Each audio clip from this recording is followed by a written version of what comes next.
life. Why? How are things in dear old Boston? Here in Boston, fine. But Cod Harbor, something else again. Cod Harbor? It's a little fishing village up north of here, up near Gloucester. Yeah, I know. I handled a case up there a couple of years ago. Oh, yes, that's right. It was for Meg McCarthy, a big, blousy, brawling old gal who ran a joint she called Meg's Palace. Well, it's Meg McCarthy. After that dingy dive she was running burned down, she took the insurance money and moved away. Johnny, listen. It was Meg McCarthy who called me. Oh? Yes. Insisted that I have you go up there and see her right away. Well, she's back in Cod Harbor? And running another restaurant and rooming house. We wrote the insurance on it. What's happened up there? All she'd tell me was that if you didn't show up in a big fat hurry, she'd cancel out on us.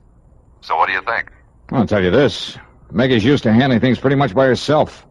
I mean, she wouldn't have called for help unless there's something pretty serious going on. The last time, it turned out to be a murder. I know. So if you're willing to pay my expenses... Go to it, Johnny. Right.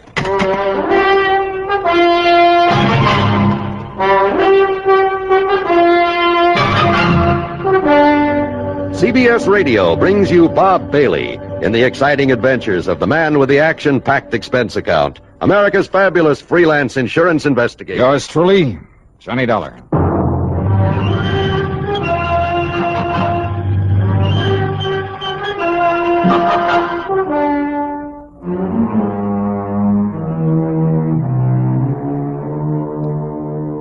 Expense account submitted by Special Investigator Johnny Dollar to the Intercoastal Maritime and Life Insurance Company, Boston office. Following is an account of expenses incurred during my investigation of the Silver Queen matter.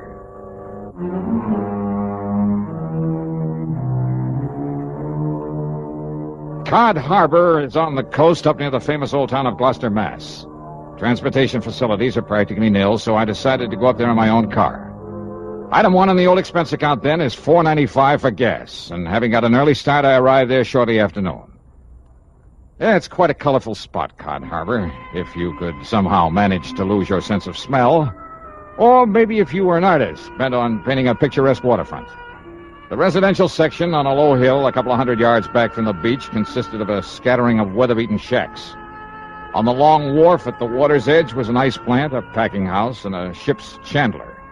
At the end of the wharf, the disreputable-looking cafe and boarding house known as Meg's Palace.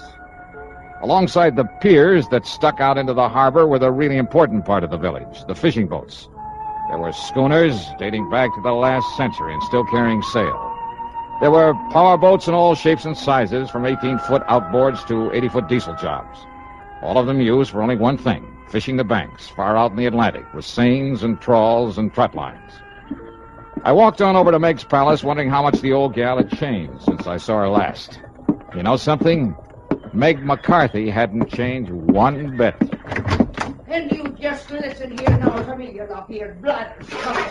Hey, put down that blasted skin and leave me explain. Explain, huh?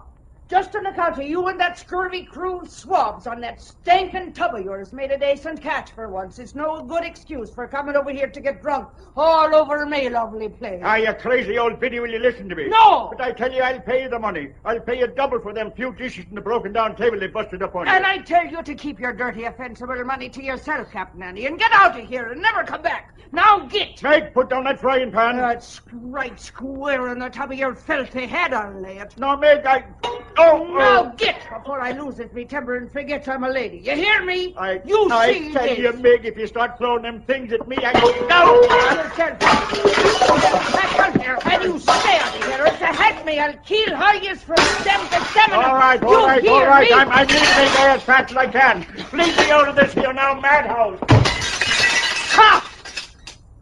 Now maybe we'll have some peace and quiet around here. Hey.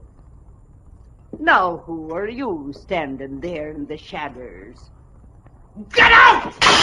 All right, Meg, just knock it off. Oh, knock it off, is it? Well, I'll show you sneaking in here like a...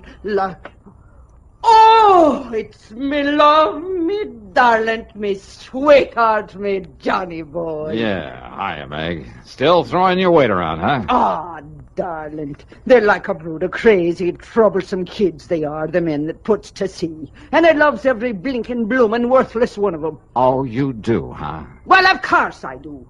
That's why I makes them toe the mark the way I does. Somebody's got to love them and mother them and keep them in line. Especially Captain Andy. The man who just left? That's the one I mean. Oh, come now.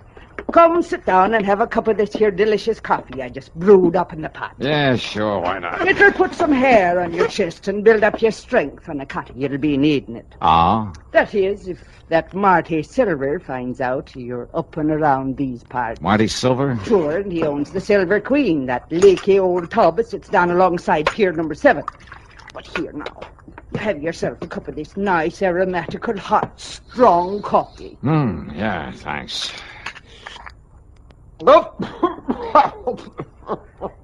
Holy, what are you trying to do, murder me? Hey? Good grief. Well, now, just a minute, me fine young, fair-feathered friend. Is it a snide and despairing remarks you be making about me lovely coffee, You is call it rat poison coffee? I'm most certain. No, just you look here, you hairy-brained young incompetent. No wonder there's trouble up here in Cod Harbor. Oh, is that so? Well, if you think I'm going to let you sit here and make degrading remarks about me cooking... Okay, Meg, okay, stop waving that coffee pot and settle down. Just you listen, you swab-headed young whisker Forget it, snapper. will you? Pipe down. Quiet, will you? Now, sit down. Yes, darling. Okay. Oh, Johnny. Johnny, you reminds me so of me dear, dead, departed, overbearing husband when you talks up to me like that. Oh, yeah, I'm sure. And I tell you, if I was a few years younger and maybe a mite prettier looking in the face, oh, I tell you, there wouldn't dare another girl so much as set her eyes on to you. Oh, that's true, Johnny. Okay, Meg. But now what about this Marty Silver? Captain Marty Silver, he calls himself. And he sailed in here a few days ago from up to Gloucester, he says, in that tub he calls the Silver Queen. Says he wants to sell the old wreck. Aye, and that he will, Meggie. And who invited you in here again, Captain Andy? There's already 2 or 3 suckers bidding up to buy the old wreck from him. He's pushing them hard to make a sale, he is. Then Andrew P. Hogginham, you keep them from buying it until Johnny Dollar here gets through his investigation. Investigating? Well, now, where's your manners? Shake hands with him. This here's Mr. Johnny Dollar, me lover boy from way back. Yeah, hiya, Captain. Lover boy? Him? That pasty-faced landlubber like him? Just you mind your manners, Andy, and get out here and don't let none of them boys buy the Silver Queen. Not yet. Now, look here, Meg. Go on with you. Or do I got to throw you out again? Whatever you say, Meg. But I warn you, woman, if you're being untrue to me in favor of this here Johnny Dollar... Ain't he handsome, Johnny boy? And we don't make it generally known, but Captain Andy is me very own fiancé. No. Yes, sir. And all this time I thought you only had eyes for me. Oh, well, now, Johnny... Okay. Now just tell me about this Captain Marty Silver. Well, now listen, darling. If Marty Silver finds out that I sent for you... If he finds out you're here to investigate him... Investigating for what? Come on, Meg, you're beating around the bush. Oh, it's because I hate the word. Because I'm afeard of it. What word? Murder. Oh, well, I can't say that I... What? Yes, Johnny. Murder. And now, Act 2 of yours truly, Johnny Dollar.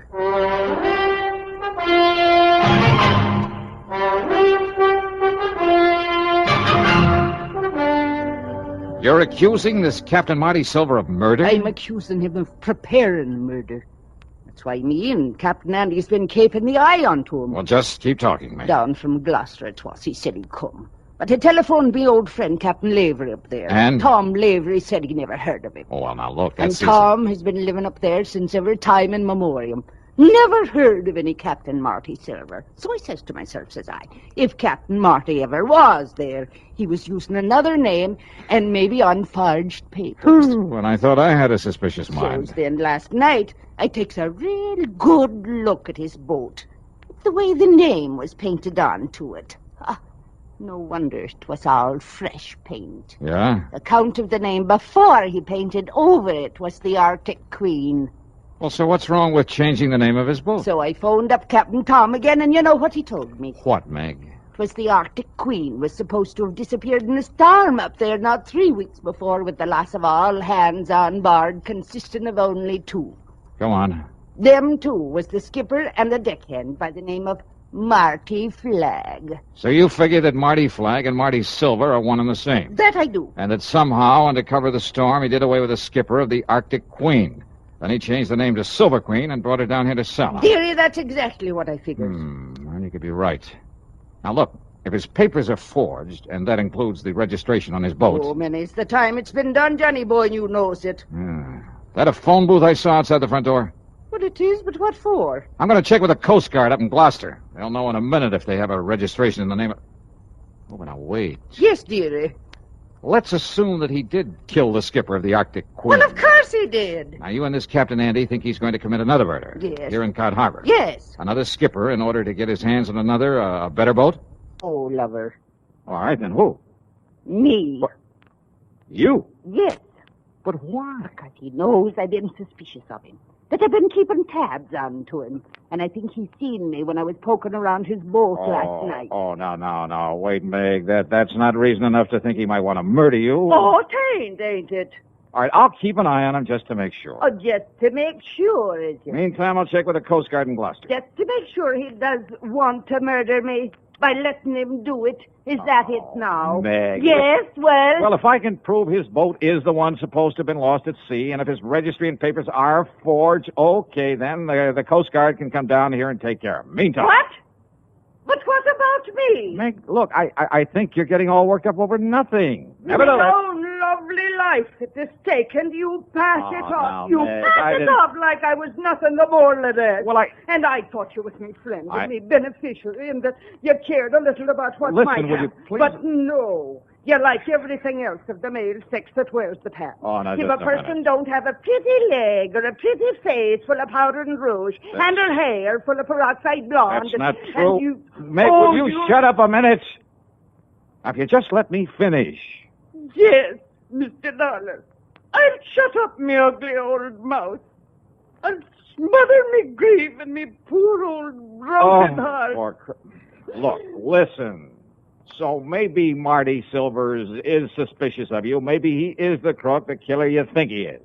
And maybe he will try to get at you. So look, I'll make sure nothing happens to you and until I can get this other stuff straightened out. Oh, Lord love you, darling. I knew that you wouldn't let down poor old me. Yeah, so why don't you go back in the kitchen and fix me something to eat? Oh, Johnny love, it'll be the finest supper you ever put your teeth in. Good. Only after I've called the Coast Guard, I'll come back here, and I'll make the coffee to go with it. See you later. No, just a minute. Yeah, now what? If you're trying to make some more cracks about me coffee, Johnny, darling...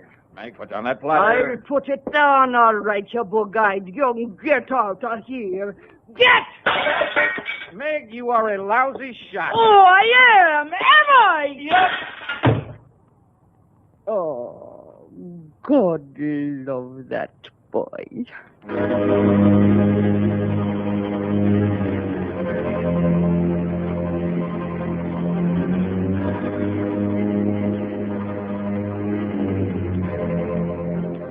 My call to the Coast Guard proved that Meg was right, 100%. They'd never heard of a Captain Marty Silver, had no record of him whatsoever.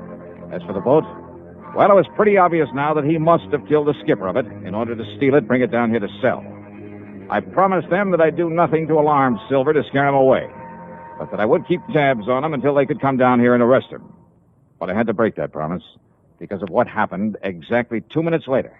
Yeah, right after I hung up that phone.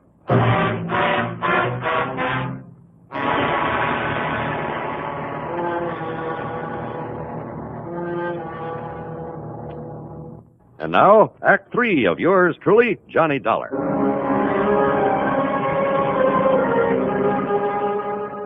I left the outside phone booth and walked back into Meg's Palace Cafe. It was still cluttered with the pots and pans and crockery that she loved to throw at anyone who happened to disagree with her. In this case, it was Captain Andy and me, her lover boys. I heard a lot of activity off in the kitchen where she'd promised to cook me something to eat, and I hoped she'd hurry because I was hungry. But then I heard a door slam somewhere in the back and footsteps on the boardwalk that I knew led down to the piers. I wondered if she changed her mind about fixing that meal for me. But when I got to the kitchen... Meg, what's happened? What happened here? Oh, Johnny boy. Thank heaven you got here and scared him away. Who? If he hadn't heard you coming in the front, he would have killed me for sure. Marty Silver.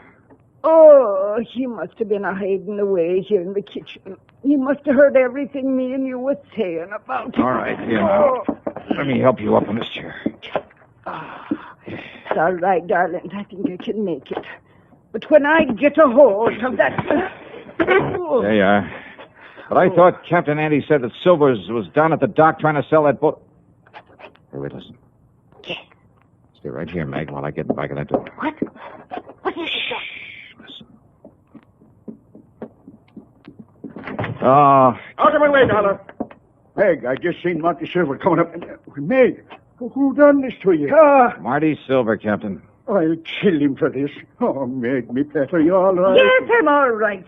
But where was you when Marty Silver come in here and attacked me? Like you told me to. I went back to the dock to keep an eye on him. He was right here in the kitchen. And when I went out to phone the Coast Guard... Oh, Maggie, darling, did he hurt you I bad? told you I'm all right. But if Johnny hadn't come back in here... Oh, I'll kill that dirty Hey, rotten... Captain, you said you saw him leaving here. That I did. Where'd he go? Down to the dock, to the Silver Queen. Well, he may have ideas for taking off, getting away from here. Well, of course, you barnacle-brained pair of...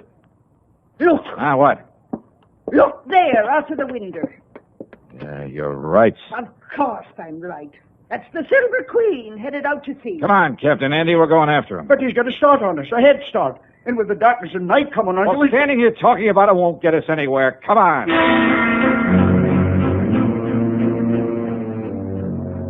We cast off and made for the open sea, because far out ahead of us we could spot the running lights of the Silver Queen.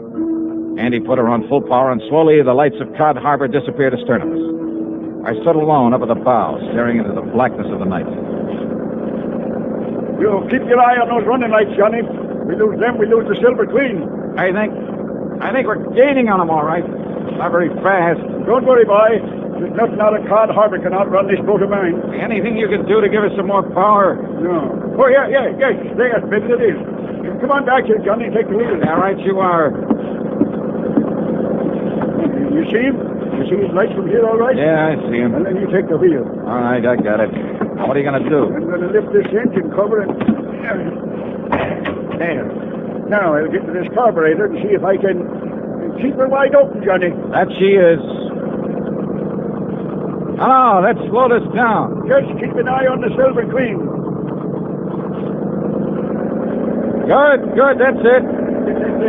That's the best I can do with it. I'll take the wheel now. We'll get back up forward. Aye, sir.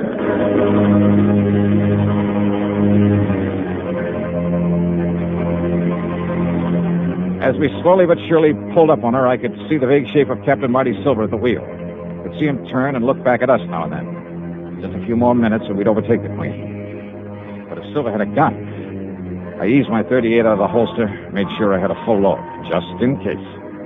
And then it suddenly occurred to me that if he could see us and our lights were far brighter than those of the Queen. I went on back to Captain Andy at the wheel. Keep going too long now, Johnny boy. Hey, where's the switch to the cabin lights? Yes? If Silver is armed, then when we get up close to him, he'll be able to pick us off like ducks in a shooting gallery. You're right. The switch is right there inside the... No, look! Ah, Silver has turned them off. Turned off all these lights. We lose him. We'll never catch him now. won't we? Hey, doesn't the spotlight work? Sure it does. Turn it on. I'll put out the other light. Good. Hey, where's the switch for this spotlight? Here. Running lights. Now the cabin lights. The switch, Captain. Now we're just as black as you. The switch for the... Oh, here it is. Now swing that lighter on, Johnny, so you cover the whole horizon with it. Right. When you get it on him, I'll... Hey, what's that? It's coming about. He's going to run us down. I see it. Shove the wheel hard to port. Give it a gas. I am. If he's got us in a turn, we're losing way. Come on, faster, Captain. As soon as we get back on the straight course, keep the searchlight on him, square in his face. Maybe you can blind him. Maybe, if I'm lucky, on my other hand. Oh, we'll never make it, boy. We'll never make it. Now, hold it steady. But he'll ram us right across the Hold it steady. But, Johnny, don't you see?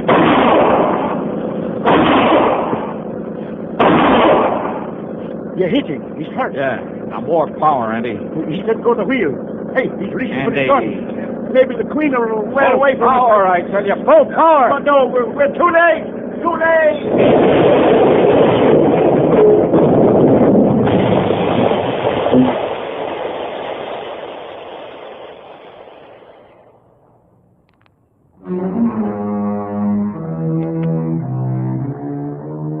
Well, I suppose I ought to make some crack about it being a long swim back to Cod Harbor. But I won't because it wasn't. The Silver Queen sank like a rock, and with the help of the spotlight, we finally managed to find and pick up the body of Marty Silver. Then, with both Andy and me bailing like mad, we slowly limped on back to port. And that's about it. Expense account total, including room and board at Meg's Palace and another tank full of gas, $58.35.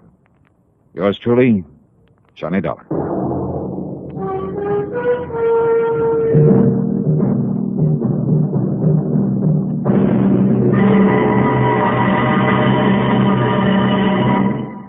Now, here's our star to tell you about next week's program. Next week, murder. A real weirdie. Because there was no one there to commit it. Join us, won't you?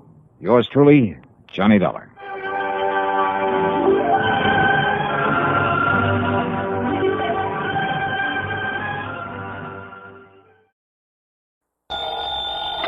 Johnny Dollar. St. Clair, Mr. Dollar, and Kennett, Missouri.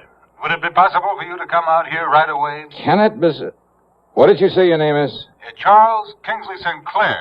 I'm... Oh, yeah, with Providential Assurance Company. Yes, that's right. Yeah, now wait a minute. I thought you were leaving the company. Dollar. If you're such a gentleman, you just couldn't stand doing business with the poor, wretched clients you inherited. Mr. Dollar, I am a changed man. Well, good for you. It is true that some of the people that I've been sent down here to deal with, well, I consider them nothing more than poor white trash, ignorant, illiterate. Well, I'll say this for them. They sure know how to make some pretty powerful moonshine. Very true. Yeah, if one of those characters hadn't poured some of that white mule down my gullet, I doubt if I'd have been crazy enough to go out after that killer. But thanks to you, Dade Wupperman was indicted, tried, found guilty, and has been incarcerated. Yeah, that was the one, Dade Wupperman. Unfortunately, Mr. Dollar, Dade has a brother. His name is Daniel. I beg your pardon. Daniel. He's been making trouble, very serious trouble. Oh? Like what? Murders. I see. So if you take a plane to Memphis, I shall be more than glad to meet you there. Oh, now look, mister, I was lucky once. Got out of that swamp country alive. But I'd be nuts to stick my neck out again. And since those people already know who I am, what my job is... Okay, St. Clair, I'll grab a plane.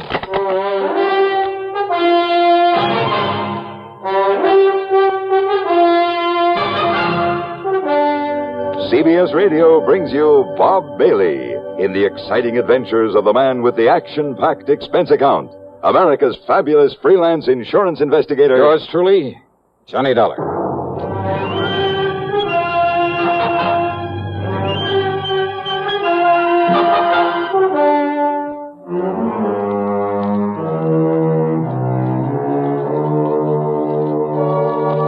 Expense account submitted by Special Investigator Johnny Dollar to the Providential Assurance Company office in Kennett, Missouri. Following is an account of expenses incurred during my investigation of the deadly swamp matter. Item 1 is 7645 plane fare, Hartford to Memphis. Charles Kingsley St. Clair met me as promised, and apparently the man had changed considerably from the snooty, better-than-thou stuffed shirt I'd found him to be on my first trip. Yes, Mr. Dollar, in spite of my earlier feelings about the clients my predecessor had left me... Yeah, I know, Mr. St. Clair. But those moonshiners and such existing in that 20-mile swamp are hardly typical of the folks living around Kennett, where your office is. Oh, I realize that now, and I shall stay in Kennett, try to justify the company's confidence in placing me there. Very good. Nevertheless, when I came to this part of the country, the swamp people were the only ones with whom I had to deal. They were the only ones to whom he had sold insurance. And when I saw the horrible, dirty, squalid way in which they lived, in those broken-down shacks full of vermin... Kind of turned your stomach, huh? Quite frankly, it did exactly that. That's why I requested transfer to our New England offices. But now, of course, I plan to stay down here. Now, when you came here before, you taught me a great lesson in how to deal with them, how to understand them. Yeah? By having my car wrecked for me, by getting shot at and nearly drowned in that swamp. But you succeeded in enlisting the help, the cooperation of the good ones among them, earning their respect. Well, I had to do something to get out of there alive. The point is that you did. You have friends among them now, and you'll be willing to help you again. Yeah, well, that's something that... Oh, now, wait a minute. Yeah. You mean these murders you call me about, they're back in that swamp country, too? Oh, great. Oh, no, Mr. And I thought that maybe for once... Okay, St. Clair, let's have it. What's it all about? As I told you, a series of murders. So you're having to pay out a lot of insurance. No. And you think that I can somehow, miraculously, put a stop to... Huh? Did I hear you say no somewhere along the line? No, the victims of these murders have been, relatives of some of my clients. Up in the swamp country. Up in the swamp country. Well? Clients whom you know, whom you met when you were here before. Go on. And thanks to you and what you did for them, they regard the company, and therefore me, and you, as a kind of, as a protective agency. A protection for them, with only their best interests at heart. That sort of thing is very good for the company. Yeah. Shall we stop for some lunch? Yeah, sure, go ahead and stop if you like. But if you think you can talk me into meddling into these murders when it's a job for the law... But it's not for the law. What do you mean by that? Well, as I told you before, these people living far beyond any town or city limit, they're pretty much a law unto themselves. Well, yeah, that I know. And the local police leave them alone. They have no jurisdiction. So what about the state authorities? Well, that region of the big swamp pretty much straddles the state line. Oh? Neither state wants it. And I can't blame them. In any event, when a murder occurs, by the time jurisdiction is established... Miss Dollar... Well? Do you remember the beneficiary of the policy you came down here to pay off with the insurance money? A Eupha Crump. That's right. Yeah, real sweet, pretty young kid. Yes. St. Clair, I'll never forget the look in her eyes, the almost childish, unabashed gratitude when I gave her that money. Yes. Now she can have pretty clothes for a change, good food on the table. Oh, she can fix up that little house she and her kids live in, buy some lace curtains for the windows, and... Oh, what do you mean, no? Eupha was the latest victim of this killer. What? Come on, St. Clair. Tell me what you know so I can get to work on this thing.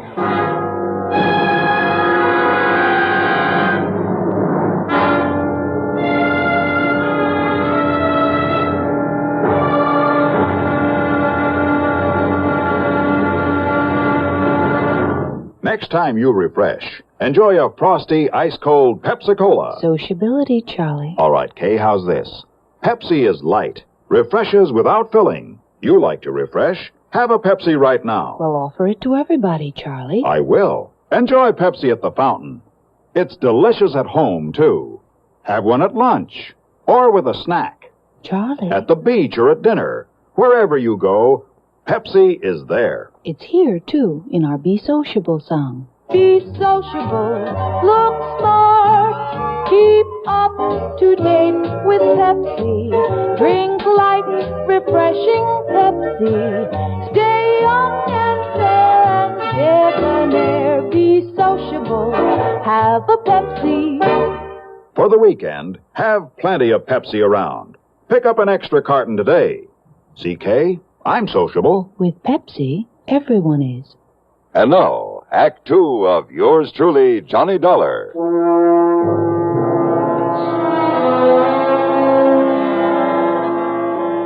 Eupha Crump. Yeah, what a name. But that cute, intelligent little girl, really out of place in the swamp country.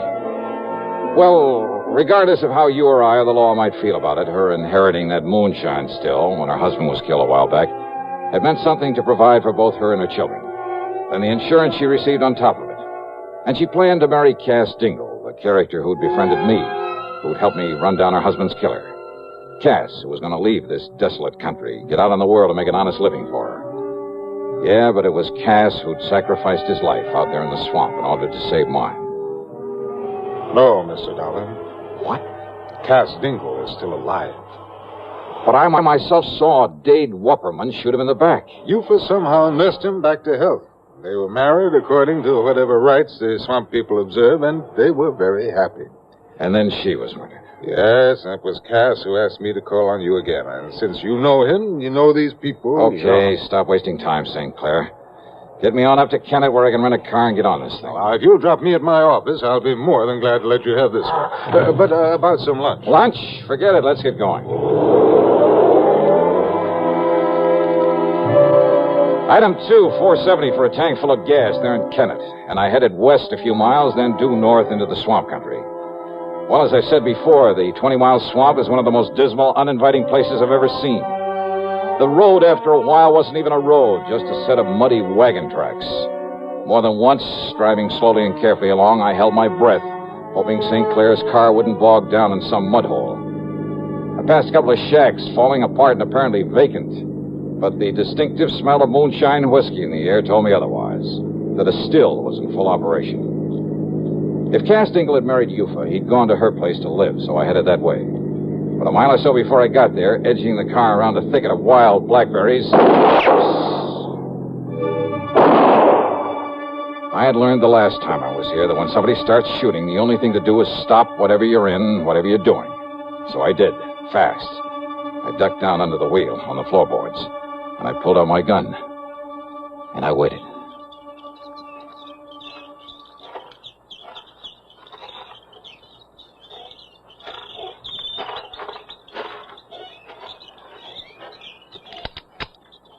Miss Johnny? That you, Miss Johnny? Who are you? It's Casque, Miss Johnny. Casque Dingle. Oh. Good. Only what was the idea of pulling off a couple of shots? Howdy, Miss Johnny. I'm glad you come, sir. Yeah, I knew maybe a shot would make you stop the car, Miss Johnny. And that way you wouldn't go on up to the house in the still. Yeah, well, that's where I was headed, to look for you. It's much better you hide this car back in my old cabin. You remember where it is? Little turnoff right up ahead, isn't it? Yes, sir. Now you do that and I'll cut through the swamp and meet you there. Sure, whatever you say. I'll meet you there. I should have got there in 5 or 6 minutes at the most. The car bogged down in a sticky black mud hole. By the time I pulled enough twigs and branches under the wheels to get traction, make the turnoff, and pull up in front of his place, more than half an hour had passed. Because of his shortcut through the woods and the swamp, I'd expected to find Casque out in front waiting for me. But he wasn't, though the door of his cabin was ajar. Now, if I'd had any sense, I would have stopped for a minute, and I'd have given some thought to that. But I didn't. And believe me, it was a mistake. Come in, mister. Come right In the dark, windowless cabin, I could see Casque on a bunk at the far end, tightly bound with ropes and rawhide, looking at me helplessly. I said come in. And standing in front of me was the biggest, most ugly man I've ever seen. 250 pounds at the least, built like a gorilla. His face was covered with coarse black stubble. His long hair straggled down into the back of the collar of his dirty shirt. Aimed at my chest was an ancient rifle with a bore almost big enough for a shotgun. That's better, mister. Now, Peter, Luke, John. 3 specters came forward out of the shadows. Smaller men, also dirty, unshaven, looking no less menacing than the man in front of me. Each of them had a rifle. I could feel one of them against my backbone. Now listen, I took a course once from the FBI on the proper procedure for disarming a man who has a gun in your back. But they forgot to tell me what to do about 4 of them. So I raised my hands up over my head. That's right, Mr. Johnny. Now you just keep them hands right up straight. You, Paul? Yes, Daniel? Daniel Whopperman. All right now, Paul. You taking Mr. Johnny's gun away from him. Yes, now will, Daniel. Yes, you taking it away from him, Paul. I gotten it, Daniel. Ooh-wee. It'n's a real pretty one. That's right, Paul. So you holding on to it real careful. So I won't damage it none. While I kill him.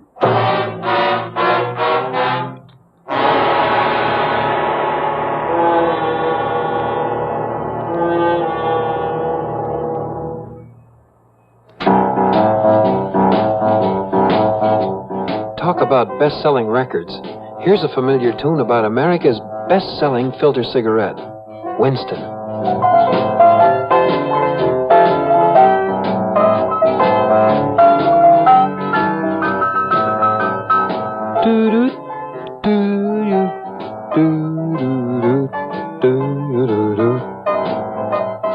Winston gives you real flavor, full, rich tobacco flavor. And you know, that's because only Winston has filter blend up front. Choice, flavorful tobaccos, specially selected and specially processed for filter smoking. No wonder Winston tastes good. Like a cigarette should. Smoke Winston. And now, Act 3 of yours truly, Johnny Dollar and the Deadly Swamp Matter.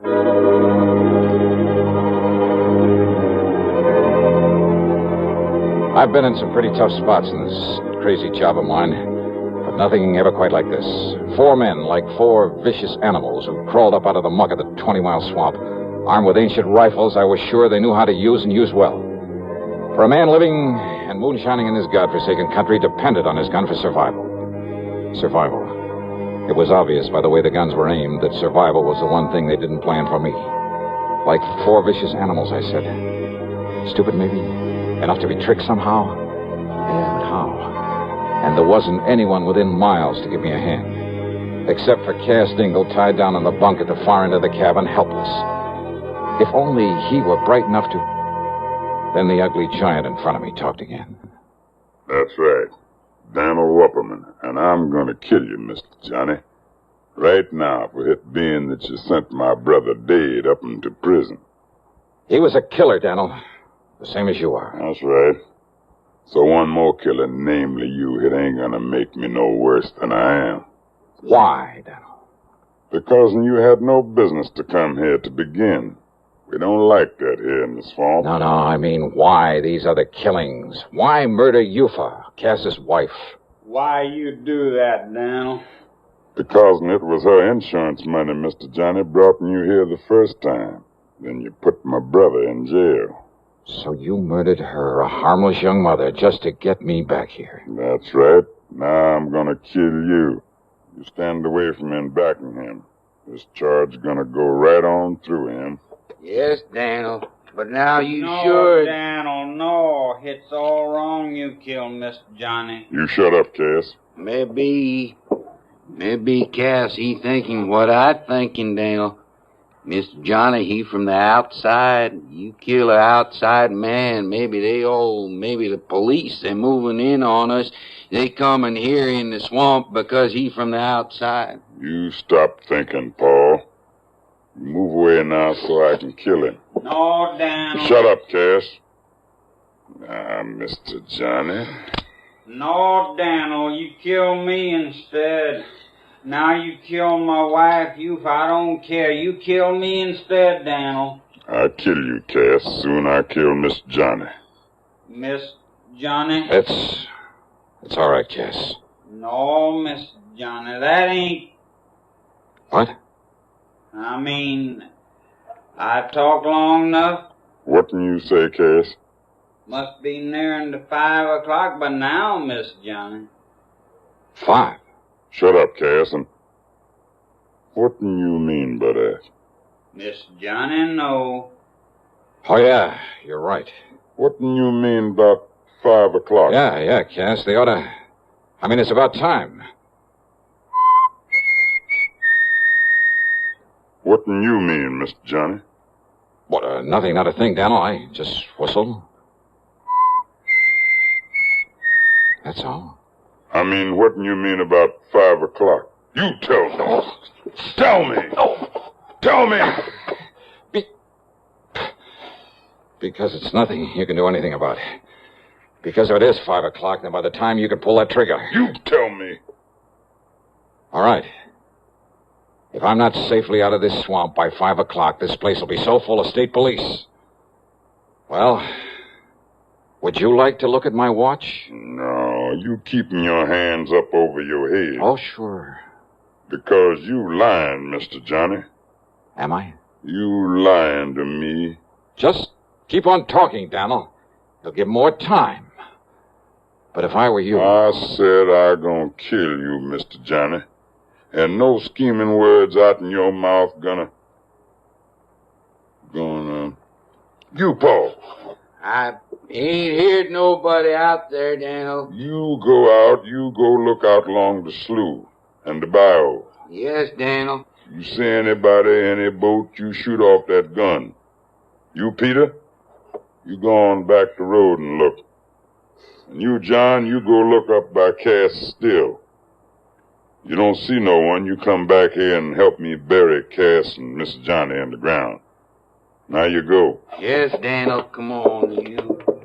And the three of them, like so many shadows, slipped off into the growing darkness. Casting stalling is talking as though something would happen at 5 o'clock. It gained time for us. And more important, had reduced the immediate enemy to 1. But Daniel's rifle was still aimed at my midsection. Then, after plenty of time for the others to have looked around. You see, Mr. Johnny, you trying to bluff me is all. But that's no good. Because you haven't heard from them, Daniel? That means the police have taken them. Without them getting off a shot? No, Mr. Johnny. And I tell you that by 5 o'clock, and it must be 5 o'clock by now. It's getting dark, Mr. Johnny. Yeah. Let me look at my watch. You keep your hands right up straight. It's long after 5 o'clock. Me, I prove it. I look at your little watch. Oh, yeah? You think I can't tell the time? Oh, I'm sure you can, Daniel. But don't you move, Mr. Johnny. 'Cause I'm keeping this right in the middle of your belly. And you try and grab and I pull the trigger. Okay. Easy. Easy. Slowly. And see? Cautiously. The barrel of the gun still in my belly. He looked upward toward the watch on my wrist. And I turned my wrist ever so slightly away from him so that he had to twist his head a bit. Just a little. Long about 10:15, maybe. Then I brought up my knee with everything I had.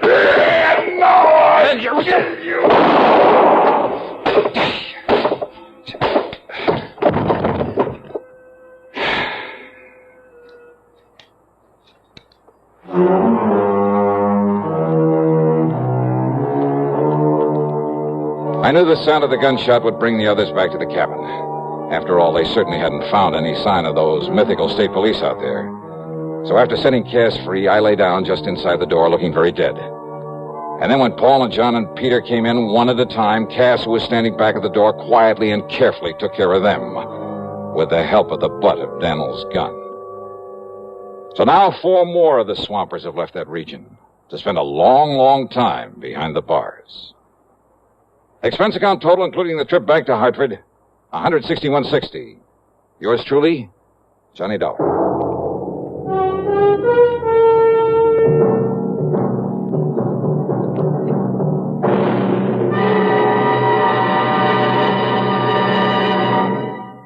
Our star will return in just a moment. Constipation is something people don't talk about much, but it can be a problem for anyone, even doctors. And when constipation occurs, it's interesting to see just what doctors consider important about a laxative they might use or recommend. Well, a majority of the doctors we heard from had this to say. A laxative should be effective, gentle, close to natural acting. A medicine that can be used with complete confidence. Now, X-Lax has been popular with many doctors and millions of people over the years because pleasant-tasting chocolated X-Lax is effective. Overnight, it helps you toward your normal regularity. X-Lax is so gentle, so close to natural acting, there's no upset. That's why many doctors and millions of people use X-Lax with complete confidence. X-Lax, the laxative that helps you toward your normal regularity gently, overnight. Now, here is our star to tell you about next week's program. Next week, a thrilling, hair-raising chase out on the open sea. Join us, won't you? Yours truly, Johnny Dollar.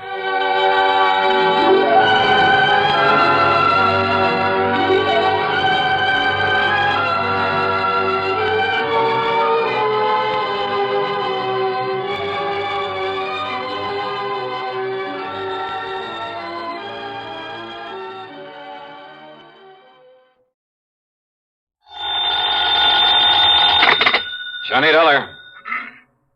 This is Frederick Keeley at Masters Insurance and Trust Company. How are you, Mr. Keating? Why, fine, thank you, but that's rather beside the point. I have a bit of a problem, Mr. Dollar. Haven't we all? Huh? Beg your pardon? Nothing, sir. Just go on, please. Well, Mr. Dollar, one of our claimants, that is to say the beneficiary of a small insurance policy, apparently never received the check for $3,000 we sent him. I'm afraid I don't get it, Mr. Keeley. Why call on me? What do you mean, sir? Well, all you have to do is call the bank, stop payment on that check, and issue another. I'm afraid not, sir. Why not? I said apparently never received it. I use that word advisedly. Well? Because it so happens the check we sent him has been cashed. Oh. Yes, properly endorsed and apparently cashed by the claimant, the beneficiary himself. Apparently again. Yes, and again, I use the word advisedly. Well, then it kind of means one of two things. Either this beneficiary is trying to collect the money twice, yes, or somebody else got to that check first. In which case, we have a little matter of forgery on our hands. Which, of course, should exact the fullest possible penalty of the law. Will you look into it for us? Sure, Mr. Keeley, why not?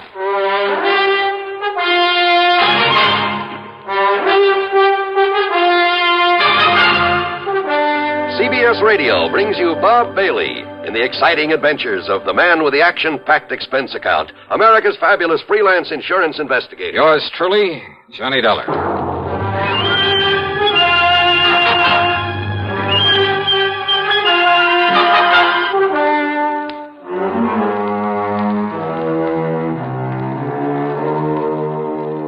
Expense account submitted by Special Investigator Johnny Dollar to the Masters Insurance and Trust Company, Home Office, Hartford, Connecticut. Following is an account of expenses incurred during my investigation of the double exposure matter.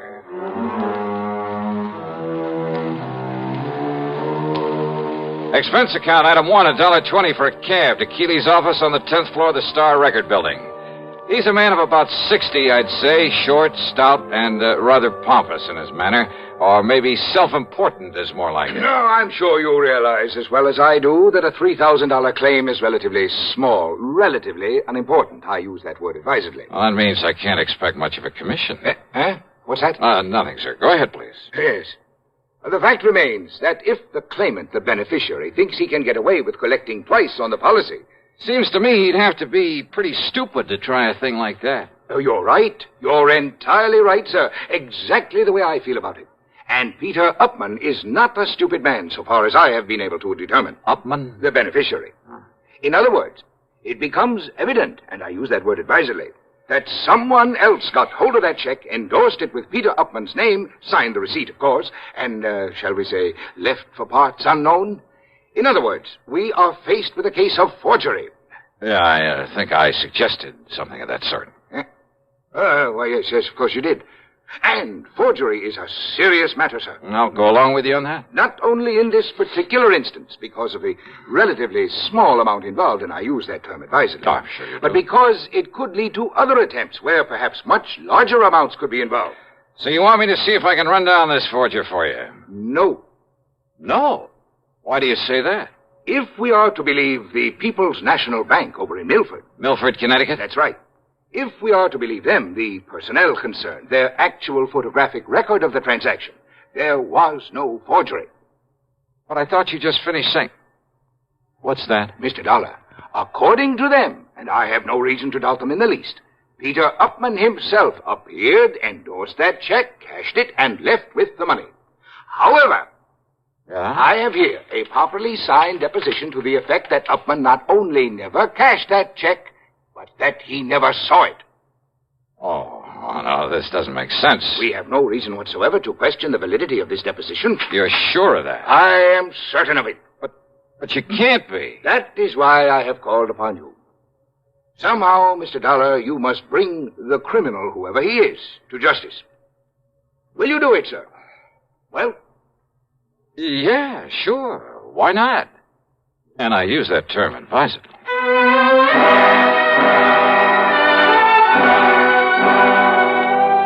Naturally, my first move was to drive on down to Milford. On the expense account, that rings up item 2, $5.25 for a tank full of gas from my own car. The People's National Bank was closed for the day, so I registered at the Milford Arms, ate some dinner, that's item 3, another $5.25. That is, including a couple of drinks beforehand. Then I drove over to the address of Mr. Peter Upman. Pete, living alone in a small apartment on East Willow Drive, turned out to be about 33. He was tall, husky, good-looking. The football type with a big shock of red hair. Very nervous, though. The kind who doesn't stay put anywhere for very long. Yeah, sure. Come in, darling. Sit down, sit down. Okay. How about if I pour us a drink or something? How about it? No thanks, Upman. Upman? Sure you don't mean Mr. Upman? Now, don't be so formal. Just call me Pete. Sure you couldn't do with a little drink just to sort of celebrate. How about it, huh? Celebrate what? Celebrate what? You said the insurance company, didn't you? That's right. Then produce, man, produce. Just don't keep me hanging here.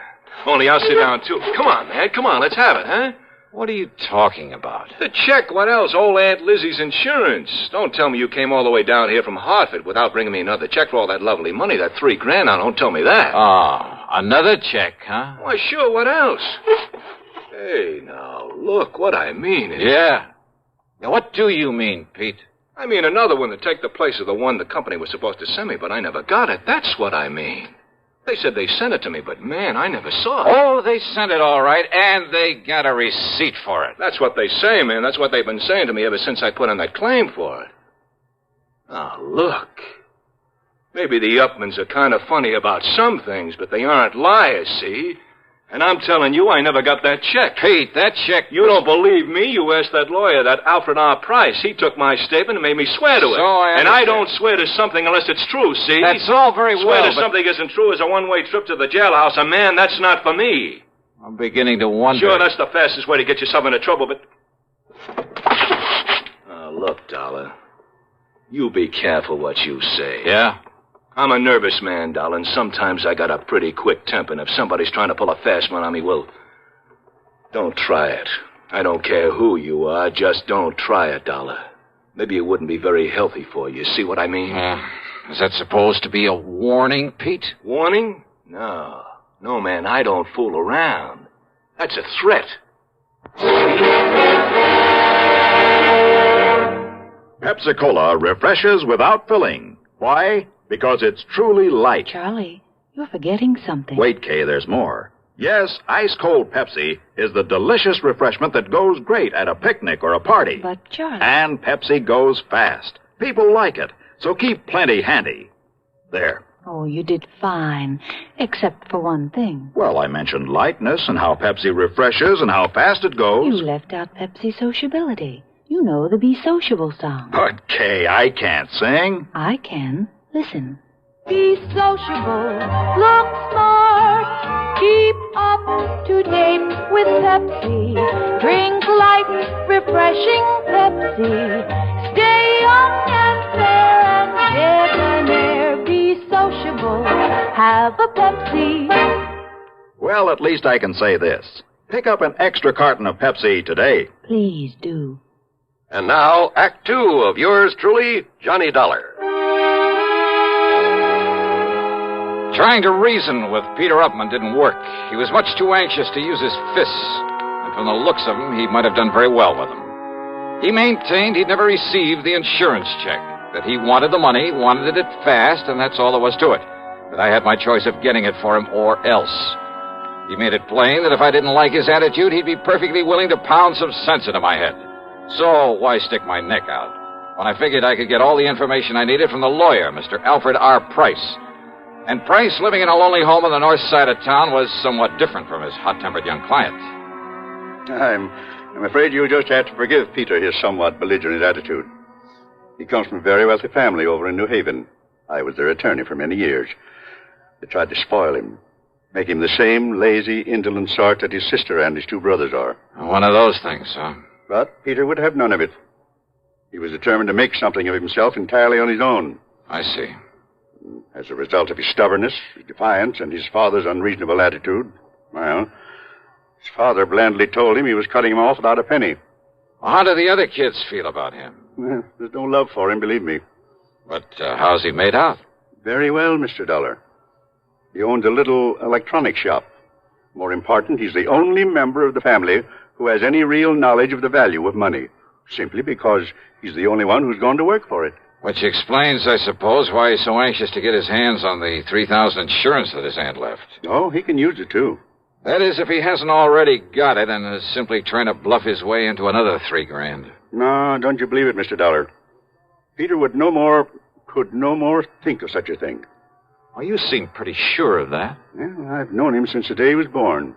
I'd have liked him in spite of his hot temper. And I'm absolutely certain he would never attempt anything out of line. Well, you're pretty convincing, Mr. Price. Well, after all, I'm a lawyer, Mr. Dollar. But the fact remains the company sent him a check. It was properly endorsed. The money was paid out. But not to him. Well, how can you be sure? Because he says it wasn't. And that's good enough for me. But in that case... Have you talked to the people at the bank, to the teller who made the payment? No, I haven't. Have you seen the photograph of the actual transaction as it took place? See, you're the second one to mention such a photograph. Very ingenious device there at that bank. I suggest the first thing in the morning you go down there, see it, talk with the president, Mr. Oliver, and then see what you think. So first thing in the morning, I was at the bank talking with Mr. Barton Winfield Oliver, the president. Yes, a very ingenious device, Mr. Dollar, when it works properly. Oh, what do you mean by that, Mr. Oliver? It's called a photo register. One of the very first models to be installed in a place of business. Actually, it was an experimental model. Just what is it? What does it do? Comparable devices, much improved, of course, are in use throughout the whole country now. What does it do, sir? It automatically takes a picture of everyone who steps up in front of the teller's cage. Oh, yeah, I think I've heard of such things. Of course. Yeah, aren't they used in a lot of supermarkets, places like that, to make a photographic record of people who cash checks in them? Yes. And as a result, the incidence of bad checks in those places, why, they're almost a thing of the past. All this means that you have a picture of the man who cashed that insurance check. Yes, I have. May I see it, please? Yes? Because if it is a picture of young Peter Upman, I don't care what his lawyer says. Here you are, Dollar. This is photographic proof it was he who... Huh? Yes. Oh, now, wait a minute. Well, that was an you early... mean to say this is the best that fancy machine of yours can do? It was an experimental model. Why, this could look like almost anybody. In the beginning, it was very good. Made very clear pictures. Well, it certainly doesn't anymore. But only the head cashier and I know that. Huh? The general public don't. They think it operates as well as ever. So it serves its purpose. Yeah, how? Because anyone thinking of trying anything is scared by it. Oh, great. Then this photo doesn't really mean a thing. Oh, sure, in a way it does look somewhat like Peter Upman. Same build, same general sort of face, even the same shock of hair. But it's so blurred, so indistinct, like a double exposure. Yes, I know. But when Mrs. Eberhardt says that it was Peter... Who's Mrs. Eberhardt? She's one of our oldest, most trusted employees. The teller who waited on him. Oh, let me talk to her, please. Certainly. Mrs. Eberhardt, will you close your cage for a moment and come here, please? Certainly, Mr. Oliver. That's the one? It is. She's been with the bank much longer than even I have. Almost from the beginning. She knows more about the people here in... Mr. Dollar, what does this mean?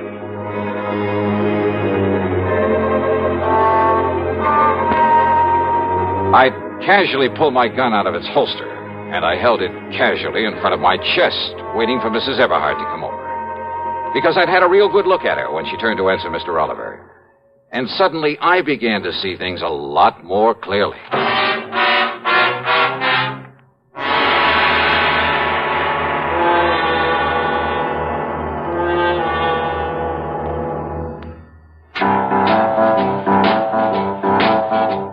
Talk about best-selling records. Here's a familiar tune about America's best-selling filter cigarette, Winston.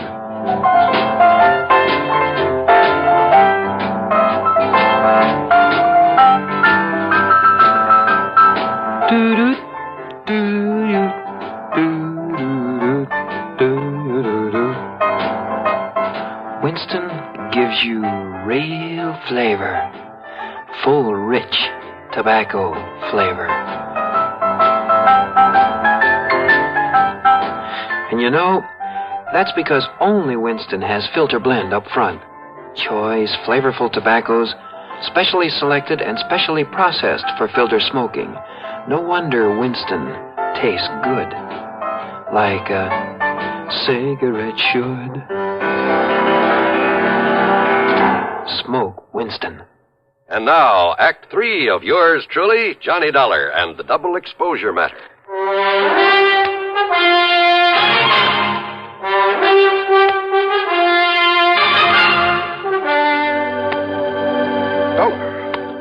Just take it easy, Mr. Oliver, and don't mention it to her when she comes over here. But good heavens, man. Wait now. Here she comes. Yes, Mr. Oliver, you wished... Oh, I'm so sorry, Walter. Okay, Abby. Only I'm not Walter, I'm Jim. Oh, yes, of course, Jimmy. Right over here, Mrs. Eberhardt. Oh, I know, Mr. Oliver. I can...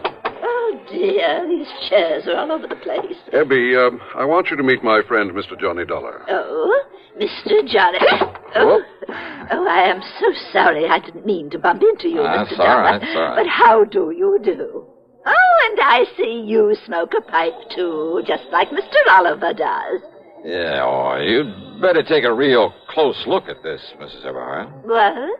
The way you look real close at all the money you handle there at the counter, at the deposit slips and so forth. A real close look, huh? Oh, why, it's a pistol. Yeah. But good heavens. How long since you've had a new prescription for those glasses of yours? Now, look here, young man, if this is a holdup... How long? Shall I cry for help, Mr. Oliver? No, Abby. Better answer my question. Young man, I don't see that it's any of your business. I thought so. And if you're here in the bank for any nefarious... And this is the person who identified Peter Upman for you. Now, look here, Dollar. Yes, you look here, young man. Look, huh? That's right. Mr. Oliver, hasn't this bank of yours got a nice, generous pension plan for an old and faithful employee who is blind as a bat? I beg your... Item 4, 10 cents for a telephone call to the lawyer, Mr. Price. Item 5, $1.50 for a leisurely lunch at the hotel, after which I wandered around the town a bit, then drove on over to the lawyer's office. I tried to call you at the hotel, Mr. Dollar, but they told me you'd left. Yeah, no, I was out taking a little walk. Look here. Do you think these will be of any help to you? Who knows, but I certainly hope so. Now, this is Janet Upman. I believe she's about 31 now. Oh, quite a dish. Yes, she's quite a dish. I bet that Meek set her back a lot of money. Now, this is Edward, Peter's older brother. Not very bright. Kind of bald, isn't he? But there is a family resemblance. And this is Peter. No, that's Paul. A couple of years younger than Peter. They dislike Peter, didn't you? Yes, I did. Because he had the guts to go out on his own, huh? Partially, perhaps. Because he didn't take a hunk of the family fortune? Well, that wouldn't make sense. Now, wait. You mean didn't I tell you of the hidden bequest? The what? Peter never knew about it, but the others always have. Known about what? Well, because of the way Peter had renounced his family, his father wanted to punish him. By cutting him off without a cent. So he said. But in a late codicil to his will... Oh, Peter will get some money, huh? Over $1 million, Mr. Dollar, in a few months, when he's 35. I see. Provided he keeps out of any serious trouble. The money the others were left. Millions, Mr. Dollar. I'll bet they've been going through it like a tornado. Yes, I'm afraid so. All right, then, Mr. Price, if I can bluff my way with this picture from the bank, and if you're any kind of an actor, well, let's get busy.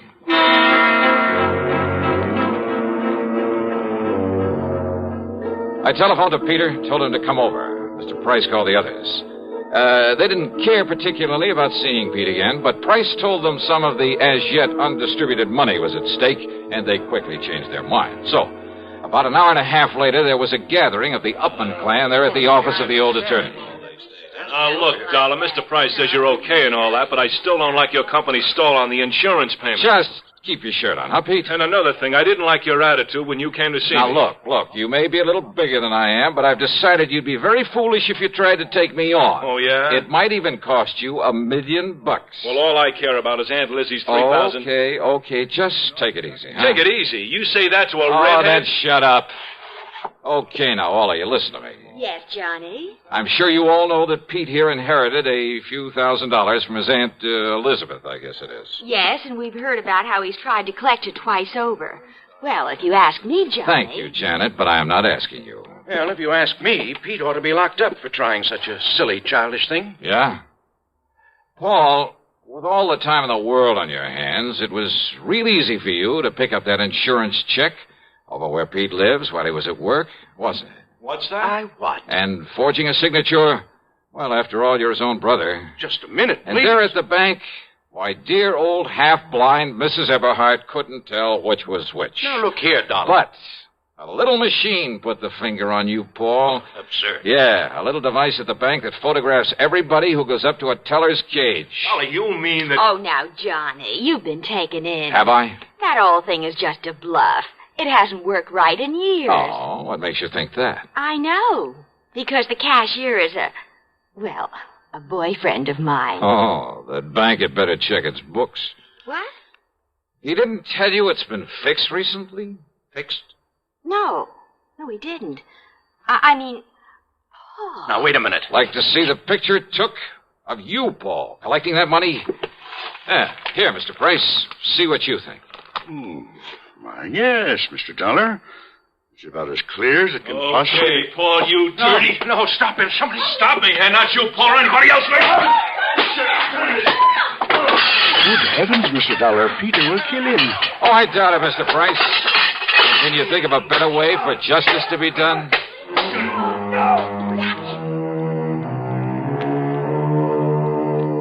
Yeah, Peter paid Paul on this one, but I mean royally. And I must confess it did my heart good to watch him. And Pete, bless his fighting Irish heart. Yep, he'll be a millionaire one of these days. He's earned it. Expense account total, including hotel and food, $17.20. Yours truly, Johnny Dollar.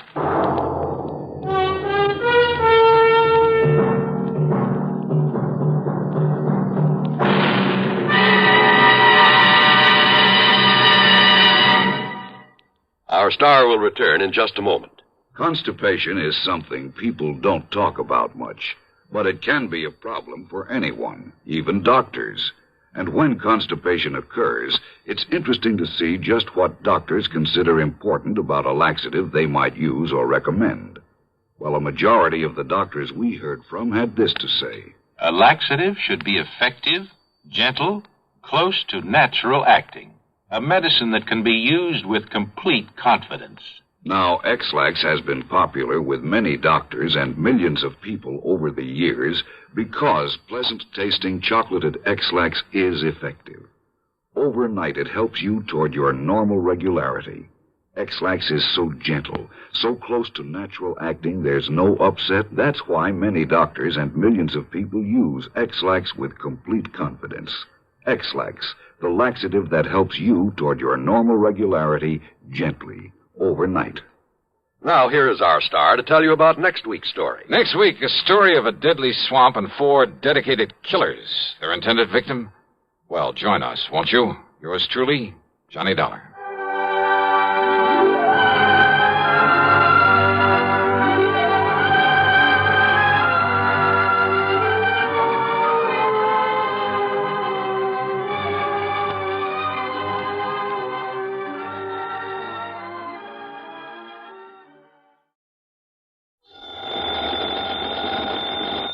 Johnny Dollar. Clark Tracy at Providential Assurance Company. Yeah, hiya, Clark. I'm glad I caught you in.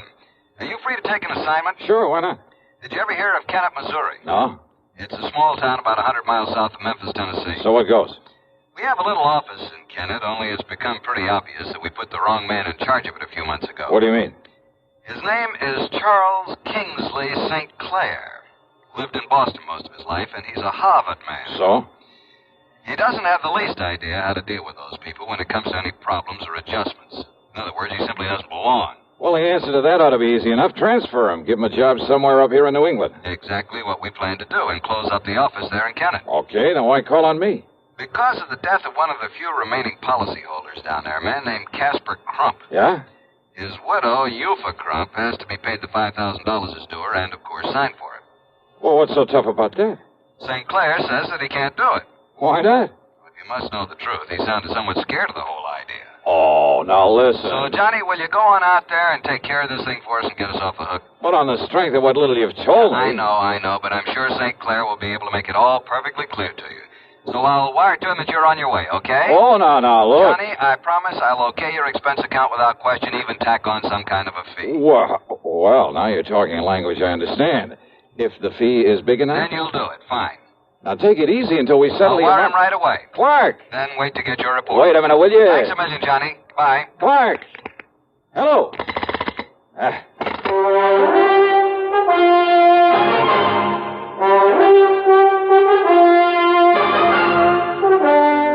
CBS Radio brings you Bob Bailey in the exciting adventures of the man with the action-packed expense account, America's fabulous freelance insurance investigator. Yours truly, Johnny Dollar.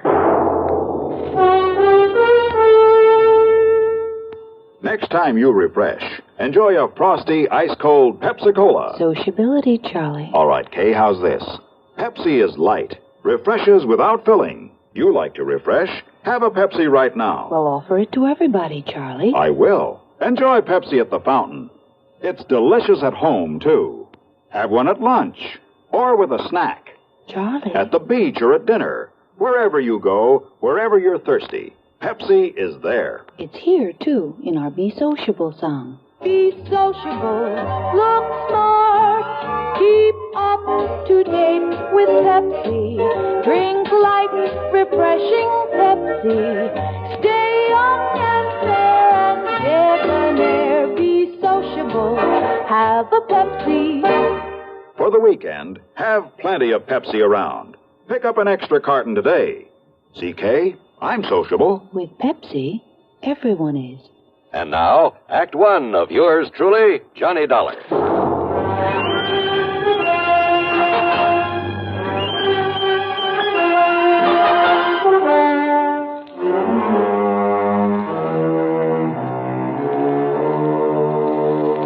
Expense account submitted by Special Investigator Johnny Dollar to the Providential Insurance Company, Home Office, Hartford, Connecticut. Following is an account of expenses incurred during my investigation of the Moonshine matter.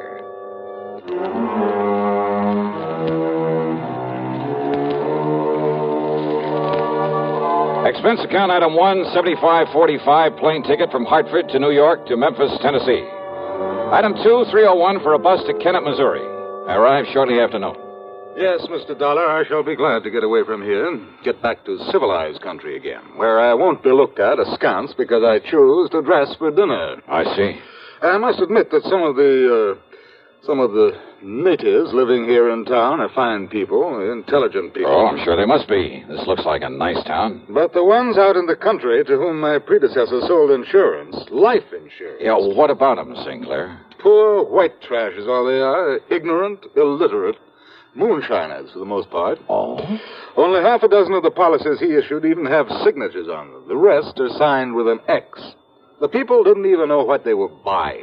Your predecessor must have been quite a salesman. Hardly a fit representative for a large insurance company. Which, of course, is why the company got rid of him. Yes, Mr. Dollar, I shall be glad to get away from this, but until the insurance payment can be made to Mrs. Euphor Crump. Well, any reason why you just can't call her in here and hand her a check? Call her? How? What do you mean? She lives in the swamp, Mr. Dollar. In the swamp? 20-mile swamp up north of here. It's terrible country. It's hardly fit habitation, even for the wildcats and coons and otter and the cottonmouths that infest it. A treacherous, swampy jungle. Ah, I see. A veritable nest of moonshiners, too. And if you think a gentleman would dare to simply walk in among those people... So I'm no gentleman, so you sent for me. And don't forget that Casper Crump died under, shall we say, questionable circumstances. Oh, now, what do you mean by that?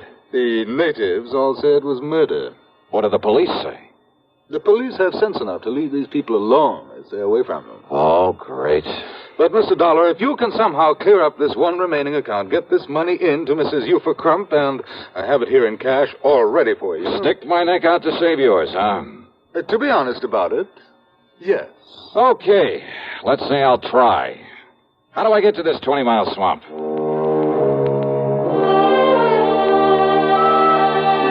St. Clair drew me a rough map, handed me the $5,000, and wished me luck. Item 3 is $20 deposit on a rental car from one of the local garages. And what a car. It should have hit the junk heap 15 years ago and was actually held together in spots with baling wire. The left-hand door was closed with the help of a piece of rope. But it was transportation of a sort. I headed west a few miles and then north into some of the wildest country I've ever seen. Reminded me of the Everglades in Florida. The so-called road I followed was a deeply rutted set of wagon tracks full of mud and potholes. On both sides, the brush-covered, soggy swamp. There were huge, rotting logs crawling with water moccasins out sunning themselves. Yeah, I was glad I had some kind of a path to follow. And then up ahead, I saw a shack sitting on stilts to keep it above floodwater. But as I slowed down to make a turn over toward it, the gunshot from over by the cabin smashed into the windshield. I stepped on it and spun the wheel to get away. But the second shot caught a front tire. The car went into a skid.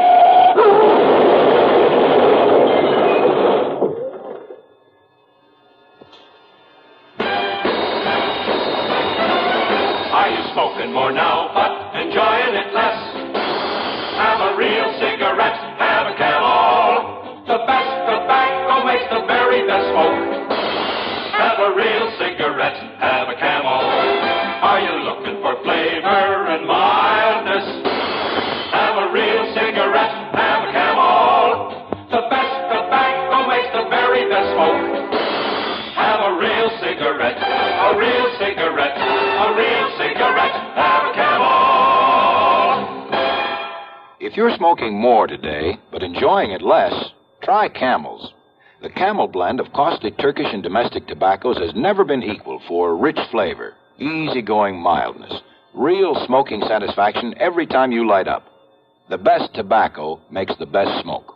Have a real cigarette, a real cigarette, a real cigarette, have a Camel. And now, Act Two of yours truly, Johnny Dollar and the Moonshine Matter.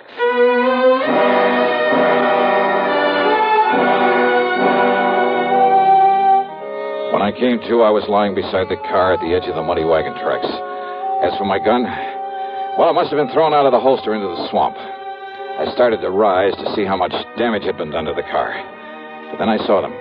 Two lanky, hard-faced men, dressed in tattered jeans. One of them, the taller of the two, carried a long rifle, a vintage I'd seen only in museums. The other had picked up a piece of a tree limb for a club.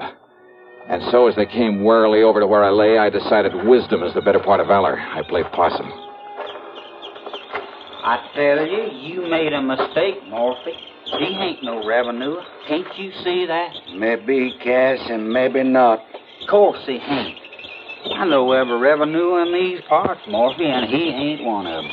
You think I killed him, Cass? He didn't hit that there tree hard enough to hurt his car none serious. And who is he, Cass? First we finds out if he's still alive or if he's dead.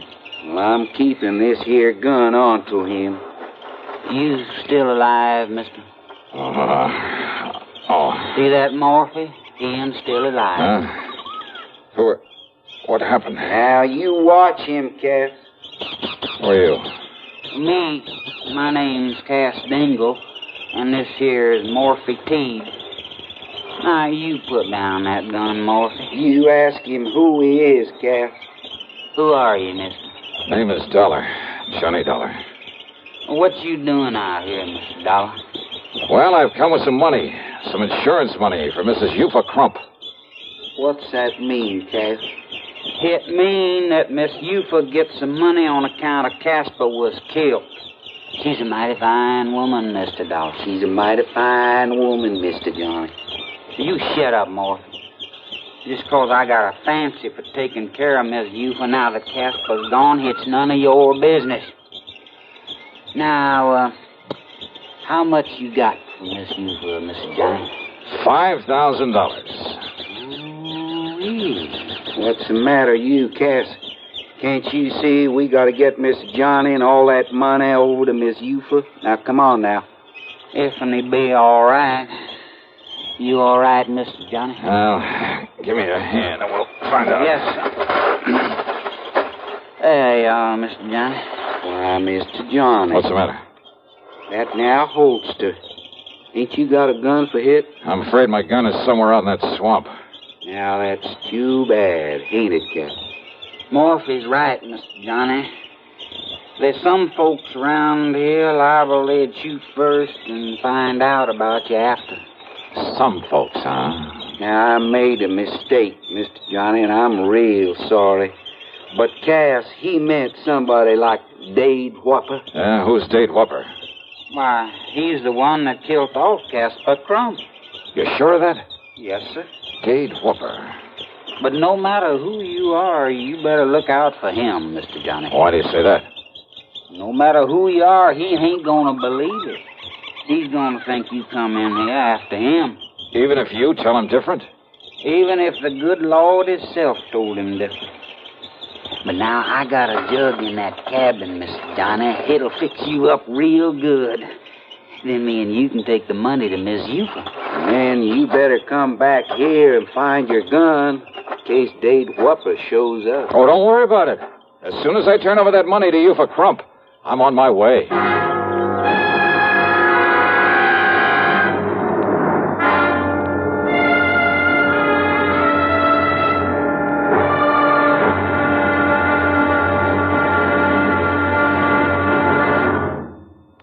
Hollywood star Mona Freeman. Who feels like acting with a miserable cold? I relieve cold distress the fast way, with 4-way cold tablets. Yes, tests of all the leading cold tablets proved 4-way fastest acting. Amazing 4-way starts in minutes to relieve muscular pains and headache, reduce fever, calm upset stomach, also overcomes irregularity. When a cold strikes, do what I do. Take 4-way cold tablets. It's the fast way to relieve nasty cold distress and feel better quickly. 4-way, only 29 cents. And now, here's a word about another fine product of Grove Laboratories. To get rid of embarrassing dandruff in 3 minutes, change to Fitch Dandruff Remover Shampoo. 3 minutes with Fitch regularly is guaranteed to keep unsightly dandruff away forever. Apply Fitch before wetting hair. Rub in 1 minute. Add water, lather 1 minute. Then rinse 1 minute. Every trace of dandruff goes down the drain. 3 minutes with Fitch and embarrassing dandruff's gone. At the same time, Fitch can brighten hair up to 35%. Get Fitch Dandruff Remover Shampoo today. And now, Act 3 of yours truly, Johnny Dollar.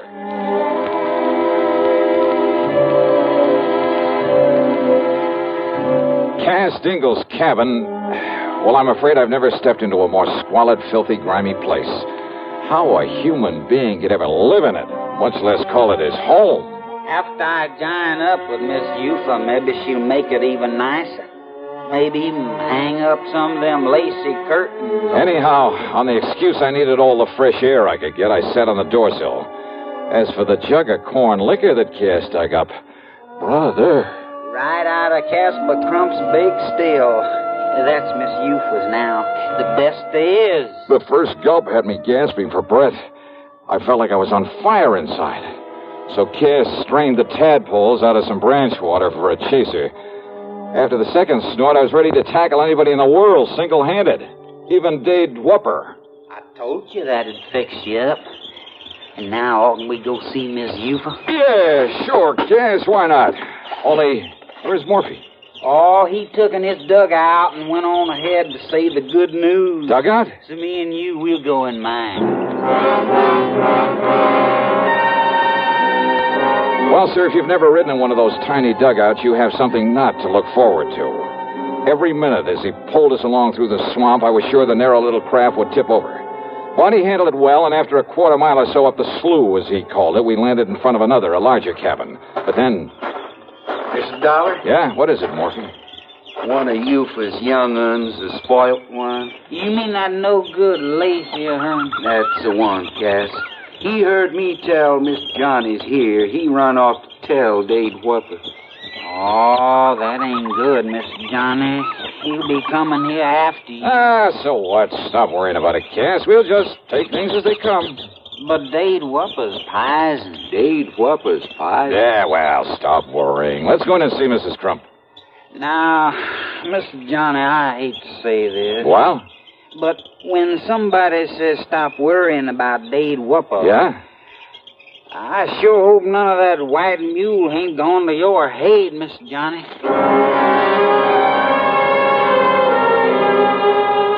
Mrs. Eufa Crump, much to my surprise, turned out to be a rather nice-looking girl of about 20, despite the fact she was the mother of 4 kids.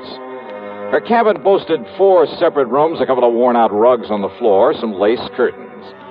With almost childish delight, she put her X on the receipt for the insurance and stuffed the money into a hiding place under the floor, then made no bones about the fact that most of it would go to improving the moonshine still her husband had left her with.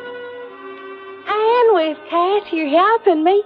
It's going to be the best steal in all these here now parts. Well, good for you, Mrs. Crump. And, Cass, I'm going to see that you get yourself a nice suit of clothes, a whole suit. Oh, now, Eufa. And, Mr. Johnny, I thank you very much, sir. My pleasure, Eufa. Only now, you two better get on your way. If that brat of mine, that Leafy, has found Dade Whopper and told him... Dade Whopper. What, Morphy? Dade Whopper. He's a-coming down the slough in his dugout. He's gotten that shotgun with him, too, that he loads up with slugs, and he's coming after you, Mr. Johnny. Mr. Johnny, me and you, we better get out of here. Oh, now listen to me, Cass. He's all liquored up, and he ain't going to stop to argue with nobody. Then, Cass, you and Mr. Johnny get on out of here real fast. With three of us here? Now listen, all of you. No, sir, Mr. Johnny. Now you come on with me.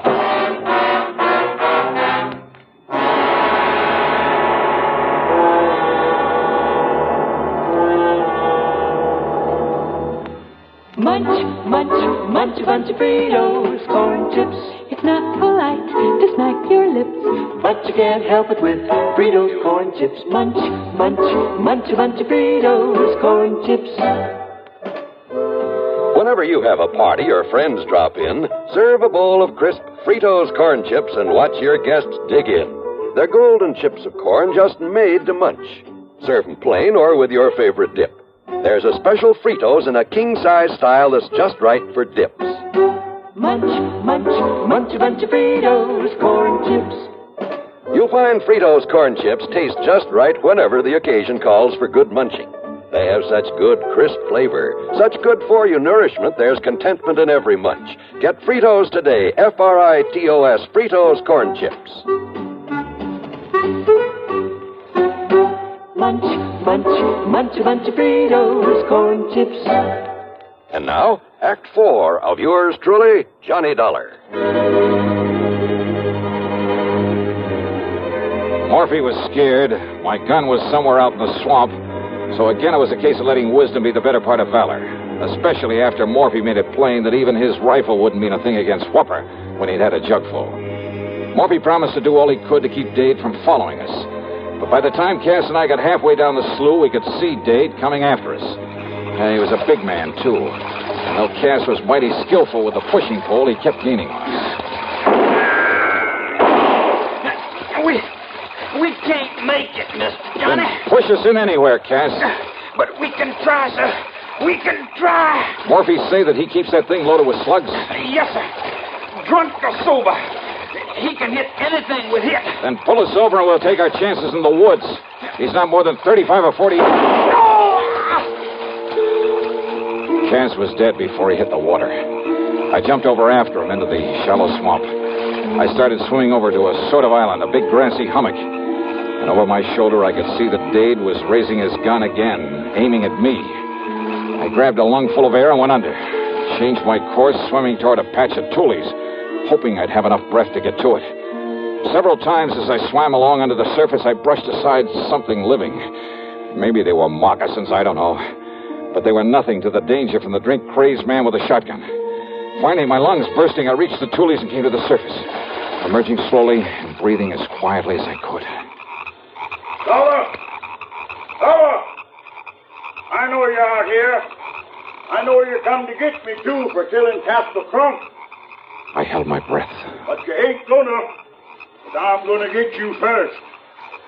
There ain't nobody gets you away from me, you hear me? I can see the mud you stirred when you come up. He could track me by the mud I'd stirred up when I'd swum along in the water.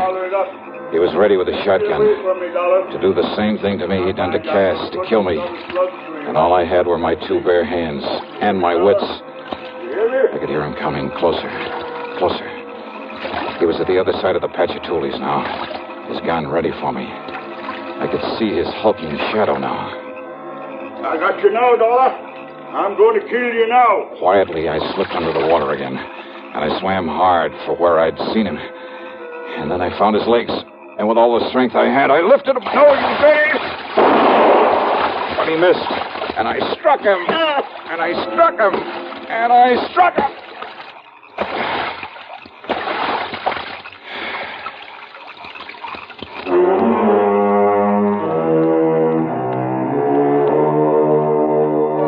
maybe those people were pretty much a law unto themselves. But Dade Wupper went back to Kennett. There he'll stand trial for 2 murders. And I'll just continue to poke along in this soft, cozy little job of mine. Yeah. Expense account total, including some new clothes and the trip back to Hartford, $340 even. Yours truly, Johnny Dollar.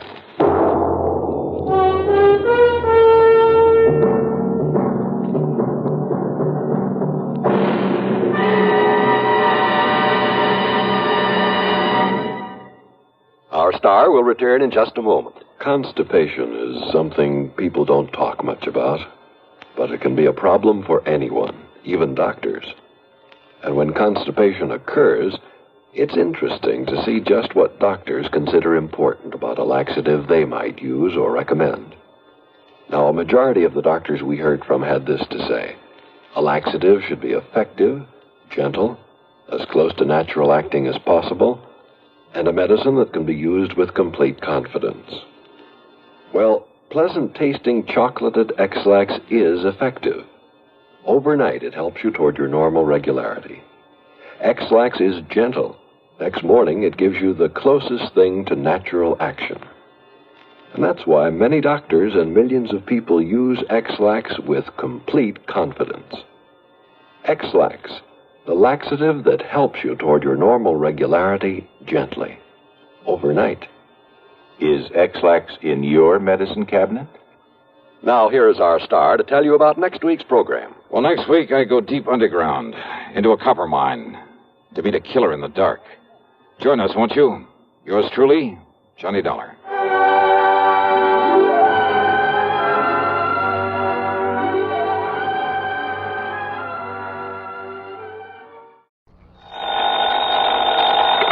Johnny Dollar. 30 days had September, April, June, and November. All the rest have 31? Except... Okay, except so. Today is February 27th, so this month we get cheated at a couple of days or two. So what, and who are you?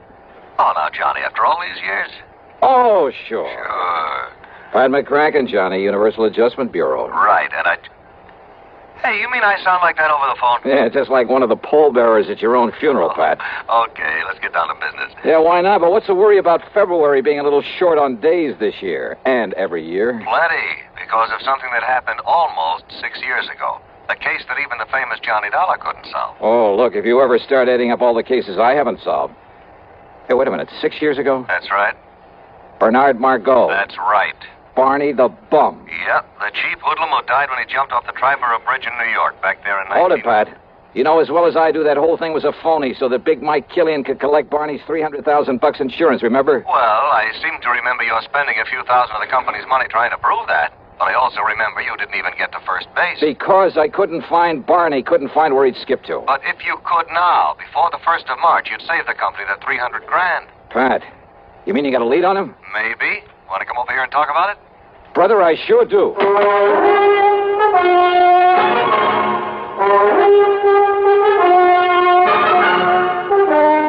CBS Radio brings you Bob Bailey in the exciting adventures of the man with the action-packed expense account, America's fabulous freelance insurance investigator. Yours truly, Johnny Dollar.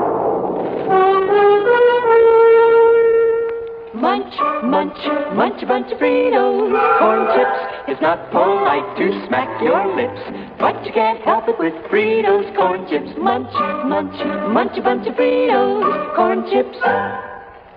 Next time you want something to munch on, try Fritos. They're so crisp, so tasty, so good. You'll see right away why we say Fritos are the corn chips made to munch. Fill a big bowl with Fritos next time you settle down to watch your favorite TV program. Boy, there's contentment in every munch. Munch, munch, munch a bunch of Fritos, corn chips. Fritos are golden chips of corn, as nutritious as they are delicious. So full of good, crisp flavor, such good-for-you nourishment. They're the ideal snack for grown-ups and children alike. Get a bag of Fritos corn chips today and munch a bunch. Fritos. Fritos corn chips. Munch, munch, munch a bunch of Fritos, corn chips. And now, Act One of yours truly, Johnny Dollar.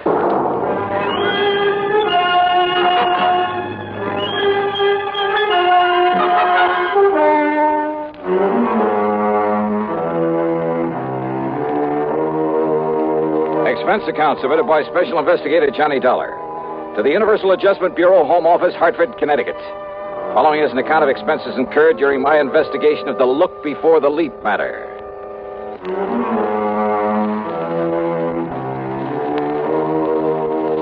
Barney Margot. Barney the Bum. A strong arm for Big Mike Killian. And his case had made me look like a fool. So, expense account item 1, $1.25 for a cab to Pat McCracken's office. This is one you'd really like to clean up, isn't it, Johnny? Sit down. Pat, Eastern Trust and Insurance were crazy in the first place when they issued a big policy on the cheap mobster. I know. When they let him name Big Mike Killian as the beneficiary. Well, anybody with half a brain should have known something was wrong with it. I know, Johnny. And then to top it all by waving the suicide clause. I know. The minute we found out about it, we asked them to cancel it, but we were too late. Barney Margot had apparently jumped off the bridge. And neither you nor the police nor anybody else at that time could prove that he hadn't. And just because some of Barney's clothes were found in the water, because of that phony suicide note he left on the bridge. Don't forget the witness, Johnny, the girl who saw him alone out there on the bridge before he disappeared. Yeah, I who remember. also saw something, presumably his body, topple off into the water. Mady Prescott was her name. Yeah, that's the one. And since Barney'd been seen going onto the bridge but didn't show up after what she saw... So they took Big Mike Killian's word for it that Barney made the leap. That's right. Whereupon Big Mike immediately claimed the insurance. However, Johnny, Killian has not been paid that $300,000, nor will he be if you can produce Barney Margot in time. Yeah, but how much time? Well, according to the final decision of the courts, while we were fighting this payment, unless he's picked up before March 1st... Oh, are you kidding, Pat? Today is the 27th of February, and yes. According to that little rhyme you tried to charm me with over the phone, yes. Tomorrow is the last possible chance. Johnny, will you listen? Yeah, well... The girl, that Mady Prescott, just came back from Paris. Paris? Well, what's that got to do with it? She made a report to the police, and they passed it on to us. She says that only a few weeks ago, right there in Paris, she saw Bernard Margot. Oh? Oh. Yeah. Thanks to all the international red tape involved, there's no way we can possibly get him back here in time. Well, even so... What's more, all the proof in the world that he's still alive is no good unless he himself is brought back to New York. Oh, now, wait. Well, that was the decision of the courts. That's the way it stands. Oh, great. But, Johnny, if you somehow, and believe me, not only I, but the police will close their eyes to whatever method you might have to use, if you could somehow get him back here in time...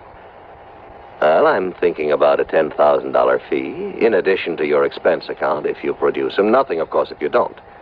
Before March 1st? It's impossible. Yes, I know. So, Pat, I'm going to try.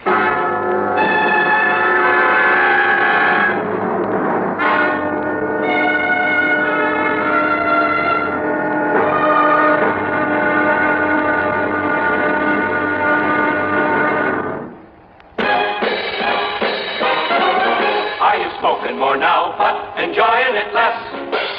Have a real cigarette, have a Camel. The best tobacco makes the very best smoke. Have a real cigarette, have a Camel. Are you looking for flavor and mildness?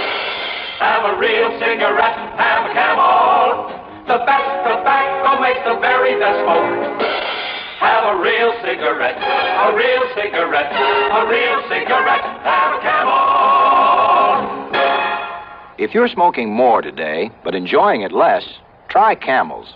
The Camel blend of costly Turkish and domestic tobaccos has never been equal for rich flavor, easygoing mildness, real smoking satisfaction every time you light up. The best tobacco makes the best smoke. Have a real cigarette, a real cigarette, a real cigarette, have a Camel. And now, Act 2 of yours truly, Johnny Dollar, and the look before the leap matter.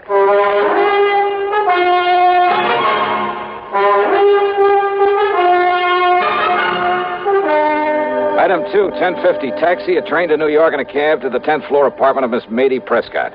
I know, Mr. Dollar. My testimony that I'd seen him on the bridge and that I'd seen him drop off into the Well, water... that testimony, Miss Prescott, may cost the insurance company $300,000 unless I can produce Barney Margot before March 1st. Before March 1st? Yeah, and you say that you saw him in Paris. At an antique shop, run by a Monsieur Dubuisson. Dubuisson? What? Nothing. Go on. Well, I was startled, to say the least. But I'm certain it was he. Absolutely sure of it. Well, you were also pretty certain you'd seen him go off that bridge. I know, but I must have been wrong at that time. So you could also be wrong now. I know. But it's the only thing I have to go on. And you know, since you mentioned the name Dubuisson... Well, thanks very much, Miss Prescott.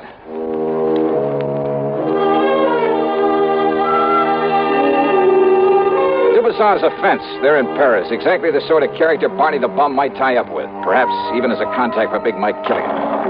As I stepped into the self-service elevator to get back to the street, I wondered. But I didn't wonder for long about anything. Okay, Jimmy, push that stop button. Yeah, sure, Milford. Between floors. Yeah. All right, what's the idea? Johnny Dollar, huh? Maybe. So there's only one reason you'd be calling on the Prescott date. What of it? Big Mike didn't like you interfering when poor Barney died. He don't like it now. Oh, well, that's just too bad. In fact, he don't like you. Now, Jimmy, come on. No! Yeah. Now, James, leave us dump this stiff in the basement. It was the building superintendent who found me there in the basement, got me back on my feet again. Item 3, 10 cents for a call to one of the transatlantic airlines. Item 4, $31 for a cablegram. Then item 5, $1 for a cab to the 18th Precinct headquarters, my old pal Randy Singer. Sure, Johnny. A couple of Big Mike Killian's boys. Must have been. You want me to have them picked up? No. Only I warn you, Killian will have an alibi for him, sure as gun. Don't worry about him. I'll take care of that pair myself. Well, now, Johnny. And, Randy, all I ask is that you stand by until I get back here from Paris. Paris? Somehow I got to perform a miracle. I got to bring Barney Margot back here before March 1st. Today's the 27th. That means I have until midnight tomorrow night. So long, Randy. Johnny, wait a minute. Sorry, but every second counts, and I just have time to catch a plane. Hey, Johnny, listen. So long, baby, and wish me luck. I'm going to need it.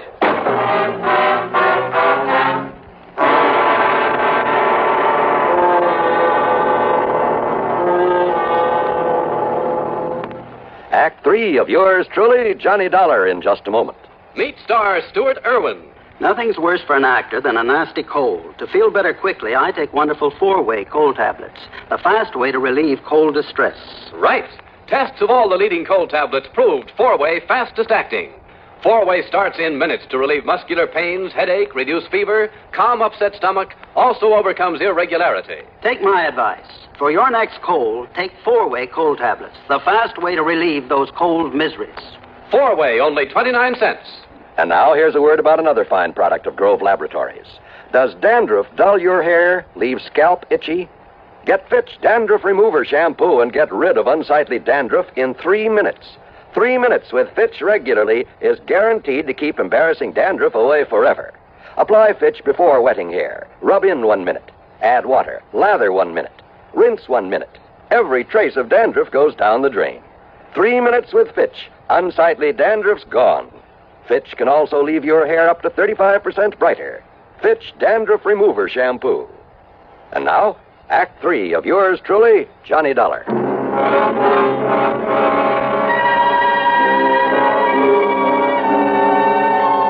Item 6, $420 for a plane ticket to Paris. When we landed at Orly, I put in a call to Louis Dumassac, who calls himself a Chagris. If anyone in all of Paris knows the underworld, believe me, it's the Gray Cat. But I got no answer. Item 7, then, $2 American for a cab to the so-called antique shop of Francois Dubuisson. It was there that Matey Prescott swore she'd seen Barney Margot.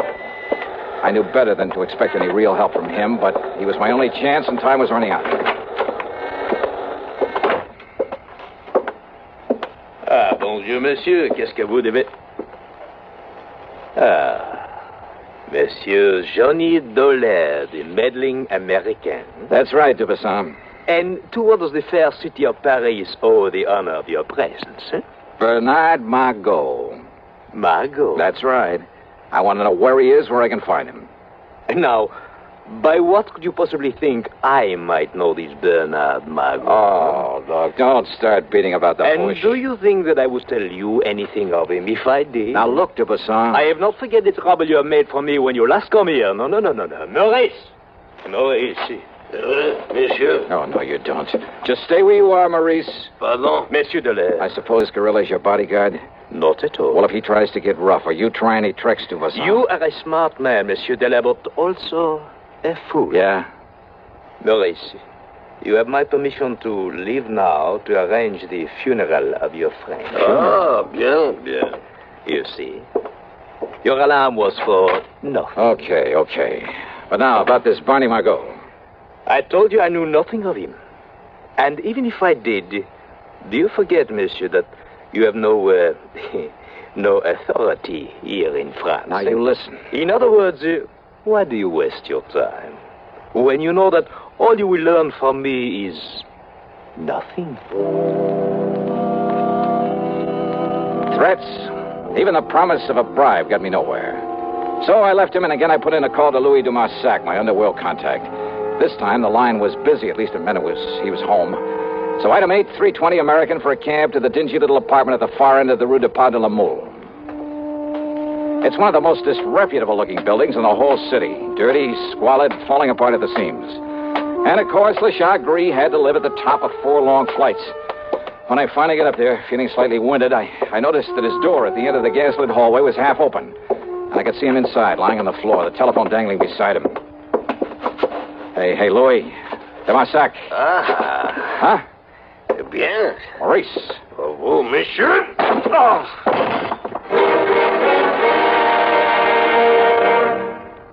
Hello, I'm Burgess Meredith. Did you know there are over 3 million persons in America who are hard of hearing and not doing anything about it? Maybe you or some member of your family is hard of hearing. Well, fortunately, I've never had this problem. Some of my friends and family have.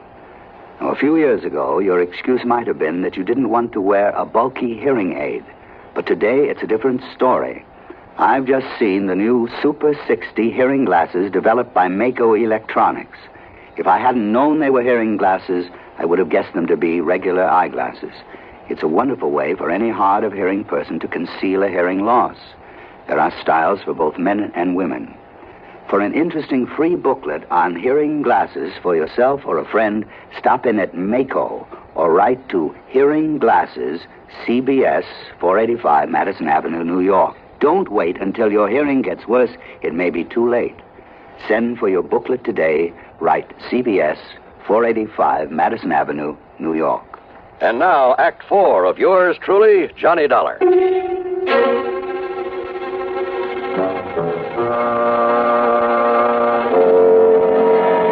Only my sudden arrival had kept Maurice from killing Louis de Marsac. It got me that clout on the head. But Maurice was gone now. After working over Louis for a few minutes, pouring some cognac into him, he finally came around. Oh, Monsieur Dollar. Yeah, that's the stuff, Louis. Just let me help you up here on this couch. Oh, but so much pain. Yeah, you really got it, brother. Only for you, my oldest, my dearest friend, would I suffer so? Yeah, here, take another slug of this. No, alas. Even that will not mend my broken head. Would a couple of $100 American help? Oh? Did you get my cablegram? Oh, oui. And I found him for you. Barney? Where? It is worth perhaps $500. $300. But, monsieur... Okay, $350. Where is he? But if Monsieur Dubuisson finds out that it was I who took care of Barney Margot... He already knows that I'm here. That's why he sent that Maurice character to arrange for a funeral. Funeral? And he was talking about your funeral. But now, wait. You say you've taken care of Barney the Bum? It would perhaps be worth a little extra if I were to have him all tied up and waiting for you. What? Listen, if you can actually deliver him to me, I'll give you $1,000 right now. But I can, monsieur. Where is he? And perhaps $2,000 if I've arranged a way to get you both out of the country, back to the United States, without anybody knowing about it. Yeah, $2,000. I'll cable it to you, if I can get him back to the States before midnight tonight. Oh, before midnight, you say? New York time. Well, we can try, monsieur. Good. Then let's get going. But first, perhaps I'd better accept the $1,000 just in case. All right. All or nothing. $2,500 if I make it. Then come. First, we get Barney out of the closet here. Out of this closet here in your room? But of course. Well, I'll be. And then we drive to the airfield where the plane is waiting for you.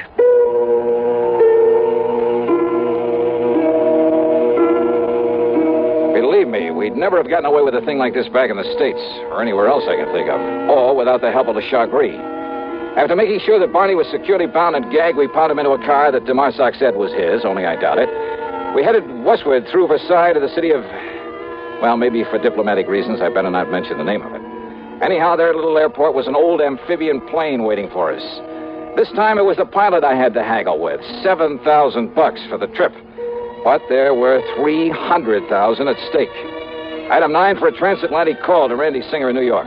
No, listen, Johnny. This is too wild, too crazy. You got the ID for this plane? You've written it down?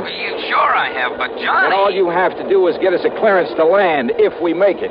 You're out of your mind. This stunt could cause an international incident that even the United Nations couldn't... You want Barney the bum, don't you? Well, of course we Then I'll do. lay him right in your lap if you'll hang up the phone so that we can make our takeoff. Johnny, listen to me. Randy, I haven't got any more time to talk, because if I don't get Barney back there before midnight tonight... No, Johnny, no, listen. See you in New York. I hope.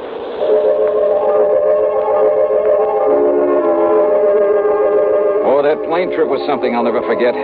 Sure, on the ground, the big amphibian looked pretty good. But up in the air, it shuddered and shook like the old crate it really was. And I wondered if she had enough gas aboard. What sort of double talk the pilot used to keep us from being ordered down, I'll never know. Any second, I expected a bunch of fighter planes to start buzzing us. But somehow we made it. And Randy, bless his heart, and I don't know how he did it, Randy got us a clearance to land. Matter of fact, he even had an escort waiting for us to haul Barney off to the clink and take me back to the office at headquarters. Yeah, by some miracle, it all worked out. Except for one thing. But so help me, Johnny, if you ever again try to pull a thing like... falling asleep again, huh? Just like you did all the way in from the airport. Well, I can't say that I blame you. Mission accomplished, all that sort of stuff. Mission accomplished, Huh? Did you happen to notice what time it was when we sat down at the airport? Sure, right after midnight, 12:07. Just exactly 7 minutes too late. Too late? Rolling in the courts, don't you get Johnny. it, Randy? In order to save the company paying off that 300,000 clams, I had to get him back here before midnight. Last night, February 28th, before the 1st of March. Oh, now, so wait. the fortune I've run up in expenses has to come out of my own pocket. Johnny. And I thought I was going to make myself a cool $10,000 fee. Listen.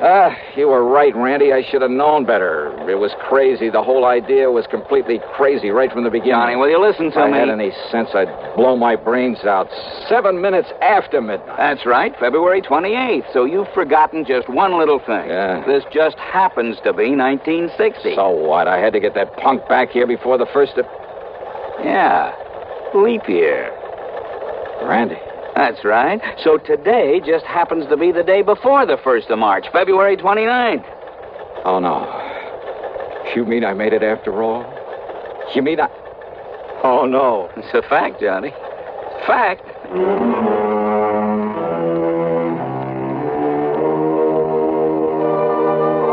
You know something? I should have blown my brains out for forgetting that extra day this month, this year.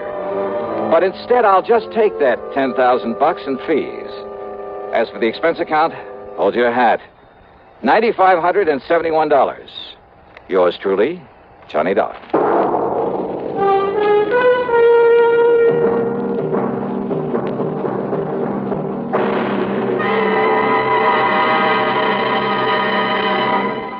Our star will return in just a moment. Constipation is something people don't talk about much, but it can be a problem for anyone, even doctors. And when constipation occurs, it's interesting to see just what doctors consider important about a laxative they might use or recommend. Well, a majority of the doctors we heard from had this to say. A laxative should be effective, gentle, as close to natural acting as possible, and a medicine that can be used with complete confidence. Now, X-Lax has been popular with many doctors and millions of people over the years because pleasant-tasting chocolated X-Lax is effective. Overnight, it helps you toward your normal regularity. X-Lax is gentle. Next morning, it gives you the closest thing to natural action. And that's why many doctors and millions of people use X-Lax with complete confidence. X-Lax, the laxative that helps you toward your normal regularity gently, overnight. Is X-Lax in your medicine cabinet?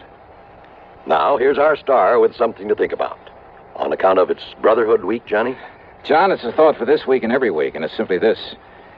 In my job, I run across all sorts of people, both the right guys and the wrong ones. And this much I'm sure of. A crook is a crook in any place, in any language. He's just no good. But an honest man, a man who respects the law and the rights of his fellow humans, regardless of his hue, his origin, or his accent, well, believe me, that one is yours truly with Johnny Dollar.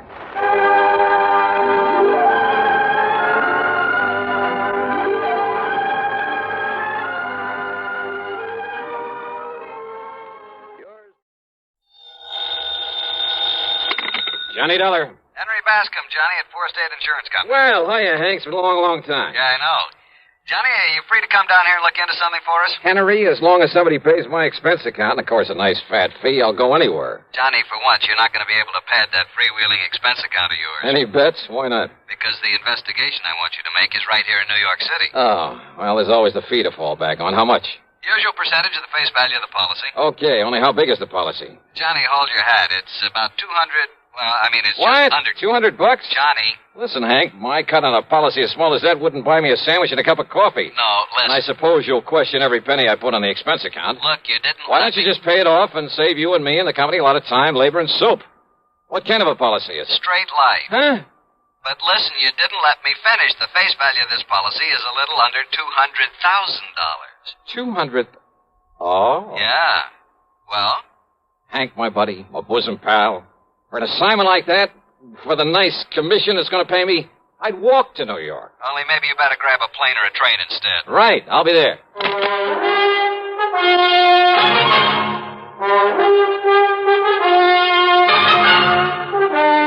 CBS Radio brings you Bob Bailey in the exciting adventures of the man with the action-packed expense account, America's fabulous freelance insurance investigator. Yours truly, Johnny Dollar.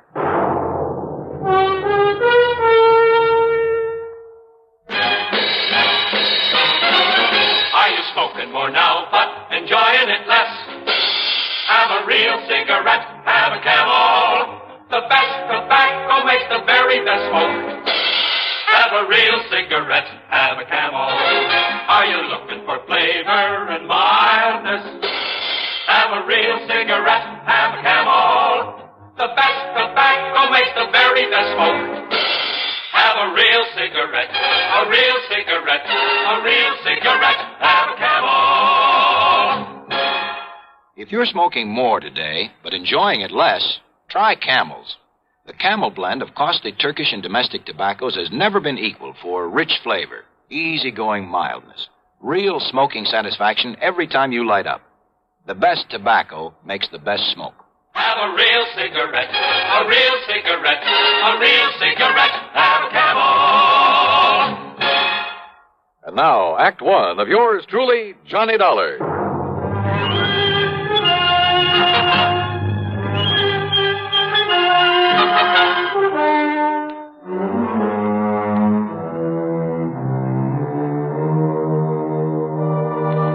Expense account submitted by Special Investigator Johnny Dollar to the Four State Insurance Company, New York City office. The following is an account of expenses incurred during my investigation of the Evaporated clue matter.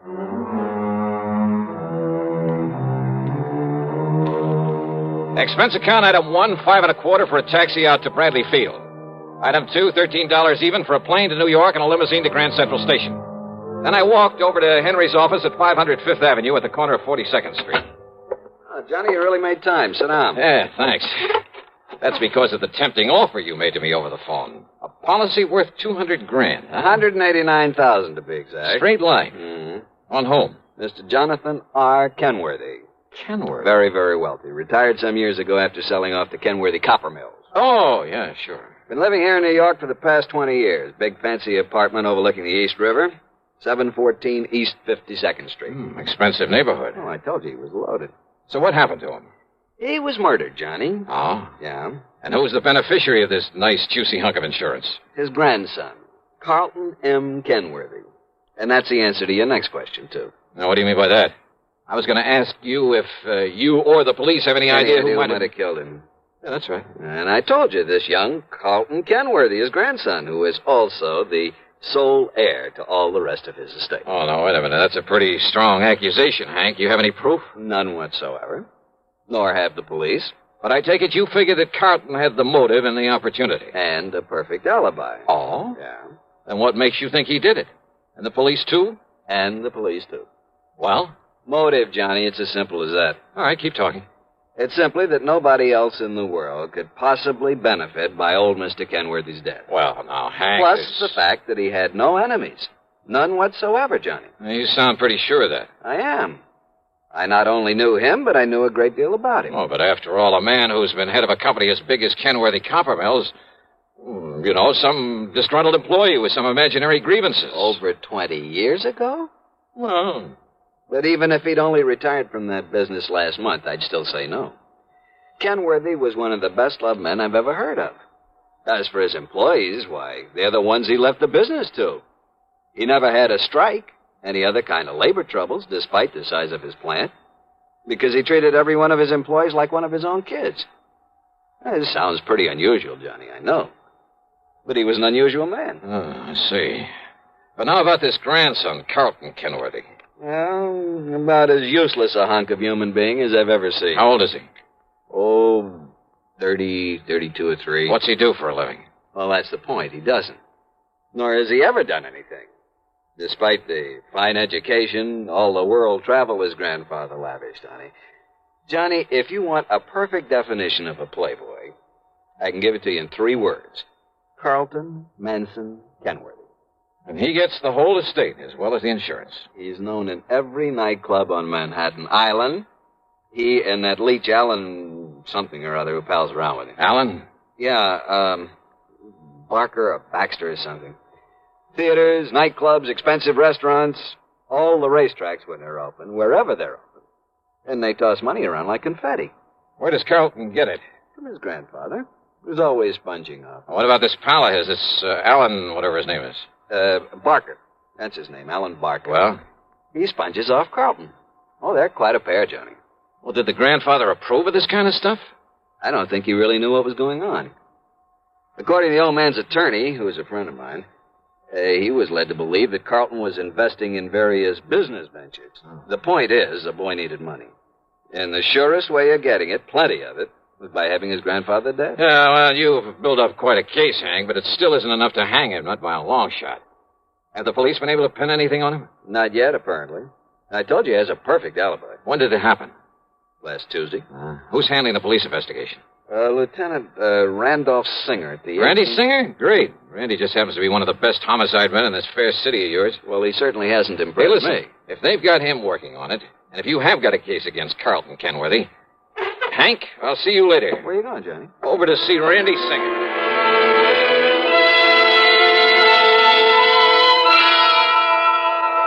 Sure, Johnny, I'm just as sure as your friend Hank at the insurance company. Why, Randy? Well, the way that boy played around. Cost him a fortune. Even more than his grandfather gave him. You're sure of that? What do you mean? Well, the way I get it, Grandpa gave him plenty. Yeah, but Carlton is up to his ears in debt. Every time the boys raid a plush gambling joint, there he is. He and that hanger-on of his, Alan Barker. Like peas in a pod, those two. Then he probably welcomed the raids. Sure. Probably kept him from having to pay off some of his losses. Yeah, he's still in up to his ears. And as long as he's the only one who could possibly benefit from Grandpappy's death, as long as we're sure that nobody else had any reason for killing him, and we are... How and when and where was he killed? Tuesday night in his apartment. He was struck on the back of the head with a heavy wrought iron poker from the fireplace. One good wallop, and he was done for. Hank says that Carlton has an alibi. Yeah, airtight. I checked it every way I can. From here, that is. And where's your case against him? But if you can break that alibi... But, Randy, if you've checked it out... I said from here. But if that company of yours will pay your expenses to Alaska... Alaska? That's right. Oh, look, with such flimsy evidence... Will you do it, Johnny? But now listen, Just Randy... to, let's say, to get me off the hook. But I'm still not convinced that... Johnny... Okay, Randy, sure.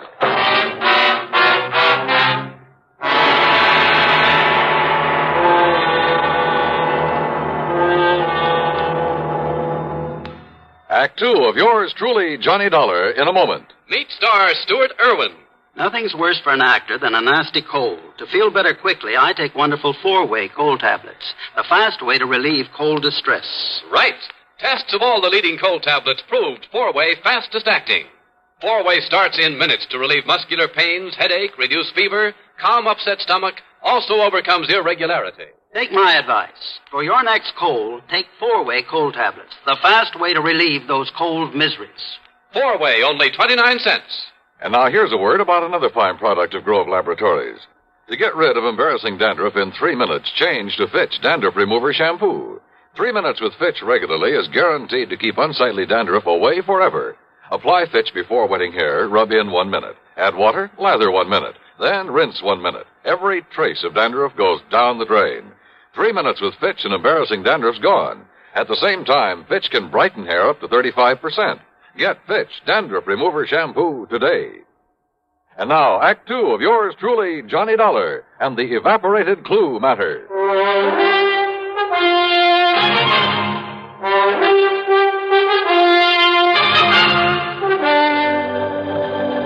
But why Alaska? Because that's where Carlton Kenworthy says he was when his grandpappy was murdered. Well, Randy, that ought to be easy enough to check out. So I did, Johnny.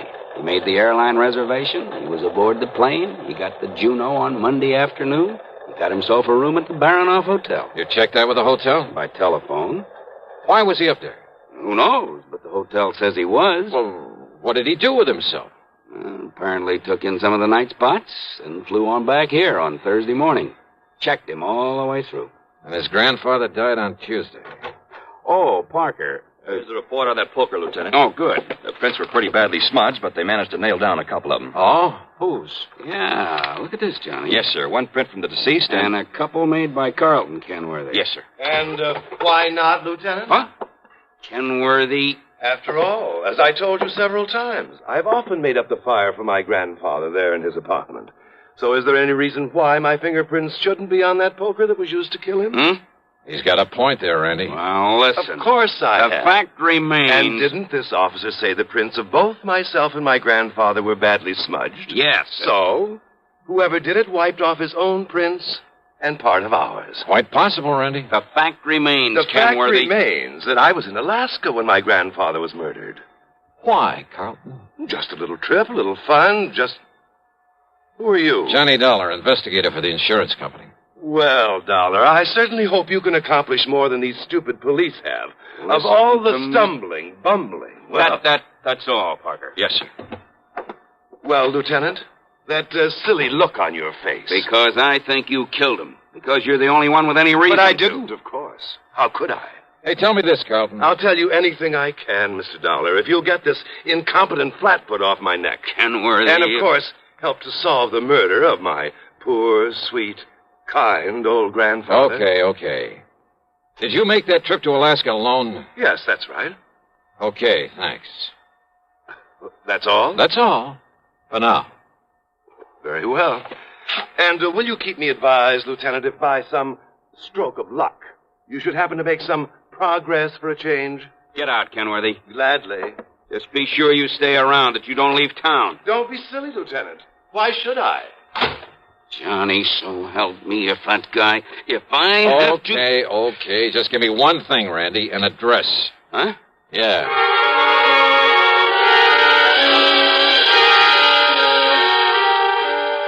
I could see why Randy'd harbor no love for Carlton Kenworthy. His attitude there at headquarters got under my skin, too.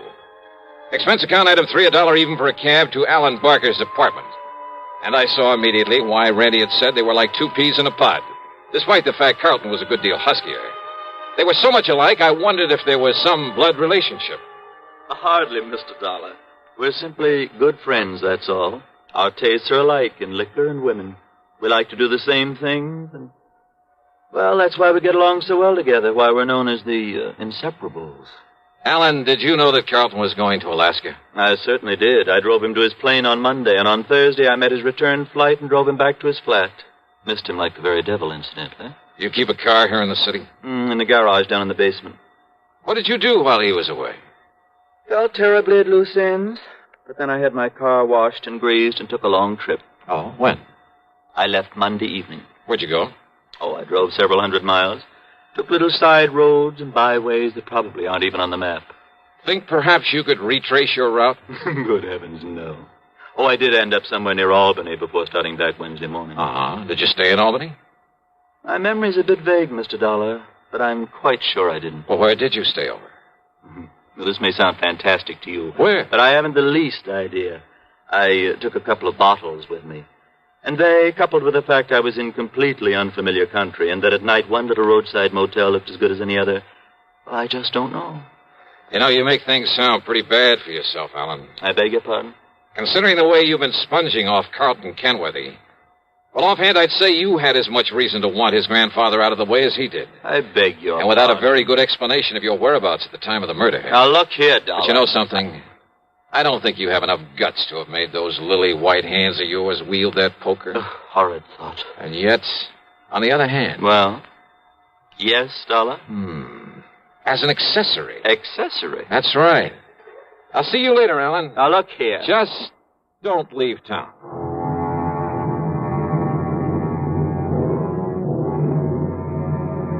Carlton? Possibly. Alan? Well, I don't know. I don't pretend to be an expert judge of character. But I'd swear that Alan wasn't capable of killing a man. And yet, as Randy had said, unless we could somehow break Carlton's alibi.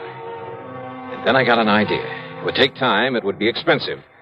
But with $189,000 of insurance involved, yeah, I decided to take a flyer. Stick my neck out all the way. We'll return to yours truly, Johnny Dollar, in exactly 1 minute. Constipation is something people don't talk about much, but it can be a problem for anyone, even doctors.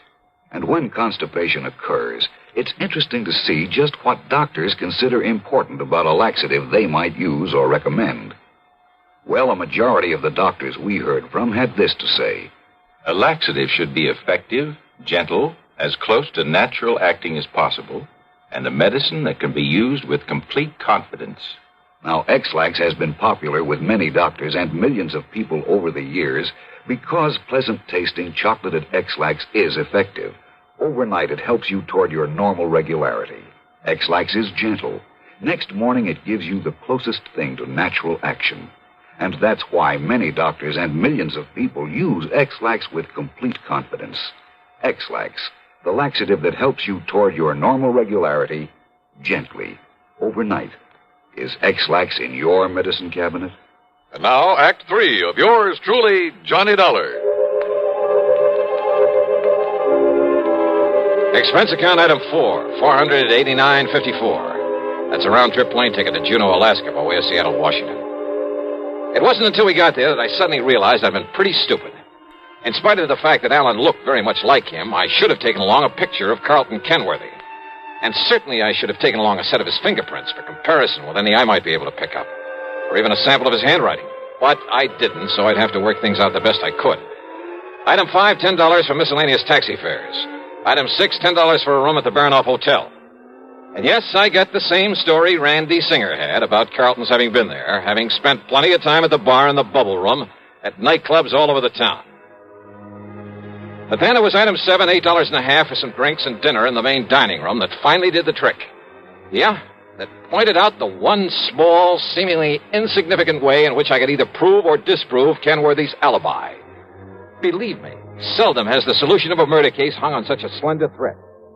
Anyhow, less than 36 hours after I'd left New York, I was back at Idlewild Airport.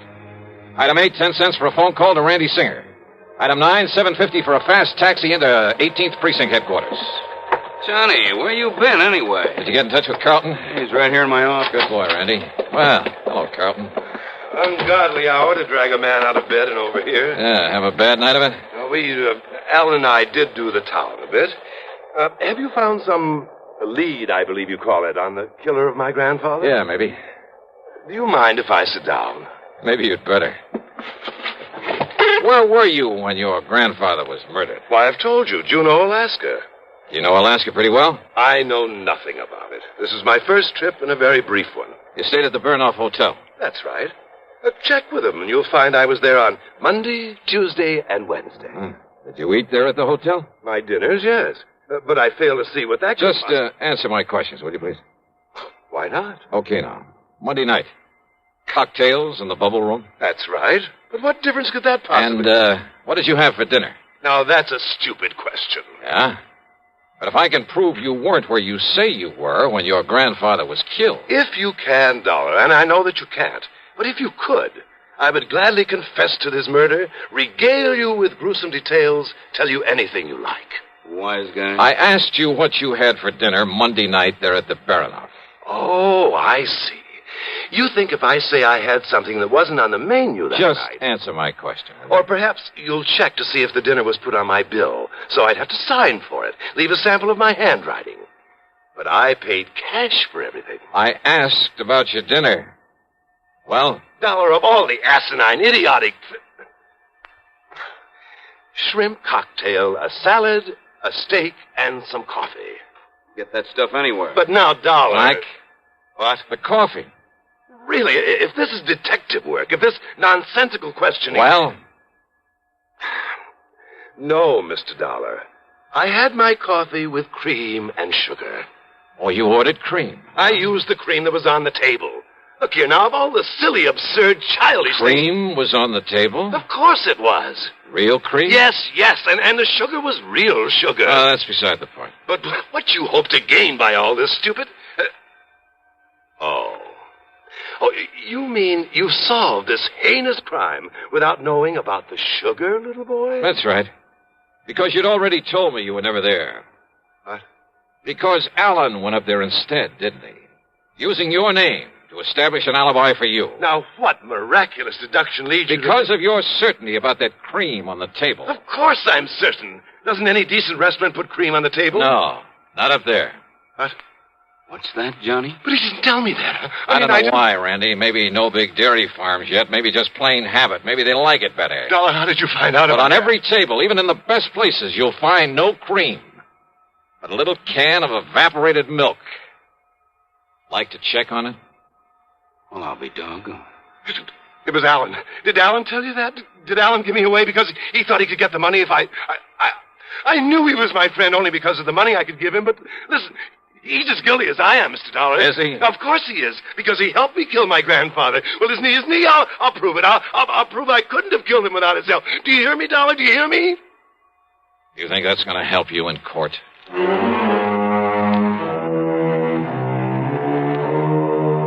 Believe me, if I were to put down all I think about the Allen Barkers and Carlton Kenworthys and all the rest of that rotten...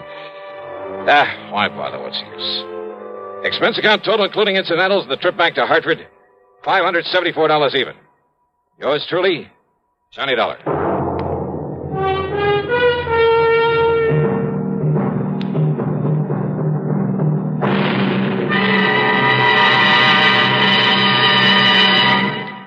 Now, here's our star with a word or two about next week's program. And a welcome to a couple of more stations that have joined us. WBRK in Pittsfield, Massachusetts, and WKNY over in Kingston, New York. We're glad to have you with us. And, man, how this network grows and grows. As for next week, well, I wonder just how you'd feel sitting on top of a nuclear explosive device, knowing the darn thing may go off any second and blow you to kingdom come. I know how I feel. And I'll tell you all about it on my program next Sunday, as usual, right here on the CBS radio station that brings you all the best in programming. The story's a real cliffhanger, and I'm sure you'll like it. Join us, won't you? Yours truly, Johnny Dollar.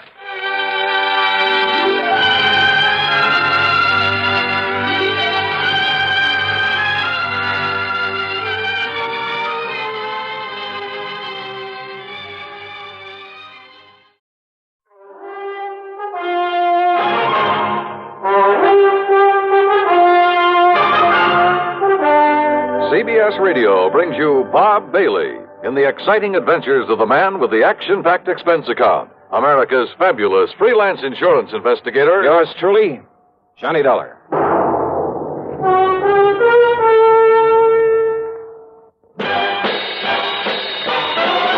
Are you smoking more now, but enjoying it less? Have a real cigarette, have a Camel. The best tobacco makes the very best smoke. Have a real cigarette, have a Camel. Are you looking for flavor and mildness? Have a real cigarette, have a Camel. The best tobacco makes the very best smoke. Have a real cigarette, a real cigarette, a real cigarette, have a Camel. Again, for the 11th straight year, Camel outsold every other cigarette, filter, king size, and regular. The best tobacco makes the best smoke. So if you're smoking more now but enjoying it less, change to Camels. Get more real satisfaction every time. Start to really enjoy smoking again. Have a real cigarette, a real cigarette, a real cigarette, have a Camel. And now, Act One of yours truly, Johnny Dollar.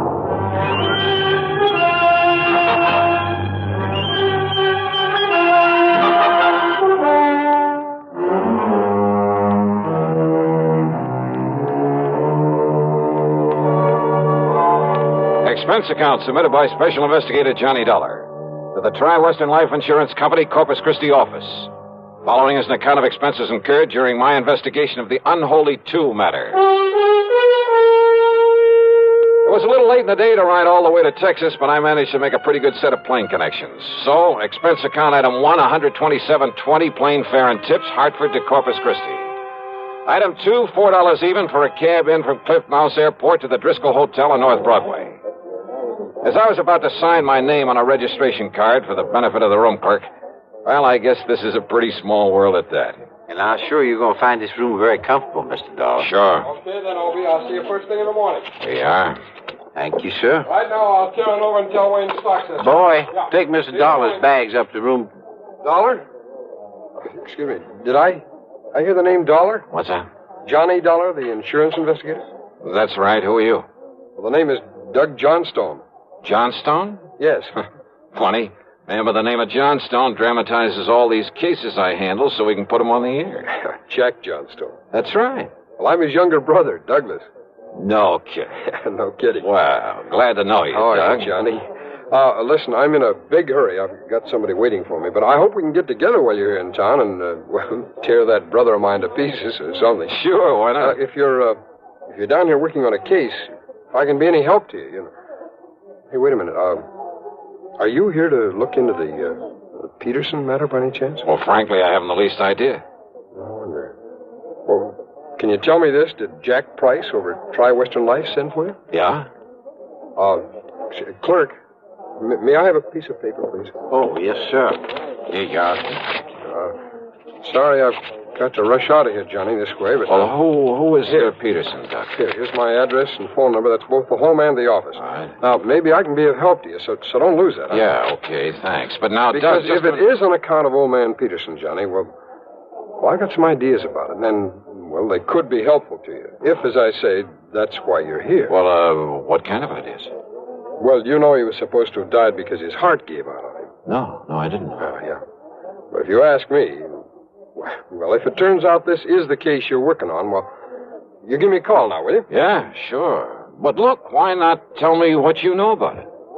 Well, Johnny, after all, you may be here for something entirely different. Maybe, maybe not. Well, why don't you see first what Jack Price has to say, huh? Well, now, look, Doug, you said... Johnny, this theory of mine could be all wrong. About the death of some man named Peterson. Yeah, John Ridgway Peterson. Well, come on, tell me anyhow. What is your theory? Well, it may not mean anything to you. You may have no interest whatsoever in Peterson. Oh, come on, stop beating around the bush, Doug. What do you think about his death? Well, okay. Murder. What? Yeah, Johnny. Murder.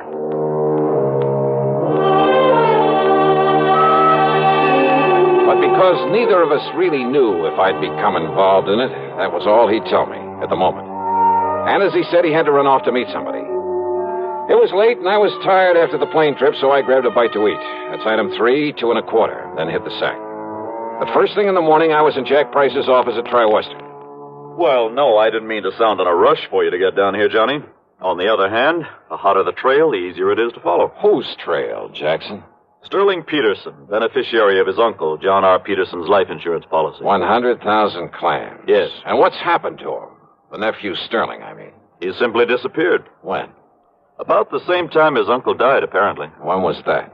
5 days ago.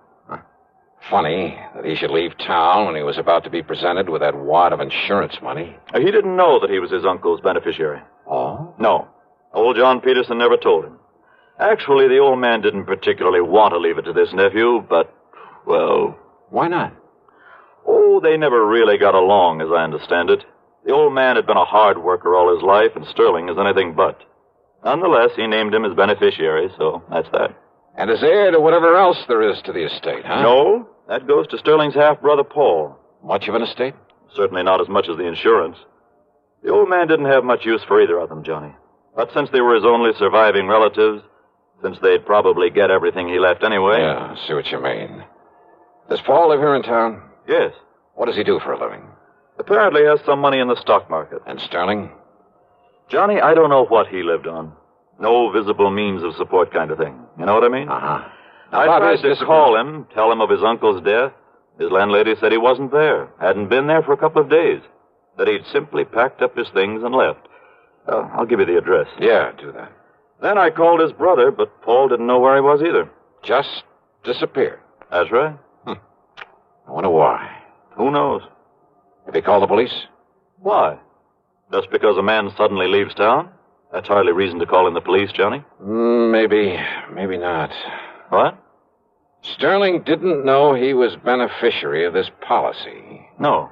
But maybe he did think he'd get some of the estate if he were lucky and the old man turned up dead.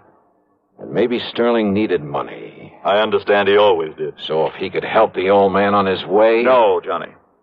The doctor said it was a heart attack. Yeah? Well, there are a lot of ways to make it look like a heart attack. Has there been an autopsy? Why, no. Then have one made. The insurance company's entitled to one. But you're saying Sterling murdered him? Maybe. Johnny. Just, go ahead and order that autopsy.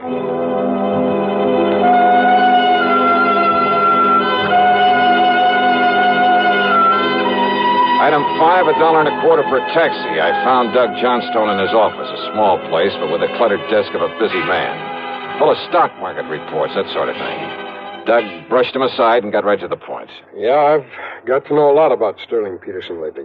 Now, you see, I have interest in a handful of oil wells, a gas compressor station, and things like that. Ah, lucky man. Well, I spend quite a bit of time over at Merrill Lynch trading in the stock market.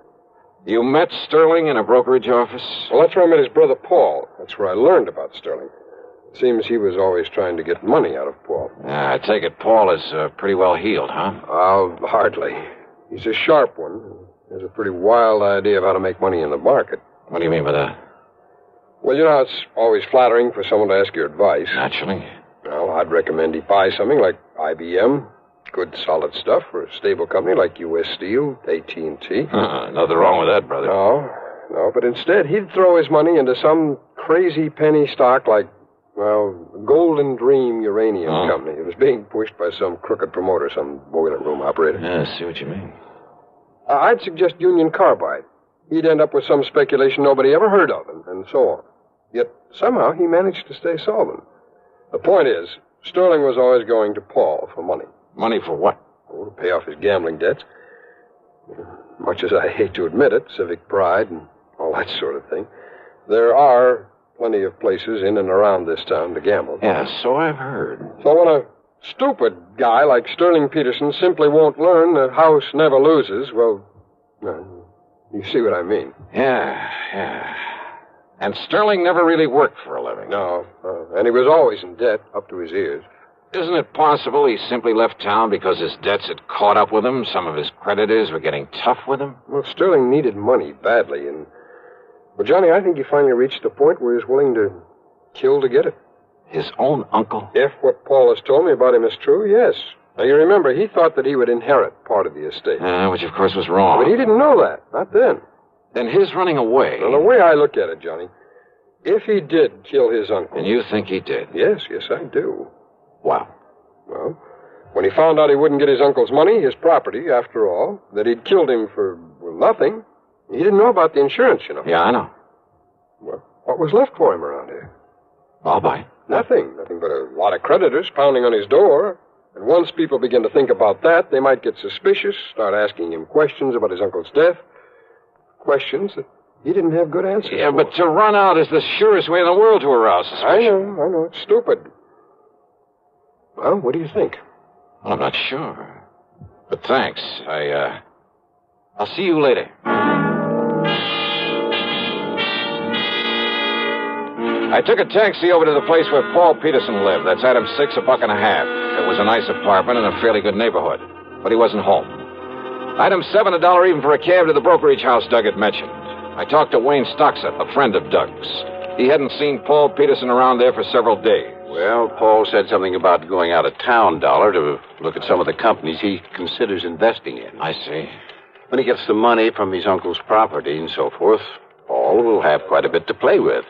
And play with is the proper term, despite our advice to avoid so many cheap speculations. I've heard he's a bit of a plunger. Yes, I'm afraid so. Well, if he does come around, Wayne, ask him to call me immediately. I'll be at the Robert Driscoll. Item 8, $2 for a late lunch. Item 9, $1.30 for a cab to Jack Price's office.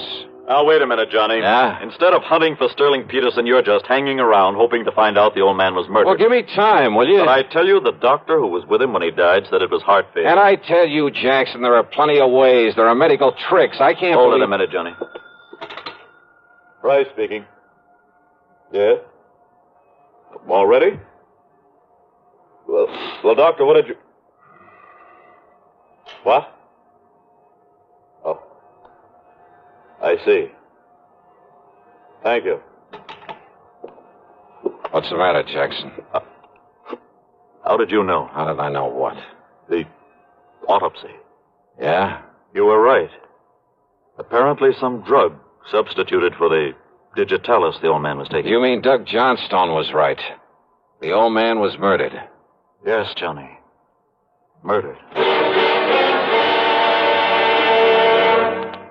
Act 2 of yours truly, Johnny Dollar, in a moment. Welcome, recording star Mel Torme. It's terrible trying to sing with a bad cold. So I always take 4-way cold tablets to relieve cold miseries fast. Good idea. Tests of all the leading cold tablets proved 4-way fastest acting. 4-way starts in minutes to relieve muscular pains, headache, reduce fever, calm upset stomach, also overcomes irregularity. When you catch cold, try my way. Take 4-way cold tablets. The fast way to relieve cold distress and feel better quickly. 4-way, only 29 cents. Now, here's a word about another fine product of Grove Laboratories. To get rid of embarrassing dandruff in 3 minutes, change to Fitch Dandruff Remover Shampoo. 3 minutes with Fitch regularly is guaranteed to keep unsightly dandruff away forever. Apply Fitch before wetting hair, rub in 1 minute. Add water, lather 1 minute. Then rinse 1 minute. Every trace of dandruff goes down the drain. 3 minutes with Fitch and embarrassing dandruff's gone. At the same time, Fitch can brighten hair up to 35%. Get Fitch Dandruff Remover Shampoo today. And now, Act 2 of yours truly, Johnny Dollar.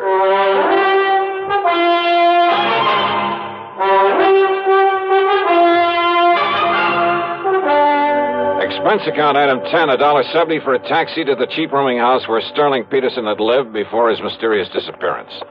The landlady turned out to be quite helpful. Well, that chiseling, no-account, tin-horn gambler owed me 2 months back rent, Mr. Dollar. Well, if we can find him. Only I'm beginning And to you doubt ask me there's something mighty suspicious about the way he picked up and left. Yeah, what do you mean, Yeah. Mrs. Toomey? Well, now, here, now, you look for yourself. You see all them empty hangers in that closet there, and them empty drawers I pulled out on the bureau? Oh, so what? Yeah, took every stitch of clothes he had. How he ever stuffed them all in them 2 little suitcases he owned would have been impossible. So he picked up a tour over, a couple of more handbags. Without me seeing him come in here with him? You apparently didn't see him leave. Well, no. Look here, in the medicine cabinet in the bathroom. Now, every receipt.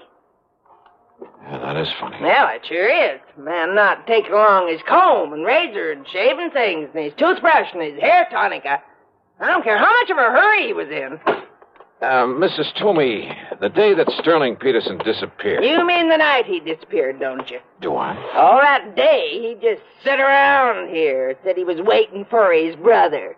His brother had promised to come and see him. Oh? Ask me, he was hoping his brother'd bring him some money to pay up his rent and things. Did his brother come around? At 7 p.m., his brother telephoned. I took the message. Yeah? Said Sterling was to meet him at some dive out on Staples Street, so he left.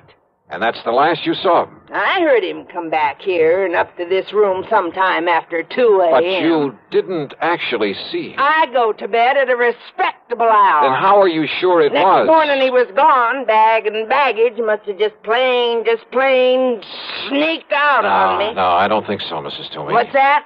A couple of things I learned earlier, a couple of things you've told me, and the stuff in that medicine cabinet. Eh? Now, I don't think you'd better bank on collecting any back rents.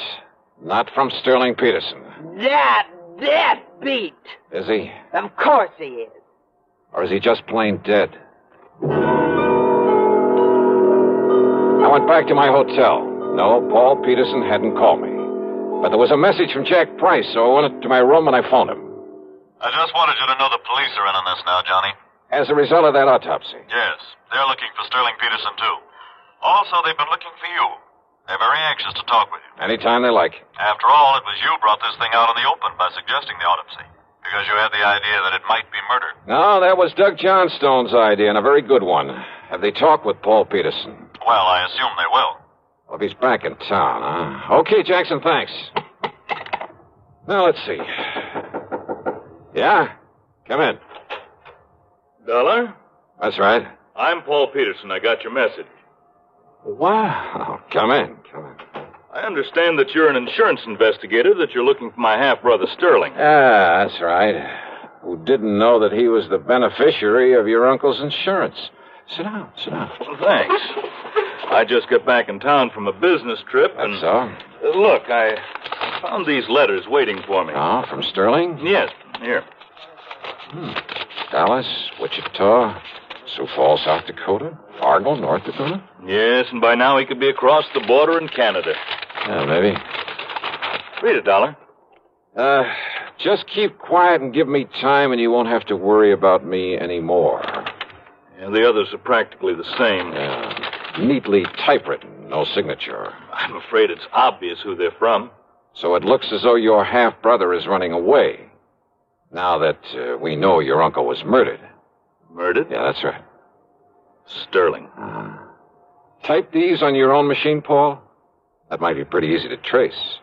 What? Yeah, with Sterling out of the way, you'd get your uncle's insurance as well as his money and property, wouldn't you? I suppose so, but I don't see what you're driving at. Oh, you did things up pretty well, Paul. Much better than your stupid brother could have. What are you talking and about? And all to play safe in case we discovered it was murder. Dollar. That so-called business trip. It was so that you could mail these letters to yourself, make it look as though Sterling had done the murder. Well, he must and have. What happened? Did you make the mistake of telling him you'd done it? I? Now, look here. After all, he would never have thought of substituting for the digitalis your uncle was taking. Look here, So Dollar. did Sterling threaten to blackmail you? Is that why you had to kill him, too? You're crazy. You don't know what you're talking about. And the tiny thing that tipped me off. What? When you went back to his room that night, after you'd killed him, to haul away his stuff, make it look as though he'd taken a powder. Yes? Silly little thing. But no man, no matter how much of a hurry, would have left behind his comb, his razor, a toothbrush. And that isn't all. I say you don't know what you're talking about. Or maybe you do. Oh, no, easy, Paul. That gun'll make an awful lot of noise in here. No. Not when it's tied up against your back with a pillow over it. Stand up, Dollar. And if I don't? Well? Okay, Doug. What? Kick open the door. I'll cover him. I tried it. The police. That's right. All right. Look, boys. I said you're covered, Peterson. Drop it. Drop it. Johnny, you okay? Yeah, sure, Doug. You hear it all, Sergeant? Yeah, sure did, Mr. Dollar. It's funny, though. Funny? All I really came up here for was to talk to you. Not much point in it now, is there?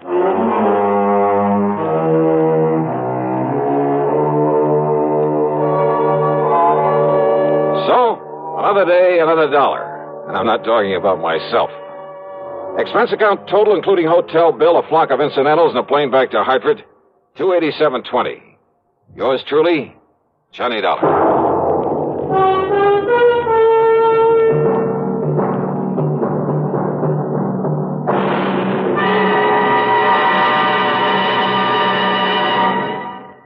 Our star will return in just a moment. Constipation is something people don't talk about much, but it can be a problem for anyone, even doctors.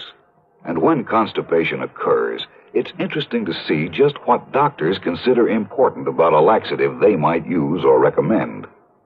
Well, a majority of the doctors we heard from had this to say.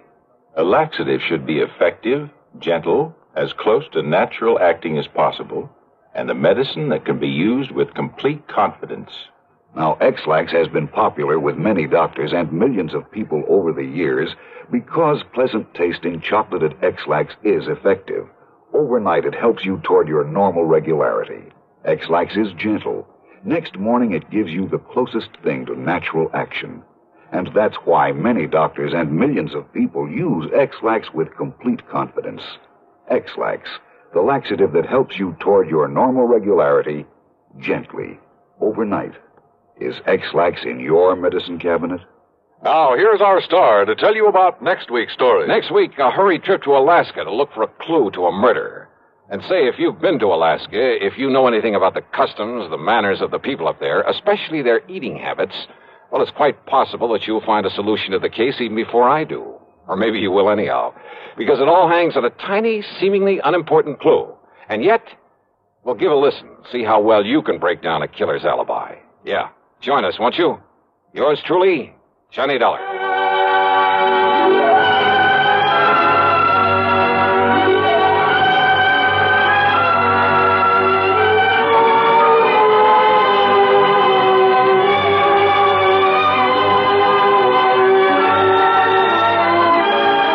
Yours truly, Johnny Dollar, starring Bob Bailey, originates in Hollywood and is written, produced, and directed by Jack Johnstone.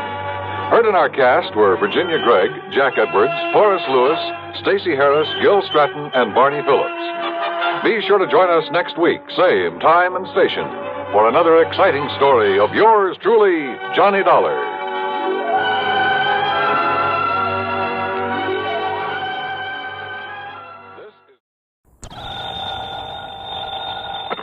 Johnny Dollar. Dollar, the investigator? That's right, insurance investigator.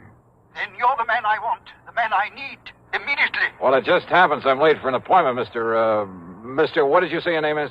I didn't, but it's Lynch. Walter E. Lynch. And you must come out here right away, Mr. Dollar. Protect me. Protect you? Yes. I live over here in Manchester. Manchester, Connecticut? Yes, that's right. My address is 13421 Peachtree Lane. 13421 Now, can you come out here right away? Well, I told you I have an appointment to keep. Well, then I hope it's a brief one. You'll come here as soon as you're through with it? Well, that depends, Mr. Lynch. What seems to be the trouble? Well, I thought I made it clear to you, Dollar. My life has been threatened. Well, isn't that something for the police to handle? The police? After all, unless there's insurance involved. Why, of course there is. My own. Oh, what company, Mr. Lynch? Company? Yeah, that's right. Well? Now, what is the matter with you? What difference does it make? If my life is in danger, I need your protection.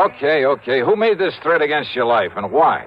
Oh, good heavens, man, do I have to go into that sort of detail on the telephone? Well, unless I know what this is all about, and, look, you didn't answer my question, Mr. Lynch. Have you told the police about this?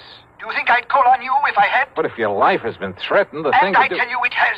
What is the matter with you? All right, then, call in the police. Now, you listen to me, Dollar. Meantime, if I find any legitimate reason why I should make an investigation, Don't you understand? I'm not asking for investigation. I'm asking for protection. And I tell you, the people for But you now, to look, call... you have my name, you have my address. Now, you get on over here. But don't you see? I can't shall be waiting for you.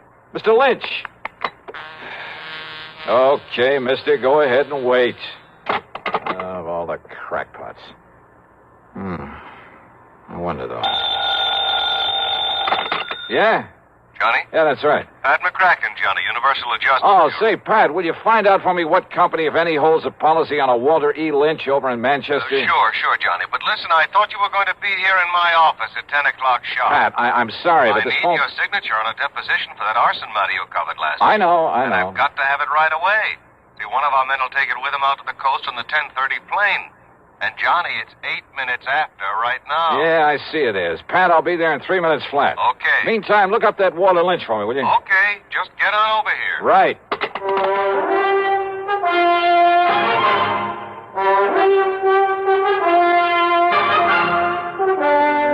CBS Radio brings you Bob Bailey in the exciting adventures of the man with the action-packed expense account, America's fabulous freelance insurance investigator. Yours truly, Johnny Dollar.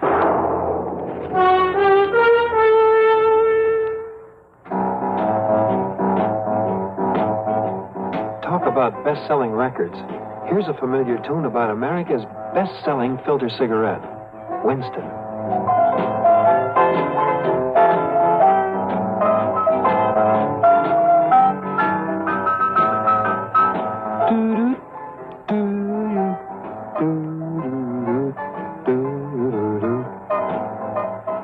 Winston gives you real flavor, full, rich tobacco. tobacco flavor. And you know, that's because only Winston has filter blend up front. Choice, flavorful tobaccos, specially selected and specially processed for filter smoking. No wonder Winston tastes good. Like a cigarette should. Smoke Winston. And now, Act One of yours truly, Johnny Dollar.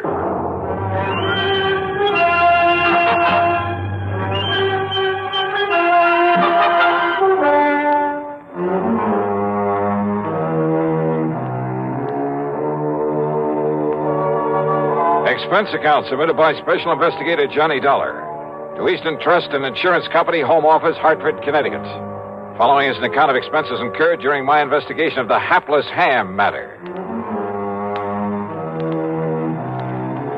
Expense account item 1, $1.20 plus another $1 for the cab driver who got me from my apartment to Universal Adjustment Bureau in record time.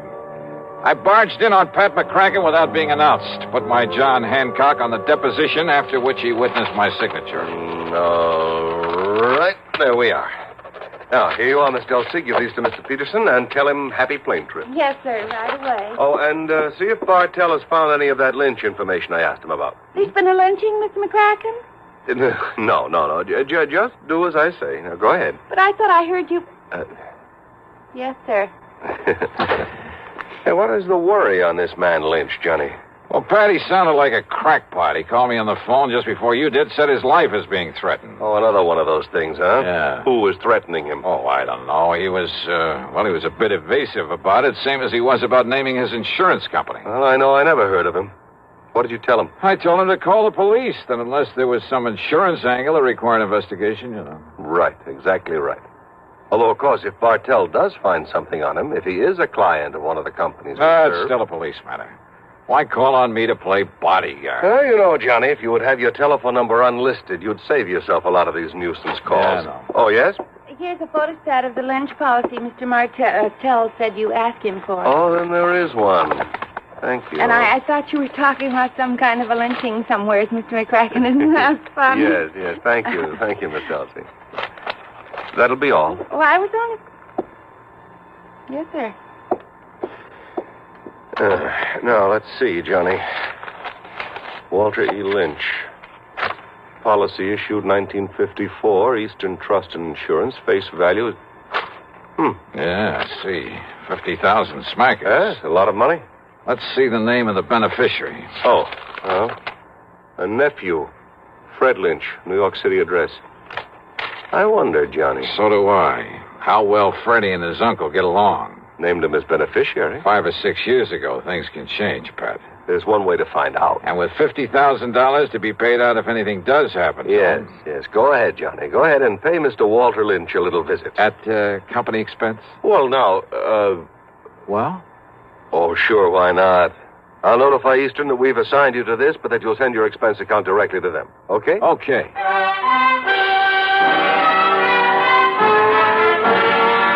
It was only about 13 miles from my place to Manchester, and I used my own car, but I saw no reason for not using the old expense account, so item 2 was $4.60 for a tank full of gas. The address Mr. Lynch had given me turned out to be in a rather nice residential section. The house was a small but attractive Cape Cod affair, surrounded by stately elm trees.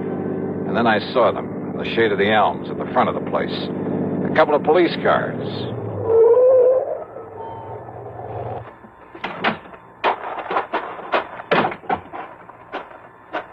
Just a minute there, mister. Huh? Oh, hi, officer.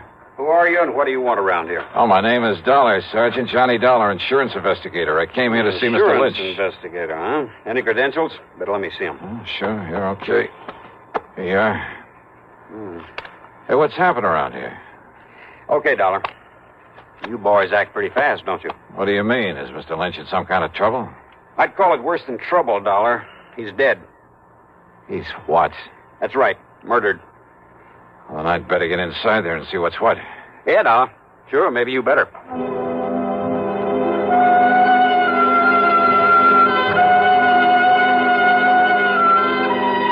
Inside the Lynch home, the police medico and my own eyes confirmed what Sergeant Beakley had told me outside. Walter E. Lynch was dead, all right. And there was no question about his having been murdered. As you can see, Mr. Dollar, the knife, obviously a long, very sharp one, plunged into his body here, directly back of the heart.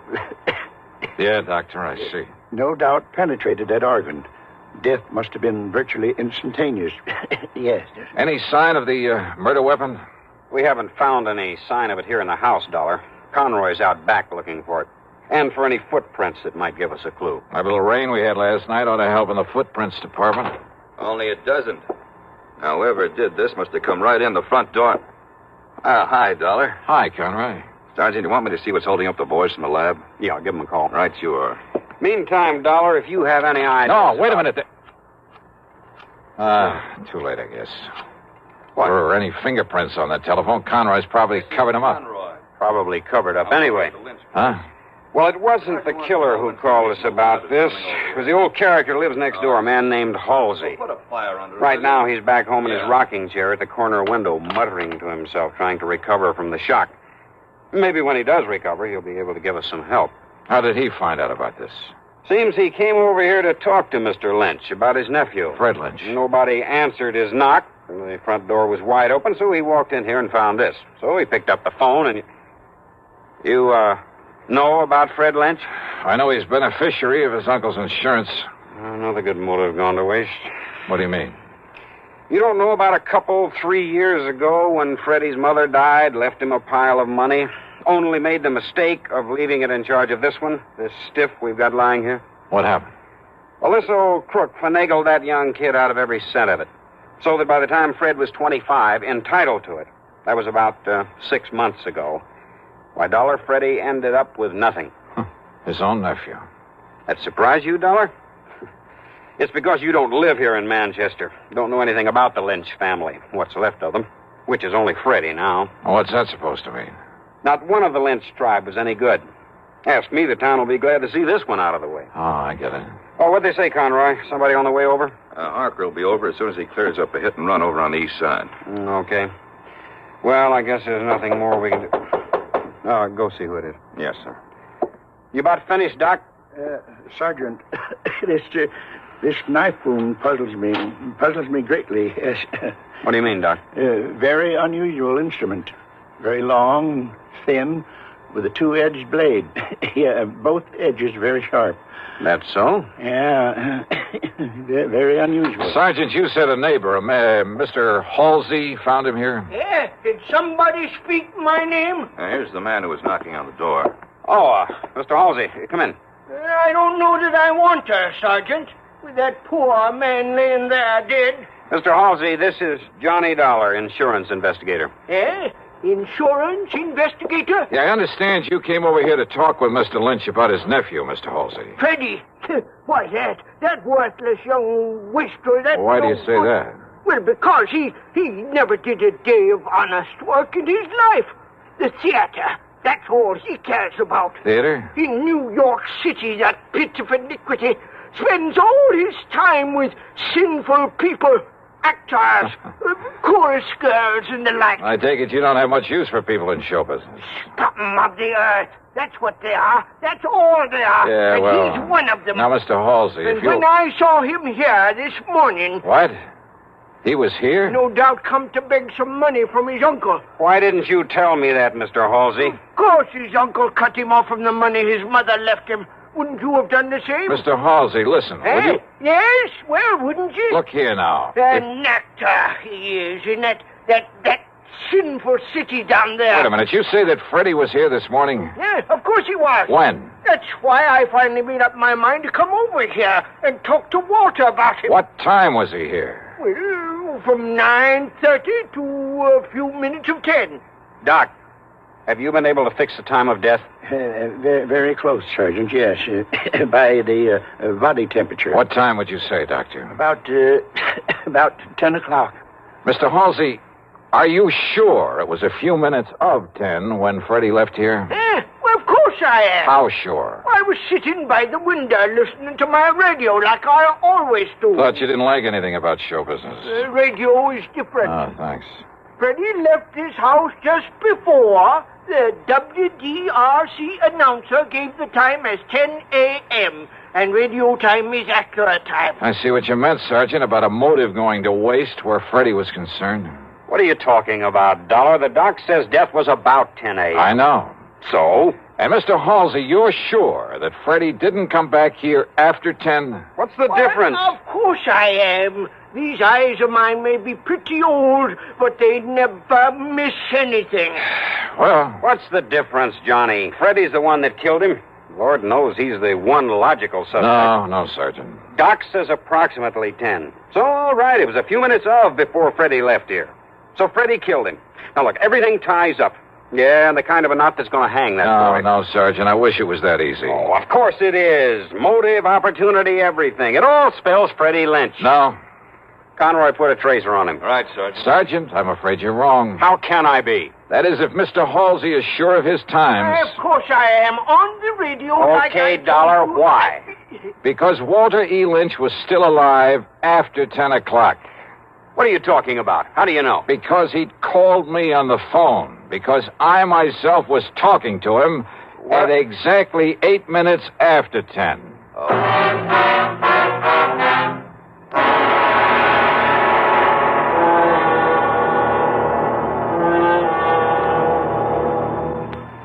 We'll continue with Act Two of yours truly, Johnny Dollar, in exactly 1 minute. Here's Hollywood star Mona Freeman. Who feels like acting with a miserable cold? I relieve cold distress the fast way with 4-way cold tablets. Yes, tests of all the leading cold tablets proved 4-way fastest acting.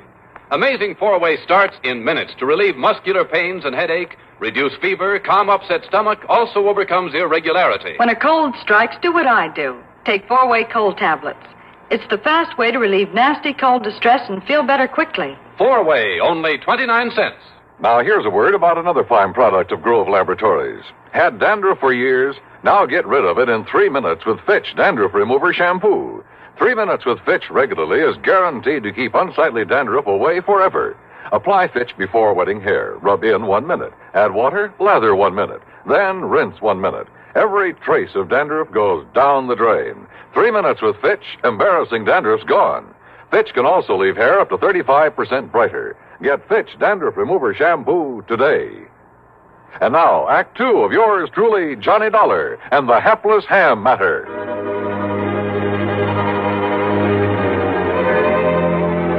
No question about it. I was the perfect alibi for Freddie Lynch. Freddie had left his uncle's house a few minutes before 10. I had talked with his uncle at 8 minutes after 10. Yeah, and when the police checked up, they learned that Freddie had taken a bus to New York at 10:15. On foot, and he was on foot. Old man Halsey had seen that. He had to leave the house before 10 to make that bus. I told you, young man, these eyes of mine may be old, but they never miss a thing. He was on foot, all right, and he left this house before 10 o'clock, and he didn't come But now back. wait a minute.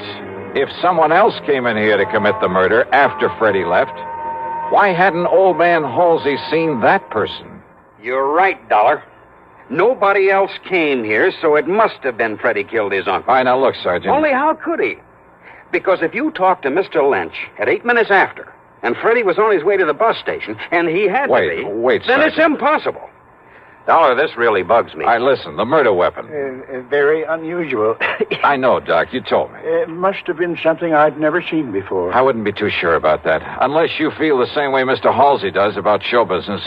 What? Terrible, sinful, iniquitous, immoral. Yeah, maybe you're right on this one. What are you getting at, Dollar? Getting out. Was that an express, that bus that Freddie took to New York? No, it was a local. But I don't see Then what... with luck in my own car, I can beat him down there. Do you know where he lives, Mr. Halsey? I certainly do. All right, where? At 1231 West 43rd Street. Good. I'll see you later. Now, Dollar... Oh, Sergeant, maybe you can fix any tickets for speeding I pick up along the way. Somehow, just lucky, I guess, I managed to reach the address in New York without getting pinched. A $10 bill to the superintendent, that's item 3, got me into the rooms of Freddie Lynch. The walls were plastered with theatrical programs and playbills, most of them from summer playhouses, off-Broadway shows. In a closet, I found some costumes he'd used in various productions. In one corner was a battered shield with a broken spear beside it. Some heavy oriental belts and jewelry, The long robe of an Arabian desert rider with a sort of turban to go with it. Yeah, everything fitted in very nice.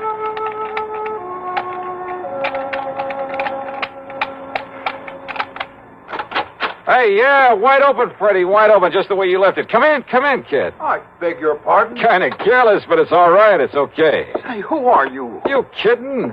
Jerry Allen, the agent, you know. Agent? Yeah, where you been, Freddie? When you didn't answer the letter and the telegram I sent you, where you been, huh, kid? Oh, you're a theatrical agent? What else? Listen, look, hey, kid, get this. I got a part for you, great part, a great one, a good salary, too. Of course, you got to let me represent you in the deal, but all I want's the usual 10%. Well, how about it, huh, kid?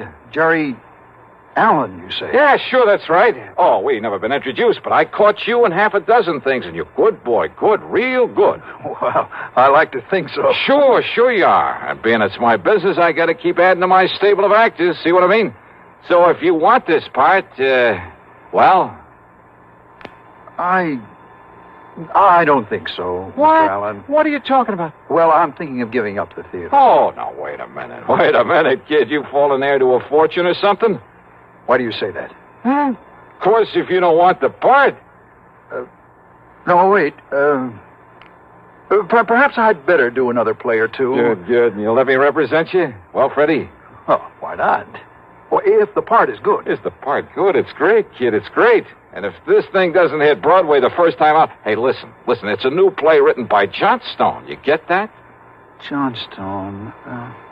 No, I'm afraid I don't recall ever... Oh, sure you've heard of him. Why, man, he's had more hits. Oh, and listen, Freddie, listen to this part. All right. I'm listening. Okay, starts out a young man, just about your age. Second act is 20 years later. Hey, you think you can do it? Why? Of course, my good man. Good. And the third act, well, now that part may be a little tough. You gotta kind of make like you're about 60. Why, there's no problem at all, Mr. Allen. No problem at all. Oh, only it's a shaky old man, like he's scared to death all the time. All right, listen. All fear has clutched me by the throat. The overpowering terror, willing up. Oh, hey, that's great. Come on, keep it up, Freddie boy, keep it up. Well, you see, of course, if I had a script, Scared, remember? Scared. Say something like, you must come here right away to protect me. You must come here right away to protect me. Oh, that's great. Now, say my life is in danger. I've been threatened, Mr. Dollar. My very life is in danger. What? Dollar? That's right. Johnny Dollar. Why, this was all a trick. Yeah, and you fell for it like a ton of bricks. The same voice you faked over the telephone to sound like your uncle. Oh, now, listen. Killed him, left his home knowing that nosy old neighbor would swear as to when you left. Then ran to the bus depot and called me up with that phony voice to make an airtight alibi. To make me ready to swear your uncle was still alive after you left him there dead. But, Dollar, listen. See, I'm his only kin. I'll be coming into a lot of money.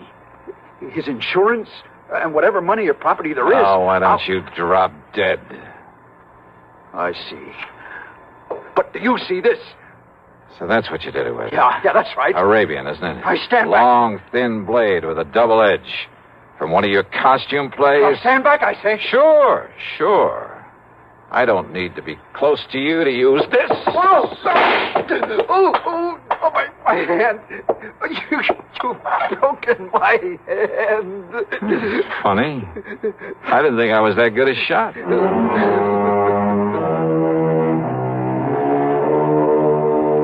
So now I'll have to make another deposition for the sake of another trial. And I'm sure that hamming it up in court won't keep Freddie from playing out the rest of his life in front of a captive audience. Expense account total, including a flock of incidentals, well, let's call it $100. Yours truly, Johnny Dollar.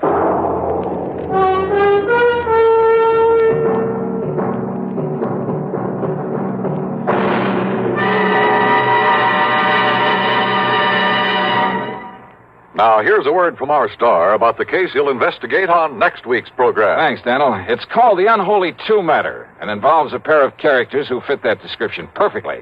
One of them a killer. And if you're at all curious about what to do when you've got the situation well in hand and then suddenly a gun is shoved into the middle of your back, well, join us, won't you? Right here on your favorite station at the usual time on Sunday. Yours truly, Johnny Dollar.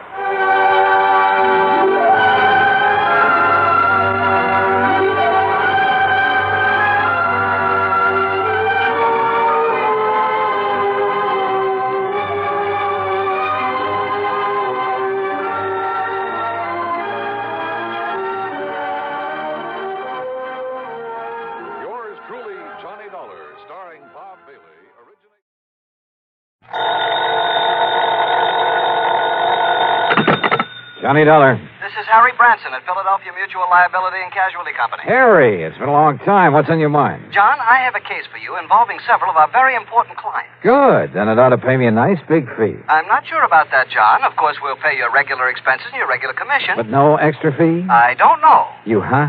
That is to say, it all depends on what you're able to, shall we say, unearth. Something or someone, Harry. What? You said unearth, didn't you? What facts you're able to ascertain is what I meant. Oh. So what about these very important clients of yours? John, they have disappeared. Oh, well, then maybe unearth is the proper term. What? What have the police got to say about them? You did call in the police, didn't you? Oh, yes, but they gave up years ago. At least years in the case... ago? That's right. At least in the case... Now, wait a minute, Harry. You say they disappeared years ago. Well, some of them... But now, all of a sudden, you expect me to be able to... What did you say the extra fee will be on this case? I told you it all depends. Exactly. Yeah, on whether I'm able to literally dig them up for you. You know where they're buried? John, this morbid so-called sense of humor, of course. Okay, Harry, okay. I'll be down to see you. And you might have a good, strong shovel ready and waiting for me. John!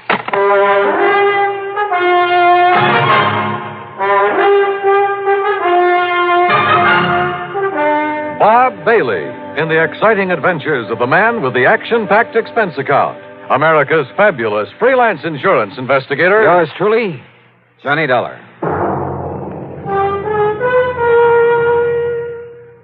Now, Act One of yours truly, Johnny Dollar.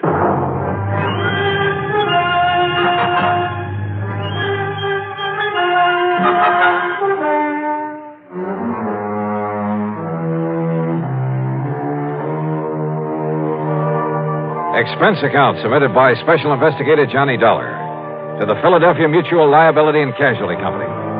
Following is an account of expenses incurred during my investigation of the Casque of Death matter. Expense account item 1, 1340, train fare and incidentals, Hartford to Philadelphia. I went by train since Harry Branson didn't seem to be in a hurry, and I enjoyed a look at the countryside this time of year. It was a little after noon by the time I reached the office on Walnut Street and sat down to talk with Harry. But I thought I impressed the... Old sober-sides Branson hadn't changed a bit since the last time I'd seen him, and he still looked as though he was carrying the weight of the world on his shoulders.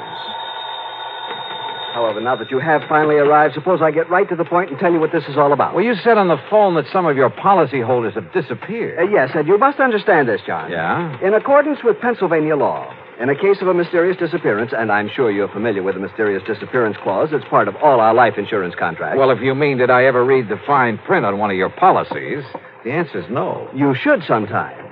The fact remains that when the insured disappears and fails to return or otherwise be accounted for by the end of 7 years, when the company has received no proof the insured is still alive, the company then presumes the insured to be deceased. Do I make myself clear? Keep talking, Harry. It simply means that at the end of 7 years, the full amount of the insurance is then paid to the beneficiary or beneficiaries, whichever the case may be. So, 7 years ago, a Mr. Wilbur Davis of Goshenville here in Pennsylvania mysteriously disappeared. Now his beneficiary is demanding payment of the insurance. Naturally. So why don't you pay it? We shall. But in checking through the files, I've suddenly discovered that his was only the first in a long series of mysterious disappearances. There have been a total of 8, all within a relatively small area, and of recently increasing frequency. When was the last one? The 4th of last month, Mr. Charles Moody. Charles Moody. Where? In the little town of Kirkwood, New Jersey. And the police have found no clue as to what might have happened to him? None whatsoever. One in Goshenville, Pennsylvania, one in Kirkwood, New Jersey. Where were the others? 2 in other small Jersey towns, 2 here in Pennsylvania, and 2 down in Delaware.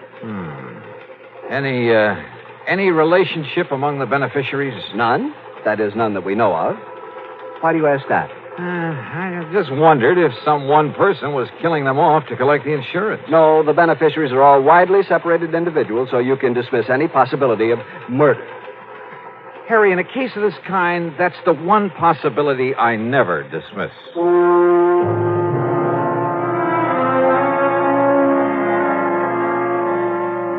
Harry's secretary put together a comprehensive list of the people we were concerned with. Their names, addresses, beneficiaries, and so on. In my room at the Bellevue Stratford that evening, I went over it carefully. All of these people had disappeared from their homes in small communities. All of them had been in their 60s, had been widowers or bachelors. As for the beneficiaries, they were scattered about all over the country. Early the next morning, I paid my hotel bill. That's item 2, $18 even for the room and a couple of meals. Then spent item 3, $50 deposit on a rental car. I drove first to the little town of Kirkwood, New Jersey, from which a Mr. Charles Moody had disappeared just about a month ago. I stopped to make inquiries at the general store. Thank you, Miss Peterson. I'll see you next week again. Now, as you were saying, Mr. Hurley? Yes, Mr. Dollar, I certainly hope Mr. Moody shows up again. You're a fine man. Fine man.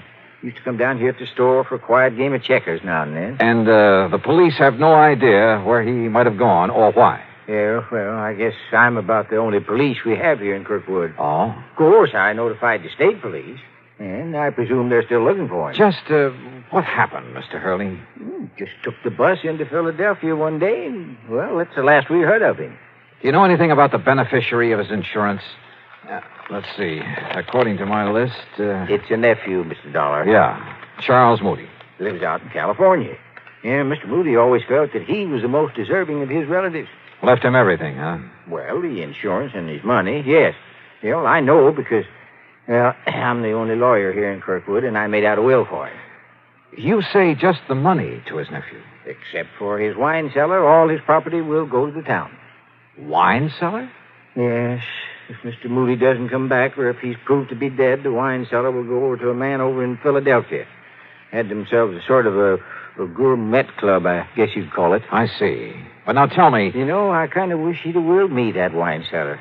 You see, oh, you should see the collection he has there from all over the world. Yes. German wines and French and Italian. Yes, I'm sure. Swiss, but, Hungarian, now, Mr. Hurley, champagne. Is there anything else you can tell me that might help me to find him? How about his friends? Everybody was Mr. Moody's friend, Mr. Dollar. But as I started to say about those wines he had... So I checked out all of Mr. Moody's friends there in Kirkwood and ended up with no more information than I got from the storekeeper. But you know something? If I had had sense enough to realize it, I'd have gotten plenty from him. He had given me a real key to the disappearance, not only of Mr. Moody, but of the 7 other people on the list. And what a key. Yeah, to what turned out to be one of the weirdest cases I ever handled. Now, Act 2 of yours truly, Johnny Dollar and the Casque of Death matter.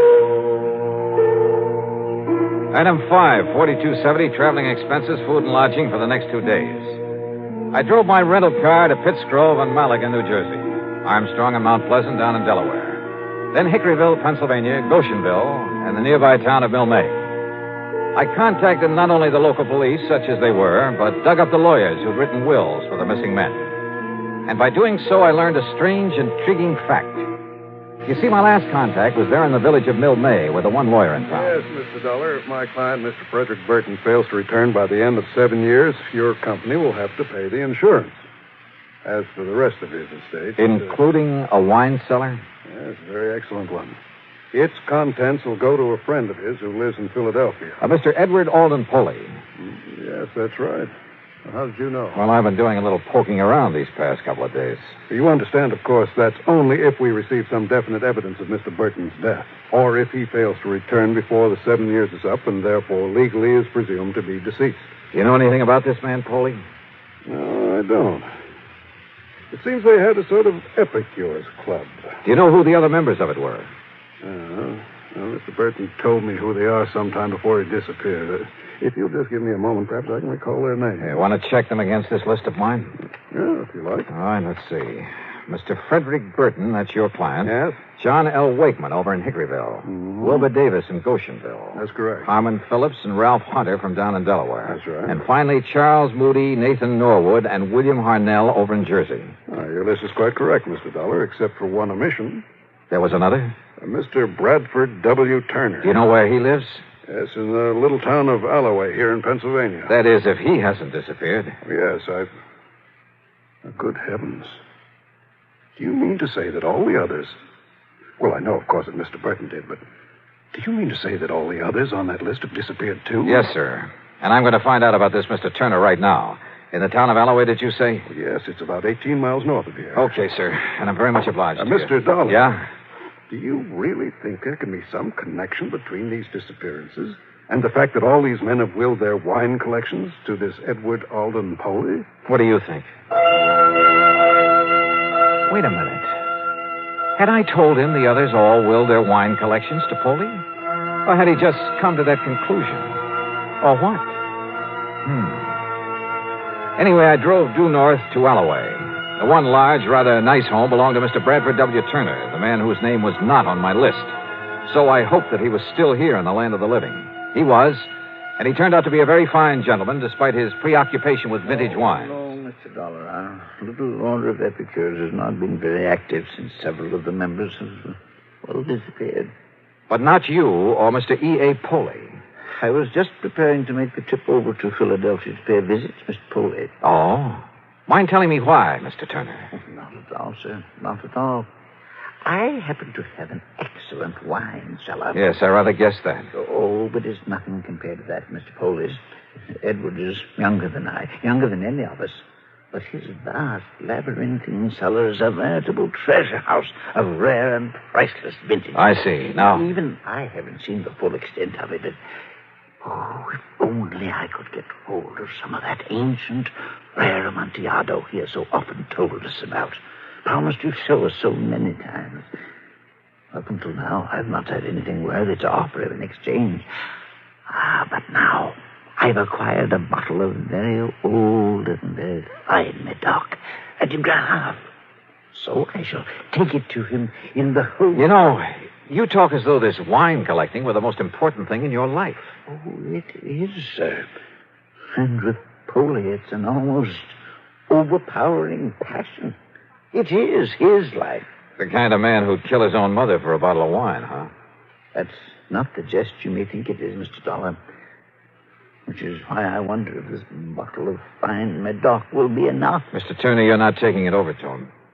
I beg your pardon. I am. Now, look here, Mr. Dollar. I've been awaiting this opportunity for years. Yeah, and you'd probably give just about anything. You're right, sir. I would. Your life?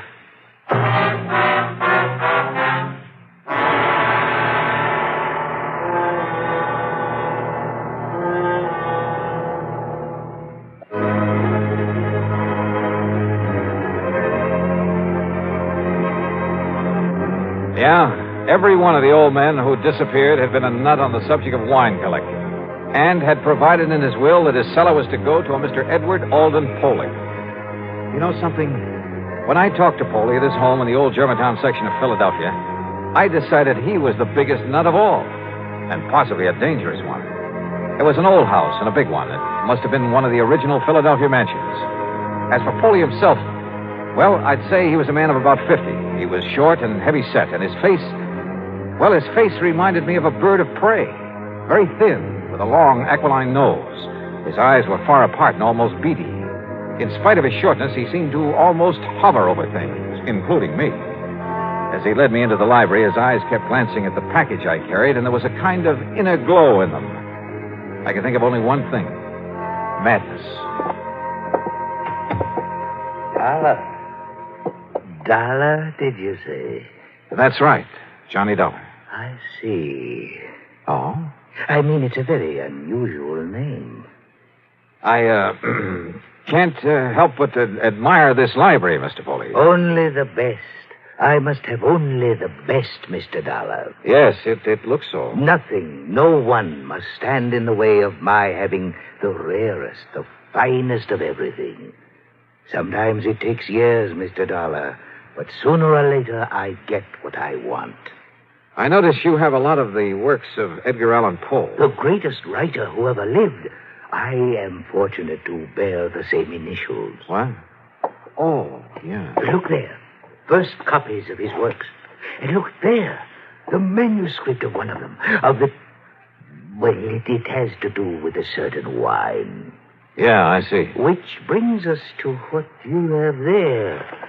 Well, it's a famous old Medoc, Mr. Poley, a de Grave. Its age, the vintage. Let me see it. What? Well, sure. Yes. Look at it. Well, I only brought it here for your opinion. Huh? Oh, but I must have this. I must have... I'm afraid that's impossible. Oh. We shall see. Perhaps we'll make an exchange. I have in my vaults an old, a rare, a priceless Amontillado. Come, Mr. Dollar. The Casque of Amontillado, huh? What was that? Nothing, sir. Lead the way. He did. Yeah, he sure did. Through a hidden door behind a panel in the wall. Instead of using a flashlight, he took along a sort of torch, a flambeau, I think you call it, that gave off an evil, oily smell that stained the passageway with smoke. He led me down a long, winding staircase between the walls. Then finally we came to the vast wine vaults deep underground. This was really something out of Edgar Allan Poe. It was cool and damp with great drops of water slipping down the old stone walls. On one of them was a motto. Nemo me impune lacessit. I'm afraid my Latin is a little rusty.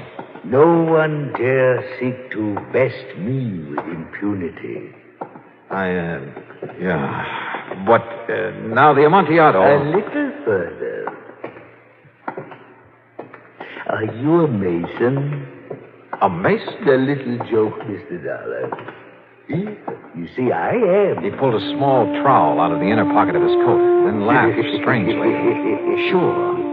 The Casque of Amontillado, just like in the story by Edgar Allan Poe. The dark, damp wine vaults, that motto on the wall, the trowel. And this madman was living the part. No wonder his friends had disappeared, because each of them had had some priceless wine that he wouldn't part with. That is, until... The next vault, Mr. Dollar. A large crypt with niches in the wall, some of them blocked in, others empty, waiting. There I'll introduce you to my friends who are gathered there. Your friends? Of the Order of Epicures. They, too, have brought me wines for my collection. Davis, Norwood, Harnell, Hunter, Phillips, Wakeman, Frederick Burton. Those names. Even my old friend Charles Moody. You killed them, didn't you? Killed them? You brought them down here. Let me see the bottle of Durango. You promised to show them the Casque of Amontillado. Yes. Then buried them here in one of these crypts. Yes. But, Mr. Dollar, you must not keep our friends waiting. Yeah. There's the mortar and the bricks. And the Amontillado? In the niche behind you. The mortar box. A hole for mixing in that shovel. Yes, the shovel. And with it, you'll join my friends.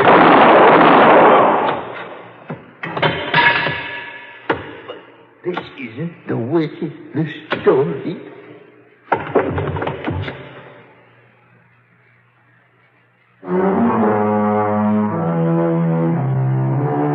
The 8 men who disappeared, yeah, they were all buried behind the bricks and mortar that walled up 8 of the niches in that deep underground vault. Funny, I completely forgot to look to see if there was a Casque of Amontillado in that cellar. Edward Alden Poley, when the courts get through with his case, I'm sure he'll be committed to an institution for the rest of his life. Yeah, I told you in the beginning, this was the weirdest case I ever tackled. Expense account total, including incidentals and the trip back to Hartford, $101.20. Yours truly, Johnny Dollar.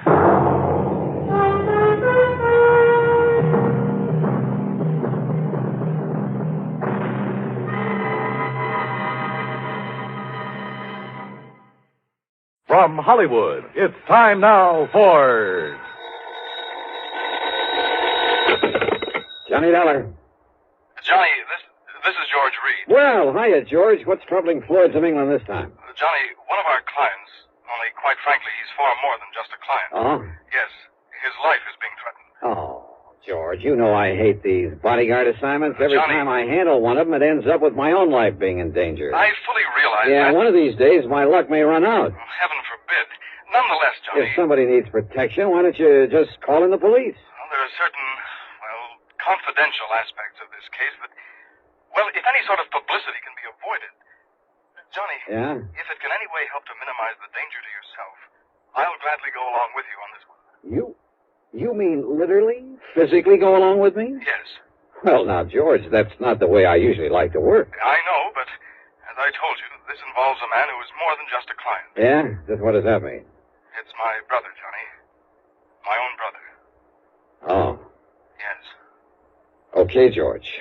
I'll be over to see you.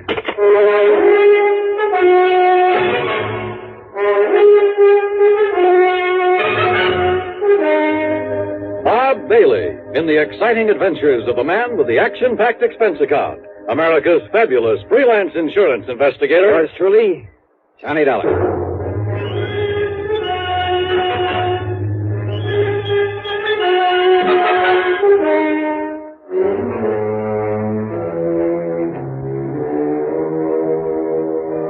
Expense account submitted by Special Investigator Johnny Dollar to Floyd's of England, North American Office, Hartford, Connecticut. Following is an account of expenses incurred during my investigation of the Twin Trouble matter.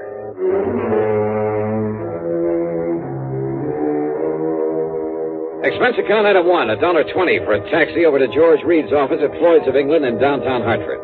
I found him pacing the floor waiting for me, and needless to say, he didn't waste any time getting down to business. As I told you over the phone, Johnny, this matter involves my brother, my twin brother, Adam. Oh, you're a twin? Yes, we're identical in every way, except perhaps for our manner of speaking. Why is that? Well, you see, Adam completed his education at the University of Dublin, whereas I stayed on in England, then did postgraduate work over here. Oh, I see. About 18 years ago, Adam and his wife came here to the United States. Is he also with some branch of Floyd's of England? No, Johnny. Adam owns a small brokerage office down in Newark, New Jersey. He lives in a nearby town called Upper Montclair. Say, tell me, has this business of his anything to do with the threat against his life? Everything, I'm afraid. Now, don't tell me he went around selling a lot of worthless stocks and bonds, and now somebody wants to get even with him. Of course not. Adam is a completely honest, reliable dealer in legitimate securities. Then what's the trouble? Well, you see, when he first arrived in this country, he traveled around quite a bit, not only sightseeing, but, looking for a good business connection. Figures. While on the West Coast, he met two men, Shockley and Barron, independent stockbrokers. They seemed to like him immediately, offered to take him in with them. Well, since his funds were beginning to run out, he jumped at the chance. Naturally. But, Johnny, it turned out that they were swindlers of the worst possible sort, dealing in completely worthless securities. Uh-oh. Yes. Because of his lack of familiarity with American manners and methods, it took Adam quite a while to catch on. But when he did... George, I'm way ahead of you. What? When he finally got wise to them, he called in the law. So they got sent up the river, including your poor misguided brother. And now... Yes, Johnny. It was Adam's information, his testimony, that brought the whole foul operation into the open. As a result, of course, his prison term was a relatively mild one. I didn't know there was such a thing. But now that the others are free, they're out to get him. At least the one named Shockley is. It's he who has contacted Adam with this impossible proposition. Uh-huh. When did he and Barron get out of the clink? About 2 weeks ago. I see. So what's the proposition Shockley has made your brother? Johnny, Adam has spent the past 9 years, ever since he was released out there, building up this small brokerage office here in the East. Now he and his wife are finally beginning to reap the fruits of their labor. His children, 2 fine, upstanding kids, are in college over in New York State. So? But if it were ever to become known that he once served a term in prison for participation in a stock swindle... Yeah, I know. It would kind of pull the rug right out from under him, wouldn't it? It would completely ruin him, Johnny. And it would probably kill his wife. What then? This 9 years of struggle of trying to make up for that one mistake has been just as hard for her as it has for him. Right now, she happens to be in the hospital with a serious heart condition. Oh, I see. Is she the beneficiary of his insurance? Yes, she, and then, of course, the children. All right. Now, what is this proposition that Shockley has made? He's demanded $75,000. 70? Wow. Yes. Unless Adam pays it, in cash, in unmarked bills, Shockley will release to the papers, anonymously, of course. Well, he'll tell them all about Adam's unfortunate part in that stock-selling racket years ago. Yeah, which means that if Adam had a single customer left inside of a week, it'd be a miracle. Then Shockley says, after he's ruined him, he'll kill him. He'll what? Unless he pays this money, of course. He'll make it look like suicide. After all, under the circumstances, well, you know, the ruined businessman. Yeah, I do know. Sure, there'll be no reason for anyone to think it isn't suicide. Exactly. Wait a minute. That's the insurance angle, isn't it? Yes. If Adam's death is called suicide, his policy will be void. His wife and kids will get nothing. And if this man Shockley is as clever as Adam says he is, he'll do it in such a way that any court in the land will call it suicide. George, I just can't believe it. And yet, I suppose. He's told Adam that he's already got away with this sort of thing once before Adam knew him. But why doesn't he call in the police, the FBI? If this man already has a criminal record, No. Well, maybe the other one, Barron, is still working with him. No, Johnny, don't you see? Don't you see he doesn't dare? Yeah, I guess you're right. If he called in the cops, the publicity would be just as bad, just as ruinous to him as if Shockley were to shoot off his mouth at the papers. Yes, Johnny. If he goes to the police, he'll only bring his business crashing down on his own head. Yeah. George, your brother's in a pretty bad spot. No matter what he does, he loses. If he pays off, $75,000. But who knows whether that one payment would be the end? Well, of course it wouldn't. But if he doesn't, don't you see it means not only his business, his wife, his children, but his own life? I know. If it were me, alone, a bachelor with nobody else to think about. But with Adam, Johnny, he couldn't do it. He might as well cut his own throat. So we'll have to do something about it. What, Johnny? What can we do? George, I wish I knew. It was obvious this was to be more of a personal affair than business, in spite of the insurance policy involved. So for once, I decided to forget padding out the old expense account. Okay, then. Item 2, $4.35, a tank full of gas for my own car. It was after business hours by the time we got down to Jersey, so instead of trying to catch Adam Reed in his office, George phoned ahead and we went directly to his home on Highland Avenue in Upper Montclair. George stood beside me when the front door was open, and you know something? It was like looking at George in a mirror. Yes, can I... George! Even their clothes were alike. Hello, Adam. Yeah, these twins were certainly identical, except for the slight difference in their manner of speech. Adam, this is the man I told you about on the phone. The man I hope can somehow help you. Johnny Dollar. Yeah, how are you, Mr. Reed? And excuse me for staring. Oh, it's quite all right, Dollar. Quite understandable. And please call me Adam, if you don't mind. Sure. But so help me, I've never seen two people look so much alike. You know something? What, Johnny? What are you thinking of? Just a wild, crazy idea, Adam. George. This perfect similarity might... No, well, we'll see. Well, now, wait. Maybe you have an idea there. No.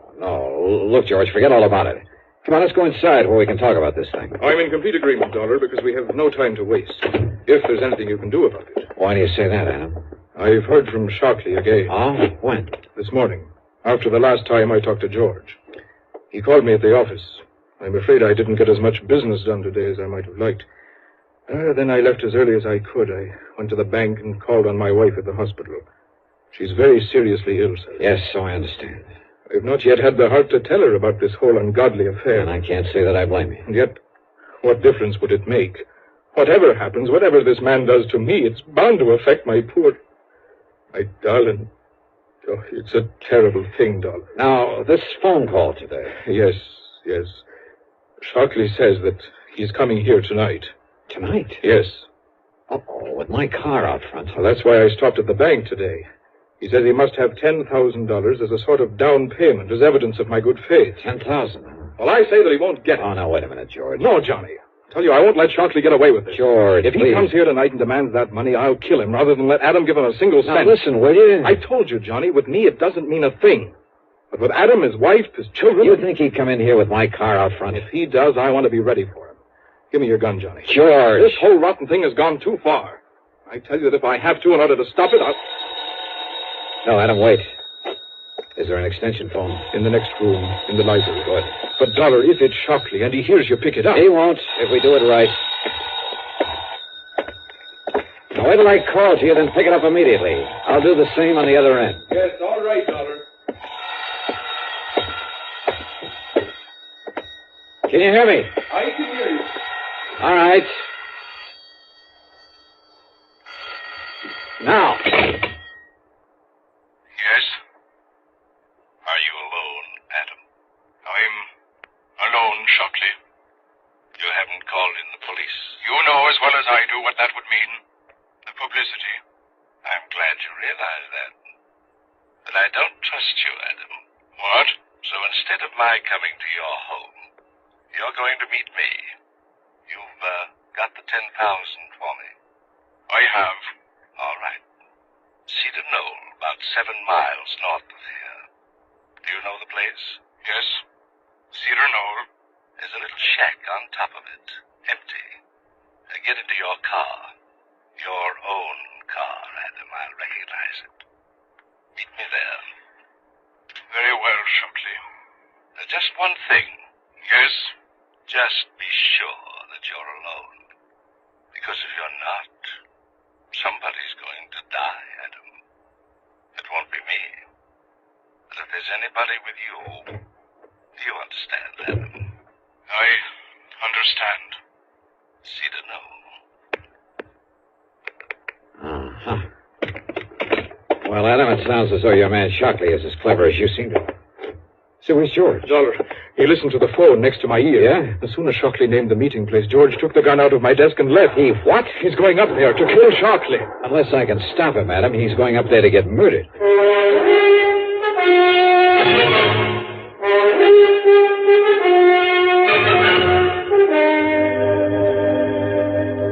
Where is it, Adam? The Cedar Knoll, where Shockley will be. Here, Dollar. I can show you on a map. Here. It's 15 or 16 miles from here. Huh? Shockley said it was only about 7. Then he must have been somewhere along the way when he called. That means he'll get there long before George can. Yes. Look now. Here it is on the map. Yeah, I see. Straight up 23 and west of Pumpton Plains. Yes. All right. Now, George took your car. What kind is it? That little coupe I saw out in the street? That's it. Oh, fine. There are 10 million of them on the highway, all alike. What's the license number? Well, come on.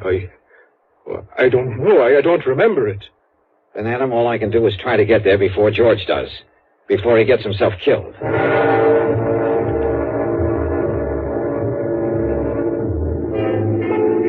Traffic was heavy, and I don't know why, but Highway 23 was lousy with police patrol cars. I wanted to stop one of them, tell him to come along with me. But this was one case where I couldn't. So instead, I drove within the speed limit, except for a cutoff above Mountain View where I could open her up for a few miles before getting back on the highway. I probably bypassed George as well as the highway traffic. But the important thing was for me to get there first. That's why I left 23 again, took the curving, narrow, but much shorter back road to Cedar Knoll. Finally, I could see the knoll, a sort of big mound, a high, barren hill. I could see the little building on top of it in silhouette against the moonlit sky. And I could see a car parked up there, a big sedan. So Shockley had arrived and was waiting there. At the bottom of the knoll, I pulled off to the side, cut the engine, doused the lights, and went the rest of the way on foot. As I slowly approached the shack, through a drawn window shade, I could see a light in it, waving around like a flashlight, and the shadow of a man. No, wait. For a moment there were two of them, two shadows. That meant Shockley wasn't alone. And knowing they'd be well armed, both of them killers. Well, this whole thing might not be so easy. Yet somehow I had to keep them from hurting George. Yeah, and from killing Adam. Slowly, cautiously, I edged over to their car.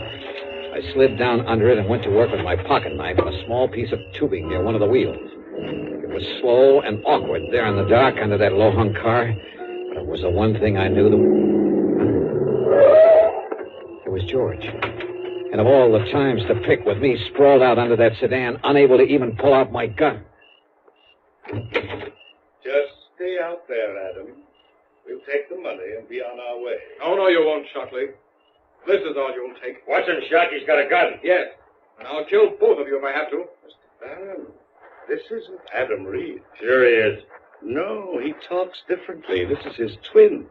It's George. You're right, Shockley. And I'm here to put a stop to this nefarious scheme of yours. Well, listen to the fancy talk. Of course it isn't Adam, so it must be George. And George, my name... No, don't move. Just drop your guns, both of you. Mr. Barron, I'm afraid that Mr. Reed, or Mr. George Reed, has the advantage of us. Yeah? Well, listen. He shoots at you, I get him. He shoots at me, you get him. That's right. I'll kill at least one of you. So, under the circumstances, I'm afraid there's only one thing we can do. Yeah? What? Hand over our guns to him.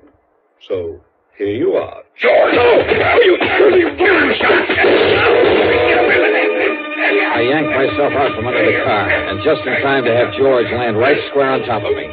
Before I could push him away and get to my feet, he was out like a light, and both Shockley and his pal were on top of me. I never got off the ground. Oh! Kill him, Charles! Blow his head off! Oh, wait, Stuart. You had enough? You had enough, mister? Get away, Shock. Let me shoot him. No. But listen, we've got to get out of here. Those shots he got off, the cops will be coming up from the highway to see what they were. But don't you see if we leave him here? We've got to, but we're not leaving this state until we kill his brother. Come on. No, you wait. Yeah? You want some more? Never get away. Oh, no? Use that car. Kill yourself. Drop dead. Come on, Barry. No. Listen. Yeah, you listen. Oh! Come on, Barry. Okay. Take the back road down the hill. Yeah, well, this will be fast.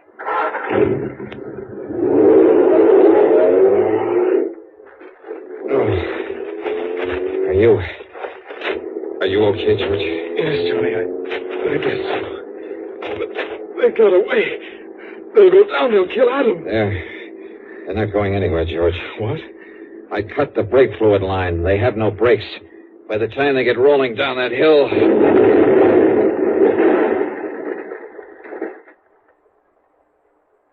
Good heavens. No, George. They're not going anywhere.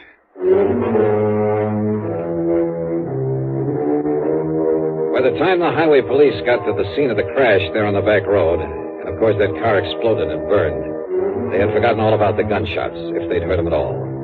So George and I were able to leave by the main road unmolested. At the bottom of the hill, I picked up my own car without attracting attention. I suppose I'll have to make some sort of report to the police. But I don't see any reason why I should have to reveal the name of the man they were out to get. Do you? It's certainly too late to need anyone to bring charges against them. As for the expense account, so what's a couple of gallons of gas in so good a cause? Yours truly, Johnny Dollar.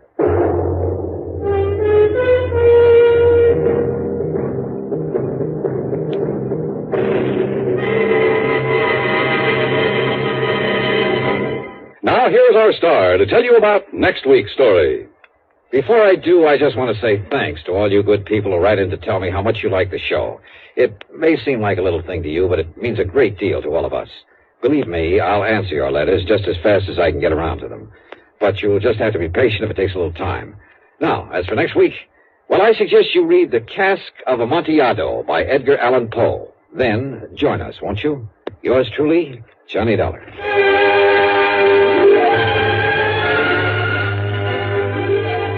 Yours truly, Johnny Dollar, starring Bob Bailey, originates in Hollywood and is written for you. Johnny Dollar. Hi, Mr. Dollar. Hi, yourself. Who's that? You know, Jimmy. Jimmy? Sure, up here in East North Weldon. East North what? And I saved up the money for this long-distance call for my newspapers. Use my own money, because it's very, very important. Oh, well, I'm sure it is. But now you haven't told me Jimmy who. Jimmy Carter. You remember the artist. Artist? I helped you solve that case about the crook you were hunting for up here. Remember? Oh, sure, in East North Weldon, Massachusetts. Yes, sir. Well, what are you calling about, Jimmy?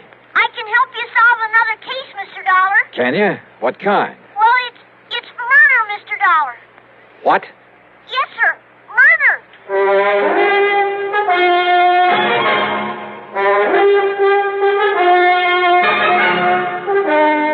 Bob Bailey in the exciting adventures of the man with the action-packed expense account. America's fabulous freelance insurance investigator. Yours truly, Johnny Dollar.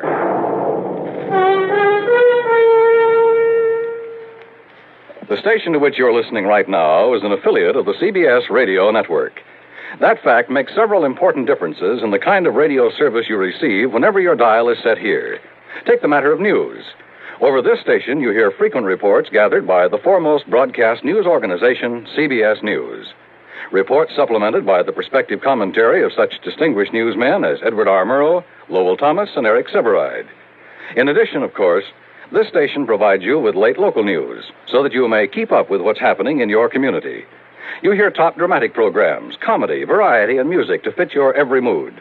In addition, this station provides you with further listening entertainment, courtesy of your favorite local broadcast personalities, plus the cream of today's crop of top songs. Well-balanced, highly listenable broadcast fare can come to you only through teamwork, the kind of teamwork made possible by the combined resources of CBS Radio and this station. And now, Act One of yours truly, Johnny Dollar.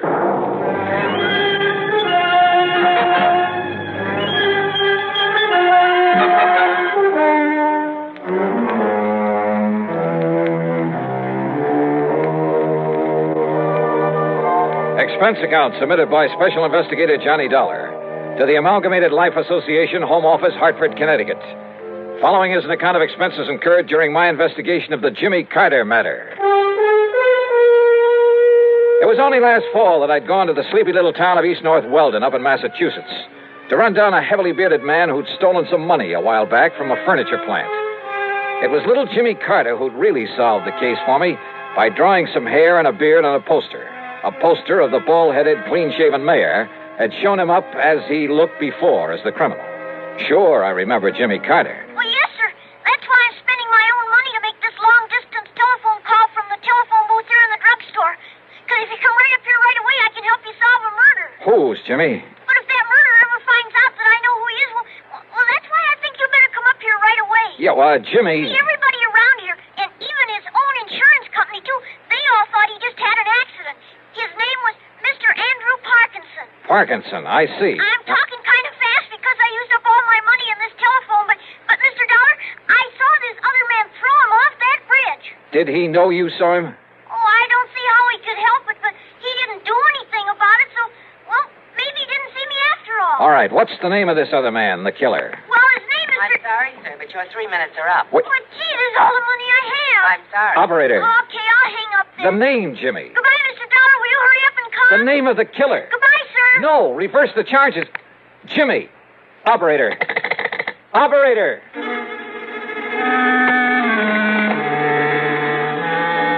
Expense account item 1, 10 cents. Phone call to the Auto Club for some route information. Item 2, another dime for a call to Pat McCracken at Universal Adjustment Bureau. It was pretty early in the morning, but fortunately he was in his office. Yes, Johnny? Hey, Pat, listen. Yeah? I'm driving up to Massachusetts fast as I can. Well, good for you. Listen, will you? What? Andrew Parkinson. Get that? Yeah, Andrew Parkinson. What about him? Well, he died He what? He died, and, Yeah. well, it was supposed to be an accident, but anyhow, he's dead. Johnny, easy. What's this all about? I want to know who his insurance company is. You're a clearinghouse for that sort of information. That's right. Well, will you see if they have a representative or an office up in East North Weldon, Mass? East North Weldon? That's right. It's just east of North Weldon. Oh, no. You know, up north of Fitchburg. Oh, that place I have heard of. Well, somebody in that company called it accidental. But listen, I have reason to think it wasn't. What? So if I can contact whoever it is up there, and listen, Pat, there may be a kid's life at stake. Johnny, this is about as confusing as anything. Yeah, I know. I'm sorry. Just get me the name of the company that insured the life of Andrew Parkinson. Well, whatever you say. Good. But it may take a couple of hours. Okay, just get it for me. I'll call you when I get up there.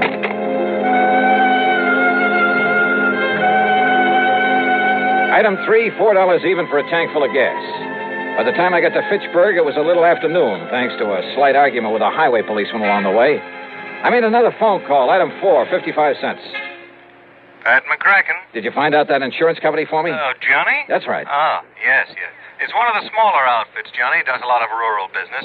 Amalgamated Life Association. Okay, thanks. Policy on Andrew Parkinson was issued by their local representative, Mr. Waldo Bottomley. They're in East North Weldon? That's right. Good. And the company's report on Parkinson says that his death was accidental. It's already been reported? Mm-hmm. Well, when did he die, Pat? Day before yesterday. And a claim's been filed? Yes. $10,000 with a double indemnity clause. Wait a minute. Who's the beneficiary?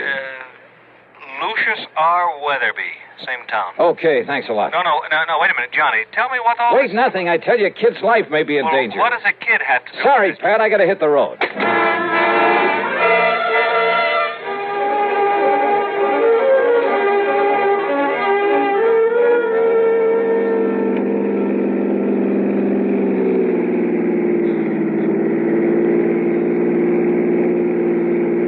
It was after 2 p.m. when I finally pulled up in front of the combination drugstore and mercantile at the one business corner in the village of East North Weldon. One of the local citizenry, looking slightly under the weather, sat on the rickety porch of the store, hacking away at a stick of wood with an old pocket knife. Howdy. Hiya. You happen to have a little drink about you, sir? No, but listen, where's the little boy who usually sells newspapers around here? His name is Jimmy Carter. Yeah, that's right, sir. Jimmy Carter. Well, have you seen him? Do you know where he is? Seen him this morning. But he's not around here now. Nope. Do you know where I can find him? Nope. Do you know where he lives, where his home is? Yeah. Well, where? Up the street. Oh, sure. What street? Spruce. North Spruce. And the number? 18. Okay, thanks. Listen, my name is Johnny Dollar. If you see him, please tell him I'm looking for him. Johnny Dollar, eh? Yeah. You got the price of a drink on you? Some other time. Just be sure and tell him. Yeah.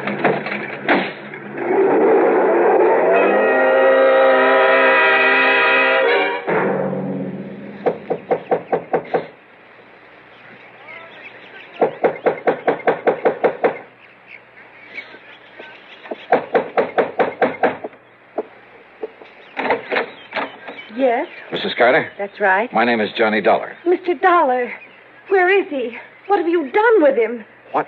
Jimmy, my son Jimmy.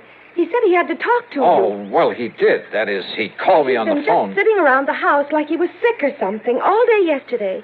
And he tossed and turned all night in his sleep. Mrs. Carter. Then this morning he jumped up from his breakfast, only he wasn't eating any of it. And he said he had to see you. He had to talk to you. He said he'd be right back. All right, now but listen. That was early this morning. So when he didn't come back, I went to the school, but he wasn't there. So I went down to the corner where he picks up his papers every noon from the bus. But he hadn't been there. You're sure? The papers, the bundle of papers, they were all still there. Now, listen, Mrs. And he Carter. hasn't come back here. Something's happened to him, Mr. Dollar. Something's happened to Jimmy.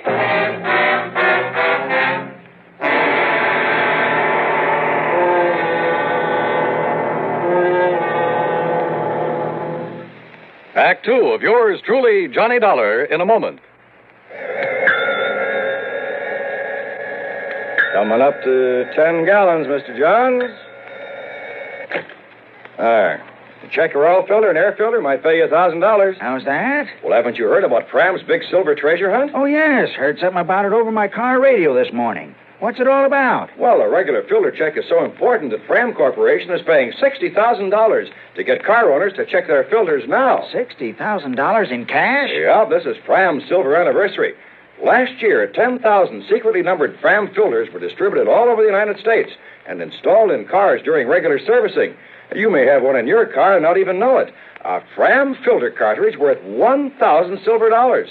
And if you do, I get $1,000 too. Well, what are we waiting for? Let's check those filters now. Hurry, folks. You could win up to $1,000 in cash. Join the big Fram treasure hunt. Check your car filters now. And now, Act 2 of yours truly, Johnny Dollar and the Jimmy Carter Matter.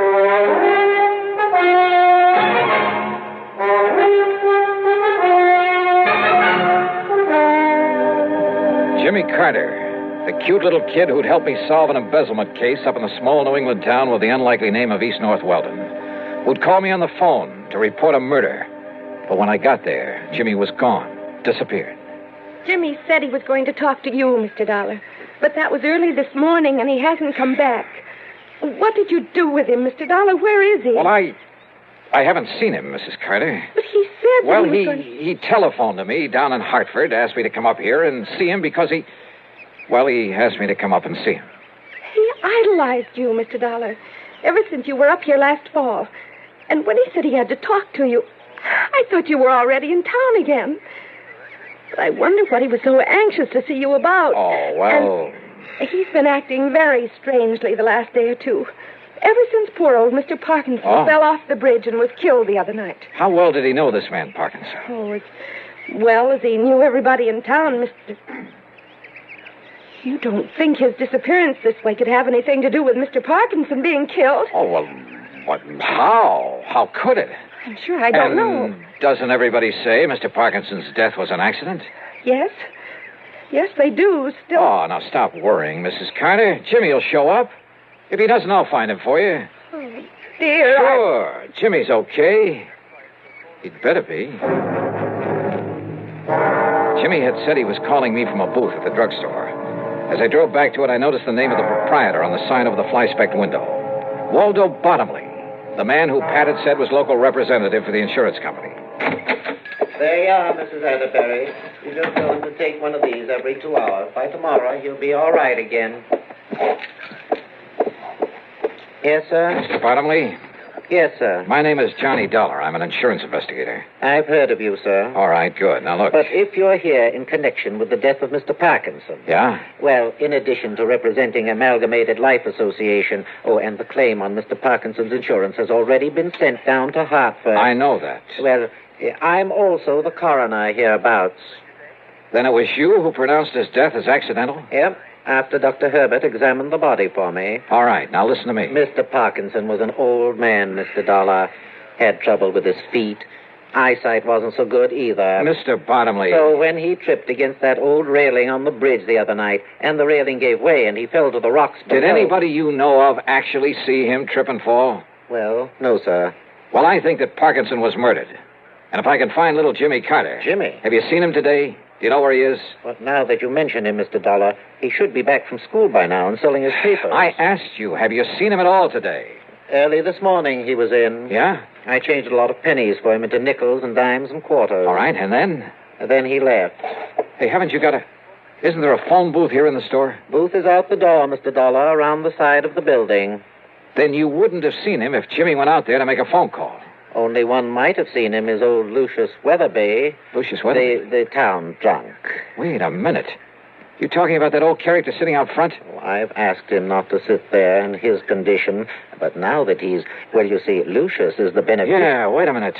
Lucius Weatherby is the beneficiary of Parkinson's insurance. Yep, as I was about to say. No wonder he wouldn't tell me anything about Jimmy. What's that, sir? So he killed Parkinson to collect the insurance. Jimmy saw him. What was that? Bottomley, I have a few questions I'd like to ask that Lucius Weatherby. Now, wait, sir. Yeah? If you expect old Lucius to remember anything... You bet I do. Plenty. Then you'd best take along this bottle of medicinal brandy. What? Yes, sir. That'll be $3.75. Well, break it over his head. But you don't understand. No? He can't remember a thing unless he's had a little... Mr. Dollar! All right, Weatherby. Howdy. You changed your mind about buying me a little... Oh. Where's Jimmy Carter? What did you do with him? If you don't mind letting go of my collar, sir. Come on, start talking. Jimmy? That's right. Where is he? Well, sir, I seen him this morning. You told me that before. Now, what did you do with him? Well, nothing, sir. I swear. He came out of the store this morning, went into that phone booth. Yeah, he did do that. Yeah, and then what? What did you do? Now, sir, if I had a little drink, I could remember better. Come on, you old son, answer me. Well, he went off in that car. Car? What car? Well, he didn't want to, but... Who? Well, who made him go off in a car? Well, if I could just remember, it was a man. Come on, who? Somebody I know. Yeah? I'm sure I could remember if I had a little drink. Now, you listen to me, you lying... He's telling you the truth, Mr. Dollar. Oh, sure he is. Yes, sir. But if you give him a bit of this medicinal brandy to refresh his memory, truly... Okay, let me have it. That'll be $3.75, if you please. Okay, here. I'll get you the change. Don't bother. Because if this doesn't bring the truth out of him, so help me, I'll... Act 3 of yours truly, Johnny Dollar, in a moment. Be sociable, look smart, keep up to date with Pepsi. Drink light, refreshing Pepsi. Stay young and fair and debonair. Be sociable, have a Pepsi. When friends drop in, let your hospitality show you're sociable in the modern manner. Pepsi, you know, is the favorite of the smart and young at heart.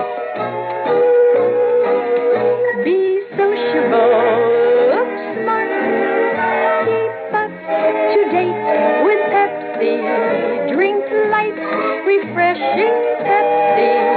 Stay young and fair and debonair. Be sociable, have a Pepsi. Have you tried a Pepsi lately? And now, Act 3 of yours truly, Johnny Dollar. The town drunk, who could only remember things with a drink under his belt. If you ask me, that's a lot of hooey. Nonetheless, item 5, $3.75 for the bottle of what the local druggists call medicinal brandy. Old Lucius Weatherby started lapping it up. Mighty fine, sir. Mighty fine. All right, now listen. You listen to me. I'd better let him have a little more, Mr. Dollar, if he's to remember properly. Yeah, a little more. Oh, and here's your change from the Lucius, $5. you say that when Jimmy walked out of the phone booth, he drove away with somebody. Yeah. Against his will. Yeah. Your change, Mr. Dollar. Forced little Jimmy right in his car. Who forced him? Well, now let me see. His name was. Yeah? You know him, Bottomley. Think, Lucius. Think hard. Come on. Yeah. Now listen, you old sod. I want to. Harvey. Huh? It was Harvey. Harvey who? Bottomley, you know everybody. Harvey Willman? Harvey Willman, yeah. Who is he? Well, he's not one of our more respected people, Mr. Dollar. Respected, Yeah? sir. And come to think of it, I believe he was a distant relative of Mr. Parkinson. What does he do? Where does he live? He does nothing, really. He was always trying to beg money from Mr. Parkinson. Never got it, though. Anybody else? I asked you, where can I find him? Where does he live? Winter. That's right. On the old farm out on Winter Avenue. You can tell it by all the new machinery out front. Okay, I'll see you later. Oh, your change, Mr. Dollar.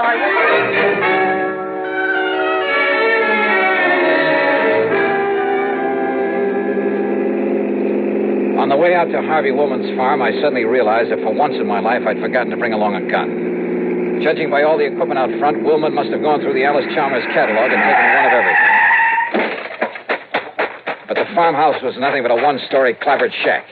Half hidden at the back of it was a beat-up old sedan. Come on, open up. Jimmy! All right, Woolman, open up this door. I'll break it down. Woolman! Okay, brother, you asked for it.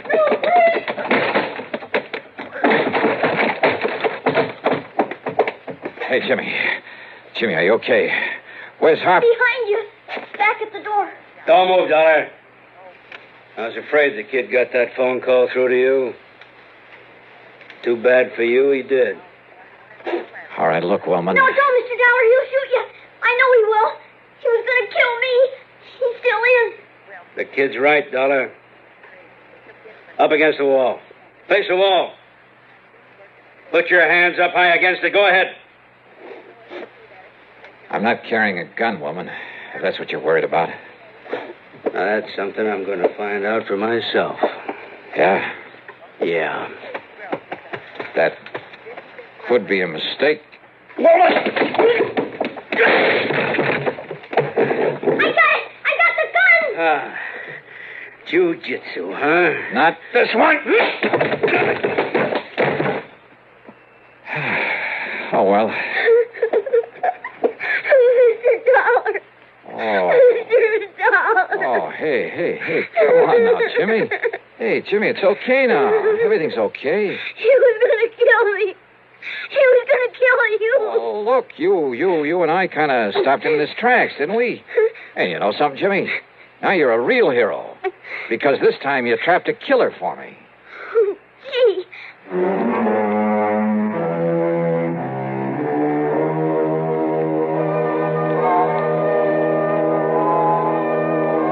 Item 6, 4850 for a new sports jacket without holes in it. Yeah, Harvey Woolman had managed to get off that one shot. Item 7, $61 even, a brand new bike for Jimmy. Why? Because he saved the company from having to pay double indemnity. Expense account total, including mileage on my car, $117. Unless you'd like to tack on a little extra fee. Yours truly, Johnny Dollar.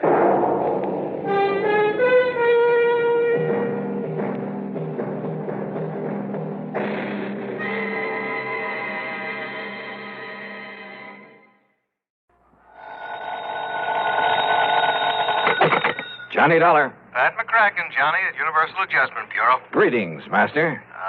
No, don't give me that. Johnny, I believe you spent a couple of weekends down in Sarasota, Florida early this month. Pat, you know darn well I did. Have a chance to get in some fishing? You know darn well I didn't. That's why I've been sitting here dreaming about those lunker bass at the Lake Mojave Resort out in Arizona. Oh, what's the matter with Lake Mead? Huh? You know, the huge man-made lake that's backed up by Hoover Dam? Yeah, I know. A few miles this side of Las Vegas, Nevada. A lot of big ones in that water, I understand. Okay, Pat, you got me all excited. Now, what's it all about? I told you, fishing. Yeah, and? That's all. Except... Yeah, except what? Slight case of murder.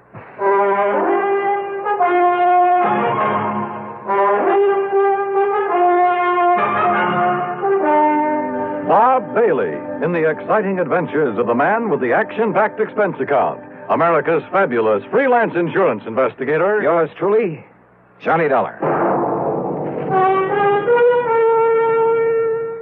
Here's actress Joan Bennett. It's terrible to try to act with a dreadful cold. To feel better quickly, I take 4-way cold tablets, the fast way to relieve nasty cold distress. Yes, tests of 4 leading cold tablets proved 4-way fastest acting of all. Amazing 4-way starts in minutes to relieve aches, pains, headache, reduce fever, calm upset stomach, also overcomes irregularity. When you catch cold, try my way. Take 4-way cold tablets, the fast way to relieve cold distress. 4-way, 29 and 59 cents. Now, a word about another fine product of Grove Laboratories. Had dandruff for years? Now get rid of it in 3 minutes with Fitch Dandruff Remover Shampoo. 3 minutes with Fitch regularly is guaranteed to keep unsightly dandruff away forever. Apply Fitch before wetting hair, rub in 1 minute. Add water, lather 1 minute.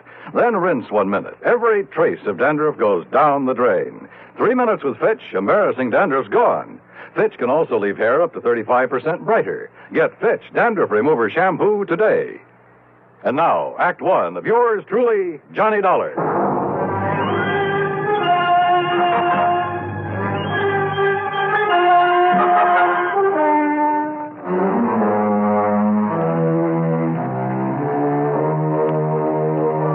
Expense account submitted by Special Investigator Johnny Dollar to the Universal Adjustment Bureau, Home Office, Hartford, Connecticut.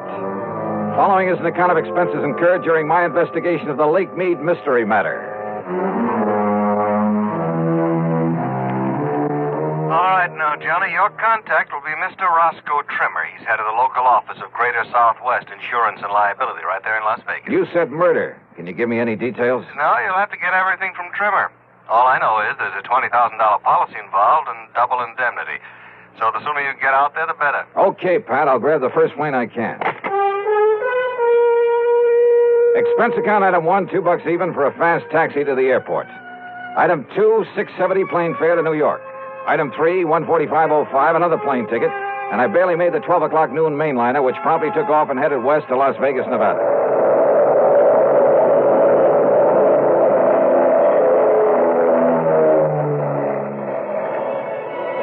It was 9:45 p.m. Pacific time when we started the long glide down from a starlit sky to the landing strip at McCarran Field in Las Vegas, Nevada. I'll never cease to marvel at the nighttime view from the air of that fabulous city of chance. Sitting alone out there in the middle of the vast Mojave Desert, the sky filling glow from its millions of lights, it had put a rainbow to shame. Oasis in the desert. Yeah, and very beautiful.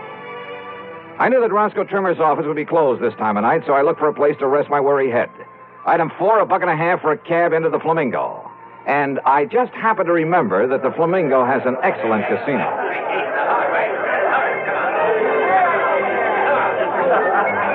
Now, I'm really not a gambling man in the usual sense of the word, but who can resist the lure of the dice and roulette tables, the blackjack, even the slot machines in a setting like this? Sure, the house always wins, and the sucker who forks out his hard-earned money doesn't stand a chance. But you know something? After a few hours of play, I came out so far ahead that I won't even bother to list my food and hotel room on this expense account. I really cleaned up. How much? Well, if I told you, you'd probably want me to absorb the whole thing, so I won't. Then, early the next morning, I met Roscoe Trimmer at the office of Greater Southwest Insurance and Liability. Dollar, I'm glad you could make it. I don't like this one at all. How are you? Hiya, Rosk. Sit down, will you? Yeah, But sure. not for long. Huh? I've arranged a drive-it-yourself car for you. And the sooner you can get over to Lake Mead, the better. Well, just where, Roscoe? That's a pretty big lake. Overton. A little town 50, 60 miles north and east of here. At the upper end of the lake. So what's happened up there? Johnny, a client of mine, Thomas Mayfield Thomas, came out here from Chicago last year. Retired here. I don't know much about him, except that our Chicago office sent me his file when he came and asked me to look out for him. Uh-huh. Go on. About a week ago, Thomas and a friend went fishing together out of Overton Landing. They went out with Hob Fulton on his charter boat. Incidentally, if you ask me, Hob's the best guide on the whole lake. Good, I'll remember that. Only you're here on a case, remember? Oh, sure. But go on. Well, the fishing must have been pretty good, because they stayed on at the Overton Motel. Then the next morning, they went down to the landing, rented a little Arkansas Traveler and a 10-horse Johnson, and went out fishing on their own. Rosk, I may try that very thing myself. But about the middle of the afternoon, a big east wind came up. You know what that means? I know that when a big Easter hits one of those desert lakes, there's only one thing you do. Get off it quick. Well, they didn't, Johnny. At least not quick enough. The following morning, when the blow had died down, Hob Fulton went out to look for him. And? He found the boat, all right. Beached on a point down near Goat Island. And Mr. Thomas's friend. What about Thomas? His friend says that Thomas went overboard when the squall hit him. Well, it's certainly possible.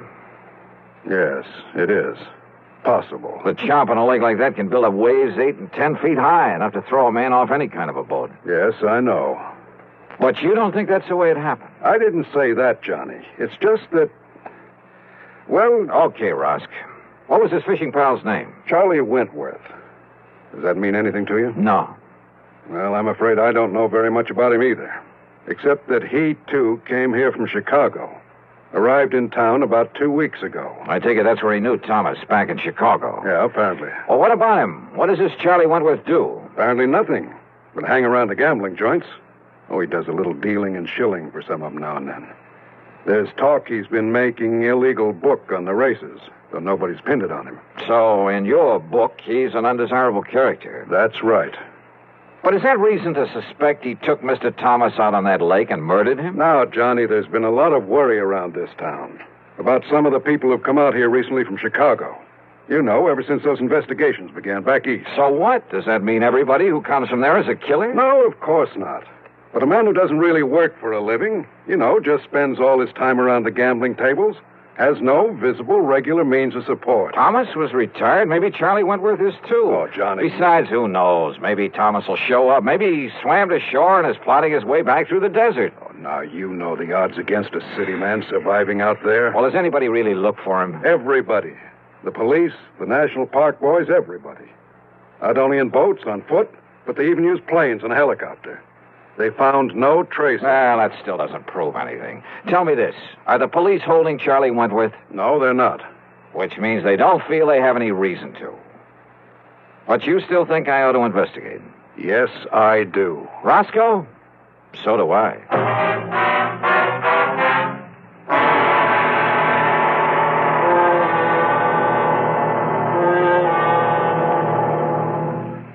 Act 2 of yours truly, Johnny Dollar, in a moment.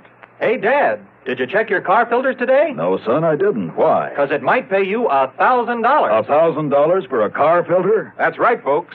You may have a filter under the hood of your car worth $1,000 and not even know it. A Fram filter worth 1,000 silver dollars. A regular filter change is important to today's cars. So important that Fram Corporation is paying $60,000 to get you to check your filters now. Last year, in preparation for Fram's silver anniversary, 10,000 secretly numbered Fram filter cartridges were distributed all over the United States and installed in cars during regular servicing. These filters are worth from $1 to $1,000. You may have one in your car right now and not even know it. Check your oil filter and air filter now. If there's a specially numbered Fram filter in your car, you will win up to 1,000 silver dollars, and your dealer will win the same amount. Get in on Fram's big silver treasure hunt. Check your car filters now. And now, Act 2 of yours truly, Johnny Dollar, and the Lake Mead Mystery Matter.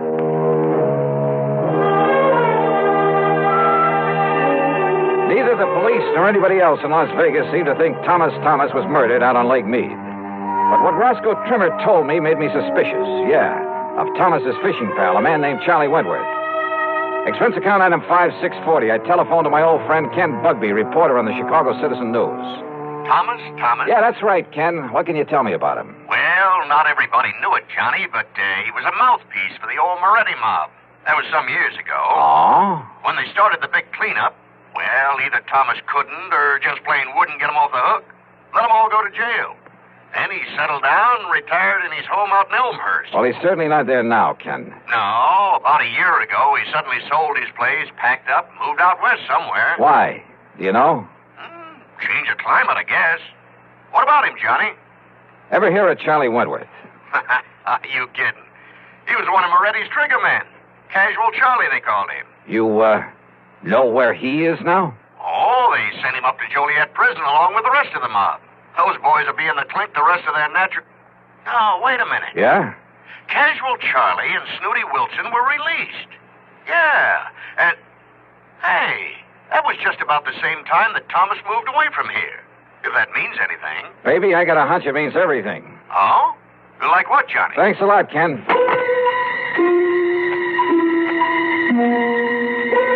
Next stop was the public library, the old newspaper files. Getting some info on the almost forgotten Moretti mob was a lead pipe cinch, especially about the time when the gang was broken up. And apparently when Lawyer Thomas saw the jig was up for his boys, having made his pile, and to keep himself out of trouble, he left them flat. He'd let them get sent to the pen without raising a finger in their defense. So don't tell me that a mobster wouldn't want to get even with the guy who'd let him down. Sure, Charlie had killed Thomas. I was sure of it without even seeing him. But to prove it, without the corpus delicti, I spent item $632 even on some equipment at a sporting goods store. Then I drove north on Highway 91 to the quiet little town of Overton. There I learned that for once, Hob Fulton, the fishing guide, had a free day on his hands, that he was down at the lake some 12 miles east of the town. I met him at the dock, and within a few minutes, we were on board as Higgins runabout and heading south. Lake Mead is a tremendous thing, something like a 550-mile shoreline, the biggest man-made body of water in the world, I believe. Just thinking about the record-breaking largemouth bass that have come out of that lake fairly made my mouth water. I carefully checked out the equipment I'd brought along. So you spent a lot of good money renting that stuff from Shelby's Sporting Goods down in Vegas, huh? Yep. Well, where's the spear? Bob, I don't think I'm going to need a spear. I don't think you're going to need any of that stuff. You ask me, Dollar, if you want to catch fish, borrow one of those rigs I brought along. Bob, I just want you to take me to the same spot you took Mr. Thomas and Charlie Wentworth. Too bad about that, Mr. Thomas. I got him a lot of nice bass, though. You know, fishing only the real deep holes. That's where they are this time of year. That's what I figured. If only they'd had sense enough to come back in that next day when the wind started to blow.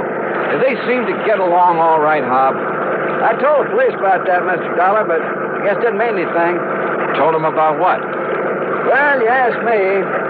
Mr. Thomas wasn't any too happy fishing with Charlie Wentworth. But Charlie kept saying, let bygones be bygones, and let's enjoy the fishing, so... When you found Charlie in the boat the next morning, was there tackle still in it? Have you ever seen this lake when there's a big blow from the east, Mr. Dollar? I've seen Lake Mojave when it's been that way, but you haven't answered my question. No, sir. Their tackle boxes got thrown overboard along with everything else. Even that big one of Charlie's. No, he had enough stuff in that thing to sink the Queen Mary. He did, huh? Like what, Hob? Well, I didn't poke around in it. When I heisted on board. Oh, look. There's the glory hole. First place to stop for him. So if that's what you want, that's where we'll start. How deep is it? Oh, I'd say about 3 1/2. A 3 1/2? Well, you know how high a fair-sized tree is. Glory hole's about a 3 1/2. Oh, I see. But, Johnny, if you're going to use that rig you brought along... I'll just pull up to the same spot you showed them where to fish.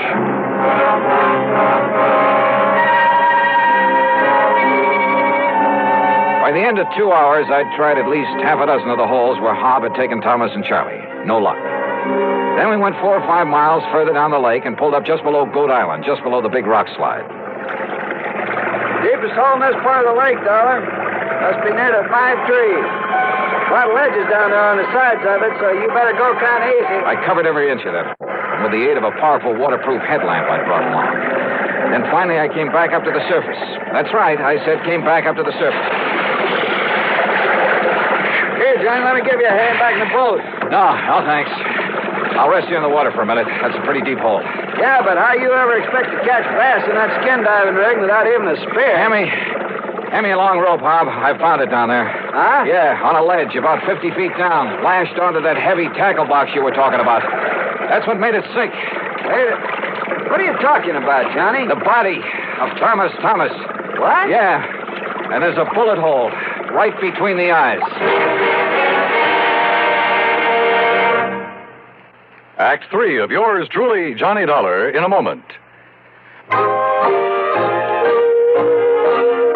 Be sociable, look smart, keep up to date with Pepsi, drink light, refreshing Pepsi, stay young and fair and debonair, be sociable, have a Pepsi.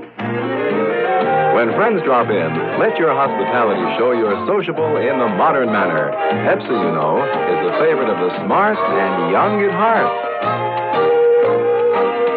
Be sociable, look smart, keep up to date with Pepsi. Drink light, refreshing Pepsi.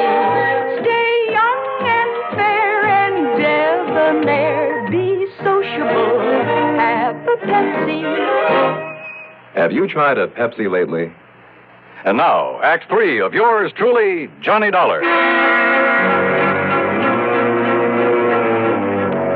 I took the body of Thomas back to headquarters in Las Vegas and hung around long enough to hear Dr. Richard Fallon say the bullet hole was definitely made by a .38 and at close range.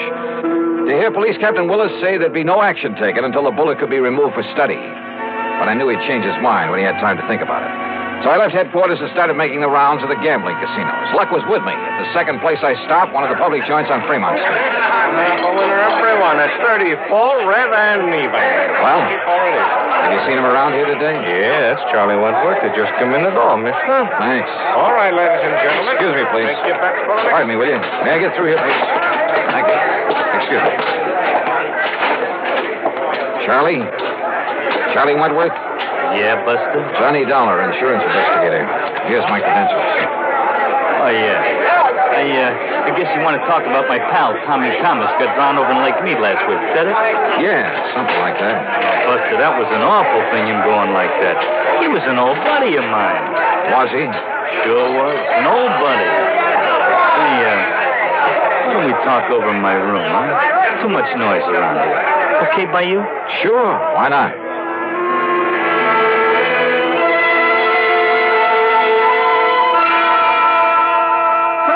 Are you kidding? I'm not kidding. No. Listen, Dollar, I haven't packed a rod since the old days of the Moretti mob back in Chi. I'll bet. That's a fact. It's the truth. You think I want to get in trouble again? Well, you're wrong, see? Maybe. Look, I did my stretch, and it learned me a lesson. I'm all through with that kind of stuff. I'm all through with it. Oh, sure. It's a fact. It's the truth. I'm strictly legit now. You understand? What about making book around town without a license? Who said that? Well? You can't prove it. You or nobody else. And what's that got to do with Tommy Thomas and the poor guy getting drowned? Tell me that, huh? What is this, Dollar, anyhow? You really hated his guts, didn't you? Well, sure, wouldn't you if... Well... Sure. Because when the chips were down, he didn't give you a hand. He let you and the rest of the mob take the rap. Kept his own skirts clean at your expense. Listen, what are you trying to do? Get me excited? Say something I shouldn't say? I don't mean... Keep talking, Charlie. Sure I hated him. I could have killed him. At first, that is. Only at first. Anybody would have felt that way. But, after a few years in the clink, you learn better. What good's it do you? Those things don't matter. You've learned your lesson. I know I did. Oh, you became a paragon of virtue, I suppose. I don't know what you're talking about, but that's all over. You hear me? When I just happened to find him living here in Vegas, that was all over. Let bygones be bygones. I mean it. We was pals. Charlie, there's about as much truth in that. That's a fact. That's the truth. Then why did you kill him? That's a lie. You can't prove it. That's where you're wrong. Huh? I have absolute proof. Oh, yeah? Yeah. I found it on his body. His body? I fished it out of Lake Mead this morning. Now, listen. You had Hob Fulton show you all the deepest holes when you went out fishing with him. Then the next day, you took Thomas out there alone. You killed him, tied that weighted tackle box to his body, and let him sink down in the deepest hole of all, down below the rock slide. That windstorm. Yeah. Gave you the greatest excuse in the world for coming back alone, didn't it? You couldn't have had it better if you'd planned that storm yourself. But it didn't excuse the bullet hole in Tommy Thomas's head from your gun. From my gun? Yeah. No longer packing a rod, huh? Dollar, maybe I sort of, kind of... Well, maybe I forgot about this one.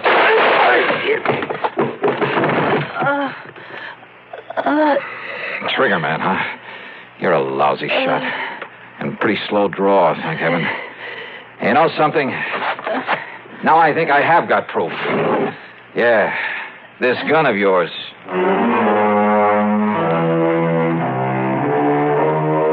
Down at headquarters, the ballistics team took less than an hour. Yep. The bullet they'd found at Thomas's body came from the same gun Charlie had tried to kill me with. So it's back to prison for him for a long, long time. Oh, and the company will not have to pay double indemnity for accidental death. Expense account total, including a couple of days of excellent fishing with Hob Fulton and the trip back to Hartford, $196.45. Yours truly, Johnny Dollar.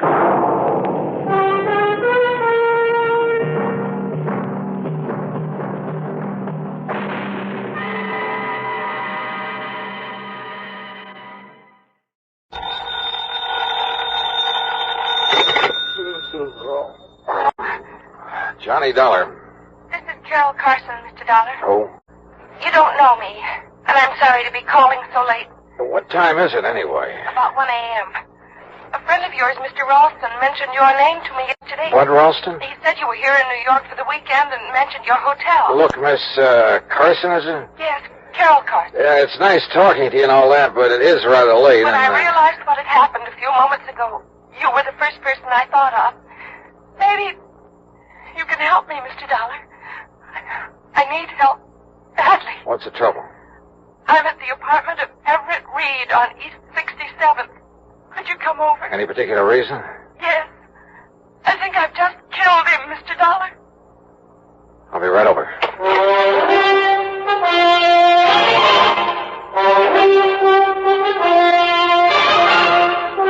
Bob Bailey in the exciting adventures of a man with the action-packed expense account. America's fabulous freelance insurance investigator. Yours truly, And now, Act One of yours truly, Johnny Dollar.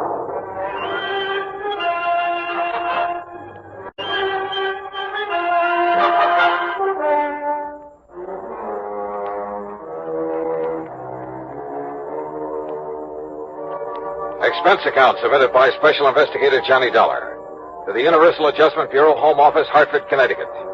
Following is an account of expenses incurred during my investigation of the deadly Doubt matter.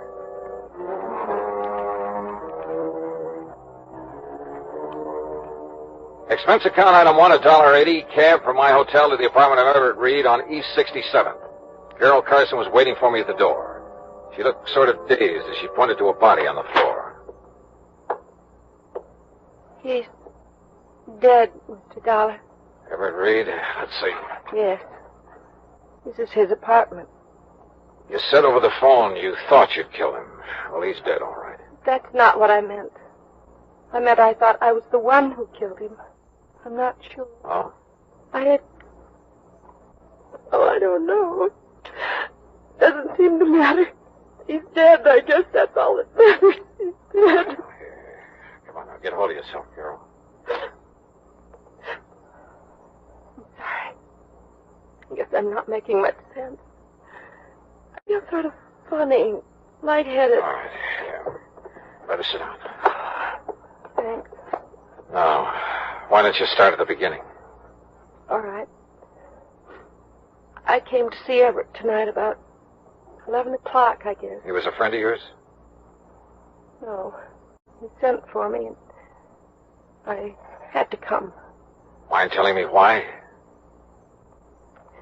He insisted that I have a drink with him. Then I started to feel funny. How so? Dizzy. I had to get some air. You think there was something in the drink? There must have been. He didn't want me to leave, but I had to. What time was that? Around 11:30, I think, a little before, maybe. Go on. I wandered around the streets. I was in kind of a daze. How long were you wandering around? It seemed like a long time. Then what? I came back here to the apartment. I had a terrible headache. I remember walking in the door and... Well, that's all. That's all? What do you mean, that's all? That's all I remember. I must have passed out. When I came to, I was lying on the floor, and that gun was near my hand. In front of me was... When I called you. That's all you can tell me? I'm afraid so. It isn't much, is it? It sure isn't. Mr. Dollar, I can't believe I killed him. I couldn't have... Now, look, Carol. You say you left this apartment a little before 11:30. The police medical examiner will be able to tell the approximate time of death. If you weren't here at that time... But that's just it, Mr. Dollar. I don't know how long I was on the street.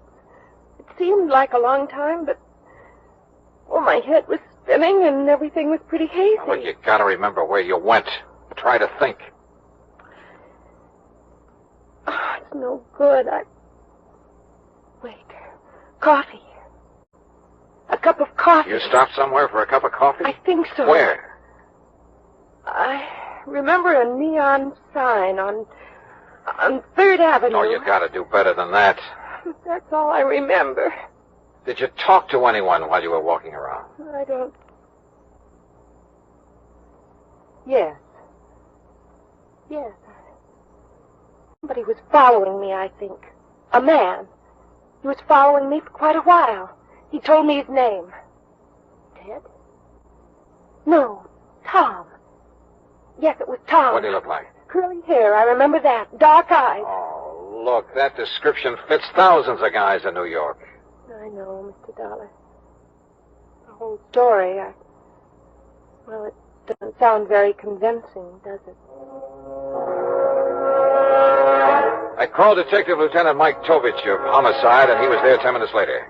He was still questioning her when I left. Item 2, $1 drinks for me while I thought about the whole deal. Of all the guys in New York, why did she have to pick on me? But yeah, I'd do what I could to help her. Because that story of hers, it sounded so phony. It just might be true. Act 2, yours truly, Johnny Dollar, in a moment. Act 2, yours truly, Johnny Dollar, and the deadly doubt matter. Item 3, $2.20, a telephone call to Pat McCracken at Universal Adjustment Bureau. Yeah, Everett Reed had been insured by one of Universal's member companies, so I got myself officially assigned to the case. Then I went to work, checking out Carol Carson's story, what there was of it, and it wasn't much. All she'd remembered was wandering around the streets, getting a cup of coffee somewhere on 3rd Avenue, and being followed by a guy named Tom. I started checking every joint on 3rd Avenue from 60th to 70th Streets. An hour and a half later, I hit pay dirt at Eddie's Bar and Grill. Yeah, I think I remember all right. Carson. Carol Carson. Her name don't mean nothing, but from the description you give me, yeah, sure, I remember now.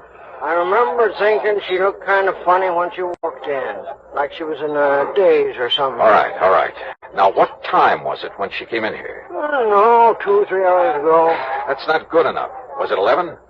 11:30? Midnight? Well, what? Well, maybe around midnight, maybe. Was she home? Yeah. You sure about that? Well, as far as I can remember, I kind of remember somebody in the doorway after she come in, but I didn't know if it was somebody with her or not. All right, what happened then? So she asked for a cup of coffee, so I poured it and set it down in front of her, so she left. She what? Yeah, got up and left, still acting sort of funny. I see. How much of her time can you account for then? Huh? I mean, how long was she here in your place? No more than about 1 minute, Mac. Oh, great. Item 4, $1.80 cab fare to police headquarters and Lieutenant Mike Tovich in Homicide.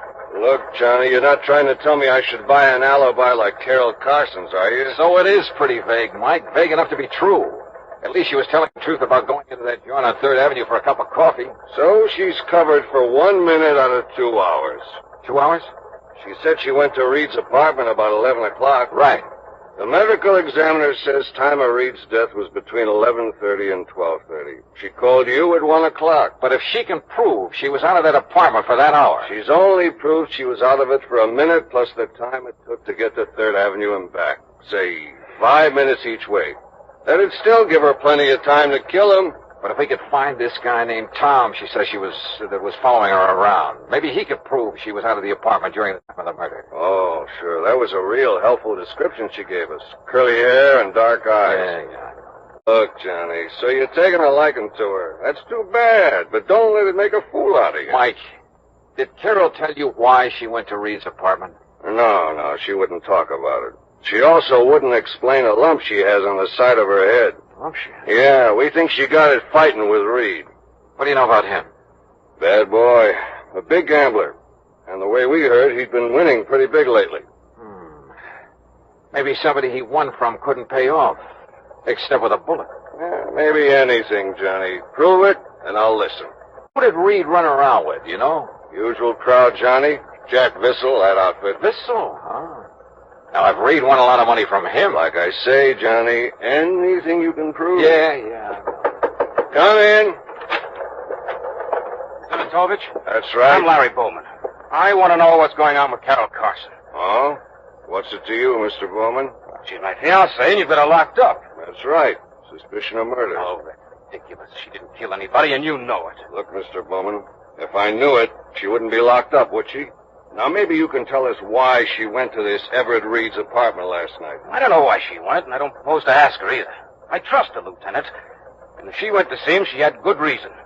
But Carol's not the kind who could kill anybody. You must have realized that just talking to her. The main thing that I realize is that my personal opinion is beside the point, Bowman. Look, the thing we need to know is if Carol was away from Reed's apartment for almost an hour and a half, like she seems to think she was, walking around the streets. Why didn't you say that sooner? I can prove she was. How? I was with her. Oh? Funny, she didn't mention it. She was probably confused. You sure you're not the one who was confused? Now, look, I tell you, I was with her. Okay. Where were you? On the street. What street? Well, I don't remember. 68th Street, I think. That's not the street Carol says she was on. As I say, she was probably confused. Where'd you go? To a bar. What'd you have to drink? Oh, Carol, too? Oh, sure, why not? Oh, you're fighting a losing battle, Bowen. Carol says she had a cup of coffee on 3rd Avenue and that a guy named Tom was following her. Now, listen, You told us enough, Bowman. I can't blame you too much for trying, I guess, but it won't work. You weren't with Carol and you know it. I know she didn't kill him. You mean you hope she didn't? When it comes to knowing, right now every bit of evidence we got says she did. And we've got nothing that says she didn't.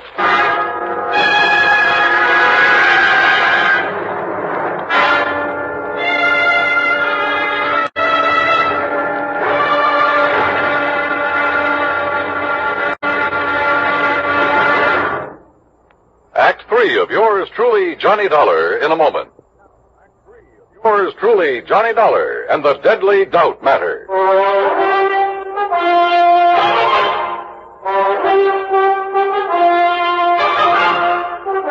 Item 5, 30 cents, coffee for Larry Bowman and me at a little joint around the corner. Lieutenant Tobish can talk about evidence until he's blue in the face, Dollar. Carol's not a killer. You prove that, and Talbot will be the first to listen. But cooking up phony alibis for Carol's not going to help any. Okay, so it was a stupid thing to do. But I can't just stand by and do nothing. Don't you have any other leads you can follow up? One, maybe. Well, what is it? Reed was a gambler. Could be somebody was losing big to him. Carol's my fiancée. I know she doesn't have that kind of money. Anyway, she doesn't gamble. I wasn't thinking about Carol. Who then? Jack Vissel, for instance. We found out Reed's been seen with Vissel several times lately. Well, you gonna question him about it? I may as well. After all, at this point, we got nothing to lose.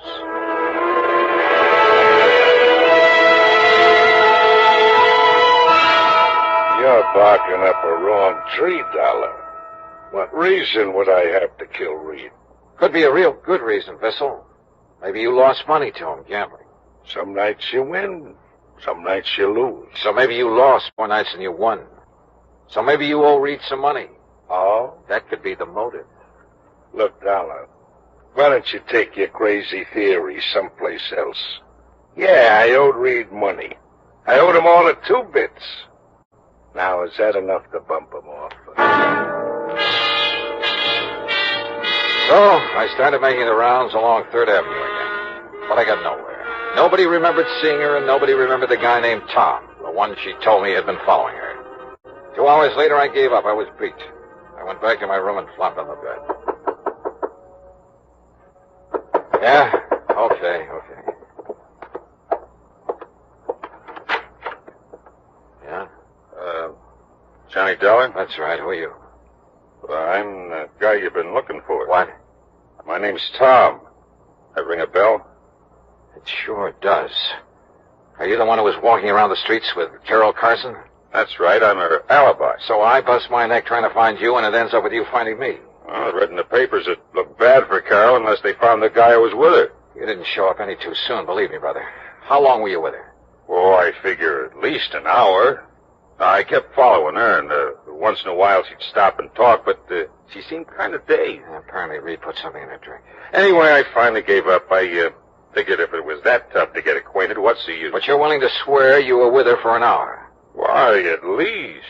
From around 11:30 to after 12:30. That clears her. Come on. Item 6, $1.80 cab fare to headquarters.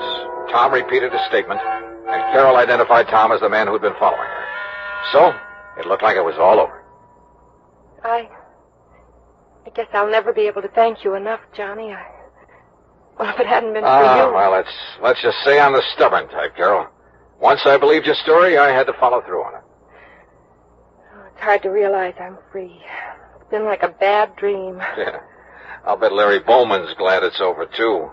Have you called him yet? No, I'll call him from my apartment. Johnny, all I can say is thanks again.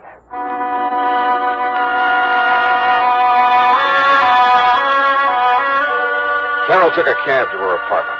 I started back into the building, and then, out of the corner of my eye, I spotted another cab pulling away from the curb, following Carol's. And it was Tom. I figured I'd better join that procession. I tagged along to Carol's apartment. Inside, I could hear voices. The door was unlocked. Carol was in the process of handing over some money to Tom. Johnny! Yeah. Looks like I got here just in time to witness the payoff. So you bought yourself an alibi, Carol. No. Now, look, Dollar. You better stay out of it. Carol, I gotta hand it to you. You really had me fooled. You don't understand, Johnny. Don't be a sucker, Dollar. Cut yourself in on the pie. I'm willing to have a partner. What are you talking about? Well, last night when I followed Carol back to Reed's apartment, just as I was leaving, I spotted somebody coming down the fire escape. I followed him, found who he was and where he lived. Then when the story came out in the papers, I realized I knew who the killer was. So I figured I could make some dough out of it. But not as long as Carol was in jail. Johnny, just now when he wanted money to keep him from telling the police, I didn't know what to do. I thought if I gave him what I had, it would keep him satisfied until I could figure... Larry! No! No! I spun around, but it was too late. Oh! Kicked at the open door. It struck Larry's arm, deflected his shot. Before he could shoot again, I nailed him. Oh.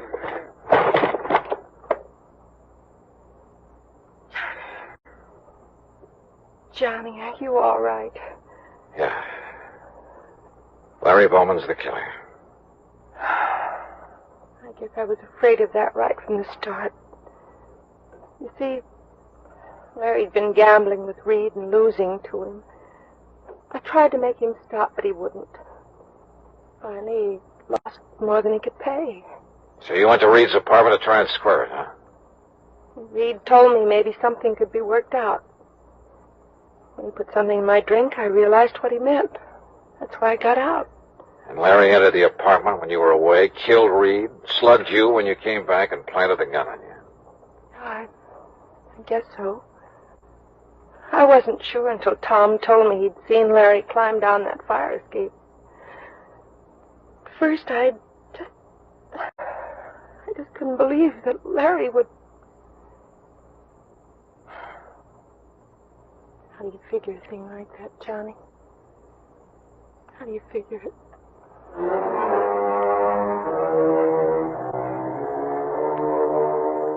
I didn't try to answer that one, because I didn't have an answer. I guess there just isn't any.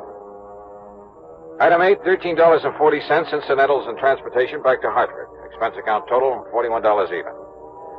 Yeah, Larry Bowman's gambling was a big fat mistake. First with Everett Reed, then in trying to frame Carol. I guess that's the trouble with gambling. You push your luck too far, and sooner or later you're bound to lose. Yours truly, Johnny Doubtful.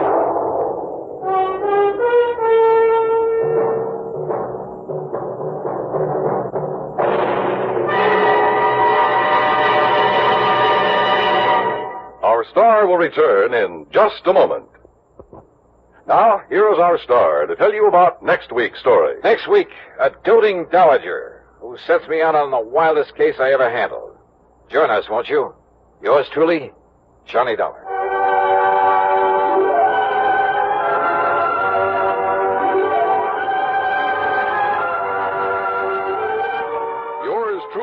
Johnny Dollar salutes station KRMG in Tulsa, Oklahoma.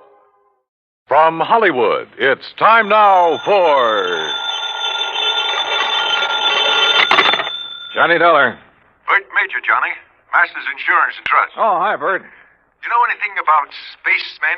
Never saw any, if that's what you mean. Neither have I. But I know somebody who thinks he's been contacted by them. Oh, sure. I have some whimsical friends, too. Not funny, Johnny. The company is betting $2 million that this man is either a liar or pulling one of the biggest hoaxes in history. $2 million? That's right. Conrad Billings.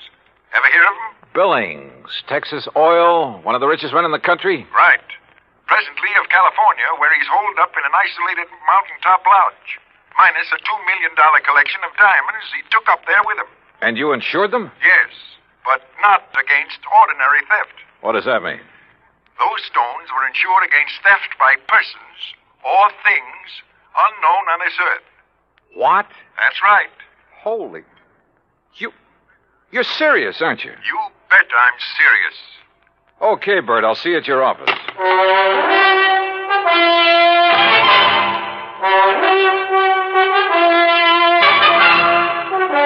Bob Bailey in the exciting adventures of the man with the action-packed expense account. America's fabulous freelance insurance investigator. Yours truly, Johnny Dollar. And now, Act One of yours truly, Johnny Dollar.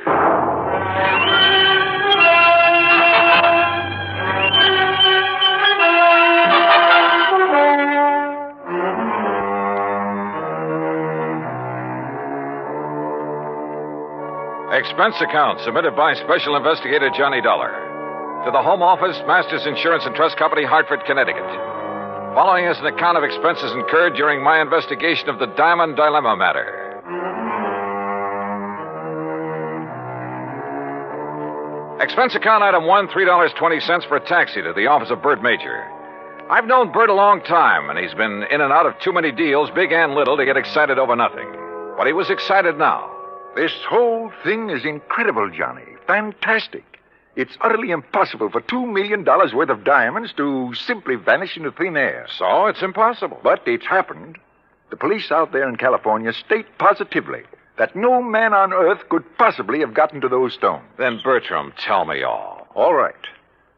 2 weeks ago, Conrad Billings called me from his lodge up in Northern California. Said he wanted to insure the diamonds immediately. Over the phone? Over the phone. You're sure it was really he? I'm not that naive. I had the call traced. How come he called you? We've done some business with a wealthy friend of his in Dallas. Recommended. Uh-huh. And he had the stones with him there at the lodge? Yes. And, Johnny, it's one of the most isolated spots on Earth. You're sure he had them there? He loves diamonds, Johnny. Almost to the point of obsession. He plays with them like a kid plays with marbles. Lord knows he can afford to. So you insured $2 million worth of diamond marbles over the phone? I did. And you say you aren't naive. Oh, look, a remote lodge, an eccentric old man, some expensive baubles. A rank amateur could get at him. You haven't listened to me, Johnny. You've missed the point entirely. I wouldn't care if he left the diamonds lying out on his front doorstep. I insured those diamonds solely against theft by persons or things unknown on this earth. That's the exact wording of the policy. And now they're gone? Yes. So, someone took them? Prove it. What? Someone, and not something. Now, why would anybody in his right mind want to insure against theft by other than people? I asked myself that question. My answer was that a billionaire in active command of his business empire must be of sound mind. And if he wants to satisfy a whim and is willing to pay for it, why should my company refuse his money? You think maybe he has an obsession about flying saucers and the people or things who fly them? Who knows? Or what knows? Johnny, you've got to go out there and make some sense out of all this. Who are the contacts so far? The head of his San Francisco office, Norton Shields. The chief of police in Lakeview, about 30 miles from Billings Lodge, and the insured. Okay, I'll call you, Bert, but not from Mars. Expense account item 2, $280, deluxe flight with trimmings, Hartford to San Francisco. A pea soup fog was rolling up Market Street, and it was 2 a.m. when I finally got to the office of Billings Enterprises and met Norton Shields. He was wide awake, sharp, about 35. Yes, Mr. Dollar, I've been in charge of Billings' West Coast operation for 10 years with time out for Korea. Pretty young for such a responsibility. Billings hired me because I know the oil business. I learned it young. Uh-huh. You like him? You don't have to like a man just because you work for him. He's shrewd and knows how to make money. But he has foibles. Yes, he has foibles. Diamonds. Have you ever seen them? Sure. Where? Oh, here in the office, at the lodge where he is now, at his home.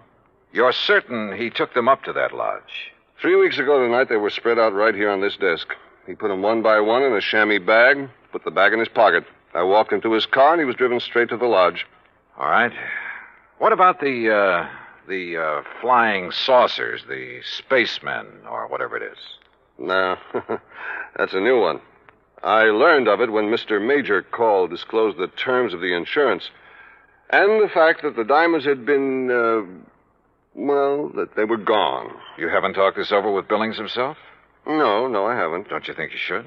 Why? If he wants me, he'll call me. How do I get to this lodge? I have a company plane and pilot ready to fly you to Clear Lake in the morning.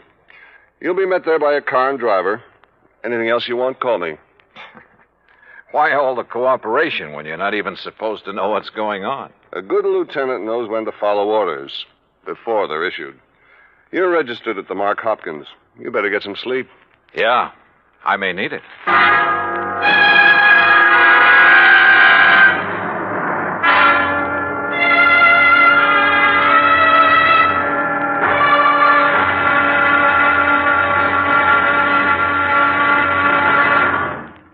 Act Two of yours truly, Johnny Dollar, in a moment. And now, Act Two of yours truly, Johnny Dollar, and the Diamond Dilemma Matter.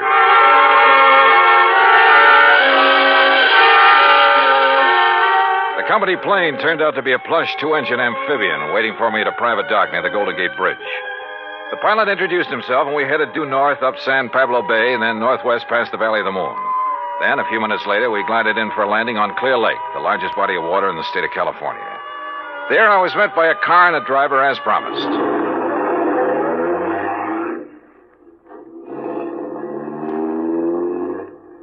How far is it to Mr. Billings' lodge, driver? About 30 miles. What do you do when Mr. Billings isn't here? Wait for him. Do you, live at the lodge? Nobody does. Just Mr. Billings. No caretakers, housekeepers, anything like that? Just Mr. Billings. Well, surely there must be someone to look after. Look, mister, I'm hired to drive a car. I do it. And that's all. The car twisted and turned through some lush country, then left the highway and climbed a narrow mountain road with signs every couple of 100 yards marked private in big letters. After several miles of this, during which we passed through a couple of gates that had to be opened manually, we came to a high steel wire gate with equally high fencing stretching out in either direction. A small redwood blockhouse squatted inside. The driver made a U-turn, stopped in front of this gate, then reached around and opened the door. This is it, mister. This is it? Yep. Okay, if you say so. But if this is a millionaire's idea... Hey, wait a minute! Huh. Well... if this really is the place, I may as well get... Can't you read? You touch that gate and you'll be electrocuted. What? Your name, Dollar? That's right. Who are you and what's the idea? Speak up. Where were you at exactly 2 o'clock yesterday afternoon? Well, if it means anything to you, I was talking with a man named Bert Major in Hartford, Connecticut. Come in. The big gate swung open, and I gingerly walked through it, as per instruction from the loudspeaker nestled in the wall of the redwood blockhouse. You drive, don't you? Yes. Then get in that car you see there and follow the road. The car referred to by the voice was parked against the blockhouse on the far side. I did as I was told. After a while, the road narrowed to a single track and continued on up the mountain. At one point, there was a solid granite overhang, a sheer drop of 1,000 feet or more, and another gate that opened as I approached it and closed behind me. Finally, I rounded a turn where a fill had been made, and a moment later came out on top. A few hundred yards away, across the terrace top of the mountain, was a charming rustic lodge. I drove over to it.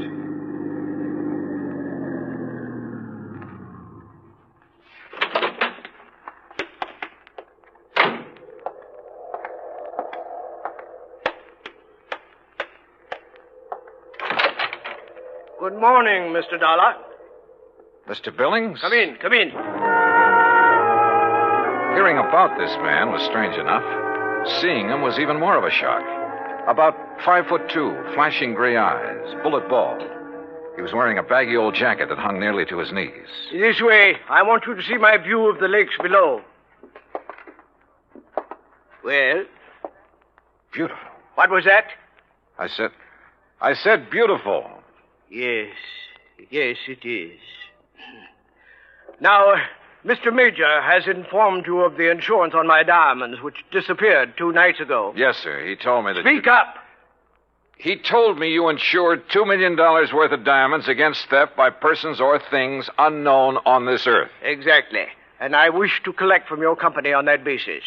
Well, Tell me, where did you keep them? Right here on this table in front of the window, right here. You mean to say you didn't lock up such valuable property? Mr. Dollar, let me show you something. Look here, on my control panel. Do you recall the series of gates you pass through after leaving the main road? Yeah, very well. Well, by means of my electronic devices, I followed your progress every inch of the way. Well, I'll be darned. I watched your arrival at the main gate on this video screen. Ingenious, eh? That's putting it mildly. What did you say? I say that's putting it mildly. Yes. As I'm sure you noticed, this mountaintop is completely encircled by a 12-foot electrified fence. Between it and the inner fence is a maze of photoelectric cells. This panel controls floodlights with which I can cover every inch of ground between the 2 fences. These viewers are geared to the floodlights. All of this equipment is automatically activated on contact. In short, Mr. Dollar, I can detect and follow any person or thing which moves through or between these 2 fences. Anyone who knows electricity could cut your fences and come right on up the road. I did not say this mountaintop was impregnable. I said no one could reach it without my knowledge. Why did you take out such limited insurance on your diamonds, Mr. Billings? I've made my money by leaving nothing, absolutely nothing, to chance. Now that man has projected objects into outer space, it is reasonable to assume that other planets may be ahead of us in technical endeavors. Diamonds would be of tremendous value to an unknown civilization. Well, look, how do I know this is not just an elaborate scheme to collect $2 million? A fair question, Mr. Dollar. What would prevent you from hiding those diamonds somewhere on this mountain? I should consider that question an affront to my integrity, but under the circumstances I do not. I simply defy you to find them. Then what's your explanation of their disappearance? I have none. And unless you find one, I intend to collect from your company under the terms of the policy. Mr. Major mentioned the chief of police in Lakeview. Do you mind if I talk to him? Andy Prentice? Not at all. I have a direct phone to his office and his home. Would you care to talk to him now? No, thanks. But I would like to use your car. By all means. I'll open the gates for you on your way down. Just one point. There must be no publicity on this matter. Understood? Mr. Billings, if I can't prove that your diamonds were taken by a person, those space cats are going to get a lot of publicity. Act 3 of yours truly, Johnny Dollar, in a moment. And now, Act 3 of yours truly, Johnny Dollar, and the Diamond Dilemma matter. While I drove down the mountain with gates electronically opening and closing behind me, I did some thinking. Billings had bought and paid for his privacy at tremendous cost. I couldn't see any loopholes in the setup. Yet, the diamonds had disappeared. 45 minutes later, I pulled up in front of the police station in Lakeview. Obviously, I was expected by the chief of police, Andy Prentice. Hello, Mr. Dollar. My name's Prentice. Mind if I join you? No, hop in. Just cruise down by the lake. I'm sure you want this to be a private conversation, too. Good idea. Now, what's your opinion on the diamonds? Well, I don't know who took them, but I'll tell you one thing. I don't believe it was some thing or somebody from outer space. Well, how would you get through all those electrified fences, photoelectric cells, floodlights, and closed-circuit viewers? Yeah. Well, what's your opinion? I'm as practical and logical as the next fella. If a human being couldn't get to Mr. Billings without his knowledge, and he'd call me the moment somebody tried, well... Oh, sure. Spaceman. Well, what else? I noticed one thing, Chief. He's a little hard of hearing and doesn't wear a hearing aid. He doesn't need one. Just turns up the volume on all that electronic stuff he has around him. Well, suppose someone parachuted onto the top of that mountain. How would he get out? Man could dig under those fences. That would leave evidence, and I've been over every inch of the ground. I've even thought of the expert pole vaulter idea. No sign. Nothing makes any sense. Yeah, I see what you mean. How about a ride in Billings' private plane? I'd like to take a look at that mountain from the air. I don't know what good it'll do you, but I'll go along. Well, maybe there are spacemen. But I still don't believe it.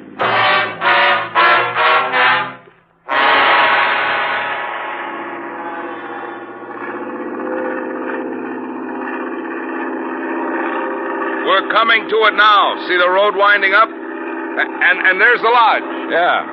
I asked the pilot to circle around the top as close as the air pockets will permit. Good. Chief, have the pilot drop down just below the top and steer a course between the two fences all the way around. Whatever you say. Oh, pilot! For the next few minutes, I studied the top of that mountain from all possible angles. The road leading up to it, the terraces, the lodge itself. Suddenly, an idea hit me. And a few minutes later, I left a somewhat puzzled chief of police at the landing dock on Clear Lake. An hour later, I was explaining who I was and what I wanted to do to a somewhat incredulous captain of police at San Francisco's International Airport. I finally convinced him I wasn't out of my mind, and he reluctantly agreed to cooperate. Then, about dusk, I found myself exactly where I wanted to be, on top of Billings Mountain, calmly walking toward the lodge.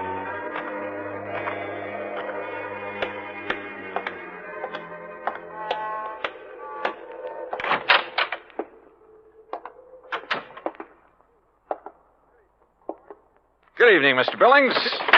What? I said good evening, sir. Mr. Dollar. Why, I don't understand. See? No spacesuit. Why, I can't believe it. How did you do it?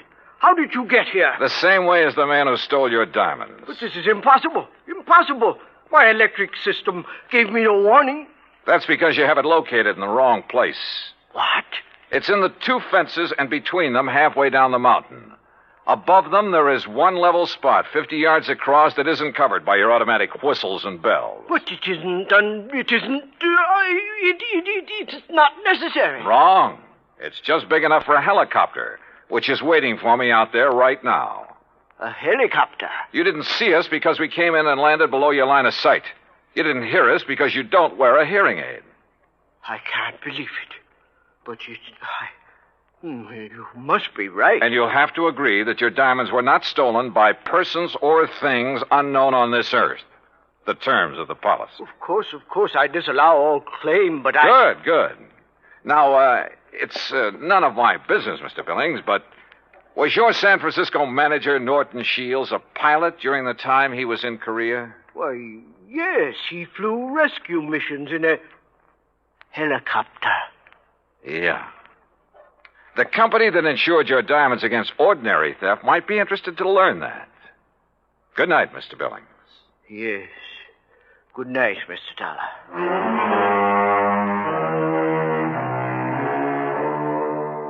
You know, in some ways, I felt sorry for him. He'd spent millions of dollars to insure his diamonds and his privacy. Came a real showdown, and it turned out he had neither. Oh, he'll get his diamonds back, sure, and probably buy some more. But privacy, with or without money, is a pretty hard thing to come by. At least in this man's world. Expense account total, including incidentals and transportation back to Hartford, $284.30. Yours truly, Johnny Dollar.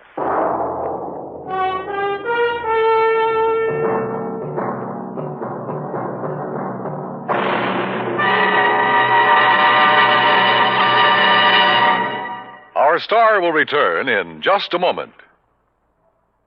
Now, here is our star to tell you about next week's story. Next week, a moth, a tiny moth, solves a case involving our national security. Join us, won't you? Yours truly, Johnny Dollar.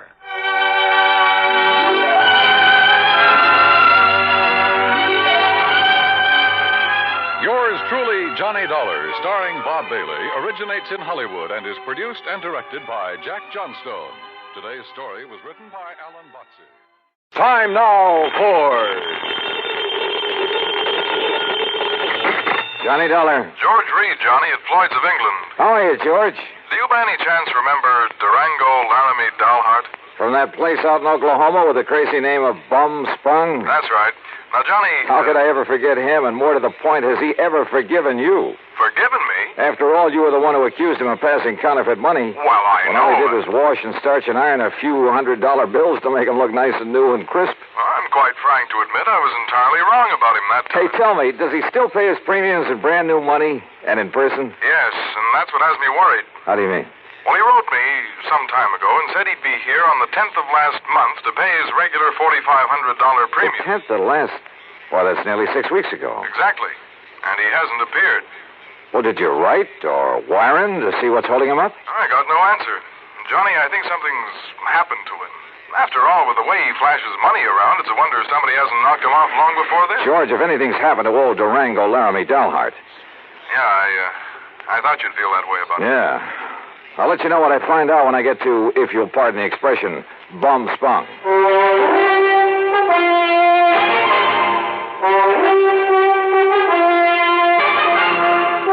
Bob Bailey in the exciting adventures of the man with the action-packed expense account. America's fabulous freelance insurance investigator. Yours truly, Johnny Dollar. And now, Act One of yours truly, Johnny Dollar.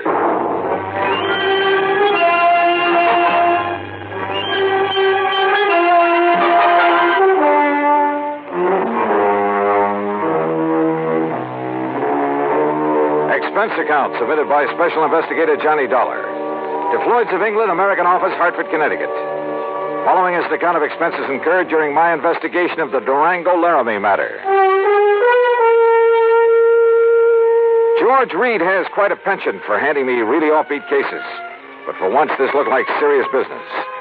Expense account item 1, 9420, transportation. I arrived in Enid, Oklahoma shortly after 4 a.m. Item 2, $1.85 for breakfast. Item 3, $50 deposit on a rental car. I headed due north on Highway 81 across some of the flattest plains country I've ever seen that I hadn't expected to see again so soon. About 26 or 7 miles further on, after crossing what remains of the Salt Fork of the Arkansas, I spotted the familiar weather-beaten sign indicating that Bum Spung was somewhere up a rough dirt road to the left. Bum Spung, named by the Indians. It means bad water. And finally, there it was, the same old broken wooden fence surrounding a couple of acres of poor sandy ground. The same ramshackle house, the broken-down barn, propped up in spots with timbers. And in the yard were the same 2 sad-looking cows I'd seen on my previous visit. The swayback horse and the friendly, mangy, toothless hound, some decrepit-looking chickens. Bum Spung, so-called ranch of Durango, Laramie, Dalhart, who'd made it in oil and who chose to settle down in this lonely, desolate spot. And standing there looking at it, it was hard to believe that the inside of the huge, unpainted house was clean, modern, well-furnished, thanks to his niece Carol, who occasionally came up to see the old man. As I swung aside the sagging wire gate, I wondered if she was here now. I wondered if anyone was here, but not for long. Durango! Durango, it's Johnny Dollar. Stay outside that fence, you meddling young varmint. This here now is private property. Wait a minute. You're not Durango. I came here to see Durango, Laramie, Dalhart. Oh, you did, eh? Well, Durango ain't here. Now, look, you. Oh, you shut up that gate and drive away from here. You see this here now, 30-30? Drive away? After you've blown a hole in one of my tires? I did, eh? Well, I guess that wasn't very sociable, now was it? Hey, look, lower that gun for a minute, will you? Oh, no, you don't. No, you don't. You try anything funny and I'll let you have it. Only, I guess it is up to me to fix that there tire for you, ain't it? Huh? After all, as long as I done it. Now, let me take a look and make sure you just ain't up to some trick here. Yeah, but I am. Hey! Just give me that gun now. Oh, no, you don't. No, you... Okay. Now, who are you and what are you doing here and where's Durango? My Hoppers, sonny. You sure pack a punch. Start talking, mister. Who are you? Who am I? Cy Widener Wilson, that's who I am. Who'd you think?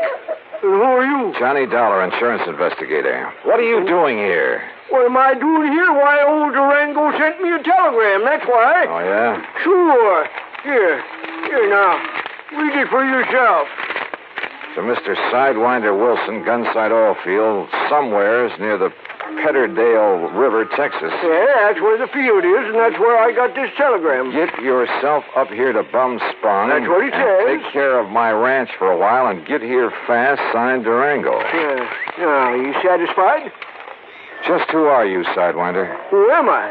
Durango's oldest, bestest friend is all. Known him since we rigged together in the oil fields before he made his gold strike up in Colorado, that's who. So when he tells me to come up here and take care of things, I come, that's all. What'd you expect? But now look here, Johnny, is what you say your name is? Johnny Dollar. Yeah, well, there's something I don't like about Durango's going away this time. What do you mean? What I mean? Well, I mean the way he must have left in a powerful hurry, that's what. You know Durango pretty good? Pretty good. Well, can you see him leaving this nice house of his'n with all the doors and windows unlocked? He wasn't here when you arrived? No, sir. He'd already went away. And can you see him leaving no food around for the cattle and Methuselah and Primrose? Methuselah and Primrose? What is this? The horse and this nice old dog here. And what about the tractor? Just sitting out there in the field, plows down halfway up a furrow. What are you getting at, Sidewinder? What am I getting at? I'm saying he must have left in an awful hurry, that's all. And if you ask me, there's something funny about it, and I don't mean funny, ha-ha. Yeah, I think you got something there. You see, he was due in Hartford, Connecticut over 6 weeks ago. Pay up on his insurance, huh? That's right. All loaded down with brand new money, I bet. Probably. Yeah, I've told that crazy old coyote 1,000 times that he oughtn't to go traipsing all over the country with all that money in his kick. Johnny, if he ain't showed up the way he was supposed, it just means one solitary single thing. Like what, Sidewinder? Like what? Well, like somebody's waylaid and bushwhacked him for his money, that's what. Yeah, I'm afraid so.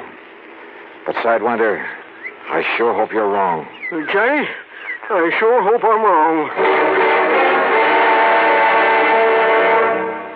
Act 2 of yours truly, Johnny Dollar, in a moment. And now for another episode in the life of Sergeant Donald Bellwether, my husband.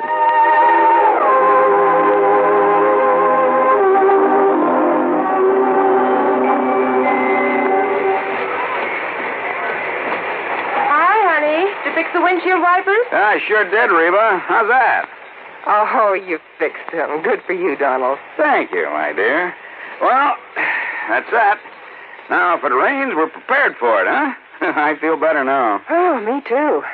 A driver has to see the danger if he expects to avoid it. That's right. And also keep the back and side windows clear in rain and snowy weather. That's right. Oh, how about the horn? The horn? The horn doesn't work, Sergeant. Aren't you going to fix it? No, I don't think so. Frankly, Reba, I hate horns. Whenever there's a traffic jam, the first thing some guys do is blow their horn. Which does absolutely no good. Of course not. All it does is jar everyone's nerves. No, I don't think I'll fix the horn. Oh, but now wait a minute, Don. Hmm? Look, supposing we're driving along and suddenly we see a youngster on his bicycle headed right out into the street. Sounding that horn will warn him and possibly avoid a tragic accident. Yes, that's true, but... Or supposing we're driving on the highway, and just as we're about to pass a car, that car decides to pull out into our lane and pass the car ahead of him. He obviously doesn't see us, and he won't hear us shout. But one little beep on that horn, and he'll automatically scoot back and avoid a collision. Reba, you've convinced me. Even though it can be a nuisance, the automobile horn is a necessity. Then you'll repair it? Immediately. Oh, that's my Donald. That's my doll.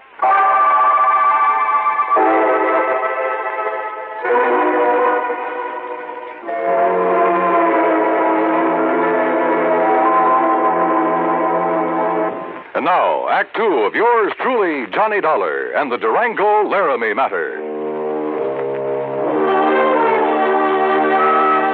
Durango Laramie Delharts, cradle character from Bumspung, Oklahoma, gone, disappeared. His pal, Sidewinder Wilson, a bit of a character himself, had no idea what might have happened to him, but feared the worst. And I had to agree that his fears were justified.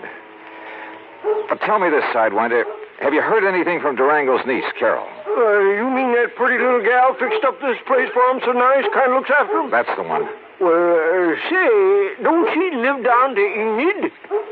Enid, yes, runs a gas station. That's right, sign of the Flying Red Horse. Come on, help me fix this tire. We'll drive back to Enid. Well, I'll help you fix the tire, but I'm staying right here. Oh, why?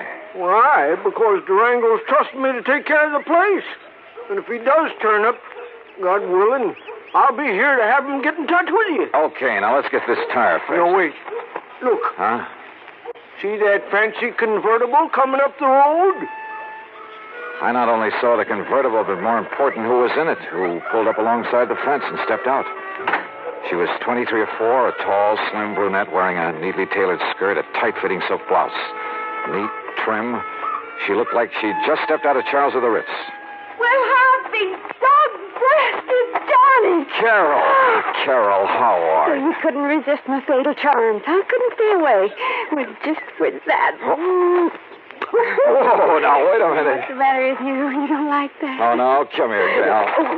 Now, Johnny, Yeah? Carol? Oh, Johnny.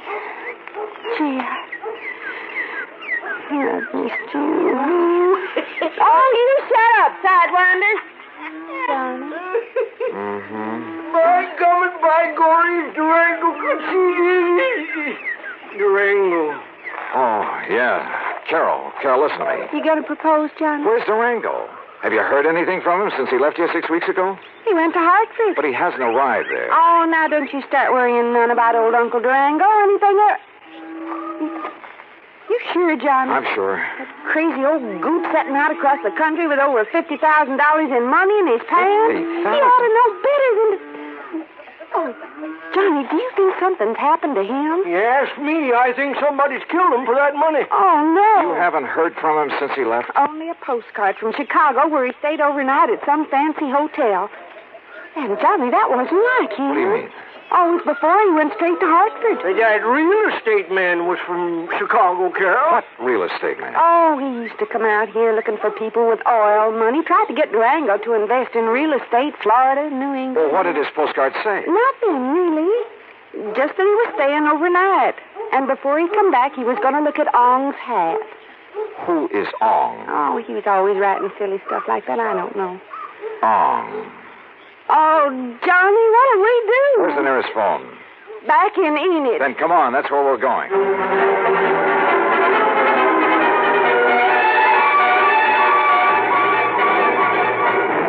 In Enid, I put in a long-distance call to Phil Avery, an old friend at International Press Service, in the hope that if Durango's body had been picked up anywhere in the country, the news files would have some note of it. Durango, Laramie, Dalhart, that's a man's name? Yeah, Phil. Does it mean anything to you? I'll say this, Johnny. If a name like that had ever come in over the wires, I'd certainly remembered it. But it hasn't. Not to my knowledge. Incidentally, what's this all about? Oh, he left here loaded with cash. Now he's disappeared. No clues? Only that he's planned to see some guy named Ong. Ong? For some crazy reason, he's interested in Ong's hat. Well, that's about as silly as... Ong's hat, did you say? Oh, no. You mean that rings a bell?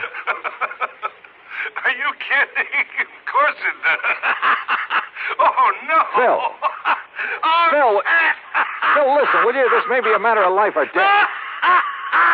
Phil.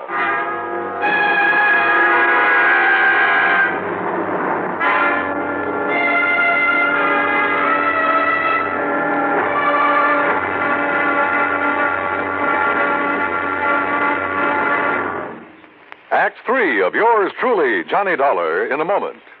And now for another episode in the life of Sergeant Donald Bellwether, my husband.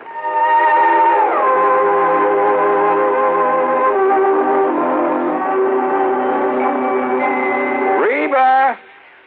Reba! What is it, Donald? Confounded Reba, I can't find the fountain pen. I've looked all through this desk. Here it is, dear. Here it is. You must have used it as a marker when you were reading this book.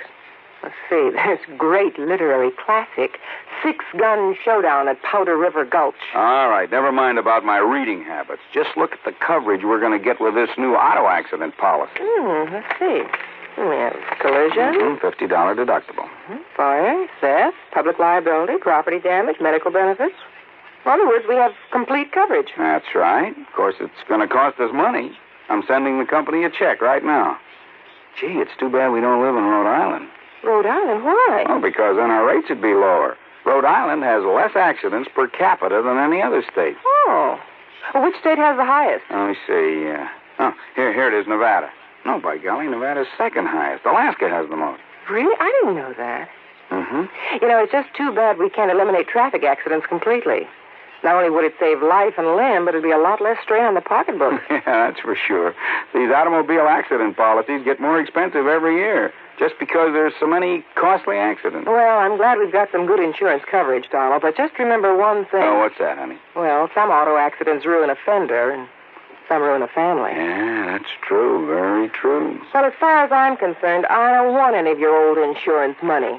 I want you here at home, safe and sound. You'll always drive carefully, won't you? Yes, I will, dear. Oh, that's my Donald. That's my doll.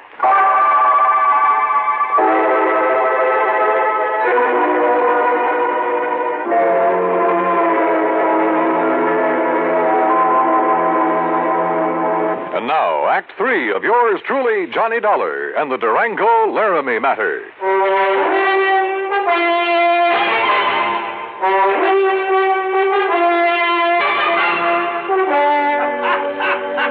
Phil, will you stop that howling and make some sense? This could be a matter of life or death. Ong, did you say? That's right. You know who he is. Ong, and oh, no. Do you know him? No, I don't know the Ong, but I know what it is. Huh? Ong's Hat, New Jersey. What? Sure. down in the pine and cranberry bog country. Down near Mount Holly, south of Trenton. Are you serious? Of course I'm serious. Johnny. Okay, Phil. Well, that's where the big Okay, Phil, thanks. Johnny, I found the car to that real estate promoter from Chicago. Good. We'll take the first flight we can get out of Tulsa. Come on, Carol, we're on our way. Expense account item 4, $164.80, plane fare and incidentals. In Chicago, we stopped over long enough to pay a brief, unpleasant visit with one J. Harry Cramlin, real estate promoter, at his office just off the loop. So, what if I did sell this Dale Hard character some land over in New Jersey? What's it to you? You trying to cut in on a good thing? How much did you sell him, Mr. Cramlin? Oh, a little over $35,000 worth. But now if you... What was it, a lot of worthless swampland? He didn't seem to think so, after the glowing report I gave him. But why did he buy it? Because the old fool thinks there's oil on it. Cramlin, if you've taken Durango... Now, ain't that a name? Durango Laramie Dalhart. If he's been chipped in this deal, well, you better duck the next time you see me coming. You threatening me? About a cash, perfectly legal deal? Oh, I'm sure it was legal. But oil in South Jersey. Cramlin, my warning still goes. The next leg of our flight took us to Philadelphia. There I rented another car. That's $50 deposit, item 5. We drove across the Delaware River and picked up Route 537 of Unholy. There we stopped for a sandwich and a Coke. That's item 6. And there a passing glance at a newspaper headline stopped me in my tracks. Something about a big oil development at... Yeah, you guessed it. At Ong's Hat. We burned up Highway 530 to Templeton, then hit a sandy back road that led deep into the pine and scrub oak.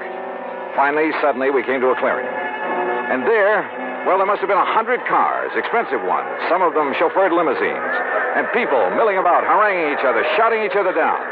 And right in the middle of the crowd, a tall, angular man in blue jeans and a 10-gallon hat. Durango. Johnny, there he is. Durango! And then I saw something else on the edge of the clearing. 2 brand-new towering oil derricks. Come on, Johnny, let's get him away from that mob. Not only was he cheated by that shyster real estate operator into thinking he was buying oil land, but he's thrown more money away building those derricks. Oh, Johnny. Oh, that mob is probably trying to sell him enough rigging and pumps and equipment to fleece him royally. 10 to 1, somebody in that crowd's offered him the Brooklyn Bridge to boot. Well, then we gotta stop him. If only I'd run the shooting Hey, look, iron. Durango's seen us.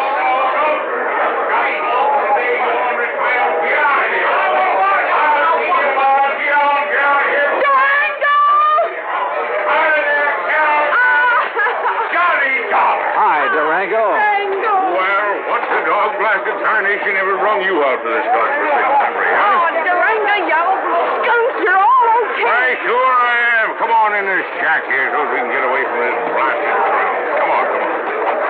You look here, Johnny. What are you doing with my little Carol, huh? I'll tell you, Durango. You sneak out to Enid behind my back and hitch up with her? All right, get on in there now where we can have some peace. Just sit down where you can.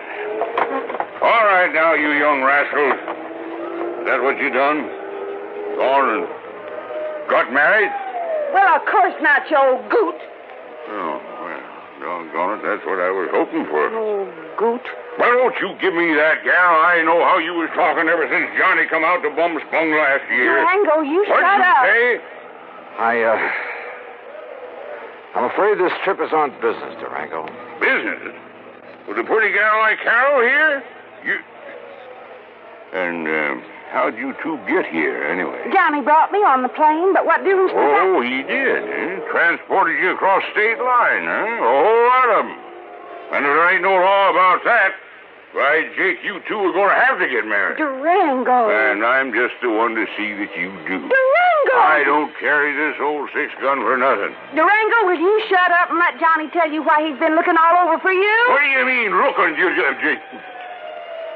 Huh? Durango, you've been had. Me? By the crook who told you this was oil land. Ah, Johnny, I knowed it weren't the minute I seen it. But you put up derricks, and they must have cost you... Sure, they cost me plenty. It just, a funny thing happened. Oh, now, wait a minute. Sir, the minute the folks got wind of me, a millionaire oil man from Texas and Oklahoma putting up the derrick, Johnny, on my word of honor, I've told every one of them people, I've told them that there ain't no oil here. You mean you Yes, sir, I've told them till I was blue in the face. Durango. But would that stop them? That wouldn't stop them from wanting to buy this land away from me, no, sir. And you've been selling it? Why, sure. I told them it was no good, but I just couldn't stop them. And so far, I've come out a mite over $65,000 to the good. Wait a minute, I say. Yeah? Johnny Dollar, are you here to buy a piece of my land or to marry my little Carol here? Oh, now, Durango. Believe you me, it better be both. Now, how about it?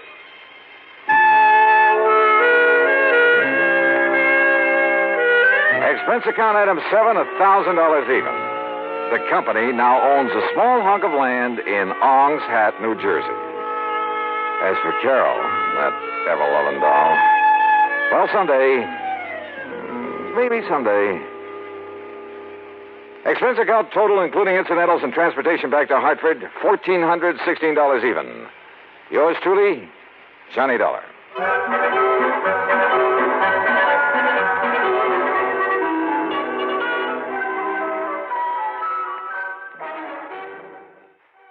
From Hollywood, it's time now for... Johnny Dollar. Johnny, this is Vincent Price. I'm calling from Hollywood. Oh, sure. My name's Shirley Temple. Now, who is it and what? Really, Vincent Price? Do I sound like Mickey Rooney? Well, no. But now, tell me, Mr. Price. Now, look, the name is Vincent. Okay, Vincent. What can I do for you? Johnny, I have a little problem in connection with one of my paintings insured for $100,000. $100,000? You call that a little problem? This painting has suddenly disappeared. Oh, I see. What's the insurance company? State Mutual. Oh, well, they have a small branch office right there in Los Angeles. Yeah, I know, but Bert Parker, the man who sold me the policy and should take care of this matter, well, every time I've called him, he's been out. And I learned just this morning that nobody knows where he is. Okay, Vincent, I'll grab the first plane.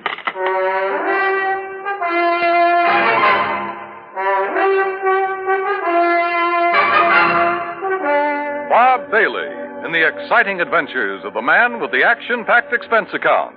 America's fabulous freelance insurance investigator. Yours truly, Johnny Dollar. And now, Act One of yours truly, Johnny Dollar.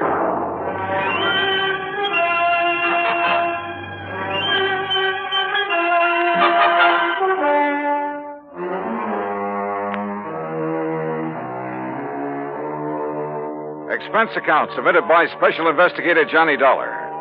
to the Four-State Mutual Insurance Company Home Office, Hartford, Connecticut.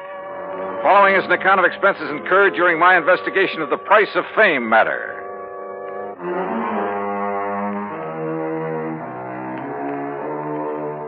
Expense account item 1, $178.50, plane fare and incidentals, Hartford to Los Angeles. By the time the big silver Constellation made its landing at the international airport, it finally dawned on me that I hadn't arranged with Vincent Price about where and how and what time I'd meet him.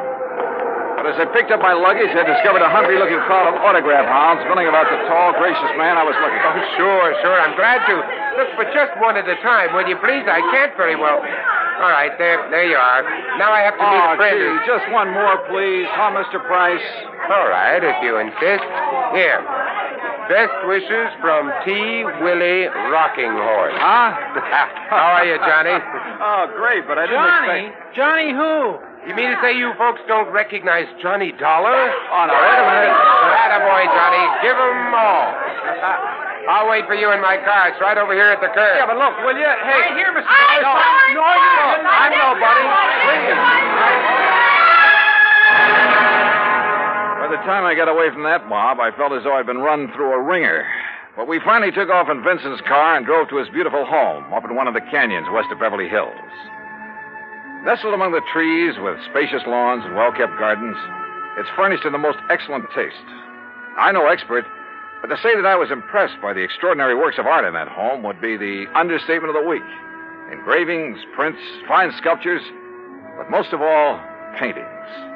And even to my unpracticed eye, all of them were, well, magnificent. Here's a little thing I picked up in London, Johnny. It's called The Old Man in Red by Goya. Wow. Yeah, I thought original oils by him were found only in the big museum. Well, I've been pretty lucky in getting hold of some of these. Yeah, you've known what you were doing, too. You like this one? It's called Fright. It was painted by Kenneth McManus. Beautiful. Beautiful. Like all the rest of them. Thanks. How about this one here at the end? Night Wind by, I'm sorry, Vincent, I can't make out that name. You don't have this one lighted like the rest. No, that's to maintain its somber mood, Johnny. Oh. And that's what made it possible for the substitution of this copy to go undetected. That's a copy? Yeah, that's my problem. The $100,000 Night Wind by Jean-Baptiste has been stolen. This was left in its place. Oh, I see. It's not a bad copy, probably worth a couple of $100, but it's hardly a genuine Baptiste. Well, when did you discover this substitution, Vincent? When I returned from a lecture tour early last week. Oh, that's right. You've been traveling all over the country lecturing on art, Now, haven't let's you? call it talking about art, huh? Tell me, have you notified the police about this? I suppose I should have. Well, I felt that was Bert Parker's job. And you haven't been able to reach him over at Four-State Mutual? As I told you on the phone, he hasn't been in his office for some time. Vincent, have you any theories about who might have done this? Yes, I'm afraid I have. Why do you say it that way? Very few people knew I'd gotten hold of this Baptiste, only some close friends and a couple of art experts. So? And the place was not broken into during the time I was away. Of that I'm sure. Well, go on. The family and servants kept very close track of anyone who entered the house while I was gone. You have a list? Yes, I do have a list. Here. Good. Alfred R. Hawkinson. That's an electrician who came to do some wiring. He wouldn't know a Rembrandt from a Mickey Mouse. And M. Schumann. A music teacher. Loves music, hates painting. What about delivery boys, people like that? Oh, they never get beyond the back door. Go on, read on. That next one is Ben, the gardener. You can forget about him. And Bert L. Huh? Yeah, Bert Parker. He was here twice. What for? Well, ostensibly to check on some of the paintings he'd insured. The first time, on the 11th, Mrs. Price was with him while he poked around. On the 15th, she had to leave to keep an appointment. And just when he left the house, nobody seems to know. Oh, brother. Are you thinking the same thing I am? Now, look, Johnny, I haven't known Bert very long, and, well, he seemed like such a harmless little old fuddy-duddy. As for his knowledge of art... Yeah, I wondered about that. Well, he was perfectly satisfied to take my evaluation on the 2 or 3 things he'd insured. So, well, Johnny, I may be all wrong. Vincent, a thing like this may only happen once in 1,000 years. In any event, the company will certainly make good your loss. Well, with a work of art, it isn't really the money that counts. And, Johnny, listen. Look, I may have jumped to a completely unjustified conclusion about Bert Parker. Oh, yeah? Sure. Well, let's go down to his office and see. We'll return to Johnny Dollar and the Price of Fame matter. That's Vincent Price in just a moment. And now, Act Two of yours truly, Johnny Dollar and the Price of Fame matter. A priceless original oil painting, stolen from the home of Vincent Price, famous radio and picture star. One of the few people who'd had the opportunity was the man who'd sold him the insurance on it, Bert Parker. Together, we went to Parker's office at 4 State Mutual in downtown Los Angeles. It was on the 16th that Mr. Parker phoned in to say he wasn't feeling very good and wouldn't be in for a day or two. Hey, it was on the 15th that he was at your house, Vincent. Yes, that's over 2 weeks ago. And you haven't heard from him since, Miss Pritt? No, Mr. Dollar. We've tried calling his apartment, but since there hasn't been anything really pressing here at the office... What's the address of his apartment, please? Well, it's out in Westwood, 1308 Pandora Avenue. Look, Vincent, I'm going out there. I'll call you if I find... You're going to need transportation, aren't you, Johnny? By the highest price chauffeur in the country? Sure, why not? Oh, before you go, Mr. Price, I wonder if... if I could have your autograph. Well, why didn't you get Johnny Dollars, Miss Britt? He loves to give them. Oh, yes. Oh, no. No, you don't, Vincent. Let's go. It took a little persuading, but the landlord at Bert's apartment finally let us into his 4-room suite. It was empty, except for a few old clothes, and it was obvious that he'd packed and left in a hurry. I rummaged around in the closets, tables, bureau, for a clue as to where he might have gone, and came up with nothing. You give up, Johnny? Yeah, Vincent, I'm afraid so. I poked around that desk some more after you'd finished with it and found this wedged in behind a drawer. Oh? Travel folder. Paris. Yeah, it looks real fresh, too. Minor Travel Agency, Beverly Hills. Well, what do you think? Pretty much of a long shot, Vincent. But they do pay off sometimes, don't they?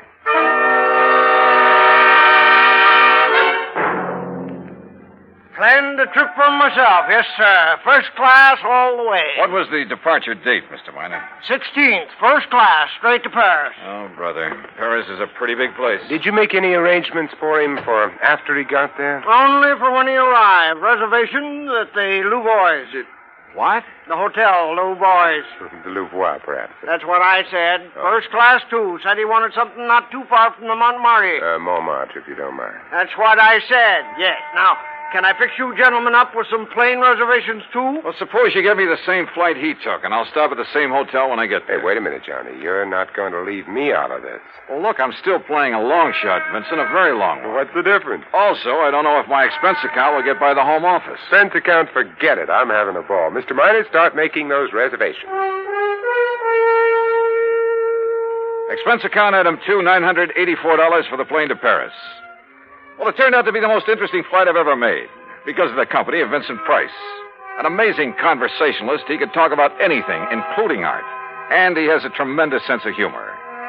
So, as he put it, we had a ball from the time we took off in L.A. till the time we set down in Le Bourget. Item 3, 5:20 American, taxi into the Hotel Louvois, where the manager was, somewhat helpful. Mais oui.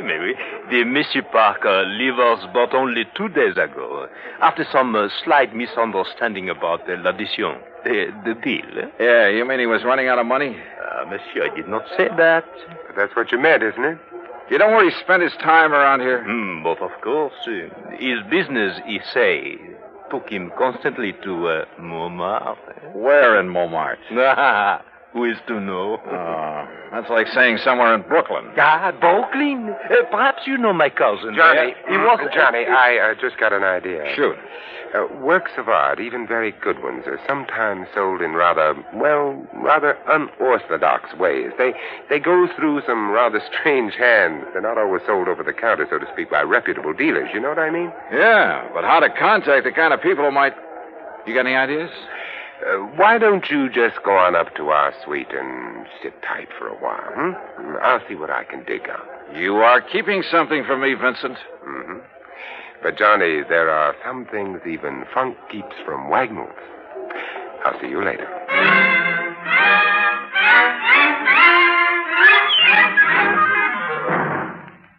Act 3 of yours truly, Johnny Dollar, in a moment. And now, Act 3 of yours truly, Johnny Dollar, and the Price of Fame Matter. All of gay, romantic Paris just outside the door, and time on my hands. So what did I do? Took Vincent Price's advice, went back to my room at the Hotel du Bois, and waited. 2, 3, 4 hours. Finally, shortly after 8 p.m., Vincent came in bearing a couple of packages. Sorry to have made you wait, Johnny, but I think I'm on the trail of something. Looks to me like you've been on a shopping spree. Props, Johnny, for you. Have you found out where Bert Parker is? No, but I think you will. Here, try this on. Huh? What's this all about? A 10-gallon hat? Yeah, I had to guess at your size. Where in Paris did you find this? Try it on. Oh, what do you... Holy... What am I supposed to be, a refugee from Texas? Exactly. You made it in oil wells. Your name is Matthew. Huh? You're over here to see the sights, all the wild nightlife you've heard about, the Folie Bergère, Rue Blondel, Place Pigalle. Here, try on this shirt. Oh, brother. Look, I don't know what this is all about, but hadn't we better get something to eat? Try it on. If you don't take me to one of the world-famous restaurants in this town. Maybe tomorrow. Huh? Yeah, that's good. That shirt's going to be all right. What do you mean tomorrow? Here, now, stick this genuine simulated imitation diamond-type stick pin in the front. Wait a minute, I'll do it for you. Yeah, what the Sam... There you are, and with this big hunk of glass on your finger. There, now, look at you. Oh, you look. I'm hungry. Well, maybe you'll even get food where you're going. Now, where do you think I'm going in this rig? To a little joint on the Rue Blondel called the Bal Macabre. Now, what am I supposed to do there, if I go there? Sit around. Look prosperous. And see what happens. Oh, Vincent. Remember, you made it in oil. Millions. Yeah, but Vincent... Also, you're interested in art, and your name is Matthew. Look, will you... On your way, Johnny. The taxi that's waiting for you out front knows exactly where to take you. The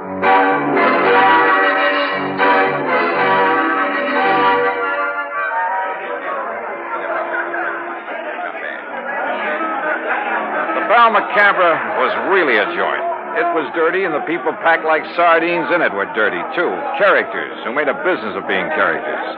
And everybody screamed at everybody else. Except, that is, for the wormy little man who sidled up to the postage stamp-sized table on which my glass and a bottle of wine were balanced. Pardon. You are Mr. Matthews, are you not? That's right. From Texas, no? Yes, sir, partner. The great and glorious state of Texas. Sit down and pour yourself a glass of this here red ale. Who are you? They call me La Chagrin. What's that mean? Well, they're what you call the gray cat. Hey, that's cuter than the name of my old friend Coyote Bill. Well, do you enjoy the Paris nightlife? You know something? I'm getting fed up with it. Yeah, I think I'll just buy me a couple of nice pictures and go on back home. What kind of pictures, monsieur? Well, good ones. Oil pictures. Like that Mona Lisa I seen at the Louvre. You know, good ones, I mean. Well, like a Jean-Baptiste, perhaps? You mean you know where a man could get a hold of a genuine one of them? Well, for a price, of course. Well, listen, I got money and I'll spend it. Well, I offered them $500,000 for that Mona Lisa, but they turned me down. But if I could get a hold of a genuine Baptiste, well, partner, you just name the price. Oh, well, I'll make no promises, mon ami. But I do have a friend. And for a slight consideration... Name your price and take me to it. I will be waiting for you at the corner with the taxi. That is what you call okay? Okay. I shall be waiting. I'll be there, partner. You bet I will. And I'd certainly like to know how Vincent set this up.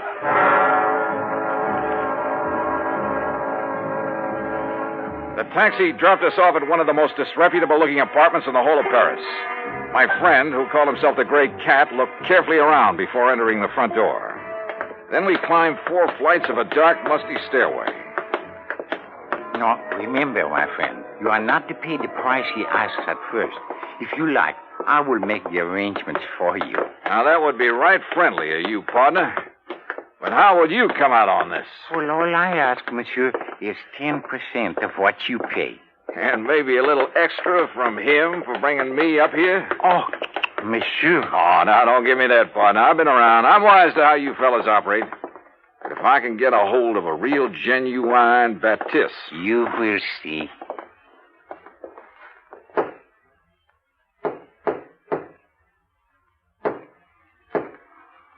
Yes? Who is it? I have brought a friend, Monsieur Matthews from Texas. Yes? Yes, he would like to buy The Night Wind by Batiste. That is, if it's genuine. Genuine? Of course it's genuine. There, on the table. Can't you see for yourself that it's the Oh, no. Well. Bert Parker. Johnny Dollar. That's right. Insurance investigator. Investigate you? Oh, I've just remembered somebody is waiting for me. That's right, I am. Mr. Price. Oh, no. Well, pardon, Monsieur Price, but I must go. Without your fee for taking care of Mr. Dollar? Listen, both of you, please. I'll give you back the painting. I'll do anything you ask. Oh, drop dead. Oh, dear. Well, Vincent, there it is. Yep. And it looks like the company has saved a cool $100,000. I have a confession to make about that, Johnny. Yeah, like how you happen to know the way to the painting through that squirmy little fellow who brought me here. Oh, well, that's how I got hold of the Batiste in the first place. It's a lovely thing, isn't it?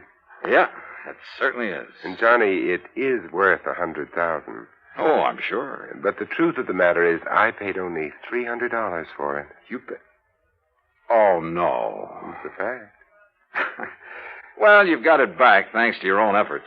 Thanks to your being the front man. If I'd tried to get it back myself, these people would have run like scared rats. Oh, sure. Just tell me one thing, will you? Why aren't you an insurance investigator? Well, you know, it's every man to his own. Well, after all, why aren't you an actor? Let's get out of here. Disposition of Bert Parker? Well, that's entirely up to the company. Vincent, now that he has the painting back, doesn't care one way or the other. However, from the company's standpoint, well, it's not the kind of black eye that's good for you. Expense account total, including incidentals and transportation back to the States, $2,341. Remarks? Well, to Vincent Price, my eternal thanks. Not only for the help on this case, but most of all because it's given me a chance to really know him. Yours truly, Johnny Dollar.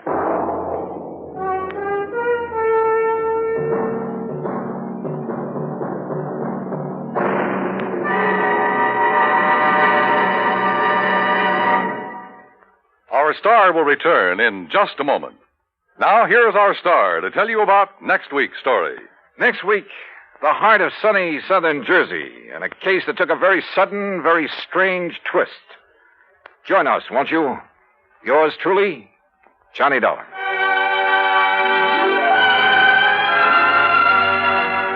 Yours truly, Johnny Dollar, starring Bob Bailey, originates in Hollywood and is produced and directed by Jack Johnstone, who also wrote today's... From Hollywood, it's time now for...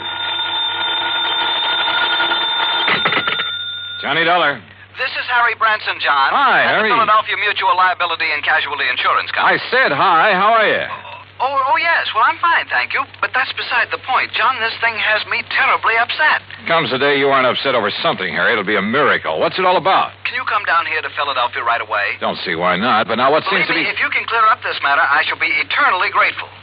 $985,000. Wow. For what, Harry? Of course, anyone, any criminal, that is, could be suspect in the theft. Theft of what? But the murder, it doesn't make sense. Or does it? What do you think, John? What do I think? Look, Harry, you haven't yet given me... What possible reason could there have been for firing the shot that... How about the butler? What, the butler? Of course, I never thought of that. John, what butler? Oh, I'll be down to see you, Harry. Goodbye. Wait.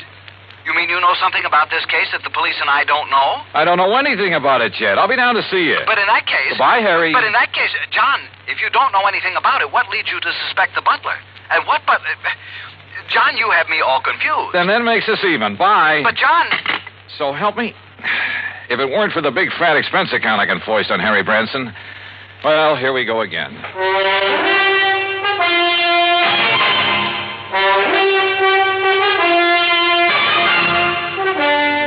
Bob Bailey in the exciting adventures of the man with the action-packed expense account, America's fabulous freelance insurance investigator. Yours truly, Johnny Dollar. And now, Act One of Yours Truly, Johnny Dollar.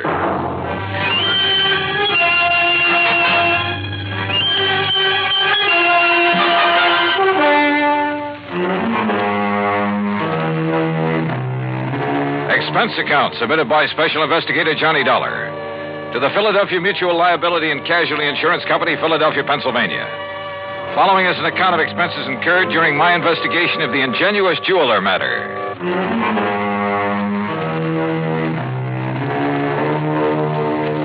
Expense account item 1, $32.70, train fare and incidentals, Hartford, Connecticut to Philadelphia. Cab to Harry Branson's office on Walnut Street. I found him sitting at his desk, his head in his hands.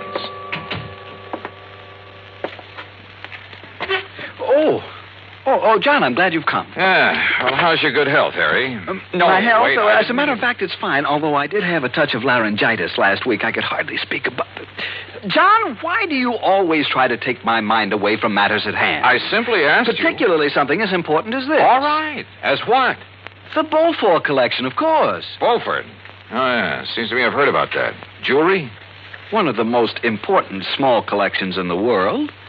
Why, when His Grace the Duke de Beaufort lost them to the Germans back during the First World War. Yeah, I'm sure. But now let's get to the point. They've been stolen. And we'd insured them for nearly $1 million. Stolen from where? The jeweler who owned them, J. Harold Whipsett. Oh, hey, I've heard of him, too.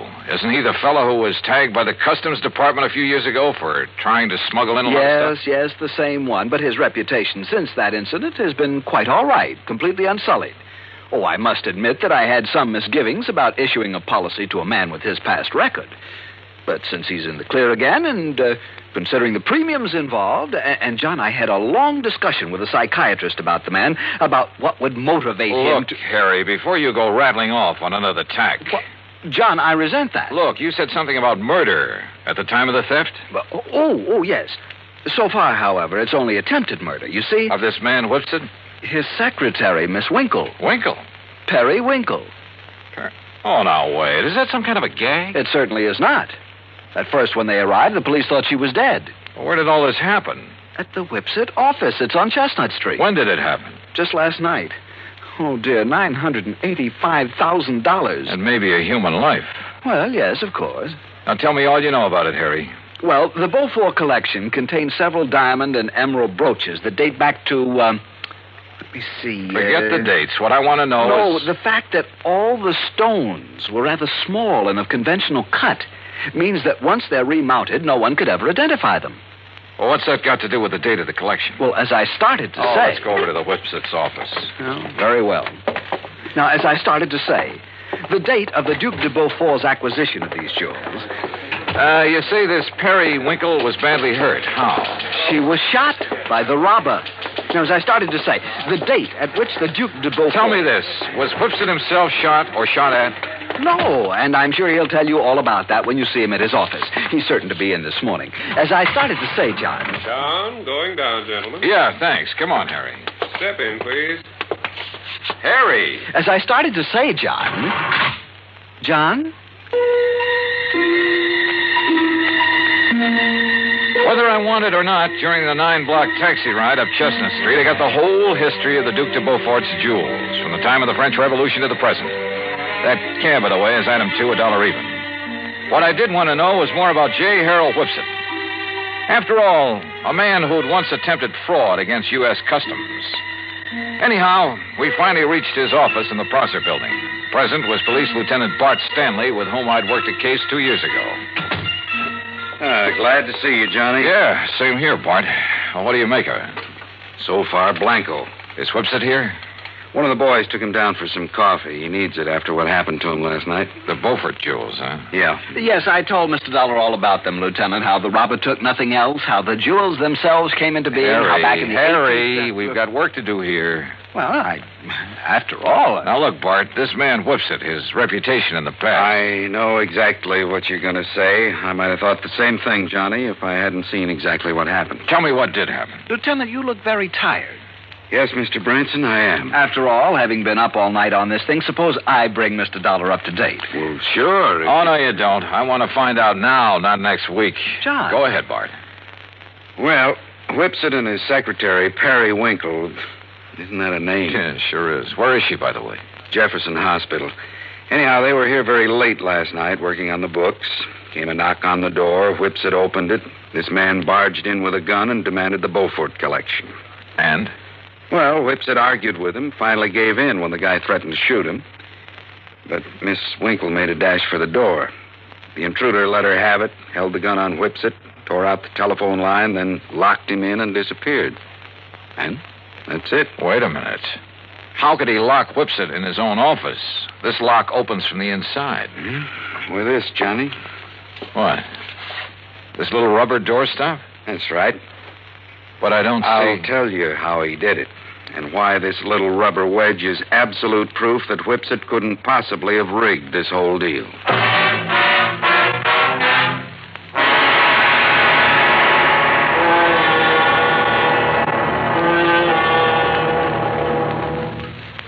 Act two of yours truly, Johnny Dollar, in a moment. For a long time, people... And now, Act two of yours truly, Johnny Dollar, and the Ingenuous Jeweler matter.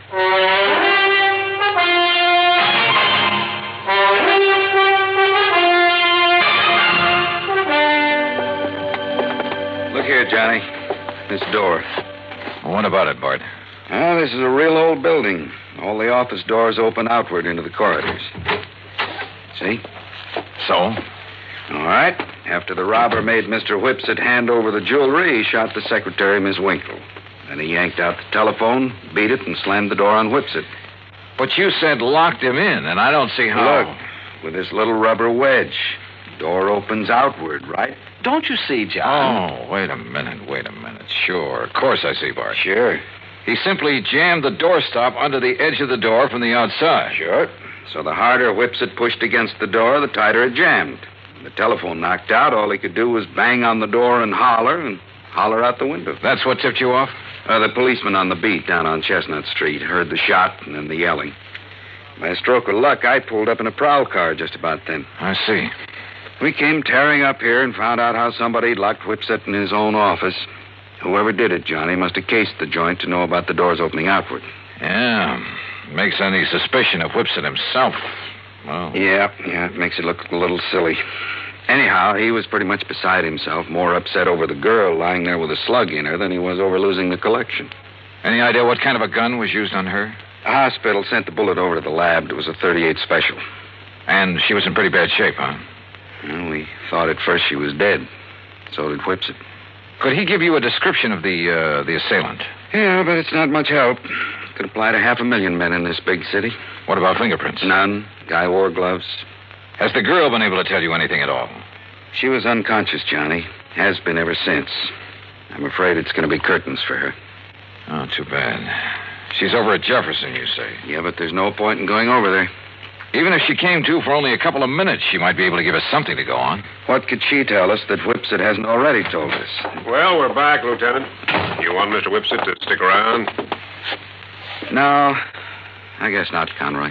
I took him over to a place I know on Pine Street and poured a couple of stiff drinks in him. He needed them. And you too, Conroy? Oh, now, Lieutenant. Mr. Whipsit, this is Johnny Dollar, insurance investigator. Mr. Dollar. How are you? You know Mr. Branson, I guess. Oh, yes. Oh, yes, indeed. And may I tell you, Mr. Whipsit, how dismayed I am by what's happened here. Thank you, Mr. Branson.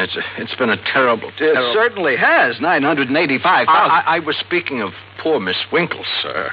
Oh, yes, of course. Yes. Mr. Whipsit, this girl, Miss Periwinkle, she was your secretary. She was more than that, Mr. Dollar. I loved her. How is she, Lieutenant? Has there been any word from the hospital? Well... Yes, Mr. Whipsit, there has. And it's proof that modern medicine is a very wonderful thing. What do you mean, sir? Yes, John, It may take time, of course, a long time. Yes? As a matter of fact, she hasn't even regained consciousness yet. I see. But it looks as though she'll fully recover. Oh, I see. Well, I hardly need tell you how I feel about that. How glad I am.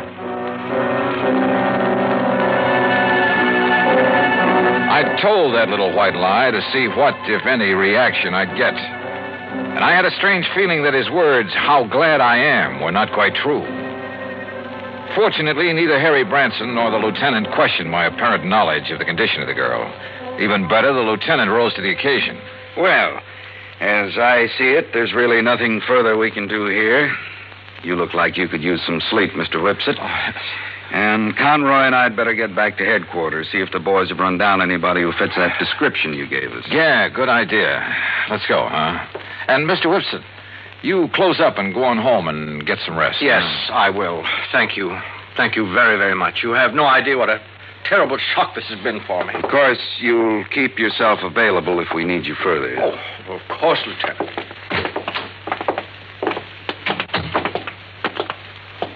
Okay, Johnny. What was that all about? Telling him she'd recover. Yes, John, I almost interrupted. I was afraid you would. That's why I kept talking.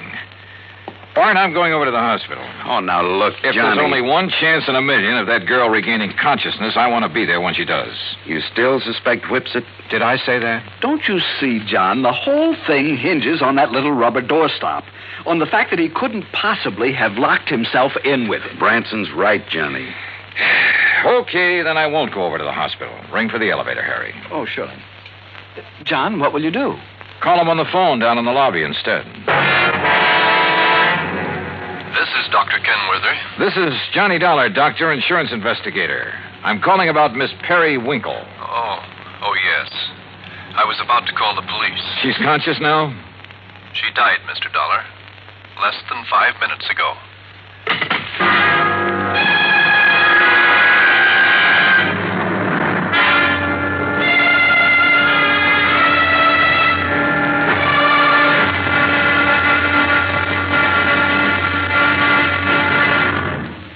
Act 3 of yours truly, Johnny Dollar, in a moment.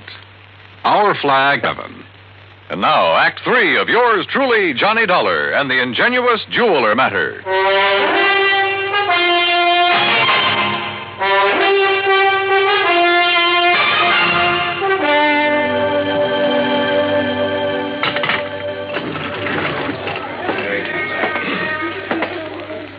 Well, what'd you find out from the hospital, Johnny?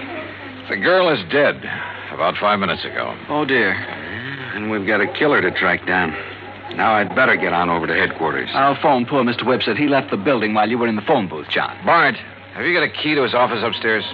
Why, sure, right here. Let me have it, will you? Here. You want me to go up there with you? Why don't you go over to the hospital and see if Whipsit shows there? What do you expect to find up in his office, Johnny? I haven't the least idea. Why kid about it? I didn't have the least idea what I expected to find, or even what I was looking for. When I walked into the jeweler's office up on the 8th floor, I picked up the rubber doorstop, the one thing that proved Whipsit couldn't possibly have rigged the whole deal. But I somehow felt that if only that little wedge of rubber could talk. Then I noticed a funny sort of burr on one side of it. Just a tiny little rough spot. But it showed me where somebody had pierced a tiny hole through it. Why? After a couple of minutes of rummaging around, I found it. A piece of fine, strong platinum wire, about 2 feet long. A wire that could be carefully slipped through the hole in that rubber doorstop. Well, Mr. Dollar. Well, what are you doing back here, Whipsit? If you don't mind my saying so, there was something about your attitude that I didn't exactly care for when you were here with the policeman and Mr. Branson. And when you left them downstairs in the lobby and took the elevator. Oh, I see you found it. Yeah, that's right. It was very smart of you, Whipsit. Thank you. Put this rubber wedge on the floor, just outside the door, with the wire on it leading under the door. Exactly. Then pull the door closed. Then pull the wedge into place with the wire. And the door can't possibly be opened from in here. You've locked yourself in. The more you push on the door, the tighter the wedge holds it. That's right. And you don't forget to retrieve the wire by pulling on one end of it. I suppose those are the gloves you wore when you killed Miss Winkle, so you'd leave no prints. Oh, then she's dead. How fortunate for me. And that's the gun you used? Yes. I'm afraid she was rather averse to my breaking down the Beaufort collection, melting down the mountings and secreting the stones at my home. And, of course, claiming the insurance money, but after all, nearly $1 million. Why are you telling me all this? Because, you see, this is also the gun that will kill you. After which I shall lock your body in this office using the doorstop again. It's a rather nice touch, don't you think? Is it? Well, don't you see? It's now a sort of a trademark of the completely unknown thief, the unknown killer of both the girl and you. Oh, now, wait a minute. Do you think if I found out how you did it, the police can't? Did they, even after their lab crew spent the whole night up here? Yeah, I guess you got a point there. Yes. Now, turn around, Dollar. Turn around. Well? You see, I'm going to have to shove this gun into your back to muffle the sound. Look, Whipsit. Unless you have a better idea. Well, I have. What? Oh, me. Oh, I suppose I might have known this whole thing seemed too easy. All right, Lieutenant. All right, Conroy, wrap him up. Right, Lieutenant. Hands out, Whipsit. Johnny, I knew you had something up your sleeve when you came back up here. Just wouldn't let me work it out alone, would you, Bart? All right, what was it? What did you find out that tipped you off? Oh, you'll never know from me. Huh? After all, I might want to use it to stump you sometime. Oh, now look, Johnny. Okay, ask Whipsit here. He just loves to explain things. At great length, too. At least it was long enough for you boys to get up here. I know something he's not going to explain his way out of. Let's go, Whipsit.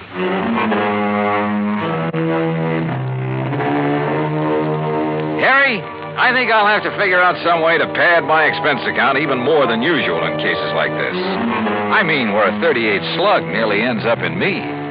After all, fun is fun, a job's a job, but some of these laddies carry things too far. Come to think of it, I'll have to run down to New York again to appear against Whipsit. So, expense account total, including that and transportation back to Hartford and all the incidentals I could possibly think of, $181 even. Yours truly, Johnny Dollar.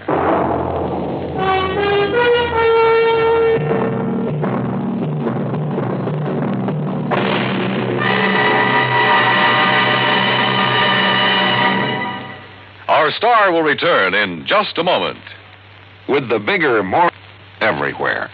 Now, here is our star to tell you about next week's story. Next week, an inventor with a device that can either save or wreck our country. Join us, won't you? Yours truly, Johnny Dollar.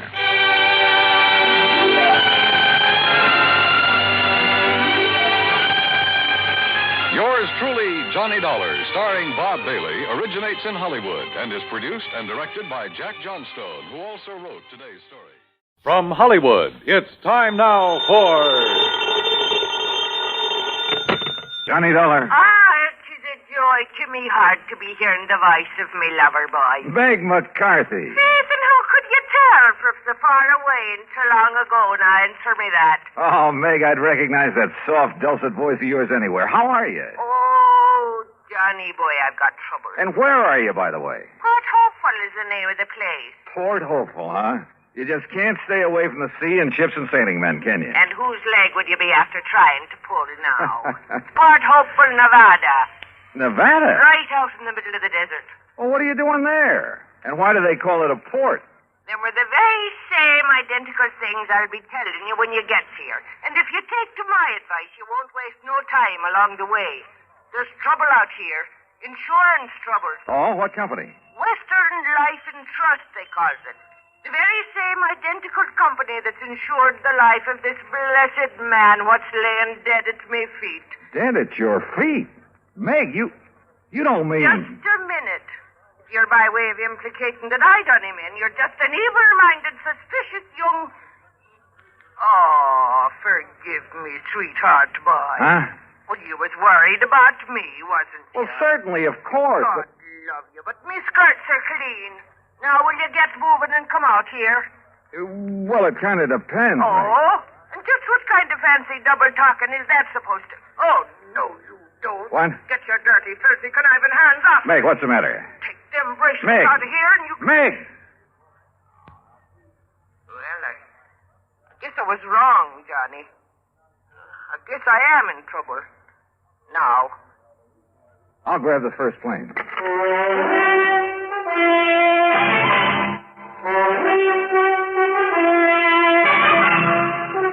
Bob Bailey in the exciting adventures of the man with the action-packed expense account. America's fabulous freelance insurance investigator. Yours truly, Johnny Dollar.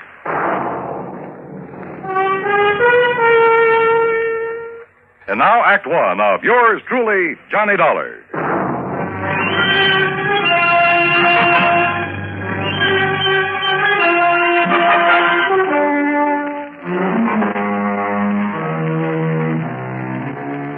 Expense account submitted by Special Investigator Johnny Dollar to Western Life and Trust Insurance Company, San Francisco office. Following is an account of expenses incurred during my investigation of the Alkali Mike matter. Expense account item 1375, telephone call to Bill Kemper at Western Life and Trust, who talked only long enough to order me onto the first plane for the coast. Item 2, 153.50, transportation on a late evening flight to San Francisco. Item 3, the next morning, 4:25, cab from the airport to Bill Kemper's office in the Lawson building. Ever hear of Alkali Mike Murphy, Johnny? Yeah, sure, Bill. At least I think so. Isn't he the kind of legendary character who found so much gold somewhere out here? Over in the Black Rock Desert, Nevada. Yeah, a place called Port Hopeful? That's right. The original Alkali Mike had been the skipper of a sailing ship before he got the lust for gold back in the last century. Yeah, well, what about it? Finally found it. Plenty of it. Out there in the desert near the little town of Winnemucca. And? Built himself a regular palace out of rocks from the nearby mountains, named it Port Hopeful. Settled down to spend the rest of his days enjoying his money. But then he died. Legend says it was suicide. Yeah, well, what's that got to do with you or me or the company? Alkali Mike Murphy, Jr., his son, who spent the last 40 years living there. But now he suddenly died. And how he died affects payoff on the insurance policy we wrote him. Oh, how much? $200,000 straight life. Ah, we. Beneficiaries?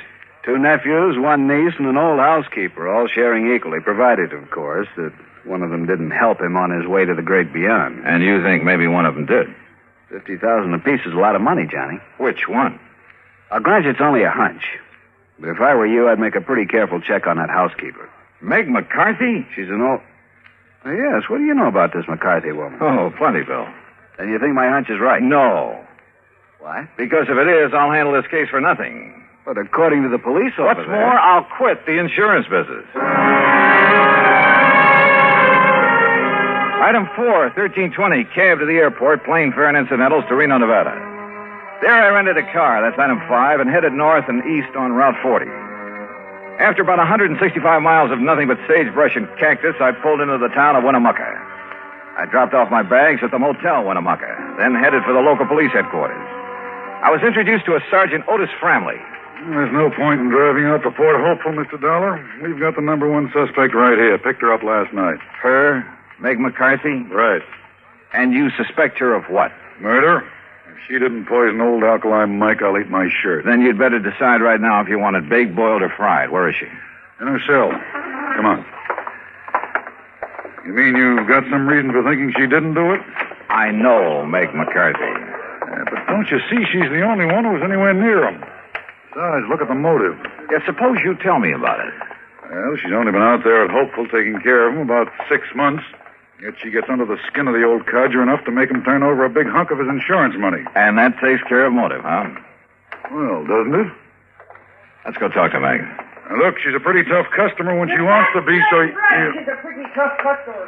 And if you silly, stupid income-poop start... All right, Meg, take it easy. Oh, take it easy, is it? If you blinking idiom think you can keep a decent, self-respected lady... I said take it easy. And I... Oh, Johnny, darling.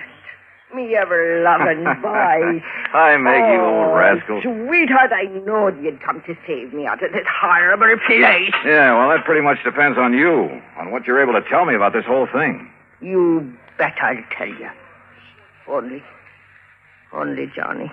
What's the matter? Sure, I'll tell you. All I know. And it'll be the honest truth, Johnny boy. But don't you see? The only evidence I can give is enough to hang me. Meg. Oh, Johnny, I need your help. I need it bad.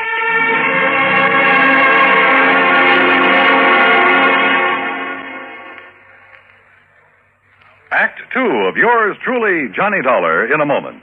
And now, Act two of yours truly, Johnny Dollar, and the Alkali Mike matter.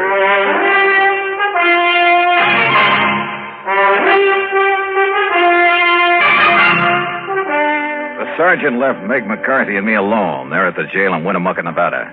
And she told me all she knew.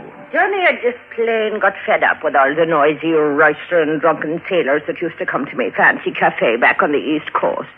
So when I heard that Alkali Mike Murphy was looking for a nice, quiet, respectable lady to be his housekeeper out here in the peaceful, quiet desert, well, I took the job. You've been out here about 6 months. Yes, Johnny boy. And me and Alkali, we just got along fine. I cooked good meals for him, and we played cribbage together in the evenings.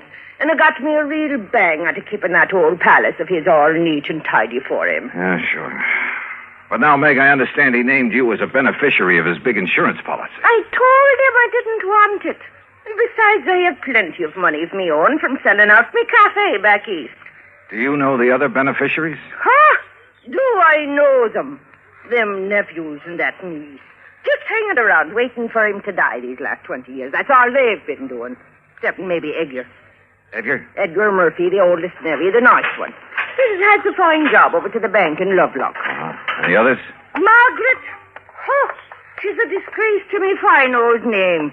Playing around with every Tom, Dick, and Henry she can get her hands on.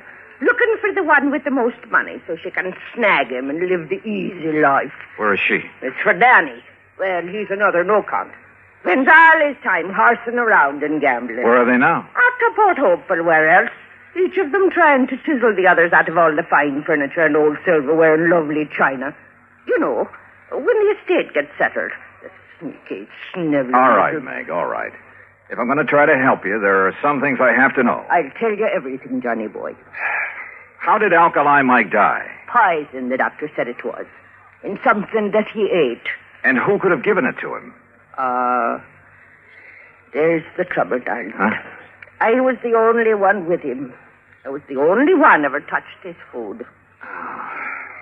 Could it have been poisoned before it was brought into the house? No, never. Everything I bought for him and me come from the markets right here in Winnemucca. Besides, Johnny, I always had the same things he did. Even the day he died? Yes. Even that same fateful morning. Well, did the doctor say what the poison was? Yes. Quinititani. Quintanogen? Yes, that was it. Sulfur or something. Quintanogen sulfonate? Yes, it's sulfonate. Now, that's strange. Because if I remember correctly, that's related to one of the old Indian arrow poisons. But Johnny, there ain't been no Indians around here for years. At least the wild ones. Look, Meg, I want to go out to that so-called palace, Fort Hopeful, but I want you with me. Well, of course, lover. Only how can I get out of this jail? Let me worry about that. It took the help of a local attorney that set him $500.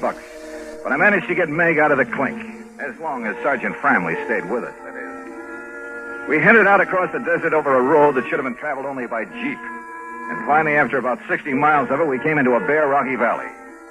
And there in the middle of it sat the palace, Fort Hopeful. Only it should have been called Fort Hopeless.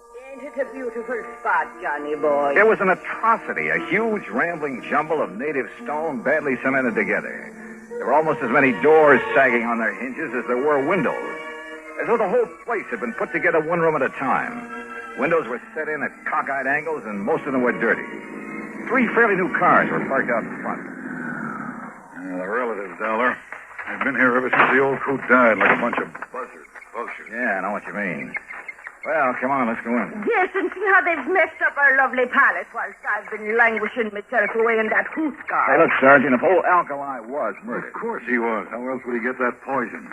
Well, how about these relatives? That's what I've been trying to tell these harebrains. All right, Meg, please. These bird-tailed idioms around here seem to think I'm the only one. Meg, shut up.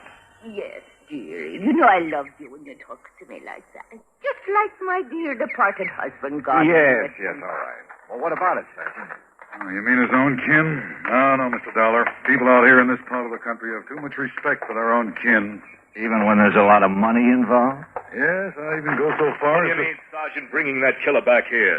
Well, it's this way, Edgar. Yes, Sergeant, how dare you? Now, look, it's all perfectly legal. Legal? This woman killed our uncle. Now, look, will you? Mr. Dollar here is an insurance investigator. Johnny Dollar? That's right. Oh, I've heard about you. Well, I haven't. I'm Margie. And believe me, Edgar, everything will be all right with him here.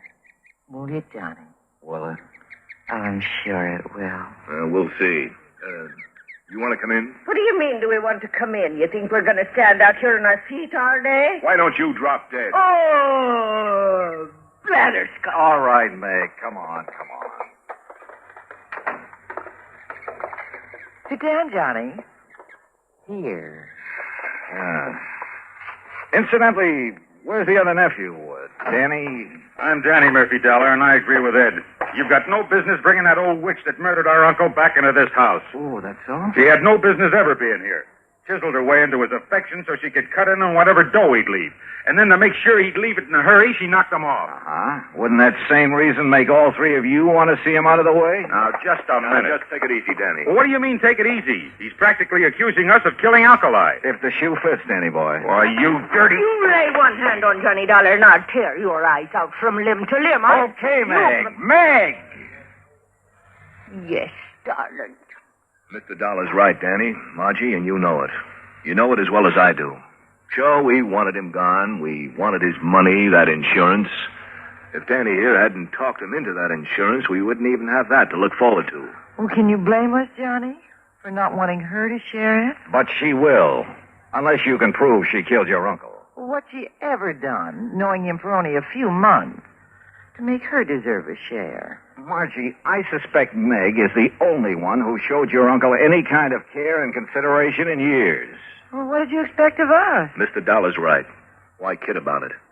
Heaven knows she deserves his money as much as any of us, whether we like it or not.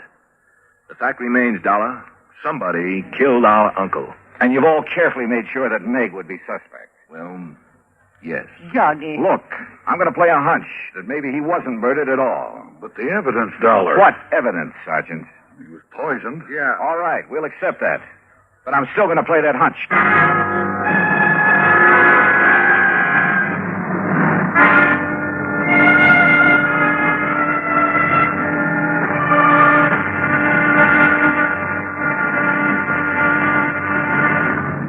Act 3 of yours truly, Johnny Dollar, in a moment. Act 3 of yours truly, Johnny Dollar, and the Alkali Mike matter. Now, look here, Dollar. We know that old Alkali Mike was poisoned. If that isn't murder, what is it? Have you ever thought of suicide, Sergeant? Suicide? Oh, of course not. This money-grabbing old biddy here did him in. Now, just a minute, Margie Murphy. Sure. Why would old Alkali ever commit suicide? I don't know, Danny. Disappointment over you three, his only relative? He paid no attention to us. Or was it the other way around? You paid no attention to him. He didn't want us around. Except maybe Edgar. Well, offhand, I can't say that I blame him. But he did welcome the care and whatever affection Meg may have given him. Yes, Mr. Dollar, that's true. She was after his money, that's all. I told him I didn't want his money. And if you don't shut up, you little squirm and conniving... Meg! All right. Johnny, bye. What are you looking so thoughtful about, Edgar? Suicide. Old Alkali's father chose to go that way. Yeah, I know. No one understood why. He had everything he wanted, money, even this so-called palace, this atrocity that he named Port Hopeful. You mean he had no more reason to take his life than your uncle? Well, that's what I mean, Sergeant. How did his father take his life? By drinking poison, an old Indian poison. Quintanogen sulfonate. Oh, no. Oh, the cup. What? The old cup that his father used. What are you talking about, Meg? Come here, all of you. Come here in the dining room. What for, Meg? In here, where he keeps all the old silver and china and bric-a-brac. Here. Now look here in the china closet. There, you see. That cup or mug on the top shelf, Dollar.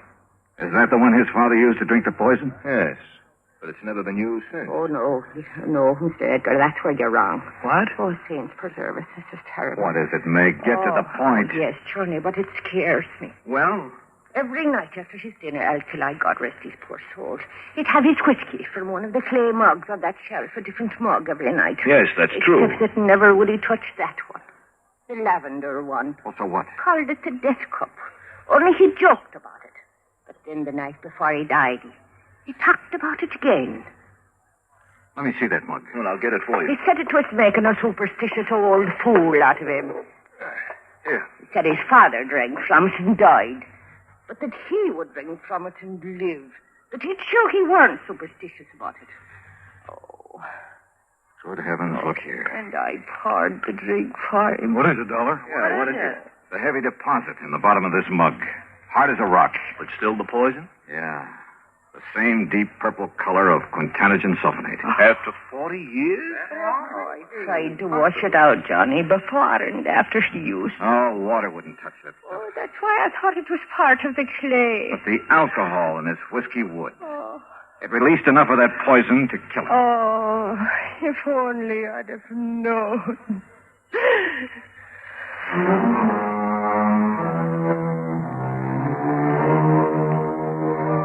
The police took a long time over this one, but they finally reached the same conclusion I had. Accidental death. So, the relatives will collect the insurance, and Meg, bless her heart. But I'm afraid that mere money will never take the place of a friend, Alkali Mike. Expense account total, including incidentals and fare back to Hartford, $525 even. Yours truly, Johnny Dollar.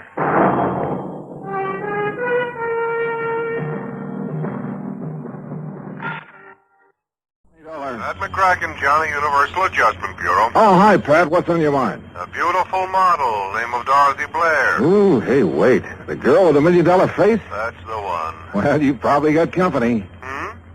She's on a lot of people's minds. Well, she's no daydream to me. She's a nightmare. How come? Well, that face of hers may not be worth quite $1 million, but it's worth at least $100,000. That's what we've got it insured for. So? So it looks like somebody's trying to tear it up. The policy? No, her face. She got slugged last night. Want to look? At her? Sure, I'll be right over.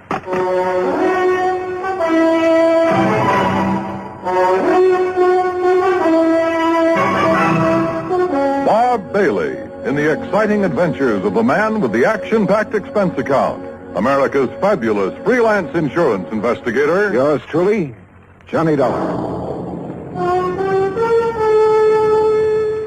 And now, Act One of yours truly, Johnny Dollar.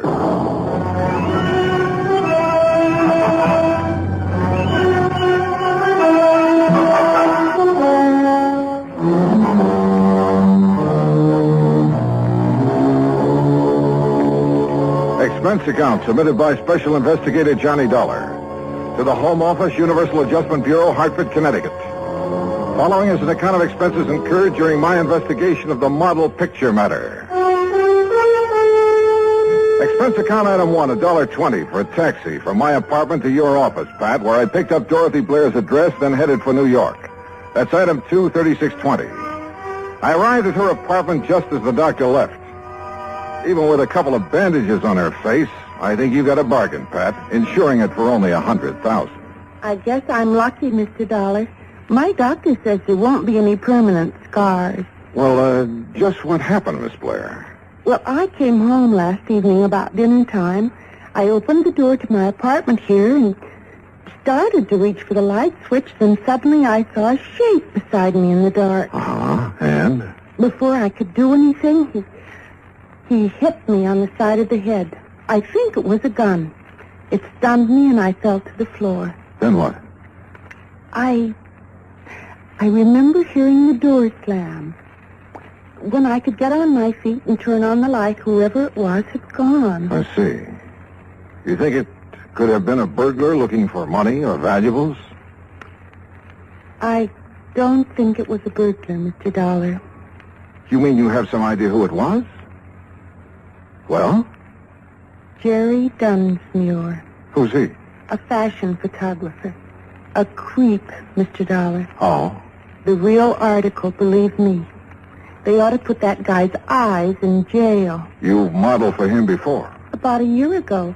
I swore I'd never do it again, and I didn't. Until yesterday. Yeah, well, go on. Jerry'd gotten a commission to do a spread on winter fashions. He wanted to make some street shots with me in tweeds. Things like that. Street shot? Well, I figured the street would be a lot safer for me than his studio. But it didn't turn out that way, huh? No. After the second picture, he started in again with the same old line. And he's not very subtle, believe me. So? So I walked out on him. He didn't like it. But is that enough reason for him to break into your apartment and slug you? It wouldn't be for most people. But like I say, he's a creep. Yeah. Okay, Miss Blair. Thanks. I'll have a talk with Dunsmuir. And that was easier said than done. I took a cab to his address. That's item 3, $1.60. But his studio was locked up tight.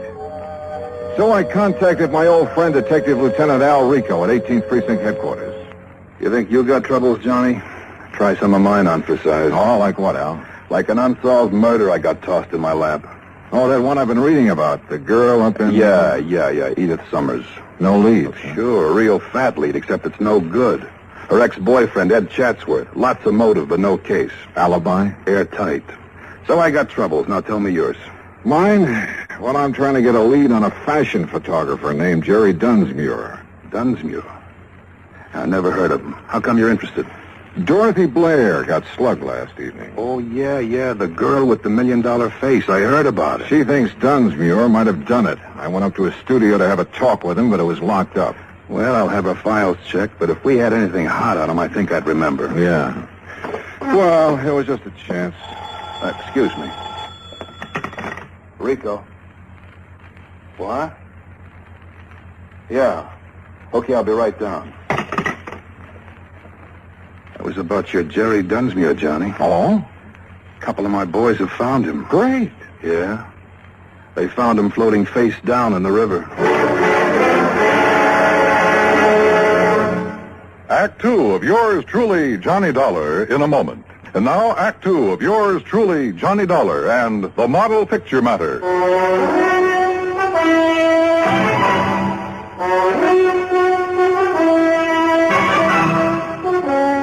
Expense account item 4, $1.80, cab fare back to Dorothy Blair's apartment. She had company.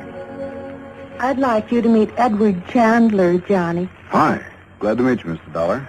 Dorothy, I wonder if I could talk to you for a few minutes. Why, certainly. I've got to be running along anyway. Still okay for dinner, honey? Sure. 8 o'clock. I'll pick you up. Bye, Mr. Dollar. Yeah, so long, Chandler.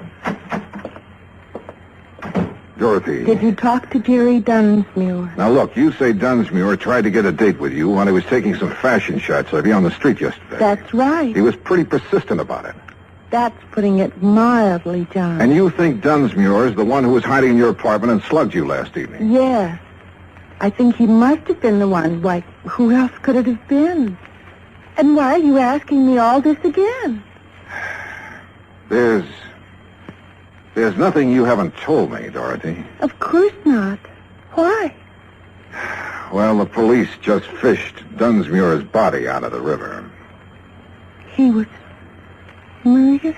I haven't seen the medical examiner's report yet, but it's a good bet. People don't usually go for a swim with all their clothes on. But who could... Johnny, you certainly don't think I had anything to do with it. I didn't say that, Dorothy. But your tone of voice, the question. Look, I'm telling you the truth, Johnny. Can you prove it? I can prove the part about him taking pictures of me yesterday. This manila envelope. It came in the mail today. Here. It's from Dunsmuir's studio. He always sends me prints. See? Here's one of me in a tweed coat. Here's one in a fingertip lens. Okay, so he took pictures. I still want to know why you think it was Dunsmuir who slugged you if you couldn't see his face in the dark. Why, I guess because of the way he looked at me yesterday afternoon when I told him to stay away from me, not to call me again for a job. Oh, Johnny, believe me. You didn't see him after that, huh? Unless, of course, he was the one who slugged you in the dark. No. I didn't have anything to do with what happened to him. And I don't know who did. It's the truth, Johnny. Okay, Dorothy. If it is, I'll find out sooner or later. But if it isn't, I'll find that out, too. Maybe Dorothy Blair was leveling with me. But there were a few pretty important facts I didn't know. Was it really Dunsmuir who'd slugged her? And who killed Dunsmuir? And why? Also, this fella I'd met at Dorothy's apartment, Edward Chandler. Where had I seen his face before? Item 5, $1.75, cab fare to Dunsmuir's studio. A blonde secretary named Susan Billings was just closing up when I got there. She looked pretty dragged out. Please, Mr. Dollar, I've already told the police all I know. Right now, I don't exactly need any more questions. What you need right now, Susan, is a drink. Come on.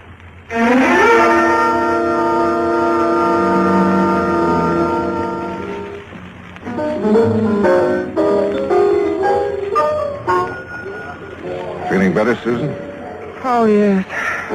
Thanks. But I really don't know anything that would help you, Mr. Dollar. How long did you work for Jerry Dunsmuir? About a year. And you can't think of anyone who'd have reason to kill him? Nobody. You know he had quite a reputation for being sort of eager with some of the models. That was a long time ago, Mr. Dollar. He'd changed. Not according to Dorothy Blair. I'm not interested in Dorothy Blair or lies about Jerry. Tell me, do you happen to know a man named Edward Chandler? I met him at her apartment. No. Did Jerry Dunsmuir ever mention him? Not that I remember. So you think Dunsmuir had straightened himself out there again? I know he had. How can you be sure? He told me. Oh, but You look, see, Mr. Dollar, Jerry and I, we were going to be married.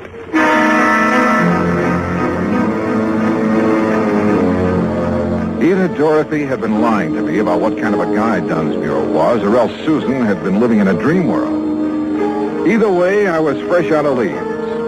I headed back to Lieutenant Rico's office, hoping I'd find some there. Johnny, the only thing we know for sure about Dunsmuir is that he sure had a weakness for women. Yeah, but Susan Billings believes that she was his one true love. I know. And I've been thinking about her. Maybe she found out about Dunsmuir's activities and didn't like him. It's a possibility. But if she knows more than she's told us, she's a pretty good actress. The same goes for Dorothy Blair, which reminds me I want to have another talk with Dorothy. I picked up a couple of names out of Dunsmuir's past, and I want to see if they mean anything to her. Want to come along? Sure, but we'll have to hurry. Hurry? Why? She has a dinner date with a guy named Chandler at 8 o'clock, and it's 1:45 right now. Okay, let's go.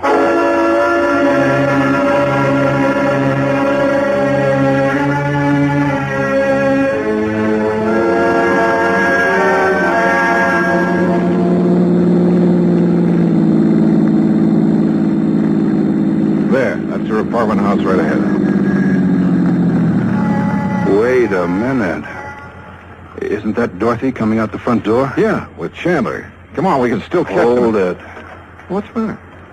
Who'd you say he was? A friend of hers. His name is Chandler. I met him in her apartment this afternoon.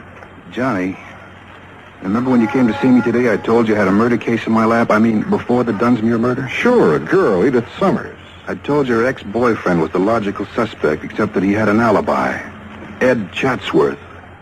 Oh, hey, wait a minute. I knew I'd seen that guy's picture somewhere. It was in the paper. Dorothy introduced him as Chandler. But his real name is Chatsworth. And now it turns out he's a friend of Dorothy's. Al, you said either Dorothy had told us all she knew or she was a pretty good actress. Yeah? Now, it looks to me like she's a pretty good actress.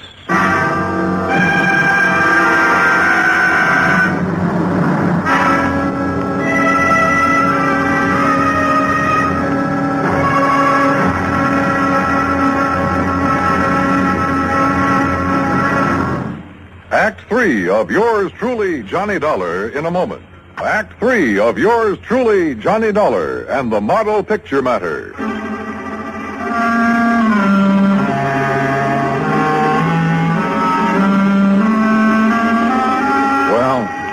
started out as a real simple assignment, but it hadn't stayed that way long.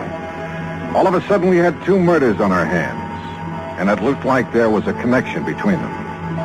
Now, watching Dorothy Blair leave her apartment with Ed Chatsworth, we realized that she was somehow right in the middle of them. They're driving off in his car. Gonna tail him, Al?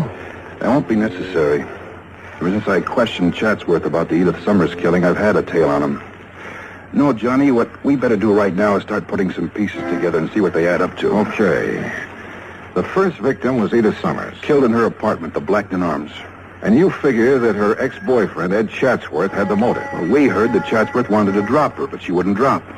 But you say he has an alibi. 2 people swear he was out of the city the day that she was killed. All right. Dorothy Blair gets slugged in her apartment. She thinks the photographer, Dunsmuir, did it. Then Dunsmuir winds up dead that night. Right. And now we find out Dorothy and Chatsworth are friends. Begins to add up, Johnny. You think Chatsworth was trying to drop Edith Summers for Dorothy? If so, maybe they rigged the deal. Chatsworth was to get out of town while Dorothy handled Edith Summers. In that case, you're figuring Dunsmuir found out about the deal and came to blackmail Dorothy. Right. She won't go for it, so he slugs her. Then either she or Chatsworth, or both of them, decide to close Dunsmuir's mouth for keeps. It's a possibility, Al. Yeah. It is a possibility, isn't it? Al dropped me off at my hotel and headed back to his office. Item 6, $2, drinks. While I thought about the picture Al and I had built up to explain the killing. Well, it was all pretty logical, but somehow I couldn't buy it. Maybe, like Al had hinted, that $1 million face had gotten to me. If I could only talk to her alone, I felt I could find out if she was lying. About 10 o'clock, I went back to her apartment. No answer. Probably still out to dinner. I was about to leave when she stepped off the elevator. Why, Johnny, what are you... Hello, Dorothy. I'd like to talk to you. Well, I'm afraid I haven't time right now. Oh? Mr. Chandler's just parking his car. He'll be up in a few minutes. We have business. Your friend will have to wait. I want to talk with you. Why? All right. For just a minute. I don't understand all this, Johnny. Well, let's start out calling your friend Chandler by his real name, huh? What? Ed Chatsworth. I don't understand. I thought his name was Chandler. Oh, yeah? What's this all about, Johnny? Oh, drop the act, Dorothy. I suppose the name Chatsworth doesn't mean anything to you. Why, no, it doesn't. How about Edith Summers? Wait. She was the girl who was killed the day before yesterday. She sure was. I read about it in the papers. But I didn't know her, Johnny. You're sure you and Chatsworth didn't happen to arrange her death? Johnny. What's this all about? And your friend Dunsmuir, he wasn't by any chance trying to blackmail you? I don't know what you're talking about. Please, believe me. I didn't have anything to do with either of those killings. Johnny, I swear it. Okay, Dorothy. I guess I never could buy it. But I don't get this buddy-buddy routine. You and Ed Chatsworth. I only met Ed Chatsworth, or Chandler, as he called himself, yesterday. Let's have that again. That's right. He said he was organizing a big promotion and wanted to feature me in it. Why would he give you a line like that? I didn't realize it was a line. He sounded very convincing. He said he wanted to see some of my pictures to see if Pictures? Wait a minute. Those pictures Dunsmuir took of you. Ed's coming up any minute to see them. He wanted to see some outdoor shots, he said. When did Dunsmuir take those shots? The day before yesterday. The day Edith was killed. Where did he take them? We moved around from place to place. You still have the pictures? Right there on the table. Come on, let's take a look. Are these all that he took? As far as I know. Yeah. No, nothing here except you. Here, wait. This shot looks like the front of an apartment house. Part of the name in the picture. Blackton Arms. The apartment where Edith was killed. Johnny, look. In the background. A man stepping out of the apartment house. Yeah, out of focus. Hard to... Hold it. What is it? Is there a service entrance to your apartment? Yes. Somebody just came in. Get down. I shoved her to the floor and hit the light switch. None too soon. I eased out my gun but couldn't see a thing. And I knew I had to locate him before he located us. There was a cigarette lighter on the coffee table. I heaved it toward the kitchen and my aim was pretty good. The flash of his gun pegged him for me. I turned on the lights. It was Chatsworth, all right. I'd hit him in the shoulder, but he'd keep for the state. Johnny. He's the one who killed this Edith Summers. Yeah, sure. He had an alibi rigged, but he spoiled it by walking out of her apartment into the background of that picture Dunsmuir took of you. Then he's also the one who was in my apartment. He probably recognized you by your face. Figured he could find the name of the photographer here. Slugged you when you came in. And I thought it was Jerry Dunsmuir. Poor Jerry. Yeah. Well, I imagine when Chatsworth comes to, we'll find that he killed Dunsmuir to get the negative. He certainly wanted that picture. Yeah. Most pictures don't do people justice. But I guess this one will do him all right.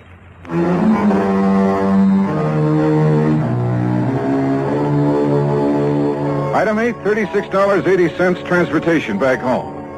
Expense account total, $103 even. Remarks? Well, there's a little snapper to the story, Pat. You know, that picture Chatsworth was knocking himself out to get? He didn't realize it, but his face in the background was far too blurred to make an identification. Yours truly, Johnny Dollar.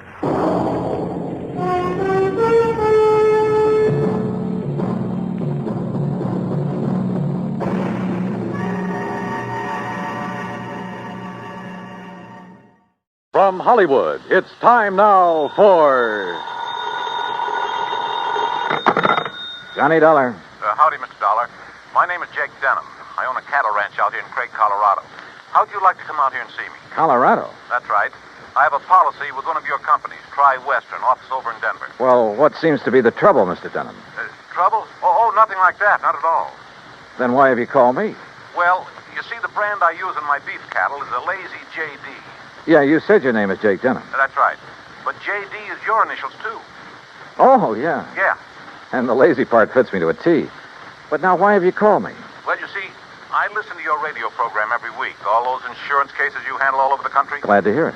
And I thought the Lazy JD being your initials, too, and all the local color out here, and, well, maybe you'd like to come and get some local atmosphere for one of your stories. Oh, now, wait a minute, Mr. Denham. If you have some insurance matter you'd like me to investigate... Oh, no. I told you why I thought you ought to come. So can you, right away? You sure there's nothing wrong out there? No, like I said, a lot of local color. Nice place to stay here at the ranch. How about it?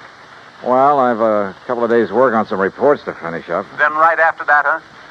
Well... Good. I'll be waiting for you. Goodbye. Look. And everything's really okay, huh? Goodbye. Mr. Denham, I think you're lying through your teeth.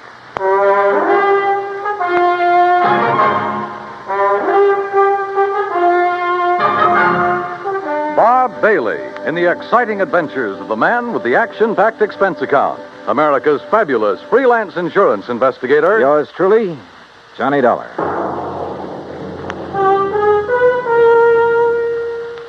And now, Act One of yours truly, Johnny Dollar.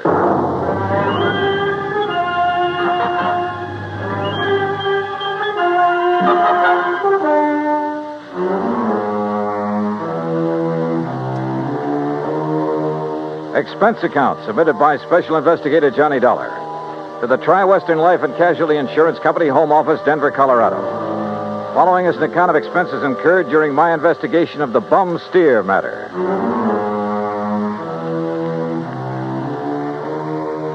Expense account item 1, $370, long-distance call to Hal Versky, my contact at Tri-Western in Denver. Johnny, good to hear from you. You out in this neighborhood? Nope, still in Hartford. Hal, I want you to okay an expense account for me. Well, now that depends. Listen, do you know a client of yours by the name of Jake Denham? Yes. As I recall, recall he owns a big cattle ranch over near the little town of Craig. Uh-huh. Carries a straight life for something like 40, 50,000. Well, look, I got a phone call from him begging me to come out there and see him. Oh? Something wrong? He says not, but I don't believe him. Well, have you any reason to think something is wrong? Well, only the half-baked excuse he gave me for wanting to see me. Look, Hal, I realize this is just a hunch, but... Certainly sounds like it to me. But my hunches have saved your company a lot of dough on occasion. So how about it? Okay. Put it this way. If you run into something out there and clear it up, we'll pay the freight. If not, well, you just go ahead and have yourself a vacation at your own expense, okay? Oh, now, why don't you relax that iron grip on the purse strings for a change, huh? Why? What would you do? Okay. But I warn you, Hal, if this does turn into a case for your company, my expense account is going to knock you right off your feet. Oh, now, wait a minute. Bye-bye. Johnny! It took me nearly 4 days to clear up the reports I had to finish. I wish now it hadn't, that I'd left Hartford immediately. Expense account item 2, $133. Plane fare and all the incidentals I could think of, Hartford to Denver. I got there shortly after 7 a.m. Item 3, $50 deposit on a drive-your-own car, in which I promptly headed north and west on Highway 40. That is, after getting out of the traffic in Denver itself, and believe me, that town has it. The 200-mile drive to Craig was routine, except for the lush green hills, the snow-topped mountains, the vast meadows and forests. Colorful Colorado, they call it, and it sure is. Finally, about noon, I pulled into Craig and stopped at the Cosgrove Hotel for lunch. That's item 4, $350. From the waitress, I got directions to the YTJD ranch. About 8 miles south on the Yampa River, just off Route 789. You want some dessert? Oh, no, thanks. This is fine. Hey, you one of the relatives? Relatives? Oh, of course not. You're too late. Too late for what? It was real beautiful, though. Half the town turned out for it, and most of the big ranchers. What are you talking about? Oh, my gosh, it's after 1:30. Look, I'm not supposed to be on duty now, and I got a date with my boyfriend. Hey, well, now... Excuse me, now, I wait a gotta go. second. Just say the cashier in the lobby. Well, but look, Okay.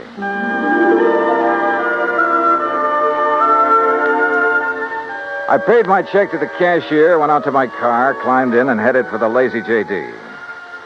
There must have been several thousand acres to the ranch, all rich, green, healthy-looking pasture land, and Lord knows how many head of beef cattle. The main ranch house was a rather small but well-kept affair near the gate to the road from the highway.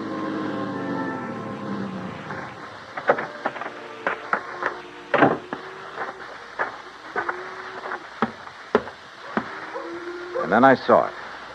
A long piece of black crepe hanging on the doorframe.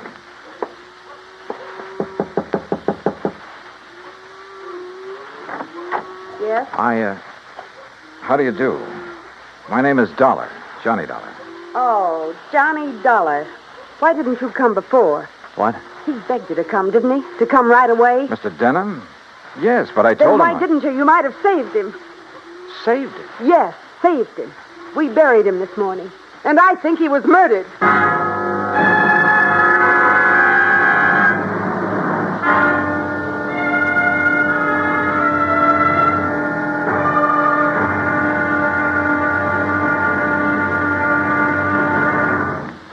Act 2 of yours truly, Johnny Dollar, in a moment. The American writer Christopher Morley once wrote, "When you sell a man a book, you don't sell him just 12 ounces of paper, ink, and glue. You sell him a whole new way of life," unquote. Now that goes double when you give, not sell, a book. But the gift of 550 books to little children increases the legacy tenfold. Near the end of 1960, the employees of the Chase Manhattan Bank started a people-to-people program with such a gift to school children of a town in Tanganyika. That's on the southeast coast of Africa. To give you an idea how the books were received by the children, let me first quote from Francis Bacon. He's an English writer of a few centuries back. He said, "Some books are to be tasted, others to be swallowed, and some few to be chewed and digested." In the past, children in Tanganyika may have done a little tasting and chewing and a little swallowing and digesting. But there's one certain thing. They wound up devouring the books they received from the United States. And they did so much of it that they, the ones in high school anyway, were able to reach the level of English children their age and pass the exams at the same time. That takes a lot of book learning, as they say. Now, the gift of these books from the United States of America may have seemed a small thing to the senders, but the boys in Tanganyika who received them know that they've opened a whole new way of life. They've greatly increased understanding in the classroom of freedom, the right of all men everywhere. And now, Act Two of yours truly, Johnny Dollar and the Bum Steer Matter. The tall, beautiful girl standing in the doorway of the ranch house at the Lazy JD outside of Craig, Colorado, was dressed in black. The red about her eyes showed that she'd been crying. But there were no tears in them now. Jake Denham was my father, Mr. Dollar. I'm Virginia. And you think he was murdered? Why do you think he called and begged you to come out here? Any idea who might have done it? Yes, Big Mike Craven. Who's he? He owns the Sea Lucky Star and wants to own every other ranch around here, and he will unless somebody stops him. How did your father die? Anthrax. That's what they said it was. I thought that was a disease of cattle. People, too, if they get infected from the cattle. And that's what happened to your father? That's what they say, but there's no anthrax around here. Our ranch is clean.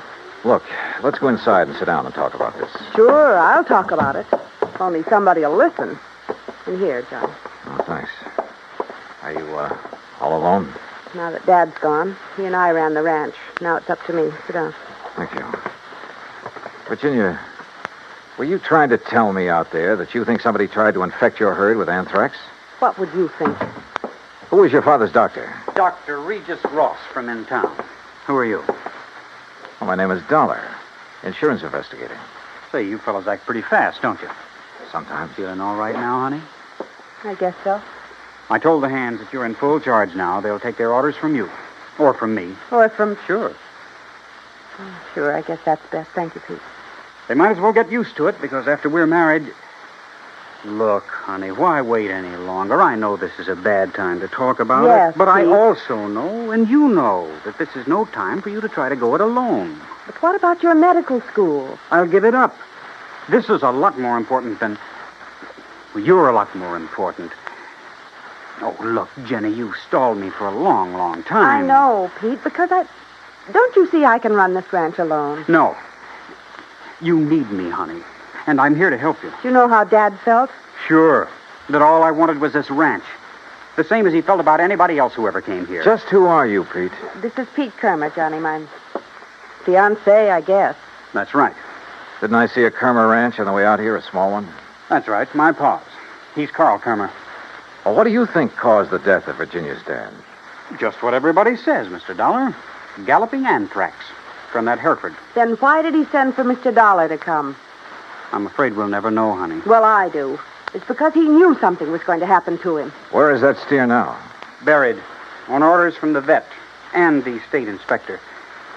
Mr. Dollar. Yeah? You said investigator. Hadn't you better talk to Dr. Ross?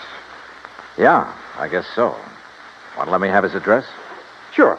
I'll write it down for you. And, while you're at it, tell me where I can find the veterinarian. And that state inspector, too. Huh? Sure. Why not? When I left them, a few minutes later, Pete was still making a quiet, but I must say effective pitch for Virginia's hand. Expense account item 5, 10 cents for a phone call to the state inspector. He told me he'd never seen the infected steer on the Lazy JD, that he was confined to his bed at the time. I called the vet's office, and he was expected back shortly. So I sat around the hotel lobby and glanced over some magazines. And then, in one of them, I found an article that made my eyes fairly pop out of my head. Item 6, I called the vet again. He was in. You caught me just in time, Mr. Dollar. I was about to drive over to the Sea Lucky Star Ranch for dinner. Mike Craven and I are old friends. That's so? Yes, ever since we roomed together at college. Oh, I see. I understand you're the man who spotted the anthrax out at the Lazy JD. Yes, sir, that's right. Just that one Hereford. How it ever got to him, I'll never know. The rest of that herd's absolutely clean. That poor old Jake Denham, too. You think he became infected from that steer? Well, how else could it be? Galloping anthrax. Just like that. Doctor, where is that steer buried? Do you know? Yes, I had it buried myself. It's some miles out in the far corner of the lazy JD property. Then phone the Sea Lucky Star and call off your dinner date. You and I are going out to take a look at that carcass. Oh, no, just a minute, young Investigator, did you say you are? That's right. Well, I suppose you have some authority. What I don't have, I can get. Tell me, Doctor, is there some reason why you don't want me to see the carcass of that steer? No. Well, let's go. Along the way, we picked up two fellows who were handy with pick and shovel. It was almost dark now, so I bought a couple of powerful flashlights at one of the local hardware stores. That's item 7925. It took a couple of hours for the two men to dig down to the carcass of the steer, but they finally exposed one flank of the unfortunate animal. So you sure planted this critter deep, Doc. But there's part of him. Give us a few more minutes, we'll handle it. No, wait. Mr. Dollar, come down here into the hole. Sure. What's the matter, Doc? The color of that carcass. I don't understand this. What are you talking about? Well, this doesn't make sense. The deterioration and putrefaction that always occurs, well, it simply isn't here. You mean it's possible it wasn't anthrax killed this steer? But I'm sure that all the symptoms, the swellings in the subcutaneous connective tissues, in the interstices of the muscles and lymphatic glands, and in the membranes of the mouth and tongue. They were all there, and they were edematous, too. Could some poison have possibly produced those symptoms? Poison? Yeah, look. I read in a magazine this afternoon that strychnia often produces symptoms very much like those of tetanus, lockjaw. Yes, that's true. But a poison that would... Good heavens. Yeah? Why, I haven't heard of it since my college days. Quintanogen sulfide. But why? Good question. No, Dollar. Because it wouldn't explain the death of old Jake Denham. If it was anthrax. What? Or was he poisoned, too? Good heavens, you mean you Wait a think minute, that he... Wait a minute. Doctor, the brand on the rump of this animal. Well, that's Denham's own brand, the Lazy JD. Yeah, but it looks to me like it was put on over another brand. Yes. Yes, you're right. Any way of finding out what the original brand was? No. Yes, Mr. Dollar. The other side, the inside of the hide might show it. Then, Doctor, you got a skinning job to do. All right, hand me my bag there, please. Okay, here you are. Go to it, Doc. Thank you. Oh. That poison. How much to infect a man? Well, even a small scratch on the skin could absorb enough to be fatal. No wonder that Dr. Ross... Ross was the one who treated Jake Denham. Yeah, no wonder we couldn't understand why death came so... Well? No. Can you see what the original brand was? Yes. Yes, I can. I'm afraid so. Let me hold the light a little. Oh. I see. But I can't believe it, Mr. Dollar. Pretty clear, though, isn't it? Sea Lucky Star. Act 3 of yours truly, Johnny Dollar, in a moment. A couple of 1,000 years ago, the ancient sage Diogenes remarked that all things are in common among friends. Well, he didn't mean that only material goods were in common among friends, but that they shared their troubles as well. For a long time, the United States Armed Forces have been a friend in time of need, during fires, floods, and pestilence all over the world.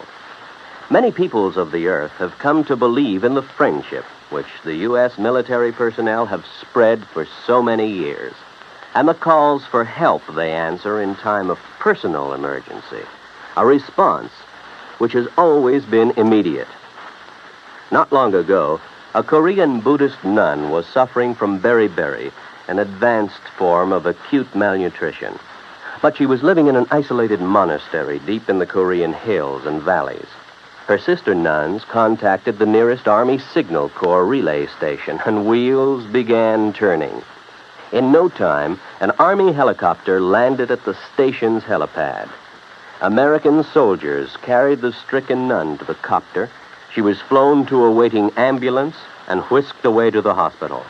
Her recovery was rapid, thanks to the United States Army, her newfound friends. Army helicopter men helped in many other ways.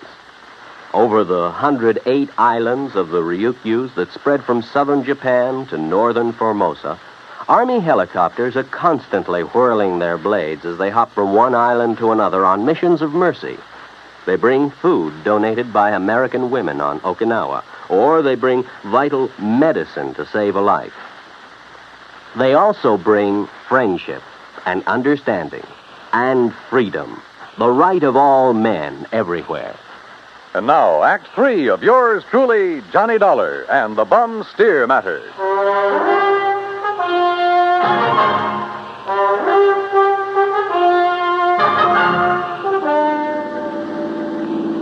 Looks pretty bad, doesn't it, Mr. Dollar? Yeah, Doc. It looks as though this Hereford steer was brought over from the Sea Lucky Star, was rebranded with a Lazy JD, was given the poison to make it look like it died of anthrax. Yeah, but Mike Craven, who owns the Sea Lucky Star, I know him, Dollar. I've known him ever since our college days. Medical college? Oh, no, just during the preparatory years. But Big Mike couldn't have done a thing like this. Big Mike has wanted to get his hands on the Lazy JD for years, Well, hasn't of he? course, so have a lot of other big ranchers, but I'd stake my life on it. He'd never do it. Hey, wait. Yeah? You should have taken that left turn to get to the Sea Lucky Star. That's not where we're heading. Yeah. Well, then where? If I remember correctly, it's this road to the right, here. Well, you mean the K-Bar K? Got any better ideas? Well, I'll be...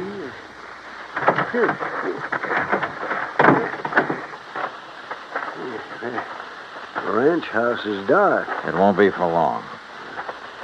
Would you call this a good ranch, Doc? No, old Carl has been just a hanger-on. He hasn't made the place pay for quite some... What's going on out there? Who is it?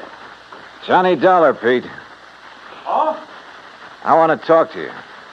Oh, sure. Door's open. I'll be right down. Come on, Doc.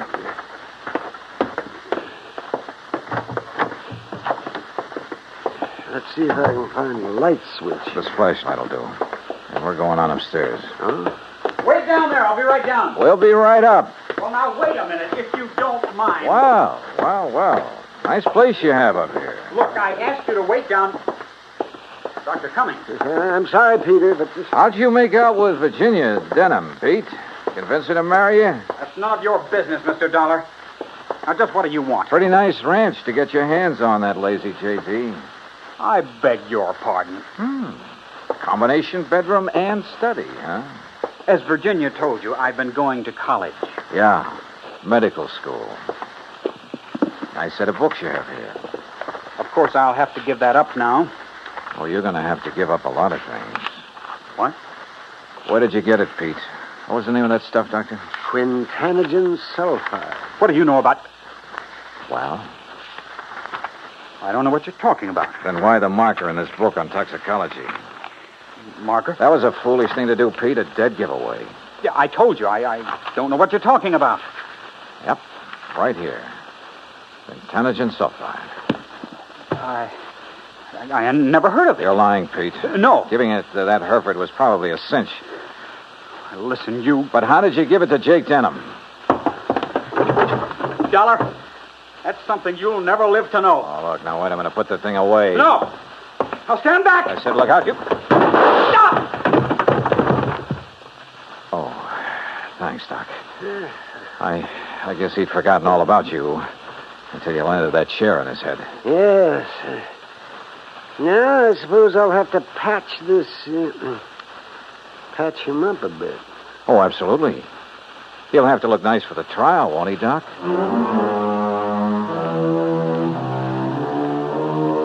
Expense account item 8, $55.95. Living expenses in Craig while waiting for the autopsy on Jake Denham. And yes, the same drug was used on him as on the Hereford steer. A small bottle of the rare drug was found in Pete Kermer's trunk. So Pete's not only lost a chance for a nice ranch, but for living very long. Expense account total, including incidentals and fare back to Hartford, $618.50. On second thought, how's about just sending that check to the community chest? Then I'll feel a little better about this case. And about myself, too. Yours truly, Johnny Dollar.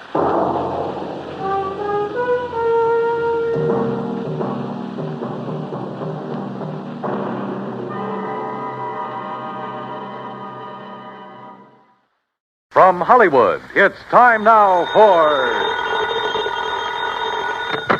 Johnny Dollar. This is Peter Hardy at Tri-Western Property and Casualty Insurance. Hi, how are things in the Golden West? You still in Reno? Sure am. Good boy. What goes, Pete? A little trouble with a big dairy farm out here, Johnny.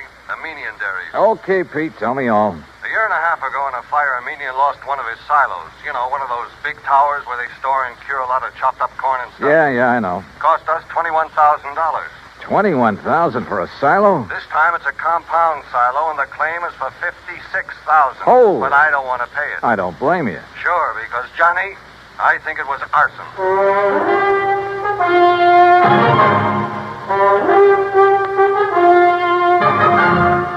Bob Bailey in the exciting adventures of the man with the action-packed expense account. America's fabulous freelance insurance investigator. Yours truly, Johnny Dollar. And now, Act One of yours truly, Johnny Dollar.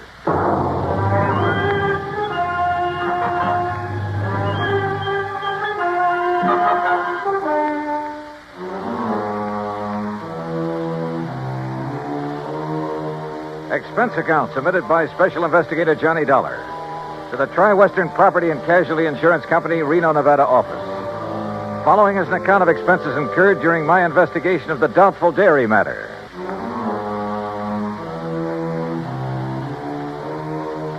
Expense account item 1, $141.20. Transportation and incidentals, Hartford to Reno, Nevada.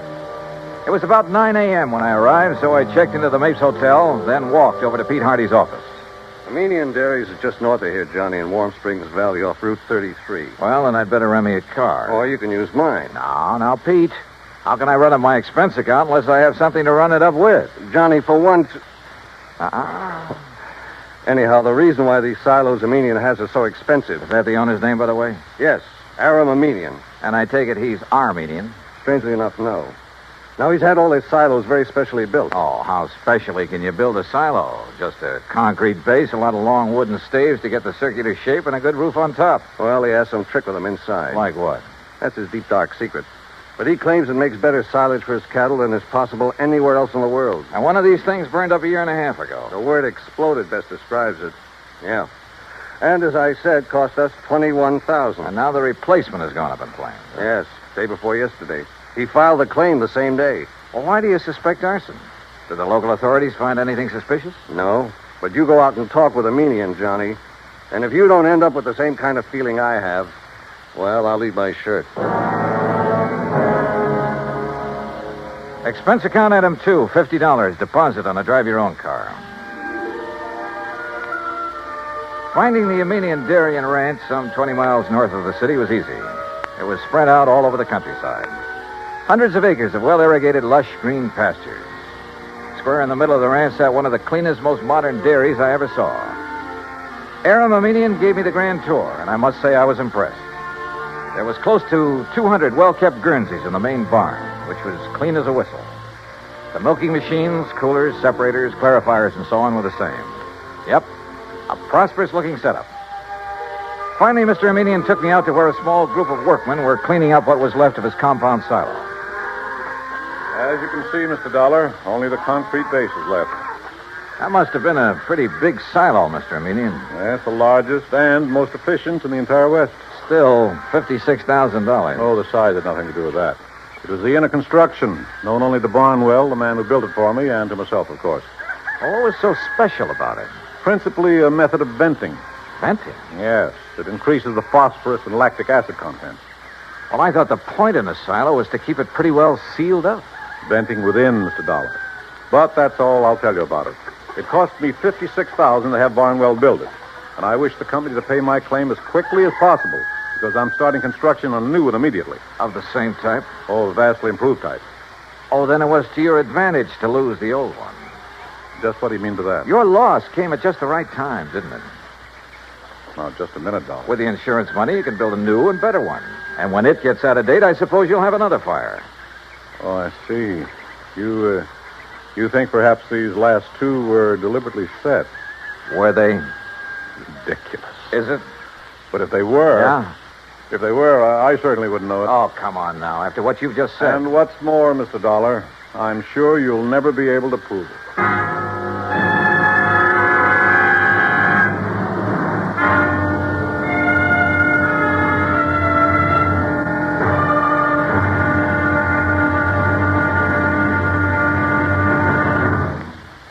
Act two of yours truly, Johnny Dollar, in a moment. We sometimes wonder, what is the life of a human being really worth? Not too much? Or maybe a great deal? Does it depend on whose life it is? Whatever the answer, one thing is certain. Fred Hargesheimer, since World War II, has felt that his life is worth quite a lot of gratitude. During the war in the Pacific, about June of 1943, Lieutenant Hargesheimer had his P-38 fighter plane shot out of the sky. Badly wounded, he bailed out over a tiny island, New Britain. It looked pretty small from where he hit the silk, but he found it much bigger when he hit the ground. It was bigger, and in complete control of the enemy. But Hargesheimer was lucky. After a month of lonely hiding, he was found by a group of friendly natives from the village of Nantambu. They cared for him and successfully hid him from enemy patrols for the next 4 months at the risk of their own lives. Then Hargesheimer was able to make it back to civilization. For the next 17 years, Fred Hargesheimer thought about those wonderful people of Nantambu. 12,000 miles away in the United States of America, Hargesheimer put a great plan into effect. He made speeches, took up collections, sold jewelry belonging to his family, and worked out a way to bring a bit of civilization and happiness to the little village of Nantambu.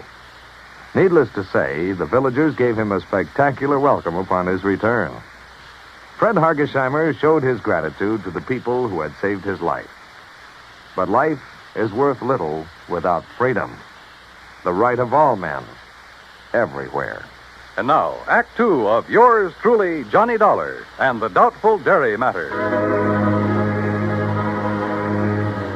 By what he said and the way he said it, Aramamenian was practically challenging me to find out how arson was involved in the destruction of his $56,000 secretly constructed compound silo. Expense account item 3 phone call from a gas station on Highway 33 to Reno Police Headquarters. But Lieutenant Brady of the arson squad assured me he'd failed to find anything indicating the fire was set. So dead end. Until I remembered a little trick that had worked for me before and might work again. Item 4, 27 cents for a loaf of white bread at a grocery store along the highway. Then I drove back to the Armenian ranch. If I'd known you were hungry, Mr. Dollar, I should have had something provided for you at the ranch house, in spite of your rather nasty attitude about this loss of mine.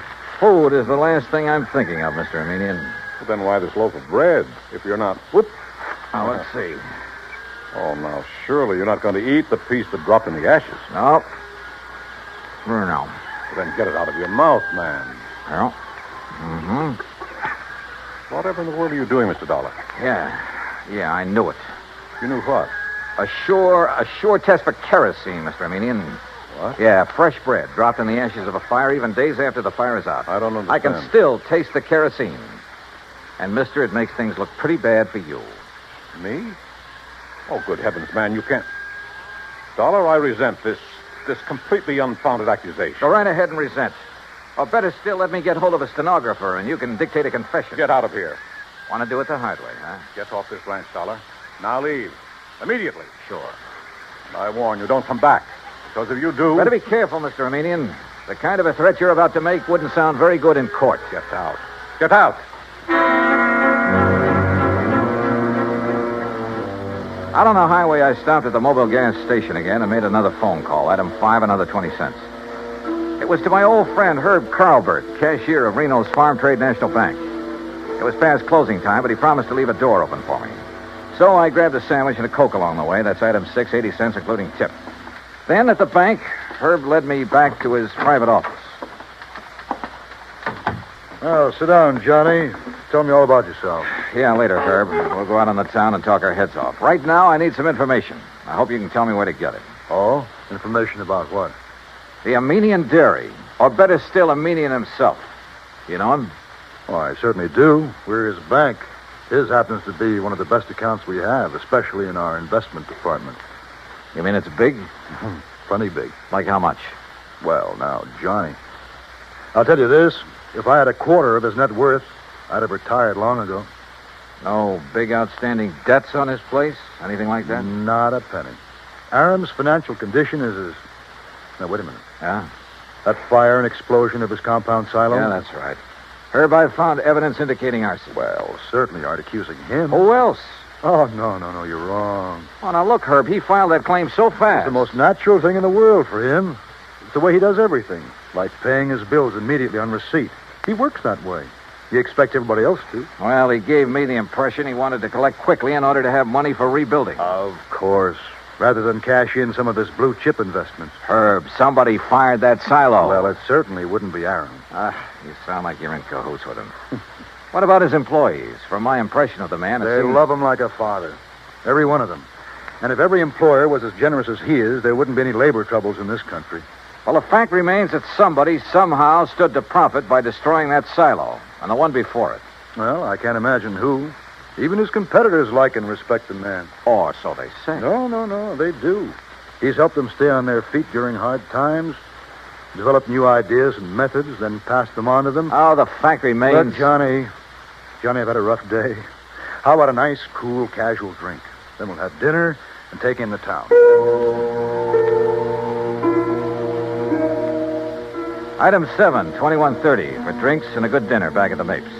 But I didn't enjoy either. Because Herb in his defense of a median was no help at all. Except perhaps for giving me a list of all the people he could think of who did business with him. I decided to check them all first thing in the morning. Finally, about midnight, having lost our share at a couple of nearby gambling clubs, we parted. Herb drove away to his home on the outskirts of town. I went back to the Mapes.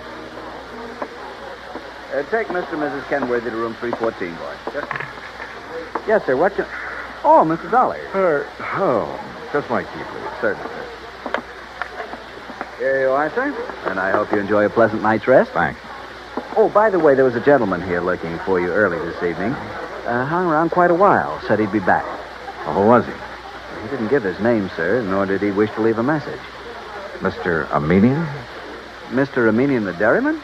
Oh, no, sir. I'm quite sure. Okay, thanks. Yes, sir. Good night. Good night, sir. Oh, Mr. Dollar. Yeah? There he is. There. Huh? Going out the door, the dark brown coat. You're sure? Yes, sir. The same man. I wonder. Yeah, so do I. But if he knows you, sir, and saw you, sir... By the time I got out the front door, the man in the brown coat was halfway down the block and walking fast. Faster and faster, as a matter of fact, as I gained on him. He turned the corner, and by this time, both of us were running. Hey! Hey! Were you looking for me? By the end of 3 or 4 blocks, it was a real foot race. Then suddenly he turned into an alley, and like a darn fool, I plunged into the darkness of it after him. Hey! Hey! Right here. Oh, no, you...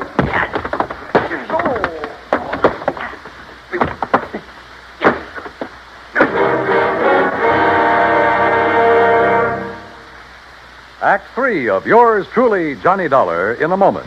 Our flag now numbers 50 stars, and behind each star there stands yet another flag representing one of the 50 states. New Hampshire state flag carries its state seal on a field of dark blue. The seal is surrounded by a wreath of laurel leaves, the symbol of peace, interspersed with 9 stars because New Hampshire was the 9th state to join the Union. The heart of the state seal is a representation of the frigate Raleigh, recalling the glory of the early days of sail. New Hampshire state flag, the flag of the 9th state to enter the Union, was adopted on April 29, 1931. And now, Act 3 of yours truly, Johnny Dollar, and the Doubtful Dairy Matters.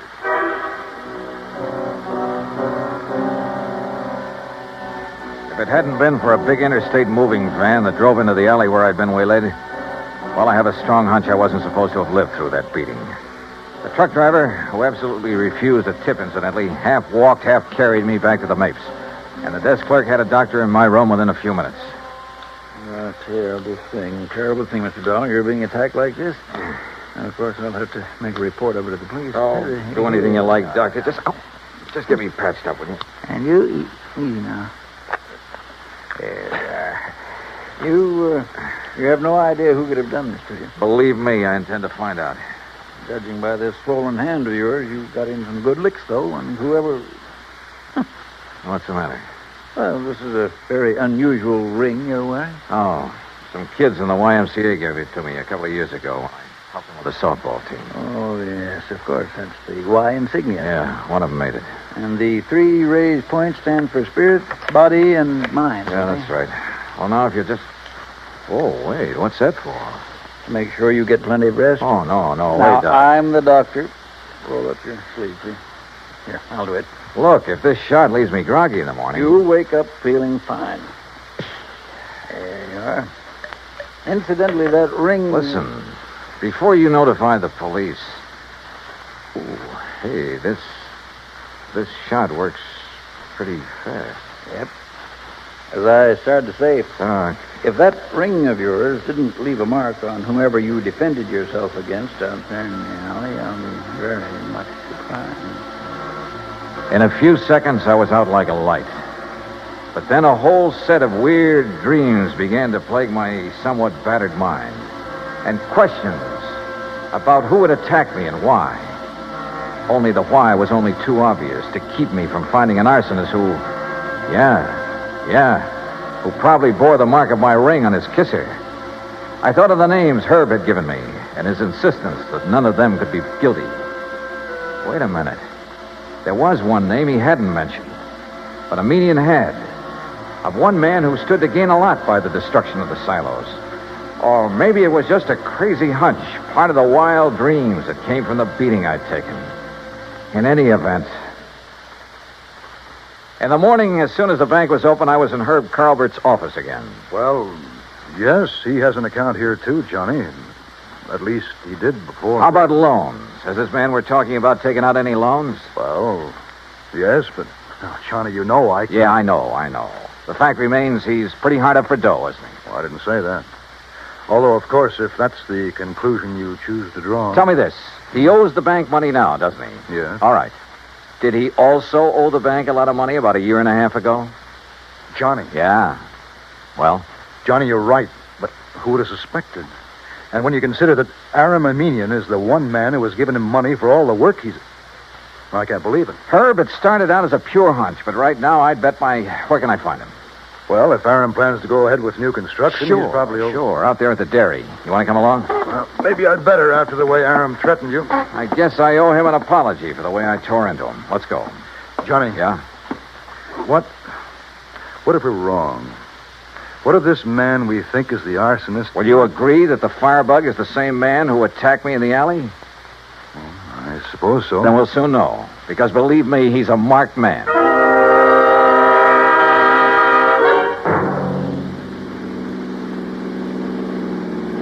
We made the Armenian dairy in 30 minutes flat, and we're told at the gate that Aram Armenian was in the pasteurizing plant.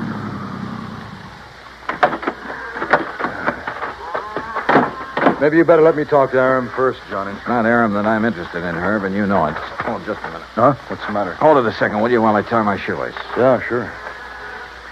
I've been thinking, Johnny, on the way out, you know, we could really be terribly, terribly wrong. Herbert, old man. Aram, we're just looking for you. Well, when I heard the car pull up, I thought it was Joe Barnwell. He's due here to show me final plans for the new silo he's going to. Well, that's $1. Yeah, that's right, Mr. Armenian. I want to apologize for... Well, what's the matter? That dressing on your cheek. What about it? Just what is that little bandage hiding? Johnny. Well, Armenian? As a matter of fact, I cut myself shaving this morning. Well, I'm sorry, mister, but that bandage is going to have to come off. Look, Johnny. Now, just a minute, Dollar. Ah, here you are, Aram. Here's the final blueprint for it. Why, what's wrong, Joe? Oh, gentlemen, this is Mr. Joseph Barnwell, Herb Carlbert. We know each other. And Mr. Johnny Dollar. Yeah. I think we know each other, too, Barnwell. Oh, do we? Joe, did you have an accident of some sort? Your face. What's going to happen to him now won't be any accident, Mr. Armenian. And I apologize for doubting that you cut yourself with a razor. What? I'm afraid I don't understand. But that bandage on your face doesn't hide any razor cut, does it, Barnwell? Well, I don't know what you're talking about. All right, then let's rip it off. You certainly won't. Good heavens, Johnny. Yeah, look. The mark from the ring on my hand where I struck him last night. Okay, Barnwell. Now stop. Don't touch me. Start talking. Tell Armenian how you burned up his fancy, expensive silo so you could build another one. How you burned the other one up? Talk. I swear I... Talk. Talk.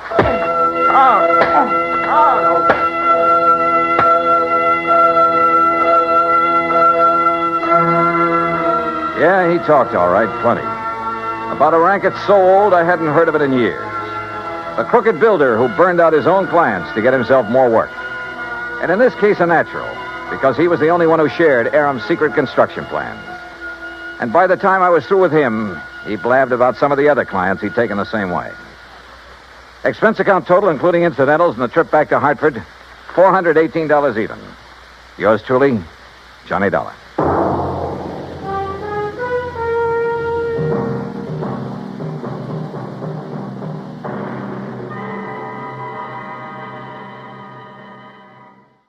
From Hollywood, it's time now for... Johnny Dollar. Dave Lawler, Johnny, over at Surety Mutual and Trust Company. Oh, hi, Dave. Long time. Yeah, I know. Listen, do you own a pair of dark sunglasses and some real loud sports shirts? Mine are so loud I have to keep them in a soundproof drawer. Great. But where you'll be at this time tomorrow, nobody will get 'em a second look. Oh? Like where? Well, according to the travel folders, it's, quote, the land where the summer spends the winter, unquote.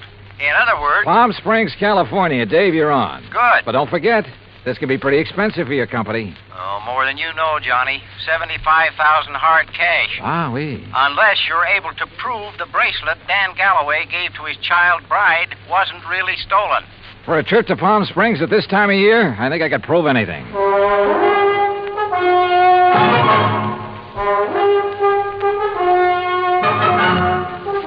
Bob Bailey in the exciting adventures of the man with the action-packed expense account. America's fabulous freelance insurance investigator. Yours truly, Johnny Dollar.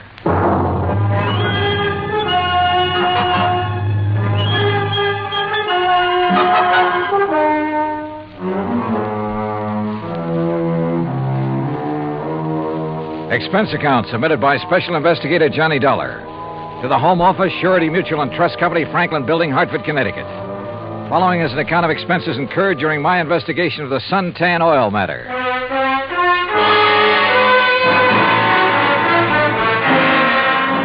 Expense account item 1, $197.40. Airline fare and incidentals, Hartford to Palm Springs, California. I registered at La Casa de Paz on South Palm Canyon Drive, changed into casual clothes, and sauntered over to police headquarters. Detective Sergeant Lacey was about to leave for lunch, so I went along with him. Yeah, Dollar. You'd be surprised at how much stuff is lost in this town during the course of just one season. The report we got says it was stolen, Sergeant. Oh, sure. But I doubt it. A $75,000 bracelet, just 5 days old? That'd be a little careless of the lady, wouldn't it? Well, if you were married to one of the biggest wildcatters in the oil business, maybe you could afford to be careless. What about Dan Galloway? Didn't you say he was drilling somewhere around here? About 80 miles south, in the middle of the desert, down by Salton Sea. Salton Sea. Oh, that's really a big inland lake that lies way down below sea level, isn't it? Want to bring me a check, Dottie? 245 feet below sea level, Dollar. There's oil there? Dan Galloway figures it this way. One of the most successful new fields that's been worked in years is deep under the Gulf of Mexico off the coast of Louisiana.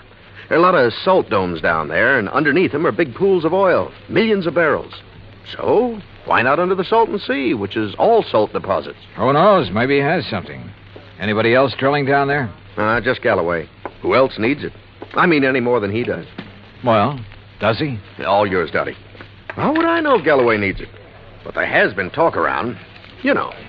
But if he's hard up, how could he afford that fancy bracelet last week? Yeah, or the snazzy Italian sports car the week before that.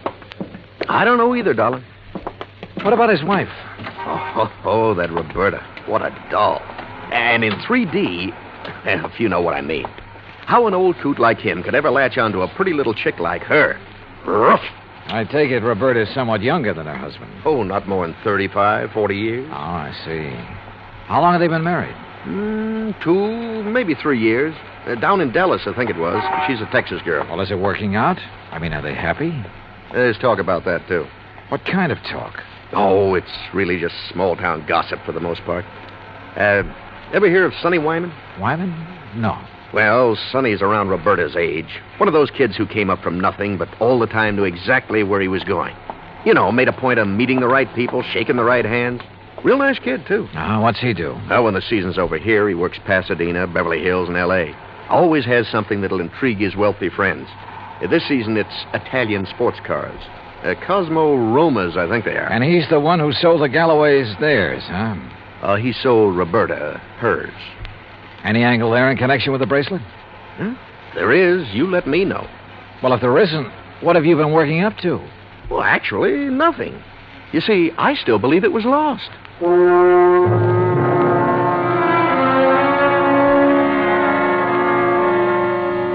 Expense account item 2, $35 for rental of a drive-your-own car. I found the Galloway place about 2 miles out north and east of town.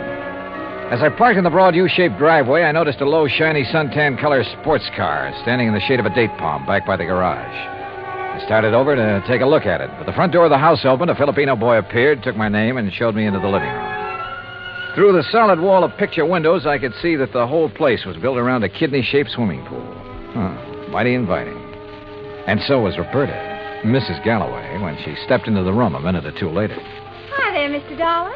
My, it's nice of you to come all the way out here. Yeah, Sergeant Lacey was right. Roberta was a living doll. 22 or 3, trim, petite, and with a figure that... Well, let's not go into that. She said it would be more comfortable out on the lanai beside the pool. I just wish there was something I could tell you about that bracelet that'd help you find it, Mr. Dollar, but... Well, just must have been stolen. Well, it makes no difference insofar as your claim is concerned, Mrs. Galloway. The company will still have to pay up, you know, unless, of course, it's found. Oh, I know that. How do you go about your investigation? I mean, do you offer a reward or something? Usually, yes. Of course, it depends on... How much have they offered for my bracelet? Well, frankly, I haven't checked on that yet. But now, Mrs. Galloway... How much would you guess, Johnny? Well, claim this size, probably somewhere between 10 and 30%. What's the matter, Johnny? Your ear's out a mile. Nothing. I just thought I heard... Now, that's funny. I didn't hear a thing. But I had. Quick footsteps somewhere in the house. Then a door opened and closed. Then a few seconds later, the unmistakable growl of a high-powered engine thundering out through twin straight pipes. Oh, that. Probably some hot rod fan in the neighborhood just drove by. Aren't they She prattled on for another hour or so and again asked about possibilities of a reward for a bracelet. But so far as helpful information was concerned, she came up with nothing. So I excused myself and drove back to town. I wanted to talk to the driver of that sports car. I also wanted to check with Wilhoit Van Hook, the jeweler who had sold the bracelet. I found his shop on Palm Canyon Drive, a small place, but very ultra. As I was about to enter the door... Hey, Mr. Dollar, got a minute? Oh, yeah, sure. 2 or 3 minutes. And I like your car. Mr. Wyman, isn't it? That's right. How'd you know? How'd you know mine? Yeah, real cloak and dagger stuff, huh? You knew I was out at Berta's house, didn't you? Well, it seemed pretty obvious when I heard you hot-footed for the door and then heard this pint-sized monster of yours barrel off. Hey, you wouldn't like to buy a Cosmo Roma, would you? It's a real dilly. Oh, I'd like nothing better, but I'm out here on a job. Yeah, I know. That's what I wanted to talk to you about. Well, you know anything that'll help me? Not much, I'm afraid. But I'll be glad to tell you anything I can. You going in to see Willie? Willie? Yeah, you know, Wilhoit Van Hook, the jeweler. I was, yeah. Why? Do you know him? Know him. I sold him one of these. One exactly like mine. And we're both going to be in the rally they're holding next Sunday. You ever see a good sports car race? No, I'm afraid not. Well, we'll soon fix that. And look, after you've talked to Willie, if you want to go down to where Dan Galloway is drilling his new well, I'll be glad to give you a lift. Good idea. But I don't want to take you out of your way. Oh, not at all. I was going that way anyhow. Besides, I thought it might give us a chance to talk a little. Sure, why not? Why not?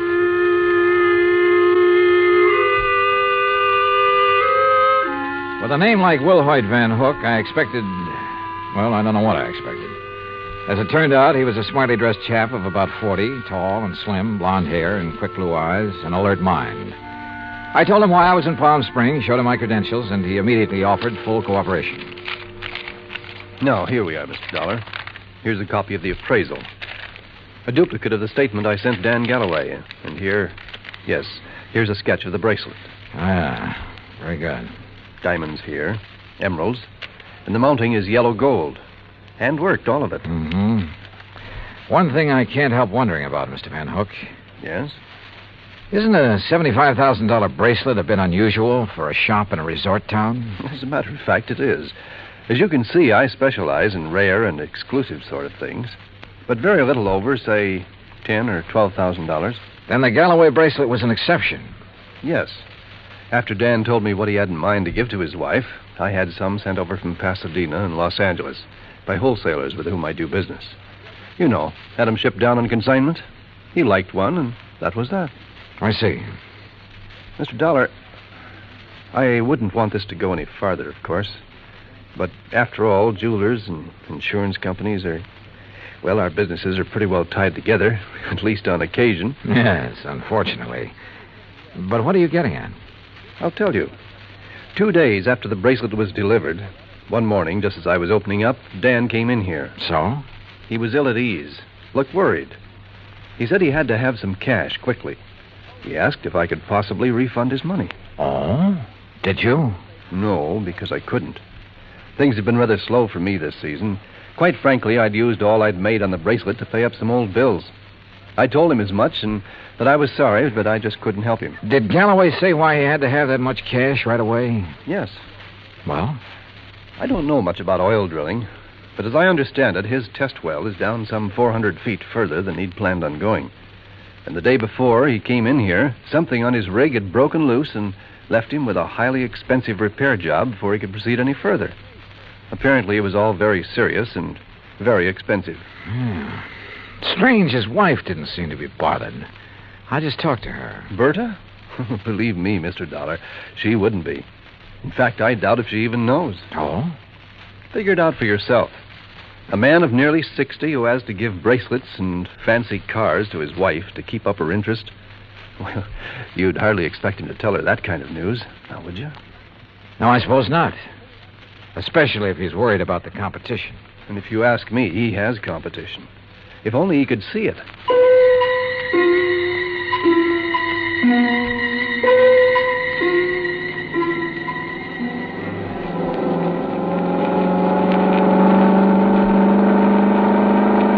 That suntan and chrome Cosmorama was all Sonny Wyman claimed it was.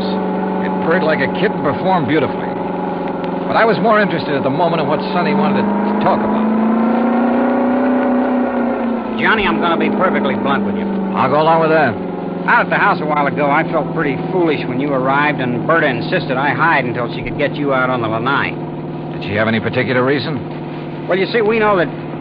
Well, there's some talk going around about Berta and me. Any truth in it, Sonny? A little, I guess. You saw her. Oh, yeah?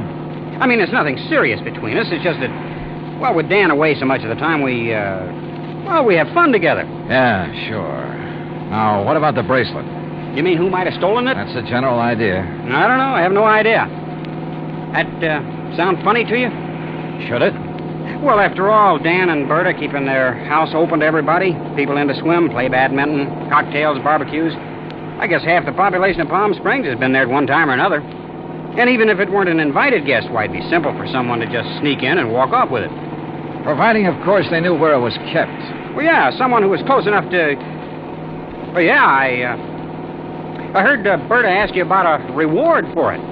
You think a big enough reward would turn it up? I would think so. I understand that stolen jewelry brings about 20 cents on the dollar. Sometimes it brings 20 cents. Sometimes 20 years. Well, yeah. Well, I just wondered.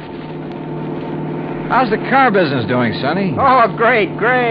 It's really one of the reasons I'm driving out this way. Oh, a prospect? An oil-rich Indian or a well-to-do prairie dog? Hardly. No, I told you we were having a sports car rally on Sunday. Well, being the promoter, so to speak, I'm going down to check the course. If you're still around, you ought to come. Oh, maybe I will. Having some good events, too. Willie Van Hook and I are running a match race. He's quite a bug, you know. And ever since I sold him the twin to this job, he's been working it over. Special carburetor, racing cams, everything. And I wonder I can't afford this kind of stuff. Oh, man. You'd be amazed at the amount of money that changes hands on wait a minute, these races. Sonny. Isn't that an oil rig over there? Yeah, Dan Galloway's. The rig itself's about 50 feet out in the lake. The shack or office or whatever you want to call it's over the other way. You see? About a quarter of a mile beyond those Joshua trees. I'll drive you over. He did. There was an old car parked near the shack, so we figured Dan Galloway must be inside. Sonny Wyman dropped me in front of it, then took off in a cloud of dust and exhaust gas. I picked my way between the cactus plants, opened the door without knocking, and barged right in. Mr. Oh, hello. No use asking. If Mr. Galloway is here, I can see he isn't. No, he isn't. Is it all right if I wait? I'm Johnny Dollar. I'm Mrs. Galloway, Mr. Dollar.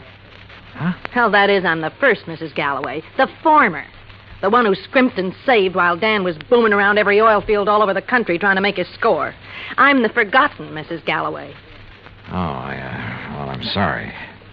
Are you expecting him back soon? Who knows? Been waiting here 3 hours. But I'll wait 3 days if I have to. Promises, that's all, promises. What do you mean, Mrs. Galloway? After working to help him the way I did for all those years, and then to be tossed over for somebody else who never did a lick of work in her life. Oh, sure. Give me anything I want if I let him free. So what have I got? Promises. Well, I'm sorry. But getting all upset isn't going to help. Well, wouldn't you be upset if you had more than $18,000 in back alimony coming to you? And with them living like royalty? Oh, I see. Well, he's not going to keep on getting away with it.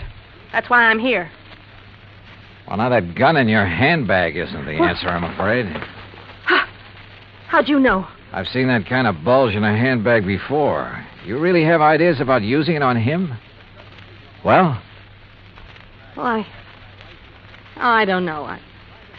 There are times when I feel as though killing would be too good for him. Then there are other times when... I don't know. Well, here, better let me No, have it. leave me alone. Well, I'm not going to sit here and try to make sense with somebody as upset as you are who has a gun. Well, how would you feel? What would you do if you were me? How should I know? But killing him isn't the answer. Isn't it? Or sitting here shouting at me. Who are you anyway? What are you doing here? I came out here to see your husband, your ex-husband, on business. What kind of business? A friend drove me out here and figured Dan would drive me back. But since he isn't around, there's no point in my staying here. Or you either. Well, maybe you aren't You going have to a stay... car, so you and I are driving back to Palm Springs. I'm not leaving here till I see Dan. Until I get some money from him. Or see him dead. Maybe he's at the well. All right. Maybe he is over there. Now, come on. Why I took this on, I didn't know. But I couldn't leave that slightly frantic woman sitting there, waiting, with murder in her heart. For all I knew, she'd murdered Dan already. Better inspect the gun later. The road down toward the oil rig was just a pair of ruts in the desert sand. Then just as we cut in between some yucca plants and a wind-blown Joshua tree, I slammed on the brakes. There, in the middle of the trail, lay a man's body, crushed and twisted. Dan Galloway had been carefully, repeatedly, run over by a car.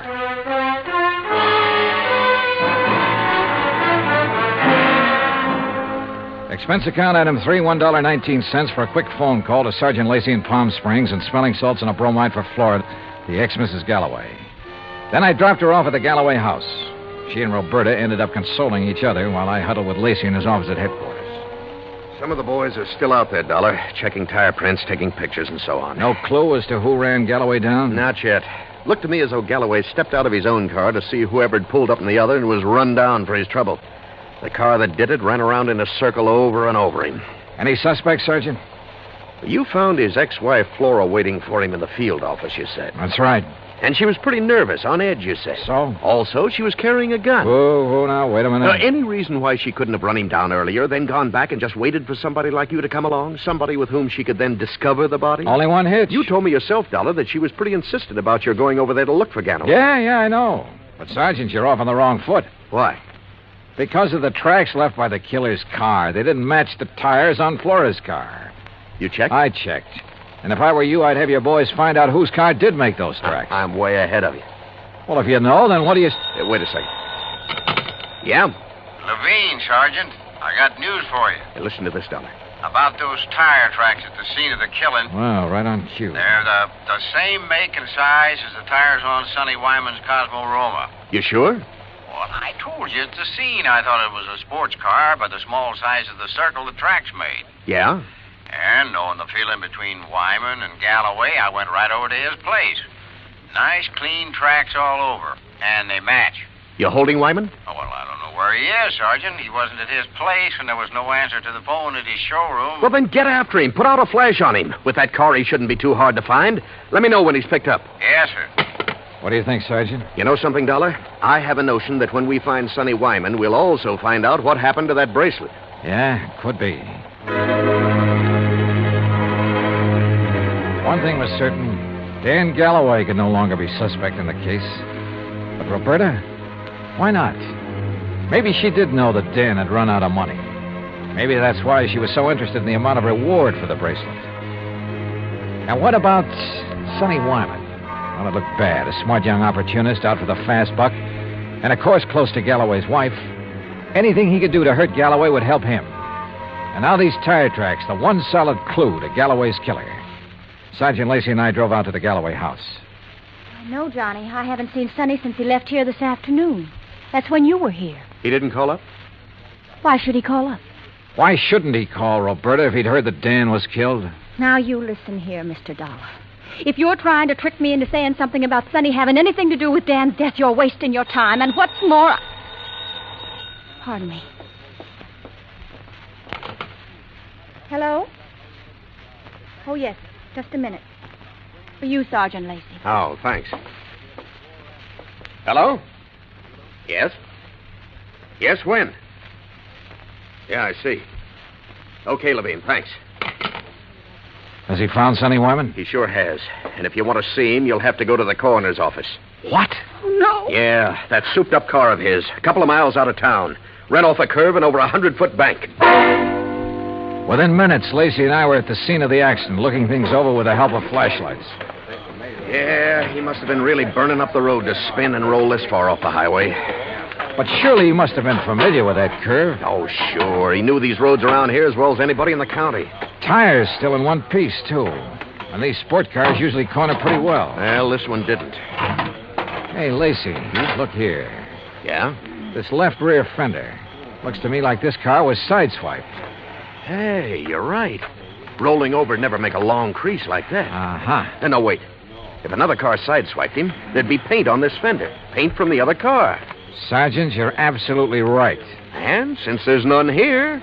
Sergeant, you're absolutely wrong. How far to the nearest filling station? What? I want to make a couple of calls to some wholesale jewelers in Pasadena and Los Angeles. Right now, in the middle of the night? Right now. Wholesale jewelers? Expense account item 4, $11.90, phone calls to Pasadena and L.A. The third call yielded Mr. Alfred Mencken of Mencken Imports Incorporated, who was pretty cheerful about having been gotten out of bed. It's quite all right, Mr. Dollar. Now that I'm up, I'm wide awake almost. Well, I hate to throw something like this at you in the middle of the night, Mr. Mencken, but tell me, please, did you ship a diamond and emerald bracelet to Will Hoyt Van Hook in Palm Springs within the past few weeks? Why, yes, Mr. Dollar. Oh? As a matter of fact, I sent him 3. That was 2 weeks ago, and he returned them all. Returned them? When? Well, 2 of them the day after he got them. But the third one he kept for a while. I got it back just last Thursday. Now, I don't know if that means anything to you. You bet it does. Thanks very much. Lacey and I piled into one squad car, 4 patrolmen in another. It was several miles out to the little ranch where Van Hook lived, and Lacey and I chewed it over as we drove along. Don't hold out on me, Johnny. Whatever made you think of Willie Van Hook is the one who drove Sonny Wyman off the road? Well, apparently there was no paint on that fender from the car that sideswiped him. Actually, there was. Holy... Of course. Van Hook's car is exactly the same color as Sonny's. Another thing. The car that ran down Galloway, like the one Sonny drove, even down to the tires, but not necessarily the same car. Plus the fact I couldn't help wondering about Van Hook all along. Yeah, but why? In a job like mine, you have to wonder about everybody connected with a case. Anything particular about Van Hook? Well, he told me that he'd used the money he got from Galloway to pay off some overdue bills. And yet, a few weeks ago, he was able to buy an $8,000 sports car. It ties up, Dollar. It all ties up.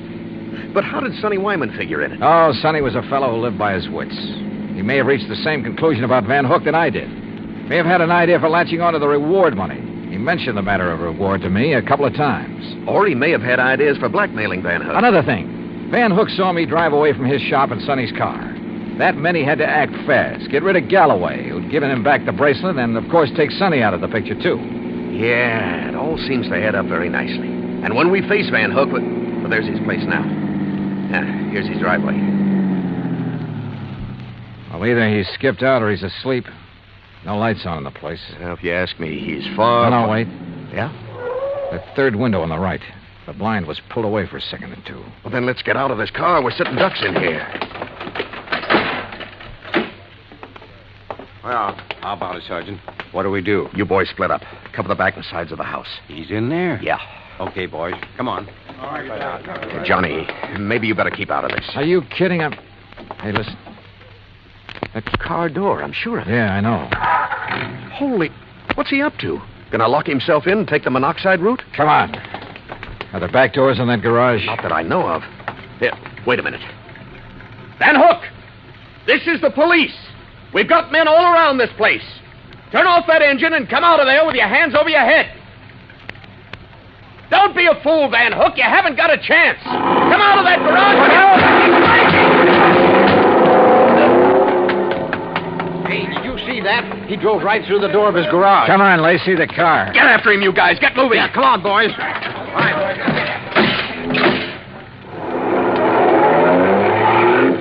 Crazy fool. He's getting into the side-swiping habit. See what he did to that other patrol car? Yeah, they're okay. They're off and tailing us. Come on, step on it, Lacey. This is one time we ought to have a Cosmo Roma. Well, maybe he can outrun us, but with two cars on his tail, he may get careless, take chances. If so... Yeah, hang on. Oh! Lacey, you could qualify for some of those road races yourself. That guy's out of his head. Main highway like this, full of trucks and trailers. Oh, don't worry about those guys. Those interstate truckers will give you a clear road after them. They're the best drivers in the country. Come on, hit your siren. You're right. Hey, you see, I told you those guys would give you the road. Holy... Look! The trailer in front of him. And the oncoming truck. Van Hook's trying to squeeze through. Pull up. Pull up, or we'll...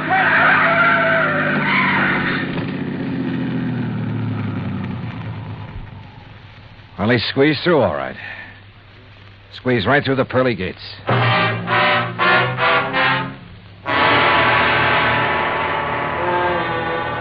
Expense account item 5, $38.75, room, 2 meals, and valet service at the Casa de Paz.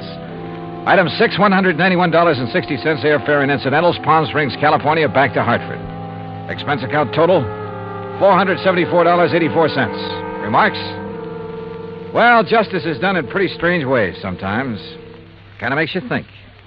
Maybe it pays to tread the straight and narrow, doesn't it? Yours truly, Johnny Dollar.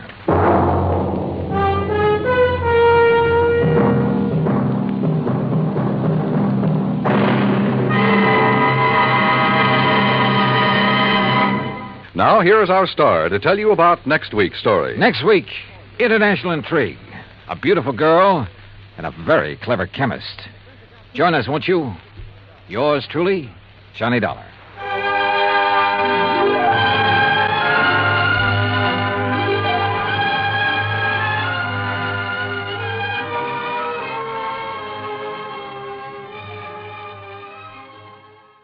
From Hollywood, it's time now for... Johnny Dollar. Where have you been for the past 20 minutes? In the shower. For 20 minutes? Okay, so I'm a shiny dollar. So you... Oh. Who's that? Max Green at Assured Equity. Oh, hi, Max. What's on your mind? 407 years ago... Our fathers brought forth, but that doesn't answer my question. Johnny, you ever hear of the Meeks? New England family, stood away on the Mayflower, speak only to their money. That's the Meeks. What about them? No, not about them. It's about Mariah Meek and Lincoln's Gettysburg Address. She's lost her copy of it. Well, it shouldn't be hard to find her another one. That's where you're wrong, Johnny. Huh? It would be very hard. Might cost us $100,000. Bob Bailey in the exciting adventures of the man with the action-packed expense account. America's fabulous freelance insurance investigator. Yours truly, Johnny Dollar.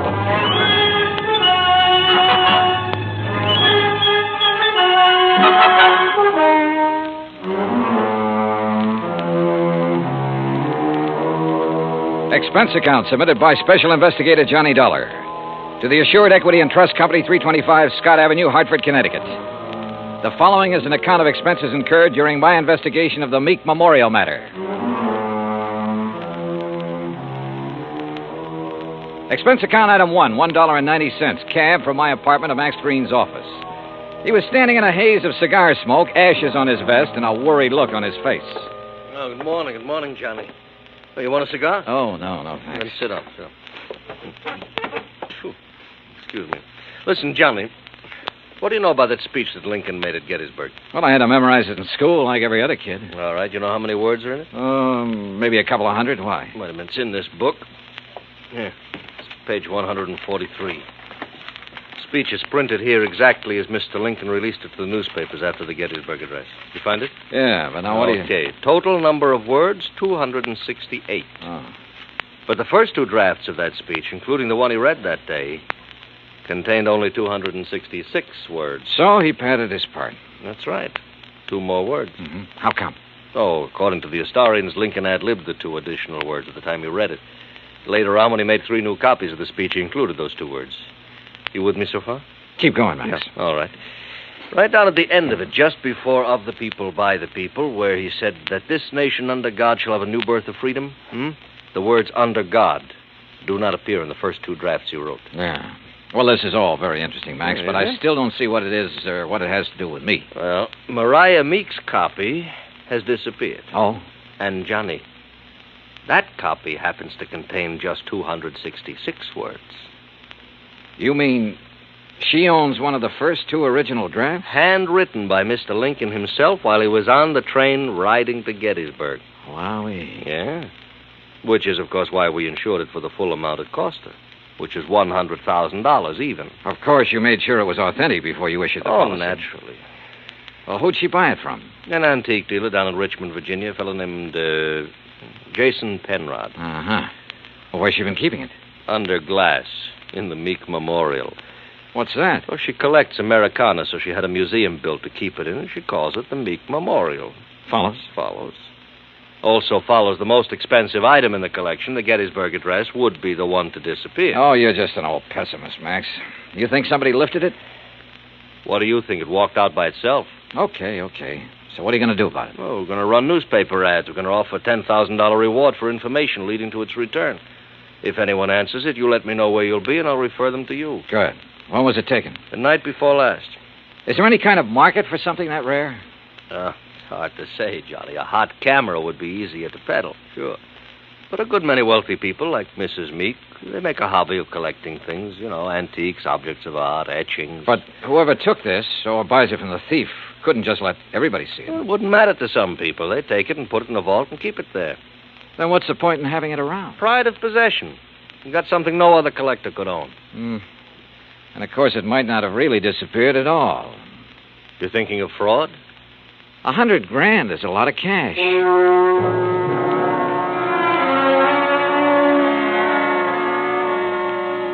Expense account item 2, $1.90, cab fare back to my apartment. I wasn't particularly intrigued by this assignment. Rare documents, like anything else antique, have always seemed to be just one step from decay.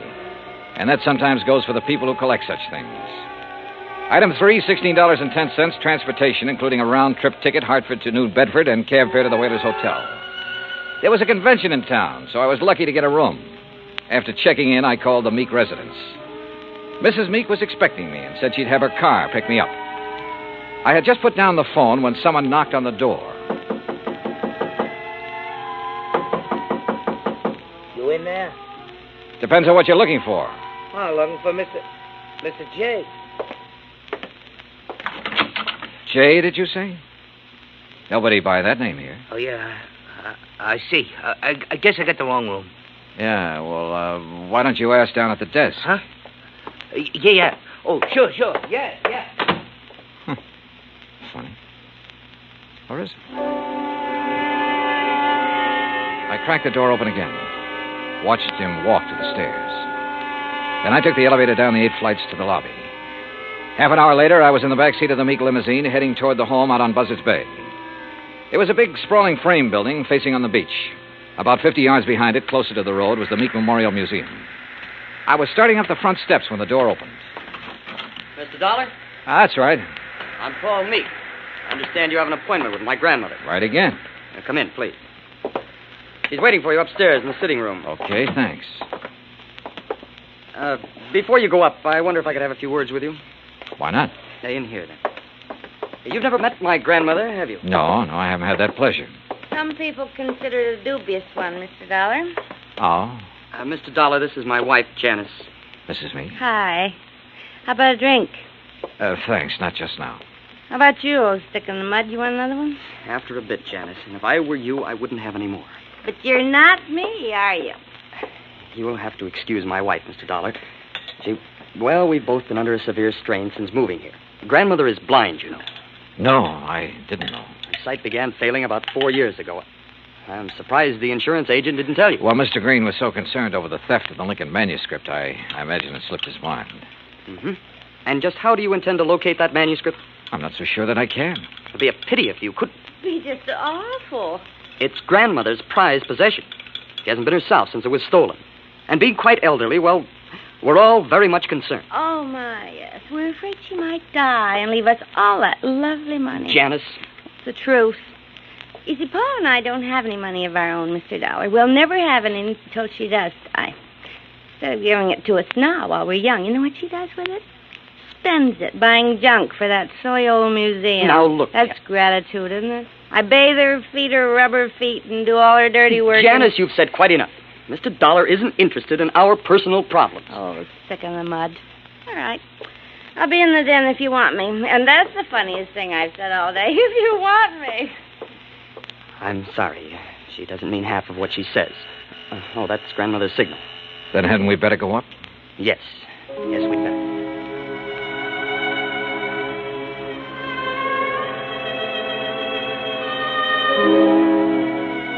We went up the broad staircase, through a hall, and into a bright, sunny room. Wrapped in an old kimono and shawl, Martha Meek sat in an invalid chair, facing the ocean. Paul introduced us, then sat down quietly near the door. Paul? Paul, I know you're there. Now answer me. Yes, grandmother. You go on downstairs. I want to talk with Mr. Dollar in private. Whatever you say. And close that door. Don't mind my back, Mr. Dollar. I couldn't see you if I looked into your face. Now then, when are you going to arrest that crook and bring my Lincoln speech back to me? Well, I'm going to need a lot of help and information, Mrs. Meek. Mm-hmm. What kind of information? Mostly about the museum. Like what? Well, do you know who was in there the night the manuscript disappeared? Certainly. That dirty robber was. Anyone else? Well, old Pete's always there. Supposed to be guarding the place, but he didn't do a very good job the other night. Got himself slugged. Does he live on the grounds? Yes. I brought him over from Naples 10 years ago. He was my guide in Italy. Showed me around so nice I decided to bring him back. Tell me, is the memorial open to the public? It was going to be. I intended it to be once. But when my eyes... No, Mr. Dollar, I keep it locked most of the time. Uh-huh. And who discovered the manuscript was missing? Pete did, I guess. At least when he recovered, he ran yelling bloody murder up here to the house. Everybody went down to see what had happened. Everybody but me. They left me all to myself. Were there any strangers here in the house that night, Mrs. Meek? Anyone beside the servants and your grandson and his wife? One person, but he's no stranger. Who's that? Jason Penrod from Richmond. He's an art dealer. We were discussing some business. May I, ask what kind of business? It has nothing to do with you or the people you work for. Sorry. Where can I find Mr. Penrod? He's staying here now. If he isn't in his room, then he's most likely out in the memorial. Now, that's enough questions. You, give me a cigarette. Ma'am? What's the matter? You deaf? Give me a cigarette before Paul with that snoopy wife of his comes prowling around. All right, sure. Light me.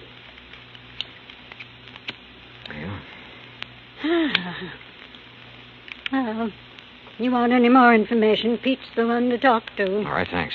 But what about your son and daughter-in-law? Were they inside the house at the time of the robbery?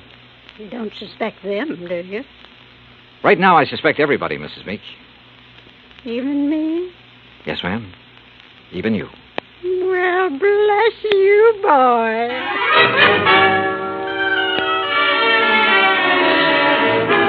I found Pete Vesuvio trimming the shrubbery just outside the memorial building. He seemed quite willing to talk to me. How you say what happened to me, mister? I'm hit out? Knocked out, Pete. Ah, si, senor. And because of this, I do not see anything. Nothing at all, huh? Please, mister, do not use the insult. I am American citizen, first papers. And because of the kindness of my patron, I will soon be second papers. I know by heart the Constitution, United States, Gettysburg Address, pledge allegiance to my flag. Yeah. You know how I know that these things which help me be citizen? Because of my lady. She's letting me work in a place where great papers are for me to read. Because of her, I would not hide anything, mister. Okay, Pete, okay. I'm convinced. But I'm sorry I cannot help you, mister. Well, it's not your fault. Hey, you like to hear me say Gettysburg Address? Well... Do it very good. Learn it right from President's own writing. Some other time, Pete. Right now, I have to find Mr. Penrod. Oh, he's inside, mister. Counting the treasures. All of the beautiful things a lady can no longer see. You'll find him in Section L, senor. I found the small, neat-appearing art dealer just where Pete had said he'd be, peering into a glass case crowded with Derringer pistols. He had a notebook under his arm and seemed to be making some sort of inventory. Oh, dear. You gave me quite a fright, sir. Oh, I'm sorry. Well, I wish I could concentrate like that. Oh, well, there's nothing more interesting to me than these fine old pistol things. What histories they must have, Mr. Dollar. Johnny Dollar. Oh, yes, the insurance investigator. Paul told me you were wandering about the place. I suppose you'd like to ask me some questions, hmm? If you don't mind. Oh, no, goodness, no. I understand you were with Mrs. Meek the night of the robbery. That is correct, sir. We heard the shouting. We ran out here just as fast as we could. I was the one who discovered the manuscript was missing. You have any idea how the thief got in here? No, sir, no. Unless someone forgot to lock the front door, or unless he had a key. Well, has Mrs. Meek given out many of the keys? Well, in my opinion, too many. Even I have one. What about Paul Meek and his wife? No, I don't think so. Well, they really aren't interested in the museum at all, Mr. Dollar. Oh. Mr. Penrod, I understand you're quite an authority on antique art and things like that. Well, Isn't taking inventory a little beneath your position?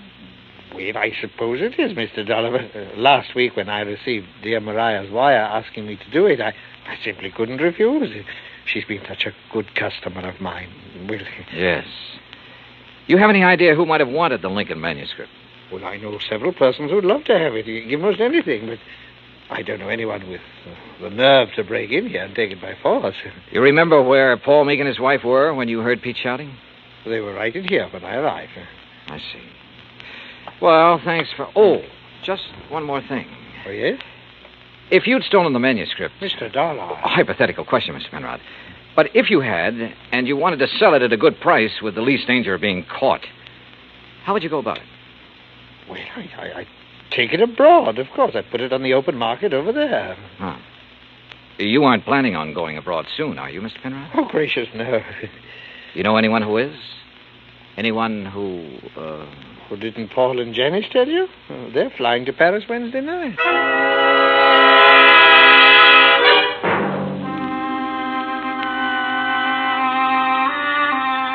I left the memorial and walked back to the house. The Meeks were in the study, engaged in their favorite pastime. When I told them what the art dealer had said, Paul set down his glass long enough to confirm the fact that they did have reservations and insisted that he had a logical explanation for not having told me of those plans earlier. Very logical explanation, Mr. Dollar. Let me handle this, Janice, please. Sure. Drink, Johnny? Now, first I want to hear that explanation, if you don't mind, Paul. Of course I don't mind. Janice and me were fed up. Why didn't you tell me about the plane reservations? Well, why should I have? I'm not even sure I'm going to use them. Oh? Grandmother's upset enough over losing that manuscript. Something else might... Well, anyhow, if the manuscript doesn't turn up within 48 hours, we're canceling our trip. Oh, no, please. Sorry, Janice, but that's the way it's got to be. She did it. What do you mean? It's an act, don't you see? Jason Penrod told her we were going to leave, so she had him hide the manuscript. And now this thing about her being so upset and having such a weak heart. It's an act to keep her precious darling boy tied to her apron strings. I don't believe that. Well, just wait. You will. Anything else, Dollar? What does a trip to Paris cost, Paul? Well, it's not inexpensive. Your wife was complaining about being so broke. Haven't you ever heard of flying now and paying later? We have friends in Paris, Dollar. It won't cost as much to live once we get there. And we'll worry about paying for our ticket when we get back. Any other questions, Mr. Snooper? Yeah. Later. It was after 7 when I finally got back to my hotel room. I ordered a drink and tried to make some kind of sense out of the information I'd gathered during the day. But it all added up to 0. I called Hartford and asked Max Green to look into the Meek finances. Then I dressed for dinner. I was about to go downstairs when the phone rang. Johnny Dollar. Mr. Dollar, I was told to call you. Yeah? It's about the ad. The ad? In tonight's paper about something missing from a certain memorial. Go on. Well, I called Hartford Collect. They said to call you. Yeah, that's right. Who is this? My name's not important, Dollar, but that 10 grand reward is. You think you can earn it? You meet me tonight, you'll see. Where? In the alley behind the Bourne Whaling Museum. Be there at 9:30 and be alone. You got it? Yeah, I got it. Expense account item 4, 85 cents cab fare from my hotel to the Bourne Whaling Museum. I don't like wandering around dark alleys at night, alone in a strange town. It isn't the best way to stay alive. But at 9:29, I passed the old whaling museum and started down the alley. It was dark, no moon, and it was very quiet. I was about 20 yards in from the street when I saw him, curled up in a ball like he had a stomachache. Only he didn't. Because somebody had made him very dead. I struck a match and turned him over. I'd only seen him once before, but I didn't have any trouble remembering where it had been. Right after I'd checked in, he'd knocked on my hotel room door. By mistake. At least that's what he'd said. After giving a statement to the local police who identified him, I went back to my hotel. Evening, Mr. Dollar. Yeah, say, look, I know it's probably against all your rules, but who had my room just before I checked in? Oh, I couldn't disclose that information, sir. Sorry. Oh, well, so am I. It'd mean a lot for me to know. Maybe even $5 worth. Well, well, sir, if it's that important. Thank you. Now, let's see here. Yes, here it is. Can you read his signature, Mr. Dollar? Yeah, thanks. Just fine. The name I'd seen scrawled on the hotel register wasn't important now. At least not without something more to back it up. There was no law against checking out of a hotel, but there was a law against murder, if it could be proven. And that would be hard to do without finding a motive. So I went back to the Meek house to look for it. I paid off the taxi, that's item 5, and started up the front steps. Oh, hi, Johnny. I thought it might be you. That's so? Mm-hmm. I hope you aren't mad at me for the things I said today. No, not at all. I've been a very bad girl. But everything's going to be all right now. It is. Mm-hmm. Or haven't you heard? Heard what? About dear old grandmother. She's had a real bad stroke. Isn't expected to live. You, aren't a bit sorry, are you? Would you be, if you were me? Dollar, you mind coming up here? No, not a bit, Paul. I'm trying to reach you at your hotel. Thank goodness you've come here. Did Janice tell you? Yeah. How is she? Bad. Doctor's given up. Says it's only a matter of hours. She told me to send for you, Mr. Dollar. Oh? I don't know why. I've never been able to figure out a lot of things she did. All right, where is she? In there. Old Pete's with her, but go on in. Thanks. With their increased devotion to that cause for which they here gave her the last... Who is it? Oh, it's Mr. Dollar, my lady. Hello, Mrs. Meek. Oh, thank you for coming, Mr. Dollar. I go now. No, wait. Mr. Dollar, you have a moment, haven't you? Of course. I promised Pete the last time I visited the museum. I promised I'd let him recite some of the things he's learned while working there. Haven't been able to keep that promise till now. Go on, Pete. Please. Yes, my lady. They here gave her the last full measure of devotion. That we here highly resolve that these dead shall not have died in vain. That this nation under God shall have a new birth of freedom.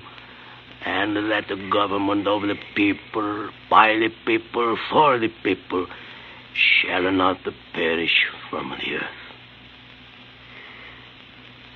Thank you. That was wonderful. Thank you, my lady.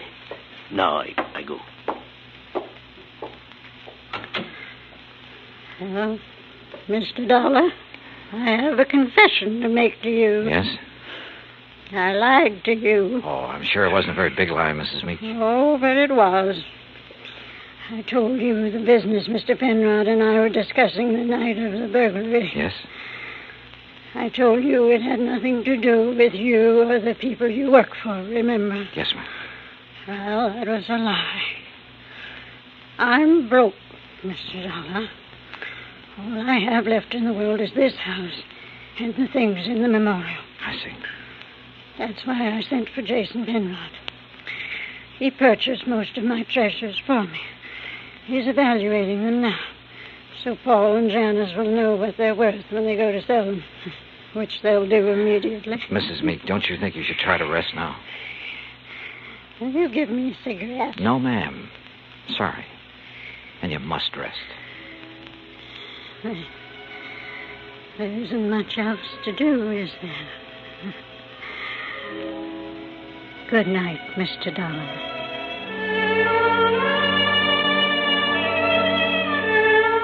Outside in the hall, Paul and Janice Meek were talking quietly to Jason Penrod. Off in the corner, standing with his back to the others, was Pete Vesuvio. Mr. Dollar, she's resting quietly. Oh, Dio grazie. Why did you lie to me, Pete? What? I never lied to nobody. Who say I did? I say you did. You're crazy, mister. What lie I tell you? You said you learned the Gettysburg Address right from Mr. Lincoln's own writing in the museum. That's no lie. What's the matter? You don't believe that, mister? I believe you, Pete. But I just had to be sure.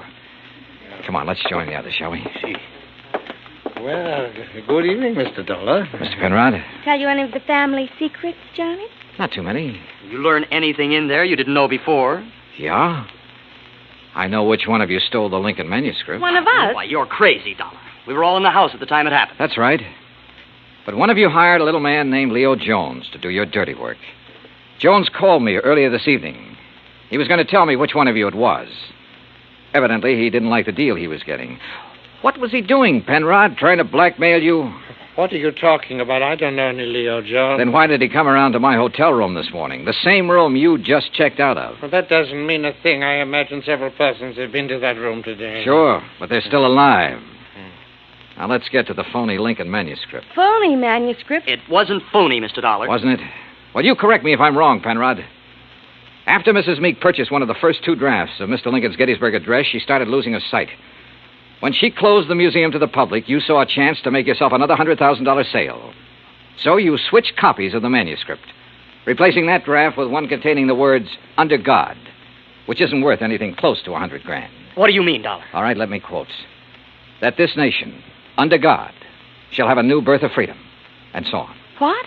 The phrase, "under God," was not in the manuscript he sold your grandmother, but it was in the copy old Pete has been studying in the museum.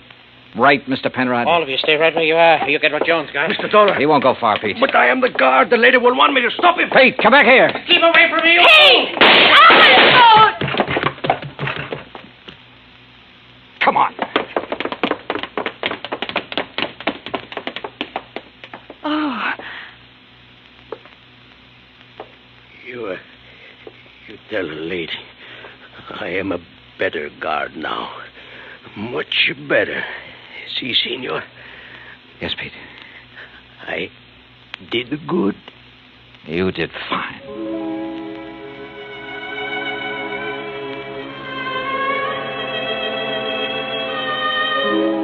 Pete Vesuvio will live to apply for his second papers. And in time, probably open a spaghetti joint in New Bedford. Penrod will be tried for murder. As yet, he hasn't disclosed the name of the person who purchased the stolen manuscript. But in time, I'm sure he will. As for the Meeks, well, Mariah passed on later that night. But as she said, there was nothing left for her but to rest. Expense account total, including hotel and numerous incidentals, $98.30. Yours truly, Johnny Dollar.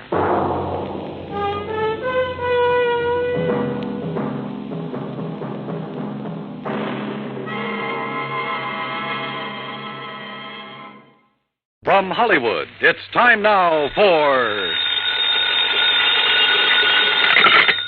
Johnny Dollar. Lud Barlow, Johnny. I'm on a spot. What's the matter? The Templeton house in Boston was knocked over sometime during the night. We have a $100,000 loss on our hands. Can you go over there right away? Well, I'll see what the plane situation is, Lud. And Never if I can... mind the plane situation. Just pack up and get out to the airport. I'll meet you at Hangar 12. What? I'm chartering a plane for you.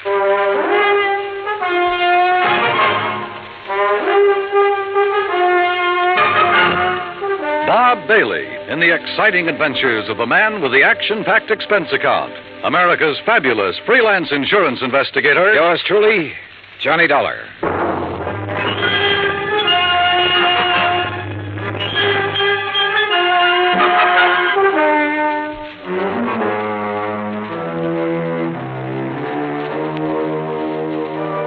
Expense account submitted by Special Investigator Johnny Dollar to the Mideastern Indemnity Corporation, Home Office, Hartford, Connecticut. Following is an account of expenses incurred during my investigation of the Templeton matter.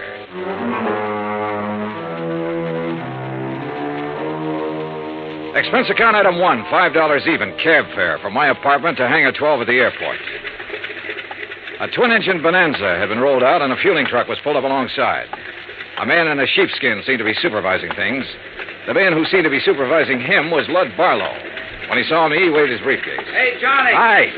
Hi, you all set? Well, I'm here. That's what you mean, Lud. That all your luggage? Yeah, this is it. This is Tommy Clark, Johnny, your pilot. How are you? Hi, Tom. I'll stow this gear for you. Oh, thanks. The faster we move on this, the better off we are. You know that. I know. This is the blanket policy. This is the itemized list. This is the itemized list broken down. You'll have to check the itemized against the sales. Your authorization procedure. And a description of stock records, including shipments received by Templeton House up to and including the first day of last week. Okay? Swell. Now maybe you'll tell me what this is all about. And when you get there... What? What it's all about. Let's start with Templeton House, huh? It's the biggest jewelry firm in Boston. You said they were robbed last night. Burglarized, broken into somewhere between 5 and 7 o'clock in the morning. All set, Mr. Dollar. What'd they get away with? Well, that's for you to find out, Johnny. We carry a blanket policy on all their stock. Anything in the store in the way of merchandise is covered. On the phone, you said something about $100,000. It may be $200,000, Johnny. I take it you talked to somebody in Boston. Yeah. Did you talk to the police? Yes, for a minute. I told them I was sending a man. They're expecting you. Give you a hand, Mr. Dollar. Oh, thanks, Tom. Okay? Yeah. Thanks.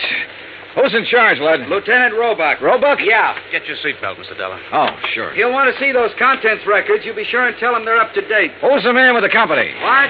The man at the company. Templeton. Stand clear, Mr. Barlow. Remember, Johnny, a client can face a thing like this a lot better if a man from the insurance company standing by. I'll try to remember that. Good luck and keep me informed.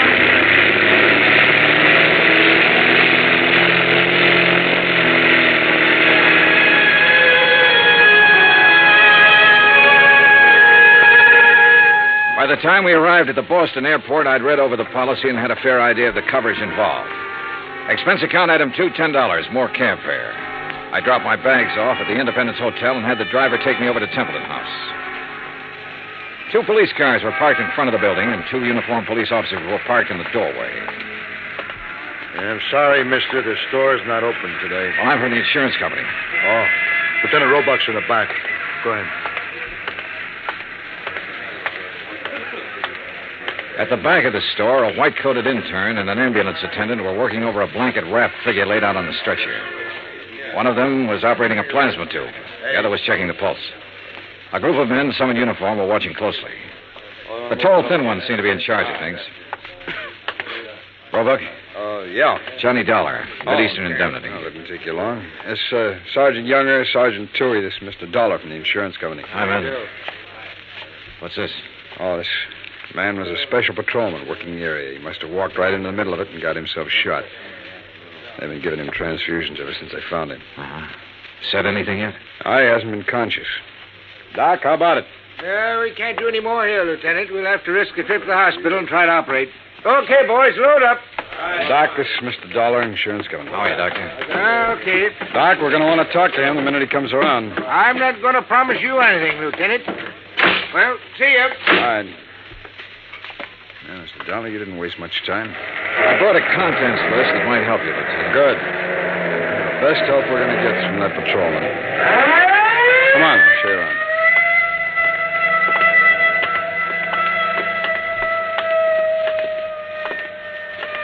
That's just where they got in. Jimmy, huh? Yeah, most likely. There's marks there on the door jamb. But near as we can tell right now, they only took important stuff. Easy to move. Easy to break down and unload, you mean? Yeah. Yeah, you can see where they snipped the alarms, grounded the wires. Mm-hmm. Showcases aren't touched. No, they went straight for the safe, Dollar. Well, we really got something on our hands, huh? You don't just break into a store and open one of these things very easy. Someone did.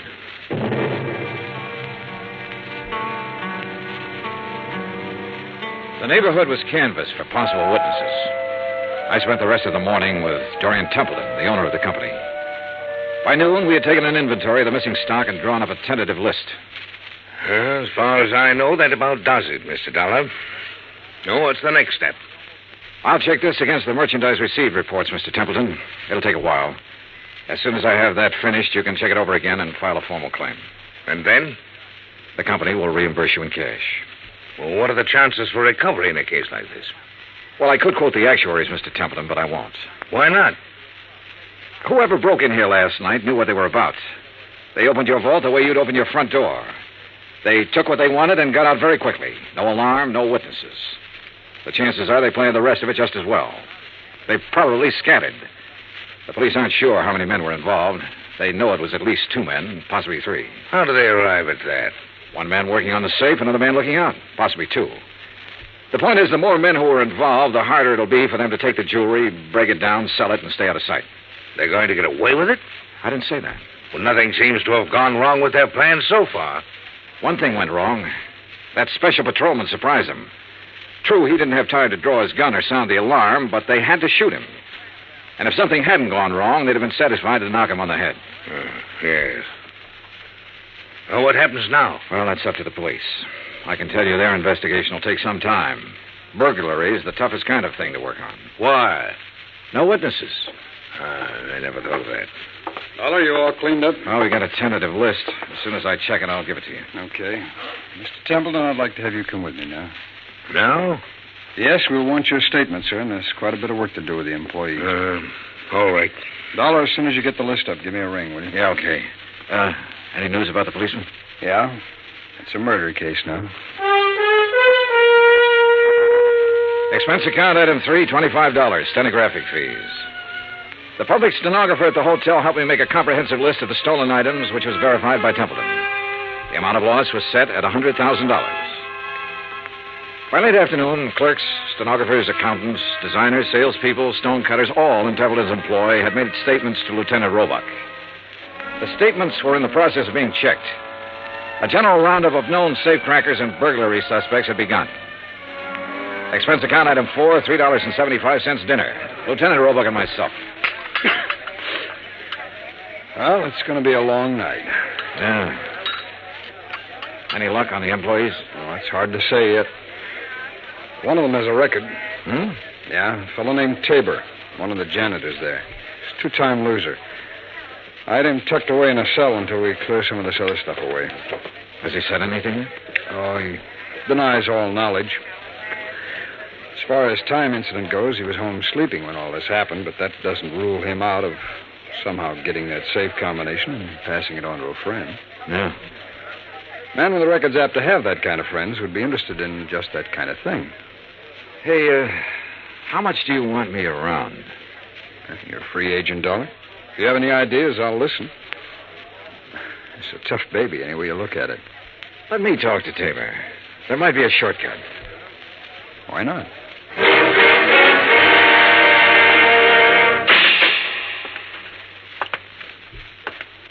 Well? John Tabor? That's right. Who are you? Johnny Dollar. I'd like to talk to you a minute. Okay, talk. You might be in a lot of trouble, Tabor. That'd be too bad. They tell me you're a 2-time loser. If you don't believe what they tell you, you just go look it up for yourself. It's right down there in the books. How did you get that job at Templeton's? I asked for it. They know about your record? No. You keep it from them? I didn't broadcast it, would you? No. Okay, what other dumb questions have you got? Do you have any ideas about this? I've got a lot of ideas. Do you know anything about it? No. Need anything? What? Cigarettes, anything? I'm all set. Okay. My company faces a big loss in this case. We'd like to avoid that loss. There's a standard offer I'm authorized to make in some instances. I'm going to make it to you.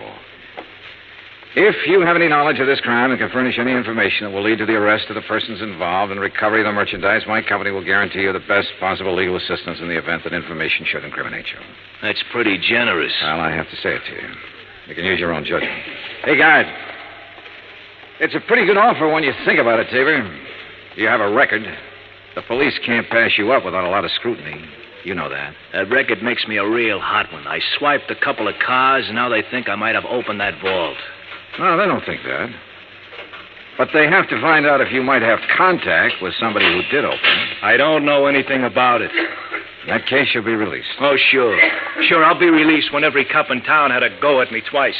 I'll be released when the guys who did the job walk into the station and say we didn't mean it, we want to give it back. They've always got to have somebody to throw to the newspapers. Maybe. You know it and I know it. Nothing better than to throw some old ex-con in a can and hold him for questioning.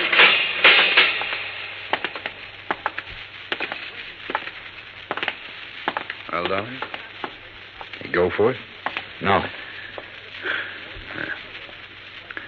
Any more ideas? Turn him loose, Lieutenant. See whom he talks to and whom he meets.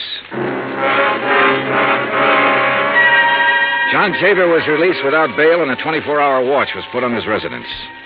By 10 o'clock the next morning, the police had located 3 witnesses to the shots that had killed the special patrolman. However, none of them had seen the burglars or the car that was used. The district attorney's office issued an order impounding the financial records of Templeton House. A complete audit revealed that its affairs were in excellent shape. It also revealed that Templeton himself was the only man in the jewelry firm who had the combination to the vaults. His statements emphatically denied giving the combination to anyone. As far as the police were able to determine, he was telling the truth. The search for all known safecrackers extended into New York and Philadelphia and Chicago. On the morning of the 3rd day, a claims adjuster arrived from Hartford with a check for $100,000, full payment on the claim. 2 hours later, we had the first break on the case. Hey! Caller, hey! What? Oh, hello, Lieutenant. Come on, get in. What's up? Well, the Harbor Division found a body down by the docks early this morning, all weighted down with 38 slugs. They were fired from the same gun that killed that special patrolman. They match, huh? Like the dimples on your knee.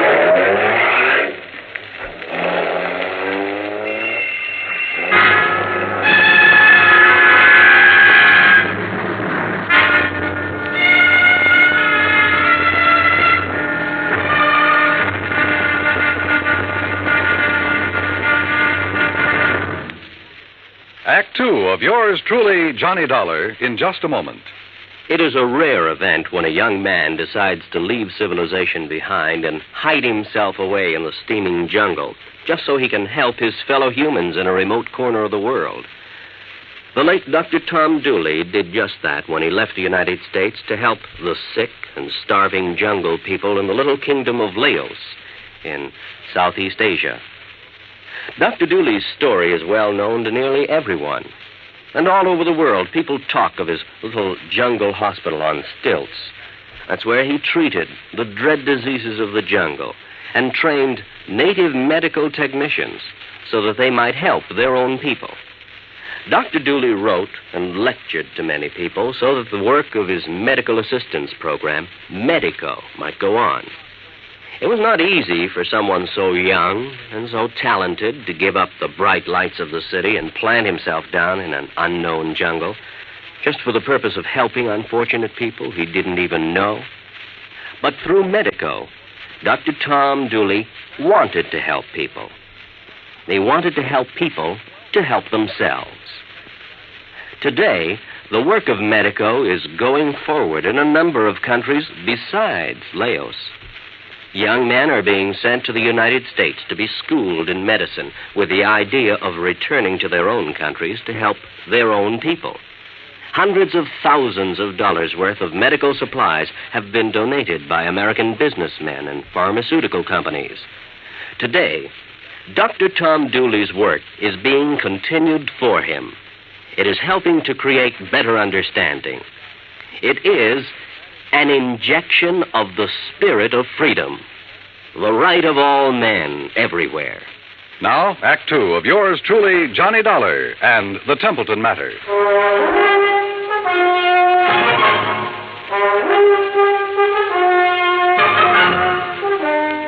I spent the rest of the day with Lieutenant Roebuck at the morgue.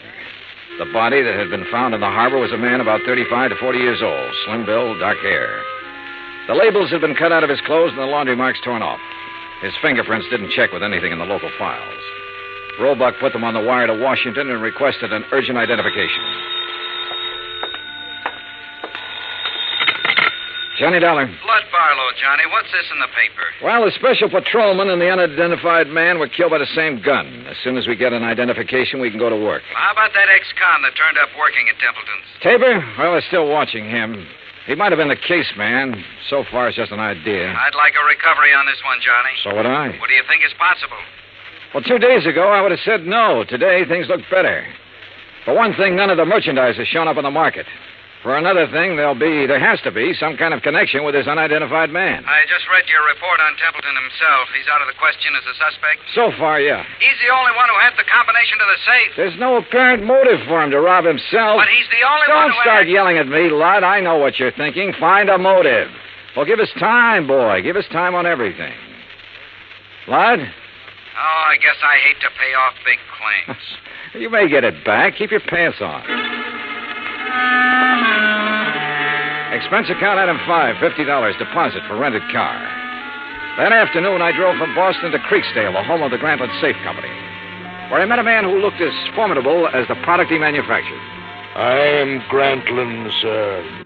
I found him standing inside a shiny new vault, ready for shipment. Beautiful thing, eh? On its way to South America tonight. Well, I never thought of a safe exactly that way, Mr. Grantland. Ah, beauty, strength. Think for a moment, sir, the treasures it will someday hold.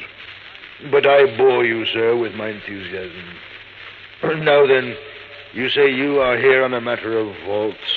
One vault, Mr. Grantland. No. The one your company sold and installed at the Templeton house in Boston 17 years ago. Yes. Have you read about the burglary? No, sir, I have not. Templeton house? Yes. The vault was opened. Blasted? Opened. Someone had a combination. I am bewildered, sir. Indeed I am. You'll want a thorough accounting from my organization, of course. Well, that's up to the police, Mr. Grantland. Right now, for my own information, I wonder if you could tell me who might have the combination to that vault. Well, in answer to your question, I would first have to inspect our records. Well, I brought the serial numbers. Oh, well, let me see. That's as good as... the K series. Mr. Keating set the final combination. Mr. Keating? Yes, my chief engineer for years. And who else? Myself, sir. I'd have a record of the combination in my own file. And who are those available to? Myself, sir. I keep them in my own vault. I see. Anyone else? No one here. The people in proper authority at Templeton's. I'd like to meet Mr. Keating if I could. Impossible, Mr. Dollar. Why? Mr. Keating has been dead these 6 years.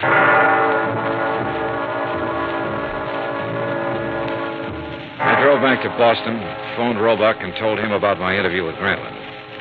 He said he'd already started looking into Grantland's background and expected to have a report within 36 hours. I was a little surprised when Dorian Templeton called half an hour later and asked me to have lunch with him.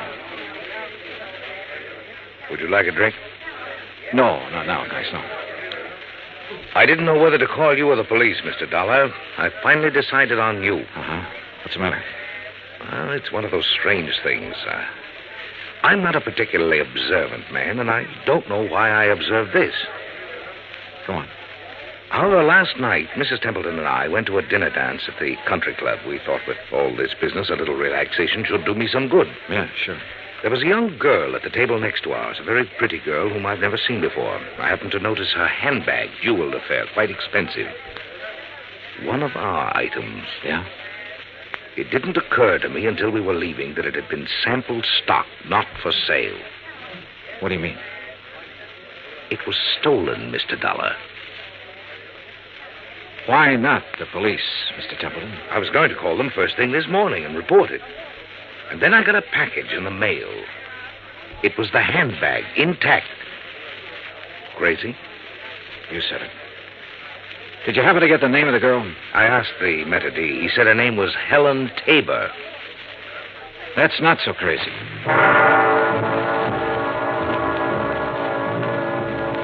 Expense account item 6, 10 cents, 1 phone call. To Lieutenant Roebuck to see if John Tabor was still being watched.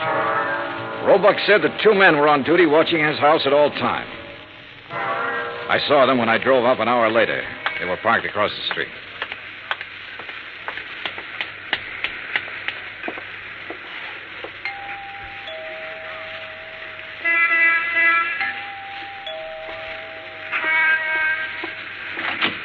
Yes? Miss Tabor? Yes, who are you? Johnny Dollar, is your father in? He's sleeping right now. May I help you? I don't know. Didn't I see you at the country club last night? Why, yes, were you there? Couldn't keep my eyes off of you. Or your handbag.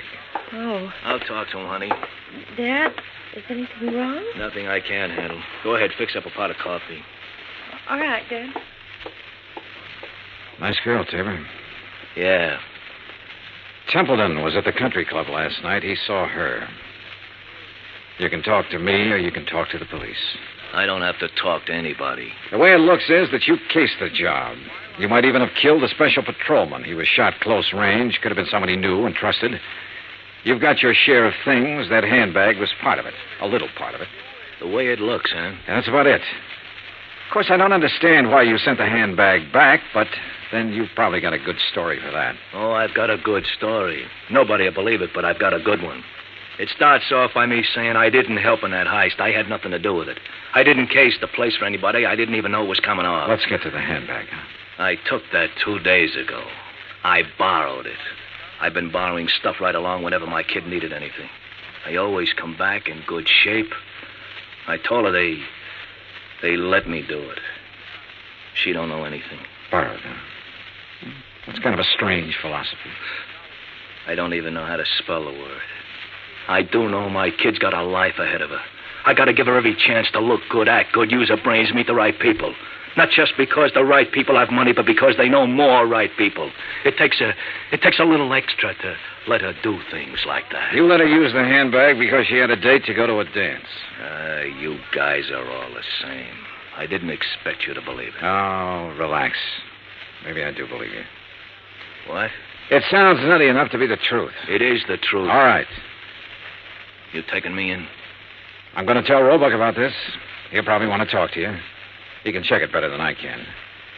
No, I haven't any authority to take you in. I wouldn't take you in anyhow. I'm interested in guys who walk into vaults. See you around.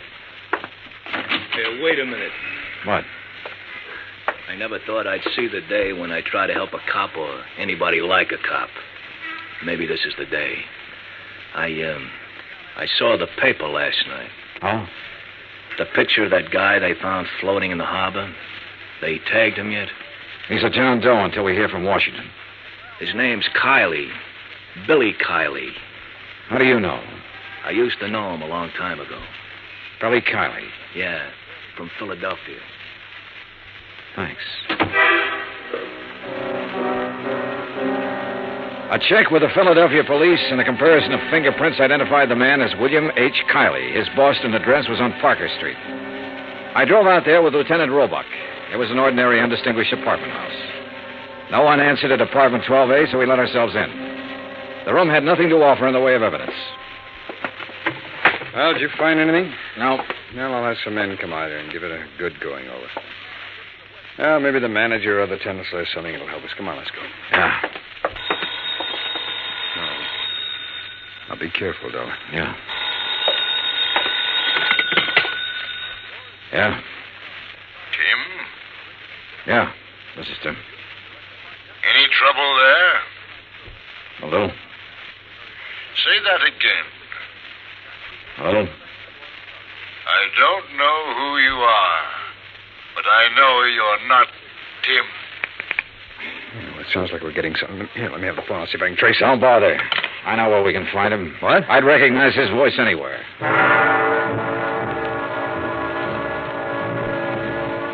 It was dark by the time we got to the Grantland Safe Company factory in Creeksdale. There was a single work light spreading a sickly yellow glow over the main floor loading platform. We were expected. It went off somewhere in the darkness of the building. You okay? Yeah, I'm okay. All right, let's try for that stair railing. Right.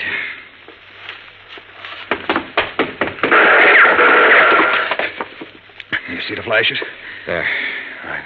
We'll have to try and make Mr. Dollar. I think you're alone. Answer him. Yeah? What are you doing here? Looking for $100,000 worth of jewelry and the answer to a couple of murders. Funny? You're very foolhardy, but you're courageous. A man of your perception could do well with a part of that money. No, thanks. I'll take it all. You will take nothing, sir. Keep him talking. I'll try to get under the stairs. Are you alone? For a little while. But I've got people coming, though. Oh, people, eh? Mr. Dollar? Still alive and kicking, Mr. Grantland. You can't shoot around corners. No. But then I don't have to shoot around the corner.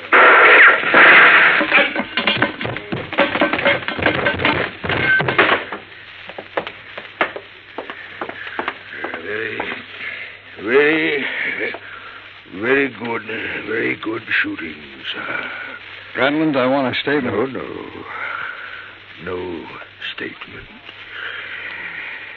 No statement.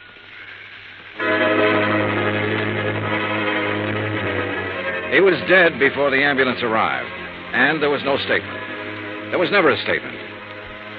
As nearly as it could be pieced together, Grantland himself opened the vaults at Templeton House.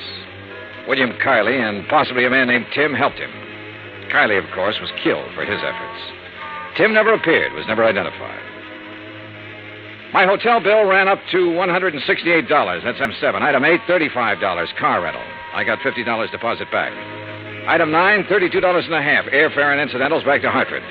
Expense account total, $413.28. Remarks? Put that against the $100,000 the insurance company didn't have to pay off. Johnny Dollar. This is Barlow. I just talked to Roebuck in Boston. There's not one scrap of that jewelry anywhere in that whole safe factory. Not one piece. I know. What? Just about now, there's a safe at the port of New York being shipped to South America. It's a Grantland safe. And if you hurry over there, you can... Yours truly, Johnny Dollar.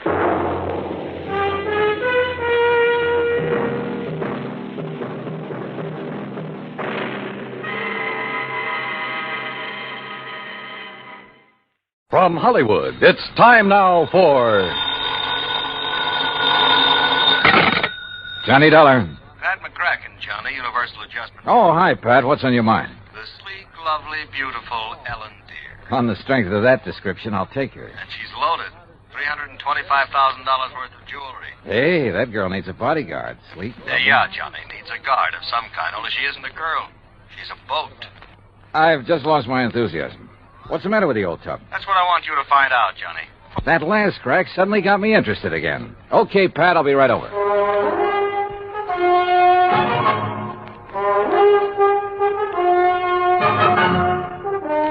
Bob Bailey in the exciting adventures of the man with the action-packed expense account. America's fabulous freelance insurance investigator. Yours truly, Johnny Dollar.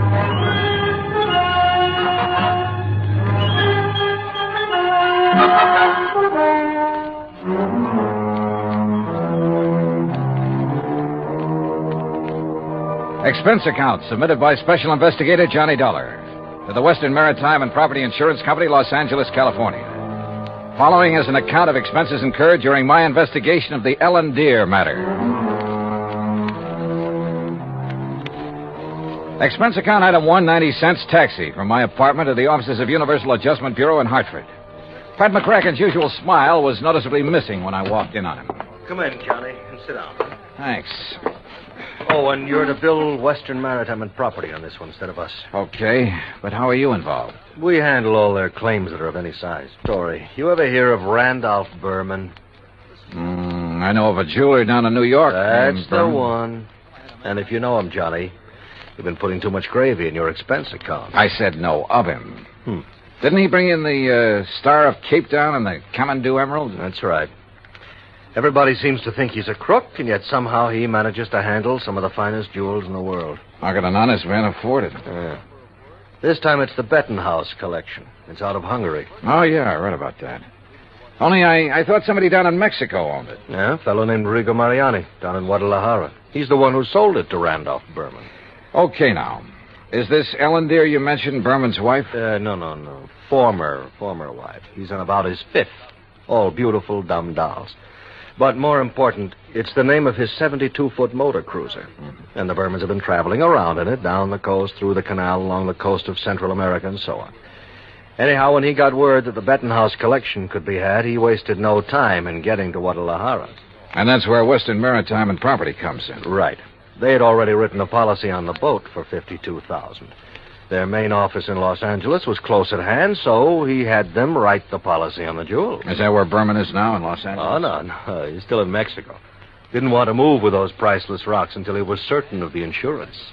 And before Western would write it, of course, they wanted the collection appraised. Naturally. But who in Mexico? Jacques Jean-Pierre, the famous gemologist, was right there in Guadalajara, to look over the collection himself. So he made the appraisal. The policy has been issued. $325,000. I still don't see anything wrong with the whole deal, Pat. There isn't anything wrong with it yet. But in spite of Berman's standing in the profession, his reputation, it isn't everything it might be. Yeah, come to think of it, wasn't there a killing or two involved in this acquisition of the Star of Cape Town? There have been several things like that. He's been involved in attempts to smuggle in some valuable pieces. He always managed somehow to come out smelling like a rose. Legally, perfectly clean, you understand? But you still don't trust him? Oh, no. And with his planning to carry that load of stuff around in his yacht. Yeah, I see what you mean. If anything happened to those rocks or the boat, over $300,000 right out the window. Exactly. Now, belatedly, Western is worried about it. And they'll pay good money to have you assuage their worries. You have a Mexican tourist card? Sure, from my last fishing trip down there. And I think you better go down and guard that collection until Berman gets it safely up into the States. He's considered quite the host. He'll probably be perfectly willing to have you aboard. Now, this is the kind of assignment I like. Yachting in the Blue Pacific. But surely he hasn't got his boat parked in Guadalajara. That's over 100 miles inland. No, it's at Mazatlan. And from what I've been able to learn, it's surrounded by armed guards day and night while he has some engine work done. But as soon as that's finished, he'll head north to the States. So he says. Got a branch office in Los Angeles. He'll probably deliver the collection there. I just want to be sure he gets there, Johnny. Okay, Pat. You can wire the boys at Weston that I'm on my way. Item 2, $191.40, plane fare and incidentals, Hartford to Mazatlan via Los Angeles. The first leg of the flight to L.A. was uneventful, except for a good-looking young blonde from Santa Barbara, whom I promised to look up as soon as his case is... Well, that's not for the expense account. When we arrived at the Los Angeles International Airport, I learned that I'd have a three-quarter-hour wait for my plane to Mazatlan. So I grabbed a magazine, that's item 3, 35 cents, when I heard my name being called on the PA system. Johnny Dollar, report to Pan American Airways desk. With the thought in mind that perhaps my little friend from the plane might have decided to stay over in L.A. Her name was Rita, by the way. I lost no time in getting over to the Pan Am desk. Mr. Dollar? Yeah? Johnny Dollar? That's right. I'm Arthur, Western Maritime and Property Insurance Company. Oh, yeah. How do, Mr. Arthur? Planning to go on down to Mazatlan with me? No. But meet Monsieur Jacques Jean-Pierre. Monsieur Dollar, I am honored. How are you, Mr. Jean-Pierre? This is the gentleman who appraised the Bettenhouse collection for us. Oh, yes. I am an expert. So that they could issue the policy on it to Mr. Berman. Oh, yes. Yes, he's done this sort of thing for us many times. Oh, I don't know now, how I'm many... afraid that he's brought us rather bad news. Something's already happened to the collection? Well, not exactly. Not for the whole collection. No, not the whole... Please. That is, I'm not quite sure. What I mean is... Yeah, just what do you mean, Mr. Arthur? Perhaps I should explain to Monsieur Dollar, eh? Well, I think somebody better. Yes, you go ahead, John. Yeah, very well. And while you're doing it, I'll cancel the rest of Mr. Dollar's reservation to Mazatlan. Yes, I'll do that. Oh, clerk... Oh, no, wait a minute. First, let me find out what this is all about. Oui. Oh, very well. Jacques here was in Guadalajara when the Bettenhouse collection became available for purchase. Yes, Monsieur Dollar. I had gone there in the hope that some of the pieces might be purchased separately. So? Alas, such was not the case. The Mariani firm decided to dispose of the collection only as a whole. I see. Well, what's this bad news you have? I am getting to that. Yes, you see, it's this way. Please. Well, then go ahead, John. Thank you. Monsieur Dollar, interested as I was, I looked over the collection very carefully, each individual piece. And you must believe me, to an expert like myself, every facet of every gem has a character all its own. A precious stone is like a face to me, always to be remembered. Yeah. Well, go on, please. I simply wish to make it clear to you, monsieur, that every item in the Bettenhouse collection is completely familiar to me. Oh, it is? As are many other important gems throughout the world. You know, each is like a friend. And each stone in them is like a face to you. Precisely. Always to be remembered. Yes. Hello. Well, The collection is purchased by Monsieur Randolph Berman. Yes, Mr. Berman. Please. He wishes to insure it in Monsieur Arthur's company. Yeah, I know all that. Well, Monsieur Arthur requests by telephone that I appraise it. $325,000. Then you know. I know. So I stay at Guadalajara a few days to wait Monsieur Arthur's check for my service. You want to be sure the check please. I visit some of my old friends among the jewel setters. And then, on the third day, what do you think happens? You tell me. Johnny, this is it. In the shop. No, please, Monsieur Arthur. I'm sorry. In the shop of my friend Garcia Hernandez, I watch him work on the mount for a beautiful diamond. And suddenly, I see that the stone is an old friend. One from the Bettenhouse collection? Oui. The caliber diamond that was supposedly in the possession of Monsieur Berman. You're sure of the identity of that stone, Mr. Jean-Pierre? Oh, please. As I told you, monsieur, a precious stone to me. Yeah, it's like a face to you. So what you figure, Arthur, is that you've insured a boatload of $300,000 worth of gems on the way to the USA, and maybe they're not on board. Exactly. Unless, of course... Mr. Jean-Pierre, did you tell Mr. Berman about this one stone? Oh, I went immediately to Mazatlan, where I knew he had his boat, the LMD. Well, what did he say? Alas, he had sailed away. Did you learn his destination? Oh, yes. Los Angeles, Johnny, right here. He has a branch office. Well, has he had time to get here yet? I don't think so. Have you tried radioing to his yacht? No, I've done nothing. You see, I didn't learn about this until Mr. Jean-Pierre arrived just a few hours ago. Yes, I came up on the aeroplane, the better to arrive and speak with Monsieur Arthur before Monsieur Berman would arrive. Do you know where Berman plans to dock his boat? Well, I'll tell you. Probably the port in San Pedro, if he is coming here. But who can be sure? Usually on vacation trips, he docks down the coast at Balboa, the yacht club. Or who knows, he might even... Yeah. He might have no intention of coming up to the States at all. He might not even have the jewels with him. Arthur, do you know where his branch office is? Oh, yes, it's in Los Angeles. Well, actually, it's in Beverly Hills. Got a car? Yeah. Then let's go. Though he couldn't quite put his finger on it, Arthur was convinced that Randolph Berman was up to something and that his insurance company was going to have to take the rap. On the way into Berman's Beverly Hills office, we dropped Jean-Pierre at the Beverly Hilton and told him to sit tight in case we needed him again. Berman's office was in a nice modern building on South Beverly Drive, tastefully furnished with pictures of various famous jewels on the walls, but with nothing of particular value in evidence. However, I did notice that one wall held a built-in vault big enough for a reasonably sized bank. We were approached by a hand-rubbing, obsequious little character dressed in striped pants and cutaway coat and wearing thick glasses. Good morning, gentlemen. Is there any way I may be of service to you? Yeah, I think there is. Are you the... Mr. Arthur, forgive me. I didn't recognize you for a moment. Mr. Corello, this is Mr. Johnny Dollar. Hi. How do you do?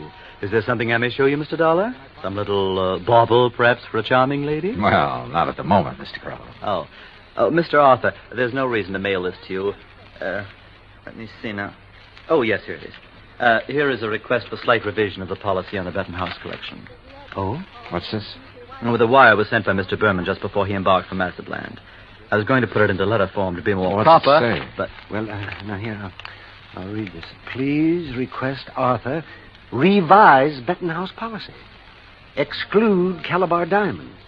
Value $4,000, which I have sold private party in Guadalajara. Oh, well, we kind of guessed wrong, didn't we, Johnny? Mr. Corello. Yes. Has Mr. Berman wired you whether he's coming here? Oh, of course he is, with that collection. When? When is he going to arrive? Well, his lovely yacht, the Ellendeer, should reach San Pedro Harbor late tonight. But that's what he wired me, and I intend to meet him there. Then I'm sure you won't mind if I go with you. Oh? Mr. Dollar is a special investigator. Investigator? Well, actually, I'm here just to help Mr. Berman protect that collection. Oh, excellent. Then you can arrange for the police escort. Yes, and alert the harbor police to guard the Ellendeer, as Mr. Berman requested. Did he request that? Oh, indeed. But apparently he hasn't been worried about anything happening to the collection while he's at sea. At sea? Oh, surely you don't mean pirates or anything like that in this modern day and age. You know something? At this point, I'm not quite sure what I mean, or even why I'm here. Well, of course... Well, of course what, Arthur? Oh, excuse me while I answer that. Well, I mean... Berman Jewels. That is...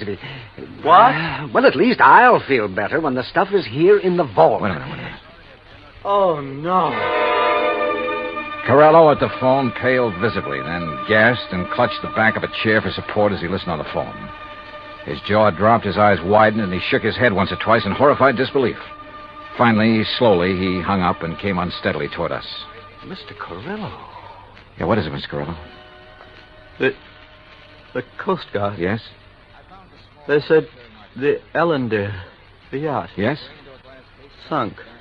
What? In 600 feet of water. In the outer channel.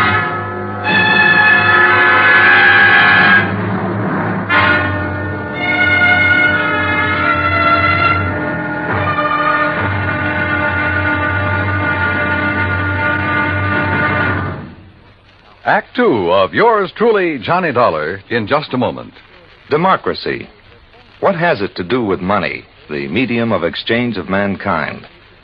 A couple of thousand years ago, it was said that money alone sets the world in motion. That's one way of saying that money and economy are virtually one and the same thing. The economy of a nation depends on its commerce. Commerce depends on manufacturing and services. It has been proven that those nations which practice democracy have the greatest economics. That means money, more money for more people, and a greater freedom of opportunity to earn a higher standard of living.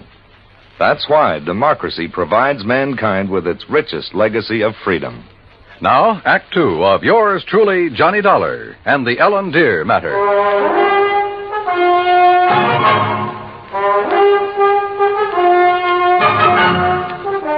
Expense account item 4, $7 even for a fast taxi ride to Coast Guard headquarters in San Pedro, which is really the port of Los Angeles.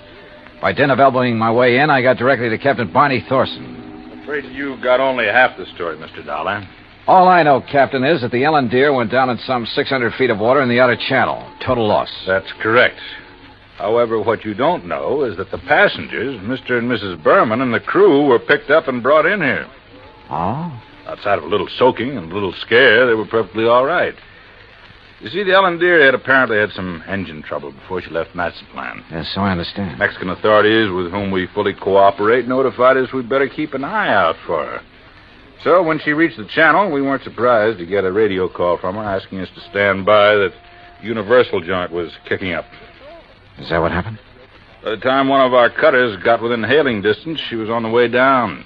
That propeller shaft had whipped loose, torn through the hull, and the Ellendeer was sinking fast. Ask me, that boat was overpowered, Dollar. How do you mean? Well, it must have been because sheer torque tore the whole engine loose from its mountings. And it plowed through the bottom along with everything else on board that was heavy. There was a big safe, for instance, anchored amidships. There was a what? A safe, you know, a small, heavy steel vault. Yeah, I know. That went down, too? Yeah, with the engine. It was all our boys could do to keep the owner from diving over after it. It was crying like a baby. You'd think he'd had the crown jewels in it. Maybe you're not too wrong at that. What? Not the crown jewels, perhaps, but a collection worth something over $300,000. Now, what about salvage?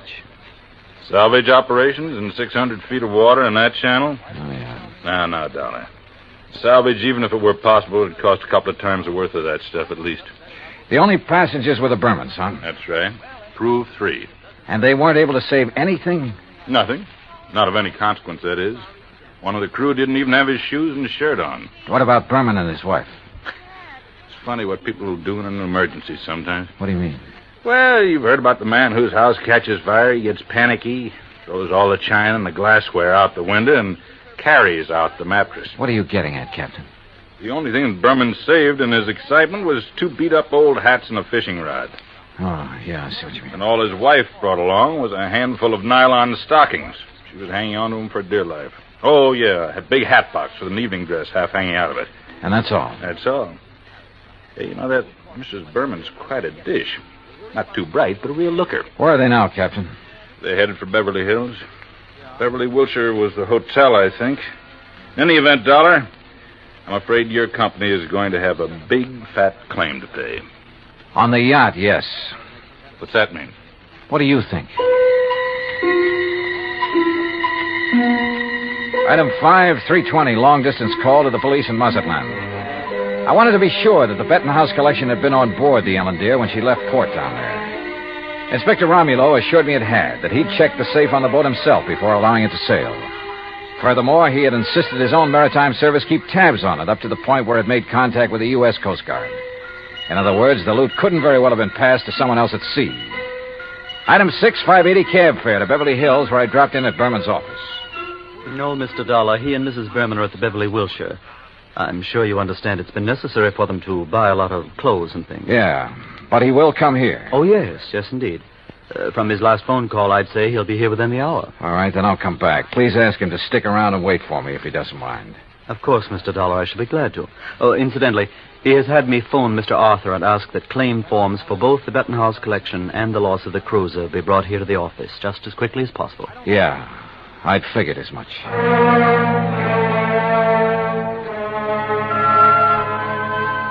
Berman wasn't wasting any time. Oh, I know there still wasn't any concrete evidence that Berman was trying to pull a fast one. Ostensibly, the only reason for my trip out here was to watch over that fabulous jewel collection. A lot of good I'd been. He'd lost the collection and his boat, and the company'd have to pay. Then a wild idea hit me. I suddenly remembered something that had happened months ago. Last July, to be exact, when a big passenger liner, the Andrea Doria, had sunk off the Atlantic coast. According to the papers, when the survivors were brought into the port, the usual customs inspection was waived. And it occurred to me at the time that every one of those people could have easily smuggled in anything he could carry or conceal in his clothing. I'm not saying it did happen. I'm sure it didn't. But it could have. And if such an idea occurred to me, why not to a man like Berman, who was already pretty well known for his tricks to evade customs? Item 6, 20 cents, phone call to the Coast Guard and Captain Thorson. Thorson speaking. Johnny Dollar, Captain. Answer me just one question, will you? Sure, what? When you brought them in, were the Bermans required to pass through customs? Well, no, of course not. There'd hardly be any reason to... Thank you very much.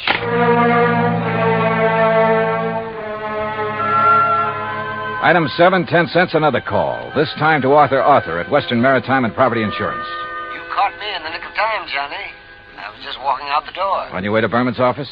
Why, yes. With a handful of claims forms? Yes. Now listen, get there as fast as you can. Get there ahead of him. What? So that you can see if he brings anything into the office, like the Benton House collection. What? Though I doubt if he'd be that foolish. Foolish or not, how could he, Johnny? That collection, unfortunately, is at the bottom of the ocean. Listen to me. Keep him there. Maybe on the pretext of having to wait for me. Any reason you can think of. I'm afraid I don't understand. Just hold him until I get there, understand? Very well, Johnny. But what are you going to do? Arthur, I may have to break in and rob a hotel room. I went out and stationed myself across the street from the Beverly Wilshire. 5 minutes later, I saw Randolph Berman walk out the front door and head east on Wilshire Boulevard in the direction of his office on Beverly Drive. I waited a few minutes to make sure he didn't turn back, then entered the hotel. At the desk, I learned the number of Berman's suite on the 9th floor. Break in, it would have taken a battering ram. So I tried knocking.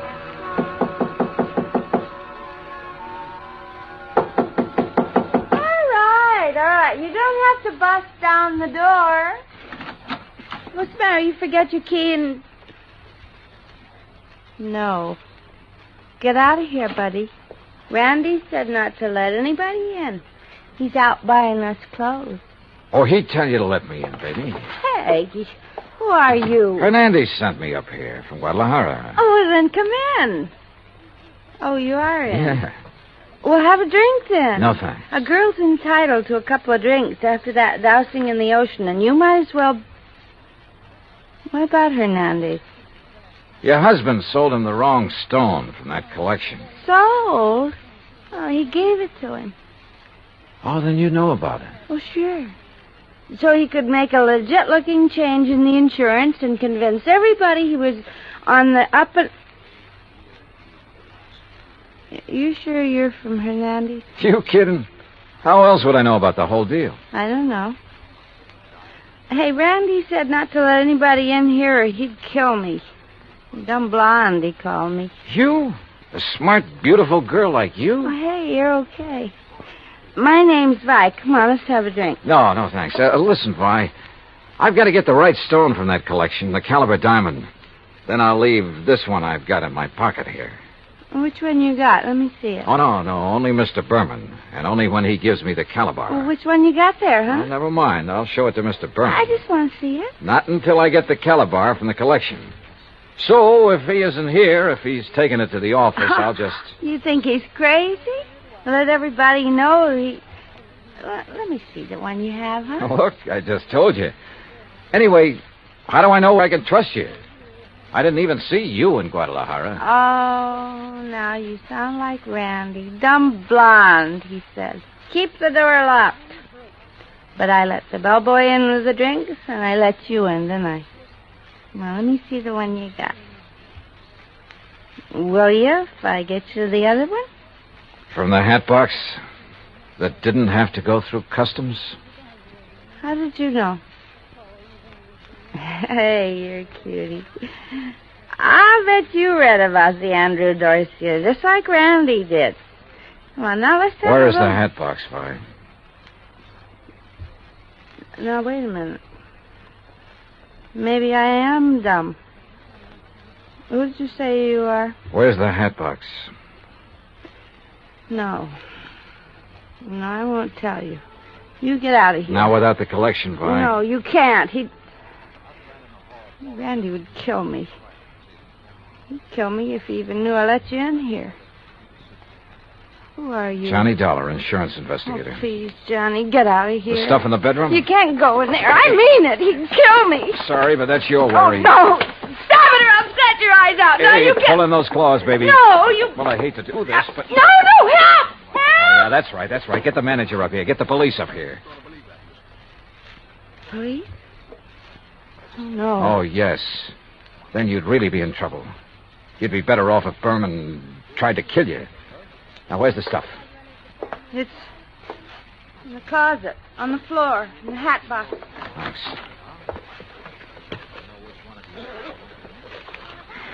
Well. Just a handful, but worth a fortune. Well. Oh, now, wait a minute, girl. Put down that bottle. I gotta stop you. He'd kill me, don't you understand? Just for letting you in here. You don't know him. Look, baby, you're in this thing deep enough as it is. Don't try to make it any worse for yourself. But when he finds out that I... Listen. He's come back. And I open up. Get my hands full. What'll I do? Where'll I go? Right here, behind this closet door. Quick. Ah! Johnny, Just stay there. Hang on to that bottle and think over what I told you about getting in deeper. Hi, where'd you get these drinks? You let somebody in here. Bellboy? Why, you half-witted bird brain, I told you.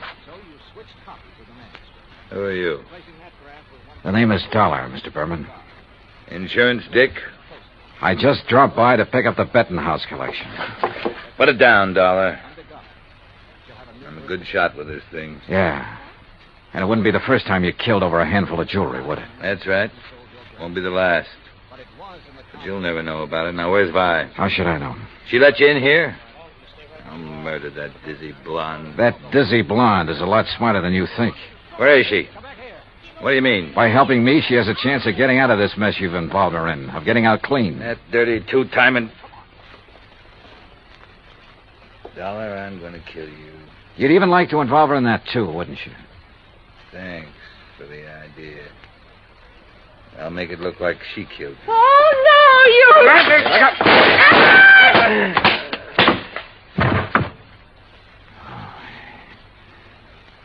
Nice work with that bottle, Vi. Sorry he missed you. Please, you won't let him. No, don't worry, baby. He won't bother anybody. Not for a long, long time. Item 8, $245 even. Incidentals during a couple of days of relaxation under the California sun and transportation back to Hartford. Expense account total, $453.95. Remarks? By way of getting off as easily as possible, Vi sang like a canary, and incidentally cleared up a couple of other of his shady deals. Result? By the time his prison term runs out, he'll be too long dead to collect the insurance on his yacht. End of remarks, end of report. Yours truly, Johnny Dollar.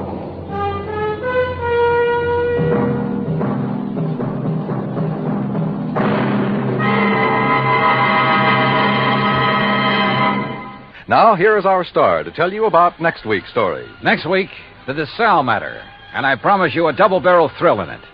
Join us, won't you? Yours truly, Johnny Dollar.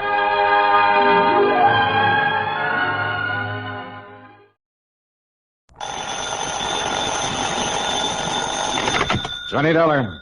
Byron K., Intercoastal Maritime and Life. Why? How are things in dear old Boston? Here in Boston, fine. But Cod Harbor, something else again. Cod Harbor? It's a little fishing village up north of here, up near Gloucester. Yeah, I know. I handled a case up there a couple of years ago. Oh, yes, that's right. It was for Meg McCarthy, a big, blousy, brawling old gal who ran a joint she called Meg's Palace. Well, it's Meg McCarthy. After that dingy dive she was running burned down, she took the insurance money and moved away. Johnny, listen. It was Meg McCarthy who called me. Oh? Yes. Insisted that I have you go up there and see her right away. Well, she's back in Cod Harbor? And running another restaurant and rooming house.